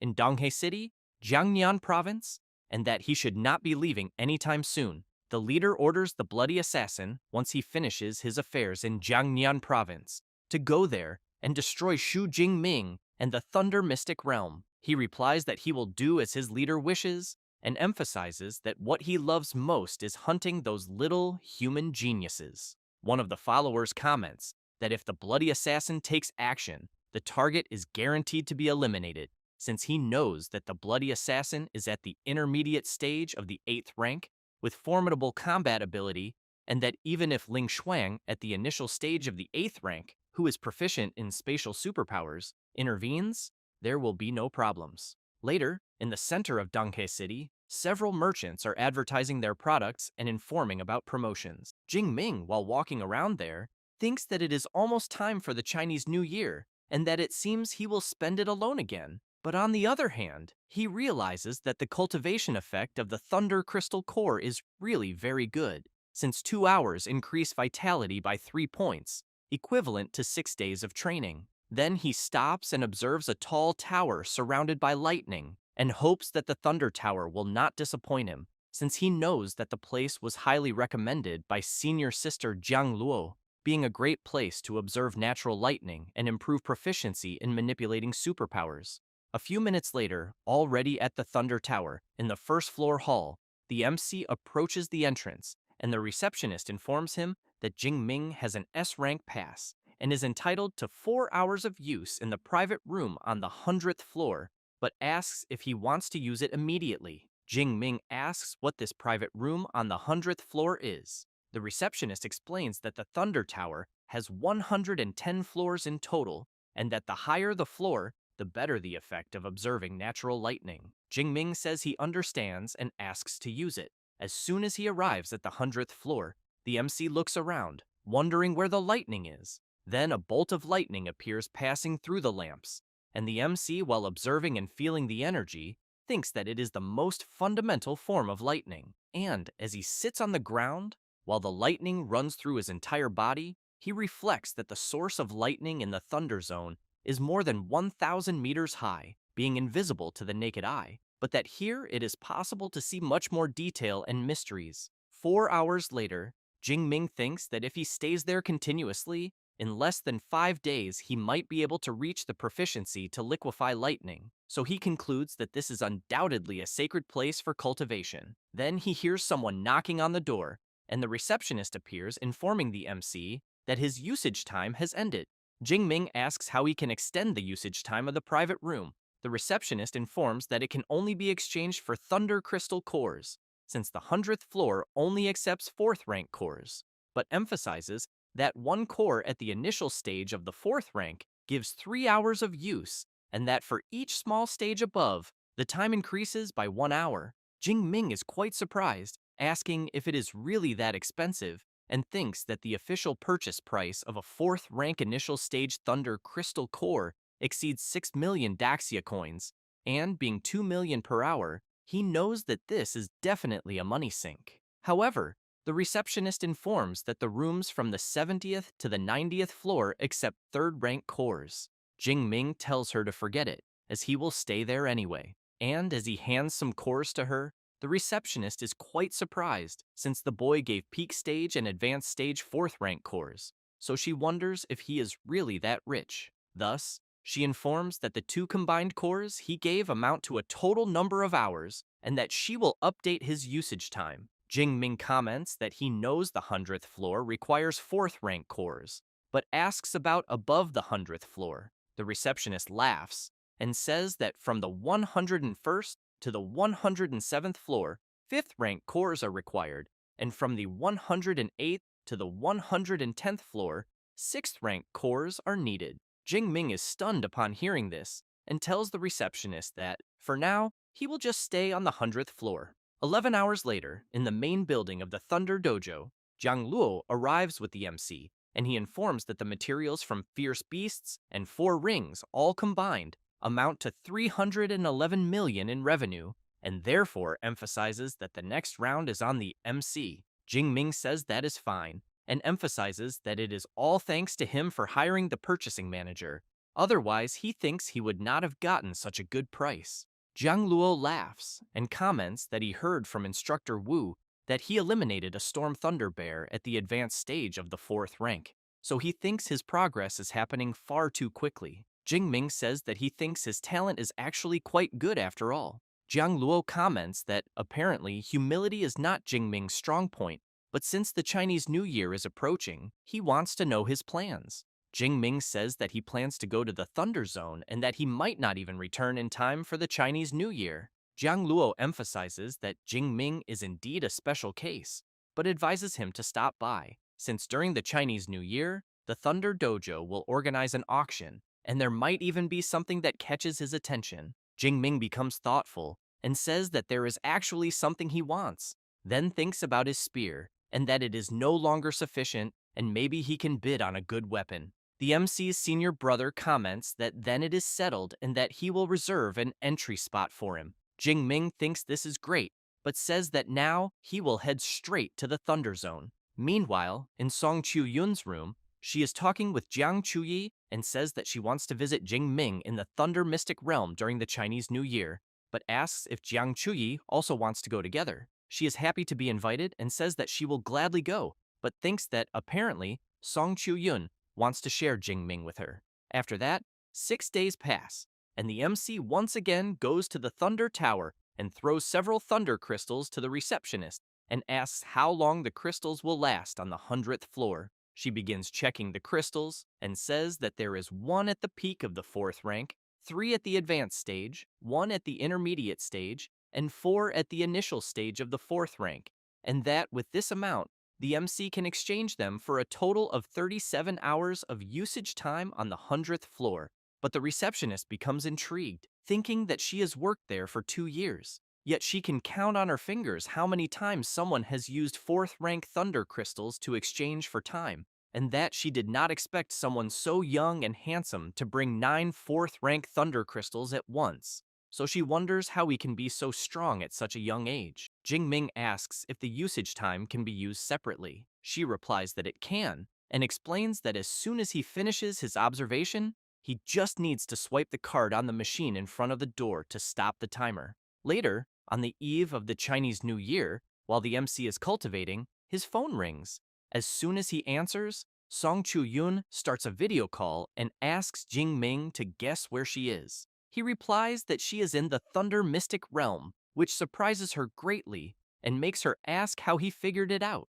Jing Ming asks, besides the Thunder Mystic Realm, where else there would be so many lightning flashes behind her like he is seeing. Song Chu-yun comments that she forgot about that and says that she wanted to surprise him together with Jiang Chuyi, but they forgot to ask for his address, so they had to ask around for the location. Jingming asks if Jiang Chuyi is really there as well. She appears on the video call, asking if he is not going to welcome them. He replies that of course he will welcome both of them, then asks them to send the exact location as he will go pick them up immediately. Thus, the MC swipes the card on the machine, and it informs that the use of room 6 has ended and that his remaining time is 4.5 hours.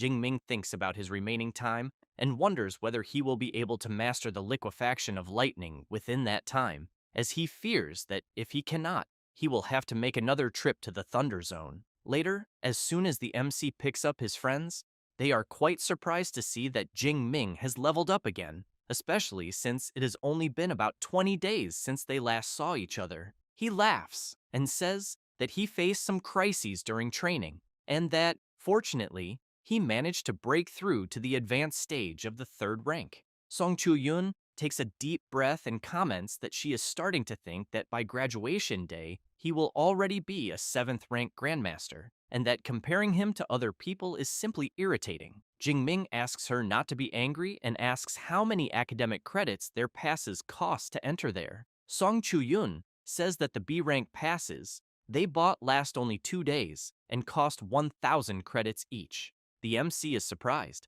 asking if it really cost 1,000 credits for only 2 days, since he knows that in Daxia coins that amounts to 10 million. Then, he says that there are 4 rooms on the 2nd floor, and that, besides his own, they can choose 2. Jiang Chuyi comments that they do not need that many rooms, and that they can even share one. The MC says he understands and asks the 2 of them to go upstairs, since when they come down, he will take them out to eat. Song Chiu-yun points out that it is New Year's Eve, and that obviously everyone should eat there. Jiang Chuyi activates her spatial ring, takes out various foods from it, and says that before coming there, they had already prepared all the ingredients. Jingming asks if they know how to cook. Song Chu-yun replies that yes, and makes it clear that both of them are experts at it. The MC laughs and says that he will see if they really are that good and that he will be their assistant.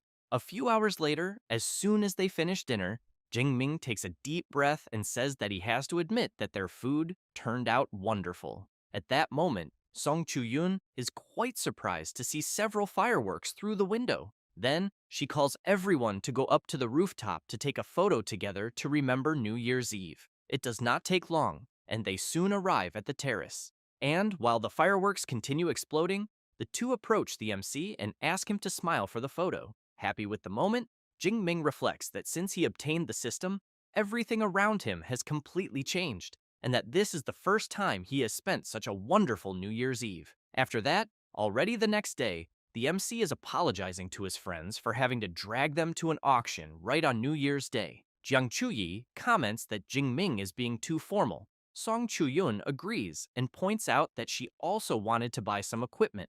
At that moment, Jiang Luo appears asking who the 2 girls are. Jingming says that they are his friends from Magic City University, with Song Chu-yun being a freshman and Jiang Chuyi a second-year student. That said, the MC introduces his senior Jiang Luo to his friends. Both greet him and say that it is a pleasure to meet him. Jiang Luo, surprised, thinks that his junior is truly impressive, since so many beautiful girls surround him, and even two at the same time. However, he calls everyone to go inside and informs that he will take care of the tickets for the two ladies. As they walk through the corridor, they hear a guy commenting that Sister Wan Ying is really the best, since she not only managed to bring them to the Thunder Mystic realm, but also got them into the auction, since he heard that other people need to spend more than 10 million just to get an entry pass. Song Chu-yun asks the MC which family the people they are hearing belong to, as she apparently finds them quite arrogant.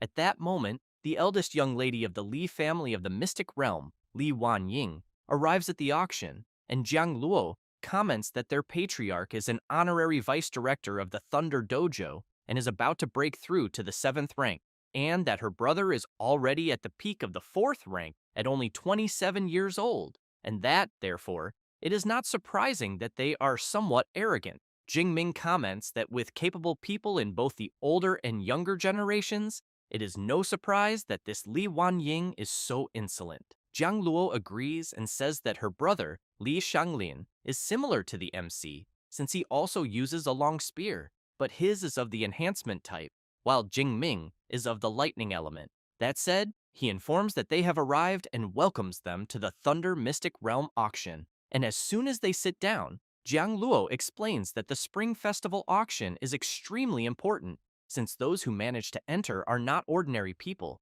and that all are elites with liquid assets exceeding 100 million, and about 800 guests have been invited. Then, he says that each seat has a number and an electronic screen on the right armrest, and that it is enough to enter the price on it and confirm to participate in the bid, and that after placing a bid, the person must raise their hand to signal. Jiang Luo emphasizes that the MC can also use the electronic screen to check the auction items and prepare bids in advance.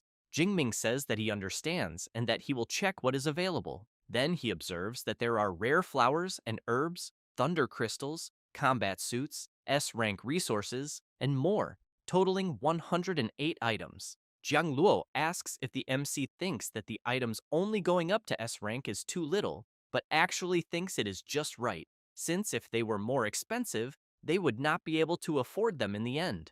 Jingming laughs and says that his senior is absolutely right. Song Chu-yun calls the MC and asks if he has seen anything he wants to buy. Jingming replies that there are indeed some items that caught his attention, but that he will wait for the auctioneer's presentation to decide. And while waiting for the auction to begin, he thinks that there are two items that seem good, one being an S-rank long spear with a starting price of 500 million, since he knows it is already time to replace his C-rank Azure Sky Black Dragon Spear, and the other item is a package with 5 Thunder Crystals at the initial stage of the 4th rank, with a starting price of 40 million, since he knows it is much faster than going out to hunt Thunder Beasts.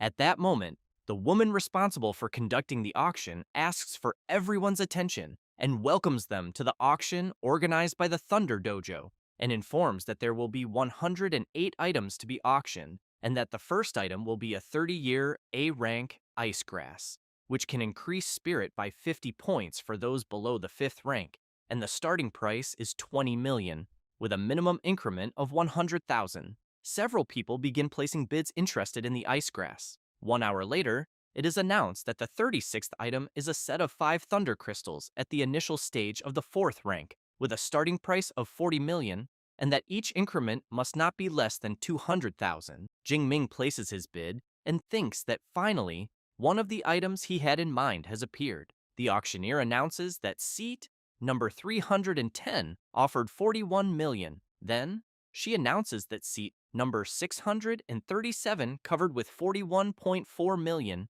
Then, seat number 708 with 41.8 million. The MC tries to place another bid and thinks that, apparently, there are too many people competing for this item and that, it seems, he will have to raise the price a bit to scare off the competitors.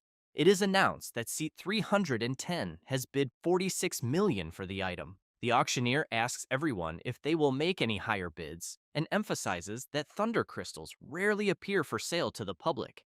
and that if they miss this chance, no one knows how long it will take for another opportunity to arise. However, no one volunteers to cover the bid of 46 million, and seat 310 is congratulated on the purchase of the item, being informed that delivery will be made as soon as the auction ends. Jingming is surprised, wondering if he really managed to buy the item so easily. Jiang Luo comments that the Thunder Dojo and the Great Superpower clans have plenty of thunder crystals, and that those who usually buy them are lone wolves.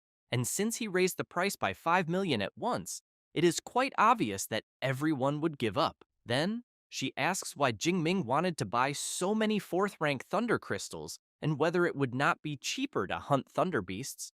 The MC replies that he feels his lightning proficiency is about to break through, and that, because of that, he wants to resolve everything at once. Jiang Luo is surprised to learn that her junior is once again about to break through, but wants to know if he is really close to breaking into the liquefaction realm, as she only achieved that feat in her final year. 2 hours later, the auctioneer announces item number 98, the S-rank spear, golden tip flowing cloud spear, forged by master blacksmith Yu Wen, with a total length of 2 meters, and that the shaft was made with a special A-rank creamier alloy, while the tip uses the S-rank extreme tip alloy, the hardest and sharpest that exists. Some participants are surprised by the item, since Master Yu Wen had not forged a new weapon for 1 or 2 years. Jingming becomes excited about the spear and thinks that the creamier alloy increases in weight when infused with a superpower, and the extreme tip alloy is sharpened to an absurd level. So, he concludes that it is exactly what he needs and that he must obtain it at all costs. Then, the auctioneer explains that after the spear is infused with a superpower, its weight can reach 100 tons, and that, because of this, she is sure that many people will be interested. The starting bid is 500 million, and each increase cannot be less than 1 million. Quickly, several people begin to place bids, until the MC offers 600 million. However, it is not enough, and the participants continue raising the bids. Jingming reflects that apparently, it will not be so easy to scare everyone off like before, and that because of that, he thinks it is better to wait a bit and see how things go, besides having the feeling that seat 104 will be his biggest rival. Li Wanying places her bid of 630 million and thinks that she, from the Li family, has already made her move and wants to see who will dare to compete. Jingming is not intimidated and offers 640 million. Some participants begin to talk among themselves, wondering who the madman is that is competing with Miss Li. She, in turn, tells the MC that her brother, Li Shanglin, is currently in need of a spear to train. Then she emphasizes that if he is willing to give up the spear, he will gain her friendship and also the friendship of the Li family. Jingming has in mind that the friendship of someone at the peak of the 6th rank really means nothing. At that moment, the auctioneer calls Miss Li's attention and reinforces that the auction prohibits private conversations between buyers, and that if she breaks the rules again, her bidding rights will be revoked. After that, the bidding duel continues. Li Wanying offers 650 million, and the MC offers 660 million. And once again, people are surprised, wondering who this boy is who is willing to face Miss Li. She begins to get nervous, thinking that the boy had the nerve to ignore her, and also knows that since her father reached the peak of the 6th rank, this had never happened. The auctioneer asks if anyone will cover the bid of 660 million. Li Wanying, at the same moment, offers 670 million and thinks that now she wants to see how deep the boy's pockets go. Jingming calls Song Chu-yun and Jiang Chu-yi and asks if they can lend him money, but makes it clear that he will pay everything back later. Jiang Chu-yi says she has 500 million on hand. Song Chu-yun says she has around 1 billion, and that, if it is still not enough, she can ask her family to transfer more. The MC feels quite embarrassed and says that it is already more than enough, and that he knows that for an S-rank weapon, it is not worth continuing to bid if it goes over 1 billion, and that it would even be better to pay someone to forge a custom one. Jiang Luo is bewildered, questioning what kind of history his junior has with the two beauties beside him, since they talk about 500 million or 1 billion as if it were spare change and can still ask for more from their families. Thus, Jingming raises his hand and bids 700 million. Another bidding clash against Li Wanying begins, but the MC ends up placing the final bid of 830 million. Li Wanying's sister comments that they have already exceeded the budget, so she asks if they will really go over 1 billion just to make the boy spend more. Li Wanying, very furious, says she will forget about it and that for now she will let him be, since there is another way to deal with the matter. Thus, the auctioneer strikes the gavel and sells item 98 for 830 million and congratulates the knight of seat 310. Jing Ming thinks about the amount he paid and believes it is still within an acceptable range,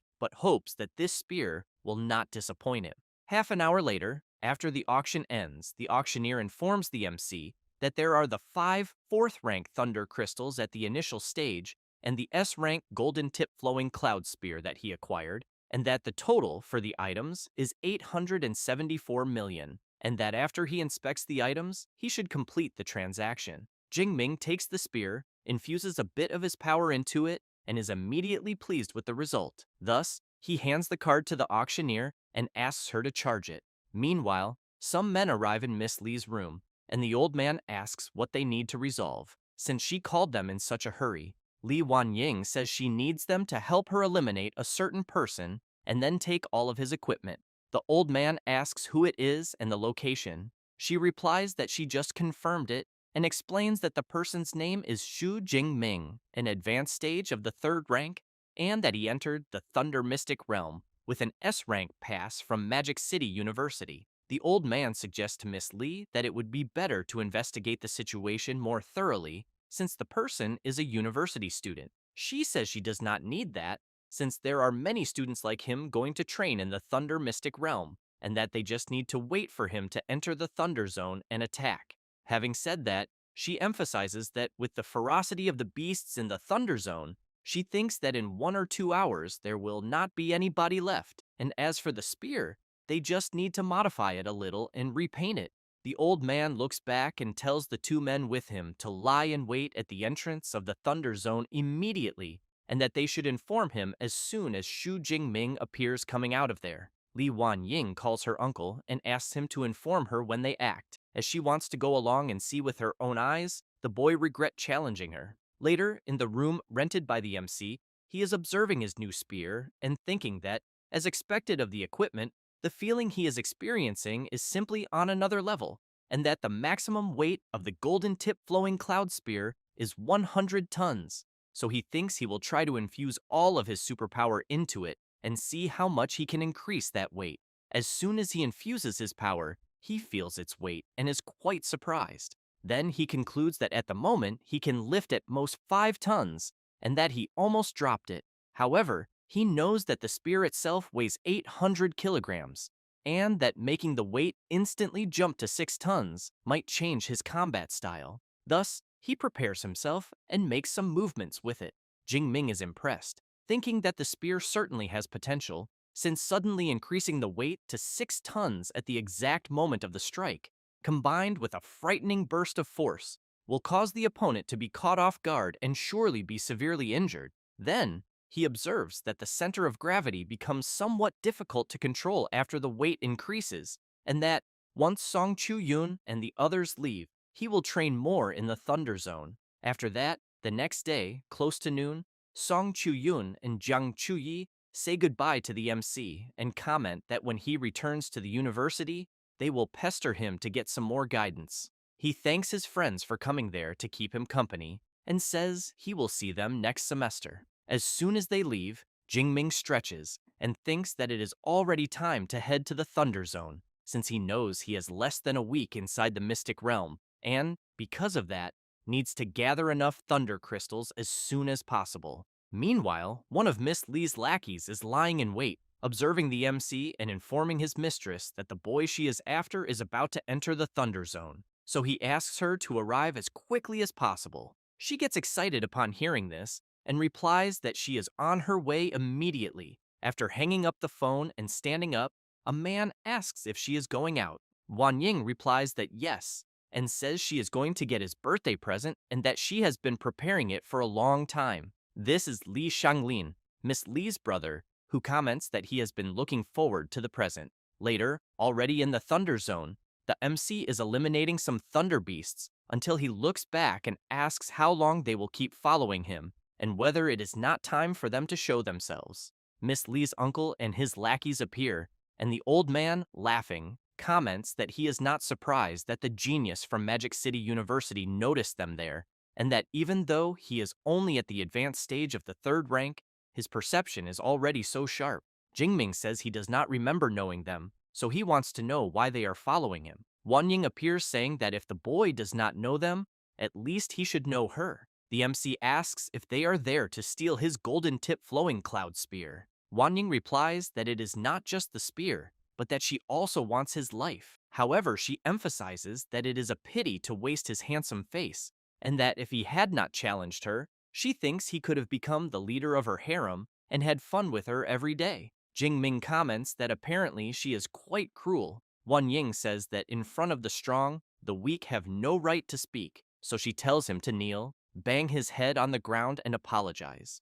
Because if he does what she asks, she thinks she will grant him a quick death. Otherwise, she will make him experience the pain of 1,000 cuts. As he releases his power, Jingming agrees that the weak have no right to speak in front of the strong. Thus, he activates his extreme thunder state and comments that apparently she did not investigate him thoroughly to know who he is, and that she has no idea which of them is truly strong. Wanying is frightened upon seeing the boy's power and immediately asks what is happening. Jingming says that 2 of them are at the intermediate stage of the 4th rank and 2 at the initial stage of the 4th, so he asks if she really thinks that will be enough to eliminate him, but even so, he will give them a chance and tells them all to attack at once. Miss Lee's uncle tells the boy to shut up and together with his lackeys, charges at him. Jingming laughs and activates his divine thunder ability. Everyone is struck directly by the powerful lightning and falls to the ground like sacks of potatoes.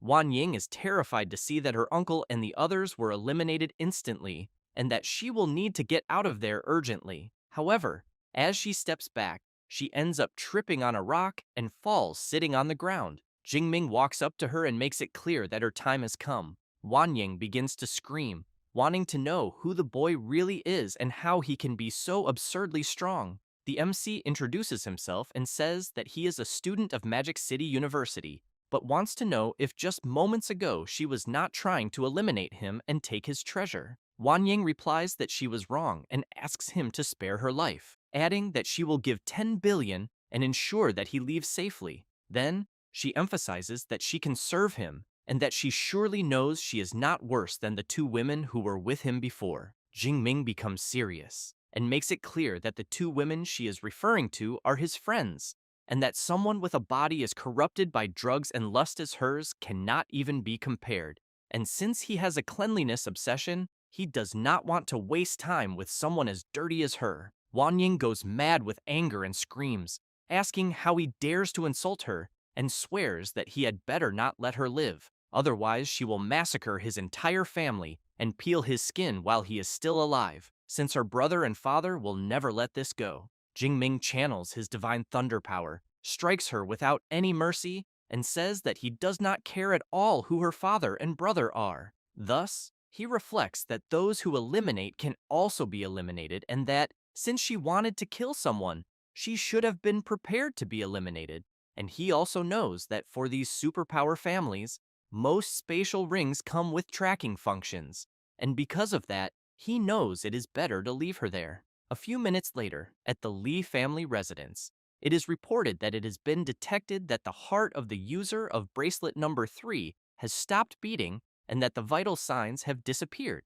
Shanglin is surprised, as he knows that this bracelet belongs to his sister. Then he becomes furious and shouts, wanting to know who dared to eliminate her, and orders them to track her location immediately, as he wants to know exactly where she was eliminated. A man reports that bracelet number 3 lost connection, and that the last location signal came from the outskirts of the Thunder Zone. Shanglin comments that his sister had said she was going to get his present, so he wants to know why she was eliminated on the outskirts of the Thunder Zone. Having said that, he asks them to contact his sister's escort team, as he wants to know what the hell they are doing. Shanglin's uncle checks his phone and reports that the 4 members of her escort team have also lost their vital signs, and that their smart bracelets can no longer connect. Shanglin does not like hearing this, and asks if his uncle and the others were also eliminated, and what could have prevented them from even sending a distress signal. His uncle says that it could have been someone at the peak of the 4th rank, about to break through, or that perhaps they simply underestimated the enemy, and that the opponent was cautious and did not touch the storage rings. Shanglin comments that in that case, he thinks it will be very difficult to find who did this. Shanglin's uncle asks if they should inform the clan leader. Shanglin becomes concerned and replies that it will not be necessary, as his father has been in seclusion for 6 days, trying to break through to the Grandmaster level of the 7th rank. So he thinks it is better to look for clues first, and then check where his sister had been in recent days, and who she had contact with. His uncle says he understands and that he will check everything immediately. Then, after checking his phone a bit, he reports that 1 month ago Miss Lee had a conflict with the Wang family, that half a month ago she entered the Thunder Zone, and that 2 days ago she wanted to buy an S-rank spear as a birthday present for him, but someone else bought it first. Shanglin is surprised upon hearing this, and immediately wants to know who bought the spear. The man reports that the buyer is named Xu Jingming, and informs that he is a student at Magic City University and entered the Thunder Mystic Realm with an S-rank pass, and that he also placed first in Jiangnan Province in 2037, has an S-rank superpower, and is at the intermediate stage of the 3rd rank. Shanglin shouts that no further investigation is needed, as he is absolutely certain that it was this guy, since Wan Ying had said she was going to get him a birthday present. But his uncle tries to warn that this involves an S-rank superpower user, and that he thinks it might be a bit complicated. Shanglin comments that there is nothing complicated about this, as it will be one life for another, and that he does not care if he is an S-rank superpower user. Since he eliminated his sister, he wants to see him suffer the consequences. Then, he calls for his Uncle Quan and asks him to accompany him, as they will wait for the MC at the exit of the Thunder Zone, and if he cannot eliminate him, his uncle should do it. Meanwhile, Jingming is collecting some crystals from the Thunder Beasts he eliminated. He has in mind that he eliminated 17 4th-rank Thunder creatures and obtained 4,250 skill points and 17 Thunder crystals of various ranks, so he thinks that should be enough, but that this time, he will try to break through all at once into lightning liquefaction. Thus, he stands up and concludes that he will return. Later, at the Thunder Tower, a man arrives at the entrance, and the receptionist asks for his pass. This is the Cardinal of the Cult of Destiny, the Bloody Assassin, who as soon as he hands over the pass, is informed that his identity has been confirmed, being a C-rank pass with a duration of 24 hours. The receptionist explains that a C-rank pass allows one to remain in the Thunder Mystic Realm for only 24 hours, and that he should keep an eye on the time. The Bloody Assassin tells her to relax, as 24 hours are more than enough to settle everything. Meanwhile, at the entrance of the Thunder Zone, there are several guards. The people around begin to wonder who they are, and why they have been standing there staring at the place all day. And as soon as the MC appears coming out of the Thunder Zone, one of the guards, hidden, reports that the target has appeared. Jingming notices that he is being watched and becomes intrigued. Then Shanglin appears rushing toward the MC and shouting that he finally decided to show himself. Jingming realizes that the guy is at the peak of the 4th rank and also uses a spear, so he thinks it can only be that Li Shanglin, but that if he had known they would find him anyway, he would not have destroyed those spatial rings, as he basically threw away hundreds of millions. Shanglin asks if it was the MC who eliminated his sister, Wan Ying. Jingming comments that he already knows the answer, so he asks why the question. Lei Yaoyang's brother overhears the matter and is surprised, asking if she was really eliminated. Yaoyang comments that the way she was, it was only a matter of time before she got into trouble. Shanglin becomes even more furious upon hearing the MC's response, but still wants to know why he eliminated her. Jingming explains that she tried to eliminate him to steal his treasure and ended up being eliminated in the process, so he asks if he needs another reason. Shanglin shouts that even if she was wrong, he had no right to eliminate her, because she was not only an ordinary person, but also had the entire Li family behind her. Jingming makes it clear that there is no point in them arguing, since in the end, the strongest rules. With that, he activates his extreme thunder state and emphasizes that he wants to see if Shanglin or his family can even cause any damage. The people around cannot believe that a freshman from Magic City University, only 19 years old, is not only challenging Shanglin, but also the entire Lee family. At that moment, Shanglin activates his enhancement technique and transforms into a bizarre creature, making it clear that he alone is more than enough to eliminate an arrogant freshman. However, he ends up surprised to see the MC rushing straight at him. He prepares his spear and shouts, asking how a lightning user dares to face him head-on. But as soon as both spears clash, Shanglin is blasted backward and crashes violently into a wall. He becomes confused, trying to understand what the hell just happened, as he felt a monstrous physical force coming from the boy. Then he reflects that something must be wrong, since he is an enhancement type at the peak of the 4th rank and therefore should not be outmatched by a lightning user. Jingming, while channeling his lightning, remarks that he would normally play around a bit, but at the moment, he has no patience at all. With that, he activates his celestial thunder art and strikes Shanglin directly, who, while taking the blow, knows that if he does nothing, he will end up being eliminated in the end. Thus, after returning to normal, he shouts, calling for his Uncle Quan, who quickly appears, charging straight at the MC. The people around are surprised to see that it is the butler Li Quan, who is at the peak of the 5th rank. At that moment, Shanglin is struck by another attack from the MC, which makes Li Quan turn worried toward his nephew. The people around are in shock to see that Shanglin was eliminated by only 2 thunder attacks. But what they really want to know is how the lightning freshman managed to defend himself against Li Quan's flame attacks. Jingming, inside a barrier, thinks that in the end, he had to use the trump card his master had given him. Li Quan wonders if the boy really used some kind of guardian talisman from an ancient civilization to defend himself, so he knows that, apparently, he will have to inform the clan leader. Thus, through the communicator, he informs his leader that Shanglin was eliminated at the entrance of the Thunder Zone, and that Miss Li was as well. Meanwhile, at the Li family mansion, the clan leader, upon being informed, leaps out of the mansion and, furious upon learning that his son was eliminated, rushes at high speed to where his body is.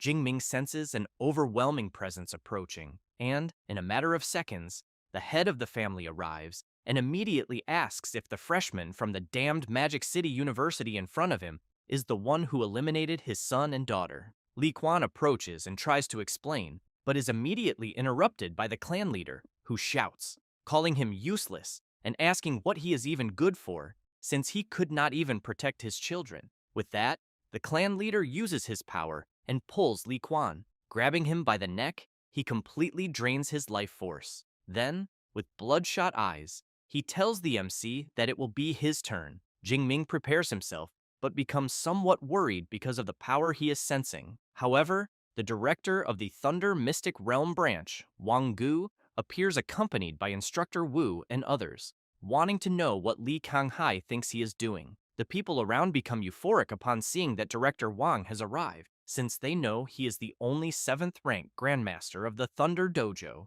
and that, apparently, the Thunder Dojo will side with the MC. Li Kanghai thinks that unfortunately, he will not be able to eliminate the freshman from Magic City University. Thus, he greets Director Wang. Wu Chuang goes to Jingming and tells him to stay calm, because with Director Wang there, Li Kanghai will not be able to do anything. Wang Gu looks back, greets the MC, and says that he heard Instructor Wu talk about his recent achievements, and that now, seeing with his own eyes, he thinks he is truly impressive. Jingming laughs and says that he thinks the director is exaggerating a bit. However, among the people who have just arrived, the bloody assassin is there, thinking that with everyone gathered like this, it actually makes his job easier.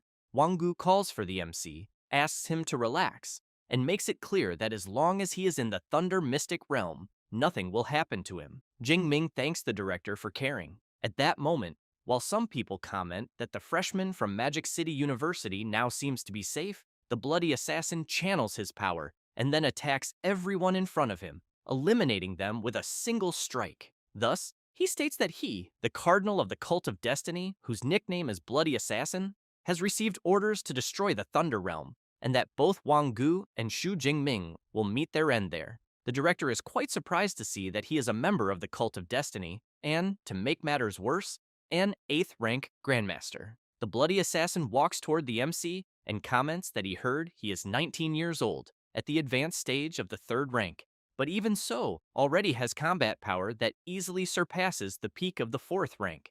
So, he thinks that if he had more time to grow, he might become a martial saint, and that is why it will be a pity, since he will be eliminated there. Having said that, he recalls that his university has a spatial type grandmaster, so he would very much like the boy to call her, but thinks the distance is too great for her to teleport. Jingming wonders if this 8th rank grandmaster of the Cult of Destiny has lost his mind, as he has absurd arrogance, and that even if he does not know that Director Ling has advanced, she is still an S-rank spatial superpower user. Thus, as he takes the talisman the director gave him, he asks why everyone insists on celebrating before the fight is over, and since the bloody assassin wants so much to see his director, he will grant his wish. He says this and crushes the talisman. At that very moment, the director's spatial power appears over the MC, and she emerges within seconds. The people around are impressed by the aura they feel coming from her. Li Konghai becomes very worried, questioning how Jing Ming, a 19-year-old freshman, can summon an 8th rank grandmaster, and also thinking that it is fortunate he did nothing moments earlier, otherwise he fears the entire Li family would already have been wiped out. Ling Shuang calls the bloody assassin a remnant of the Cult of Destiny, and comments that they are indeed like ghosts that never disappear. He is surprised, wondering how Ling Shuang managed to teleport there, as he swore her maximum range was 500 kilometers. The vice director comments that she already knew they would not give up so easily, and that, because of that, she deliberately hid the news of her advancement, and that apparently they fell perfectly into the trap. Zhang Heng reflects that it is as he had imagined, since the aura he feels from her is at the same level as his. Then he turns, thinking that since he is rank B and she is rank S, he knows he cannot fight her head-on and must escape immediately. However, the vice director prepares her power and makes it clear to the bloody assassin that it is already too late for him to think about fleeing. Thus, she activates her ability and imprisons him. Then she enters the barrier created and delivers an attack. Zhang Heng turns and attacks as well, emphasizing that it will not be so easy to eliminate him. Both attacks collide, and the two rush at each other, and a sinister battle begins inside the barrier. Wang Gu tells the people around that the fight between them will take a while, and that, therefore, Director Zhao and Instructor Wu should stay there and help Director Ling, and that Director Li should take the others and inform the people at the Thunder Dojo to organize the evacuation of civilians. Then Wang Gu calls for the MC and asks him to go with Director Jiang and help with the evacuation as well. Jing Ming says it is fine and that he wants to stay there, and while observing Vice Director Ling's fight against Zhang Heng, he thinks that the bloody assassin should not be a match for her, and that even if she does not win, she can get out of there safely. So he knows that if he runs away at that moment, he will only get in the way, and besides, a fight between 8th rank Grandmasters does not appear every day. Half an hour later, the battle between the Grandmasters ends, and Zhang Heng collapses to the ground. Jing Ming immediately wonders how many skill points he would gain if he eliminated an 8th rank Grandmaster who practices the secret technique of divine blood. Jiang Luo comments that this was already expected from the vice director of Magic City University, as she is indeed absurd. The MC turns and asks if his senior brother had ever seen Vice Director Ling fight before. He replies that he never has, and emphasizes that she is even more mysterious than the main director, who is already rarely seen, but that in relation to the MC, Vice Director Ling really treats him differently, as she even gave him a personal talisman. Jingming emphasizes that he only had that one to save his life, and that after using it, it was gone. Jiang Luo punches his junior on the shoulder and makes it clear that just having one is already very lucky. Then he asks if Jingming wants to turn Vice Director Ling into his official babysitter, but she ends up hearing this and immediately asks what they are talking about. Both of them turn at the same time, straighten their posture, and greet the Vice Director. She comments that the remnants of the Cult of Destiny are still at large and hands another talisman to the MC, telling him that if he senses any danger, he should crush it immediately. Jiang Luo is impressed to see that his junior received another spatial talisman. Ling Shuang turns and asks if Wang Gu is the director of the Thunder Dojo branch, as she wants him to keep everything about the battle that occurred there completely secret, and also that he should spread that she was severely injured while fighting the bloody assassin and will not be able to use her spatial power for a while. He replies that he understands, but thinks that most likely the vice director is setting another trap, and that if the cult of destiny falls for it, they will lose another 8th rank cardinal. She also asks the director of the Thunder Dojo to keep Xu Jingming's performance in the Thunder Mystic Realm confidential, as the National University League is about to begin.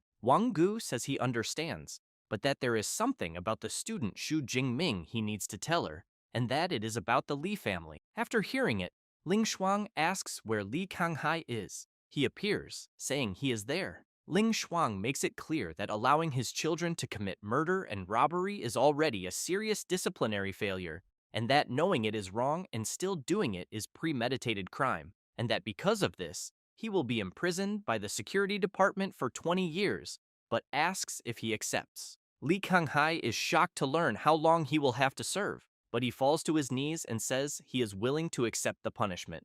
The people around are also surprised to learn the amount of time Li Kanghai will have to serve, and comment that apparently Magic City University continues to be as protective and ruthless as ever. Wang Gu watches Li Kanghai and thinks that the Li family is finished, as the two main figures have fallen and will not recover anytime soon. The vice director emphasizes to the MC that he will need to be more careful from now on, as the cult of destiny may hunt him again. Jingming laughs and comments that since he will serve as bait in such a mission, he wants to know if there will be any reward. Jiang Luo is stunned upon hearing this and wonders if his junior really had the courage to ask a reward from an 8th rank grandmaster. Ling Shuang asks what Jingming would like as a reward, which leaves Jiang Luo even more surprised, thinking that she will really give him something. The MC replies that he was just joking, but thinks that since he already has a spatial talisman, he should not be so greedy. Ling Shuang says that it has been a long time since anyone joked with her, but even so, she has something to give him. Having said that, she takes out an artifact and asks him to accept it.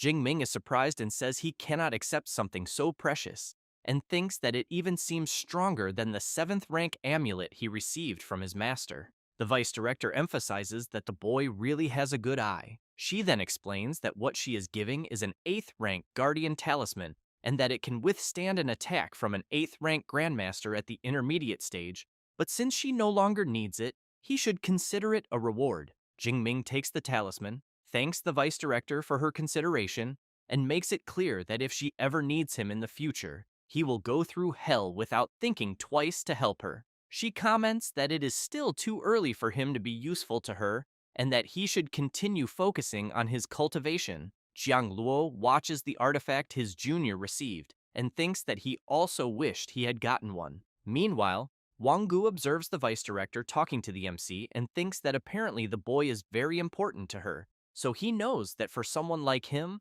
they must do everything to get closer and build ties.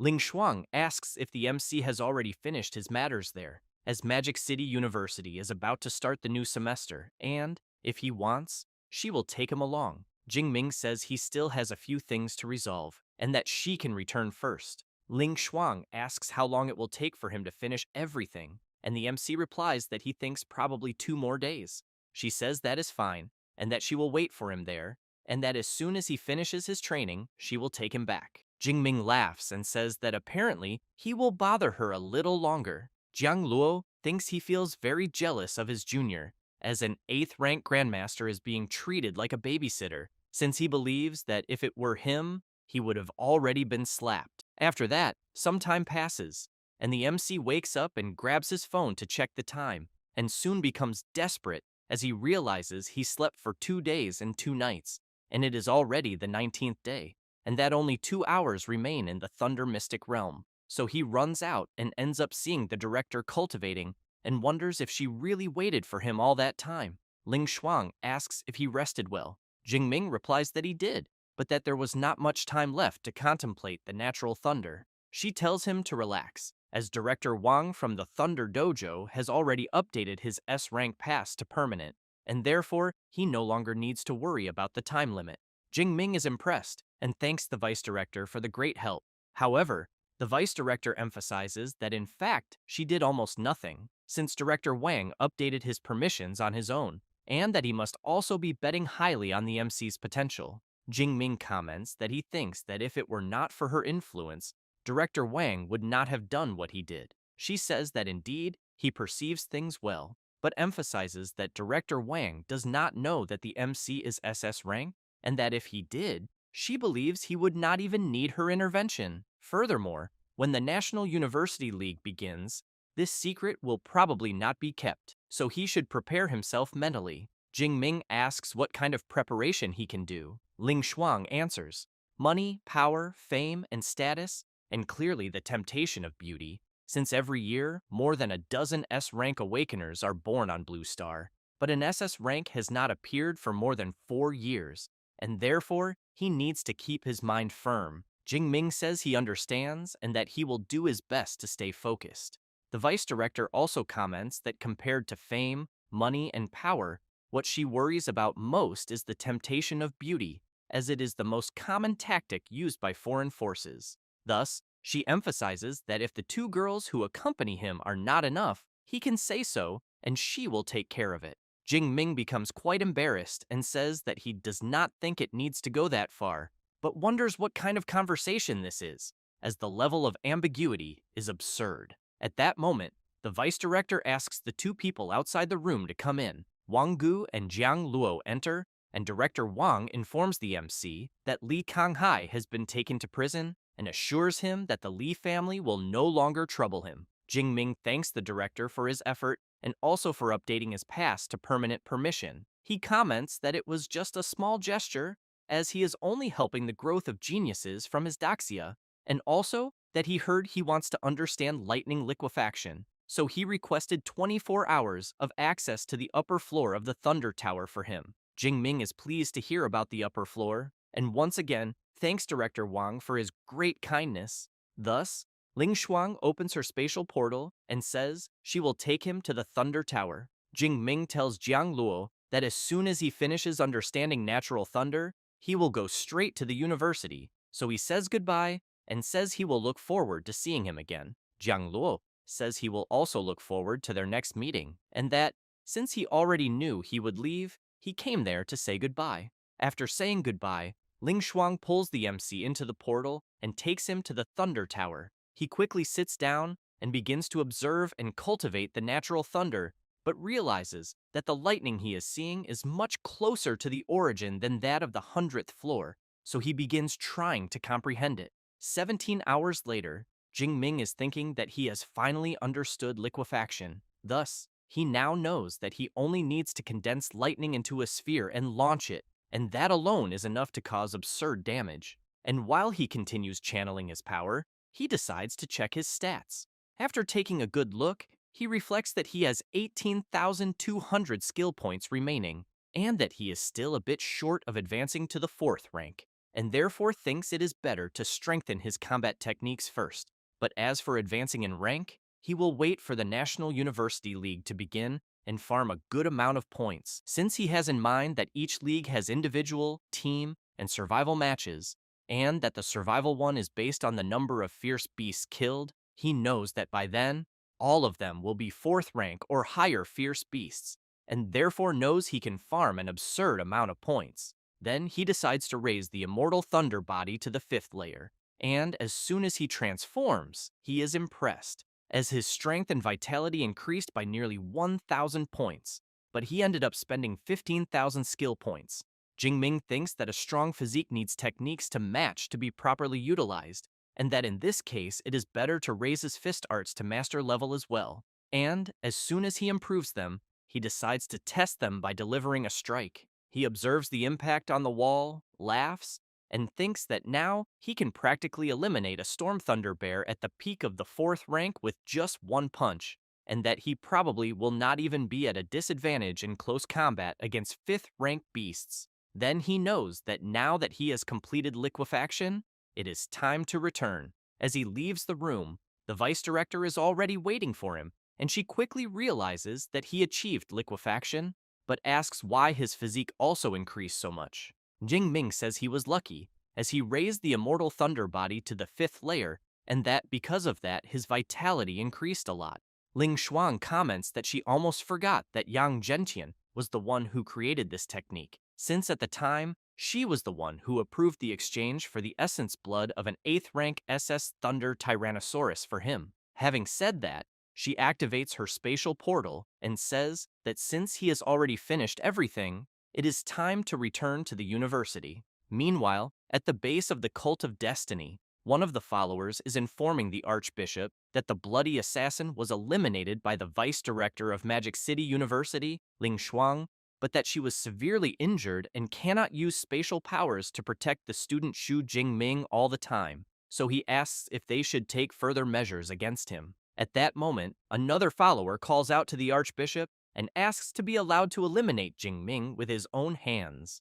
The Archbishop comments that since Daxia issued the extermination order, the Cult of Destiny has suffered heavy losses among its high-level fighters, and therefore, he believes it is no longer the time to target Xu Jingming, but that now they will all go into hiding and wait for the peak of the origin energy wave. And when the great celestial god descends, the Cult of Destiny will achieve eternity. Having said that, he shouts that by the mandate of heaven, the celestial god is eternal. Meanwhile, at Magic City University, upon seeing the MC yawn, the vice director comments that apparently understanding lightning liquefaction cost him dearly. Jing Ming replies that it did, and explains that to achieve the breakthrough, he spent 17 hours at the limit of his superpower.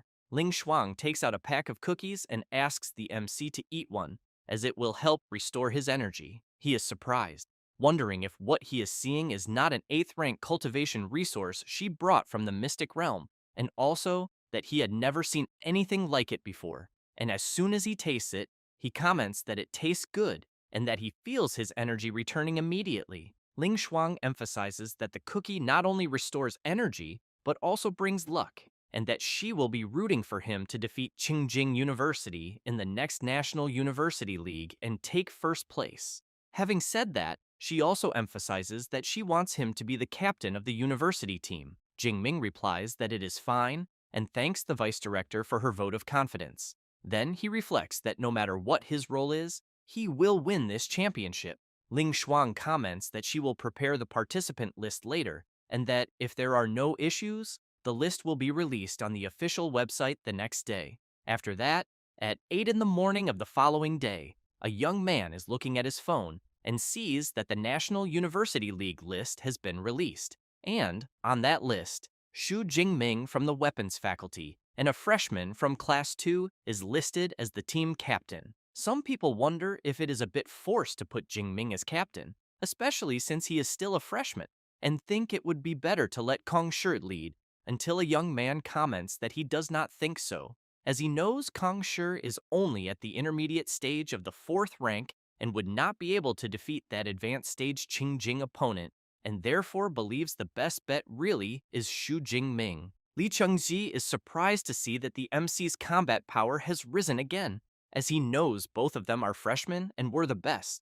But even so, the difference is absurd. Qi Dongxia runs up to her friend and says that her man has become the team captain. Song Chu-yun asks what she means by her man, since nothing has happened between them. Qi Dongxia asks her friend to stop pretending and asks if she did not go to the Thunder Mystic Realm with the MC on New Year's Eve, and if they were not alone in a room. Song Chu-yun says she brought Jiang Chuyi along and that nothing happened. Qi Dongxia asks how she brought Jiang Chuyi along, since she knows she also likes the MC. Song Chu-yun comments that she thinks she is a good person, and that bringing her did not seem like a big deal. Qi Dongxia asks how her friend can share that kind of feeling so easily. Song Chu-yun replies that it is not a problem, as she does not mind sharing with Jiang Chuyi, and besides, she knows that apparently she does not mind either. Qi Dongxia takes a deep breath and emphasizes that in the end, both of them are unbelievable. Song Chu-yun points out that it is not about generosity,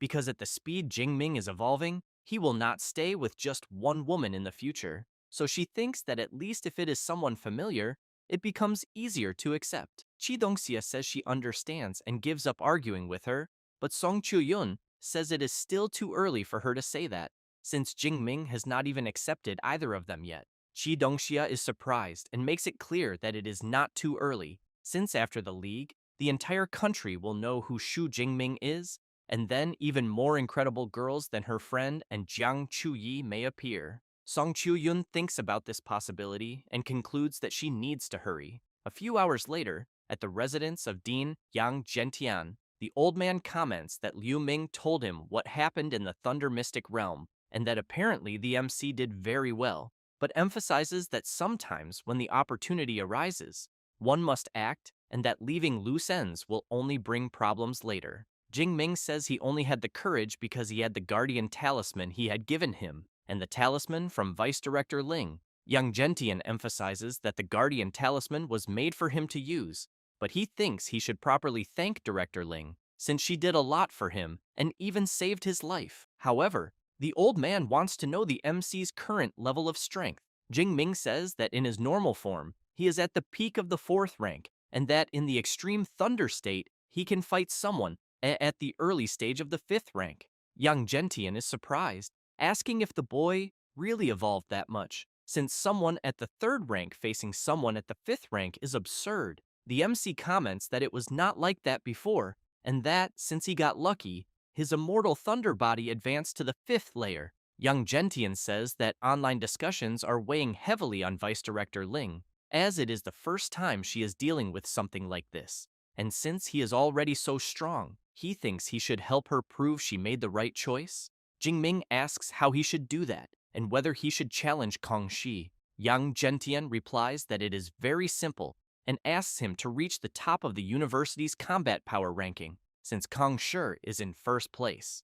The MC gets excited, saying he had forgotten about that because he thought those virtual tests were useless. Young Gentian tells him to go to the virtual training building and test himself. A few hours later, in the virtual training building, a student is telling his friend that last time he almost cleared the 10th floor and surpassed 10,000 combat power. At that moment, Jingming appears, and the instructor informs that the pod he was looking at is the only top-tier stealth training unit in the building, and that only S-rank students can use it. The students around are impressed to see the MC and realize he is there to take the virtual test, but they wonder if he will be able to surpass Kang Shi. Jingming enters the machine, and as soon as it closes, Eva appears informing that the system will simulate a body with the same rank and strength as his, and that he will need to release his techniques and superpowers so that the machine can copy them, then asks if he wants to begin. He replies yes.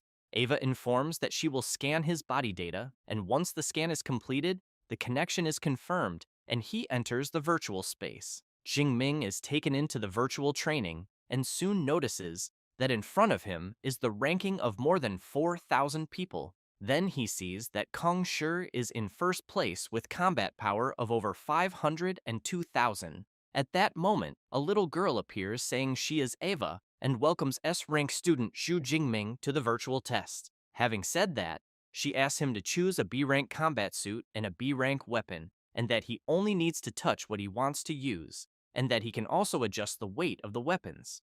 Jingming chooses a weapon, and Eva asks if he wants to start the test. The MC replies yes, and Eva begins the countdown for the 1st floor. Jingming is taken to the virtual field, and several huge rhinoceroses appear charging at him. He simply extends his hand forward and launches his lightning attack at the creatures, which are quickly obliterated with ease.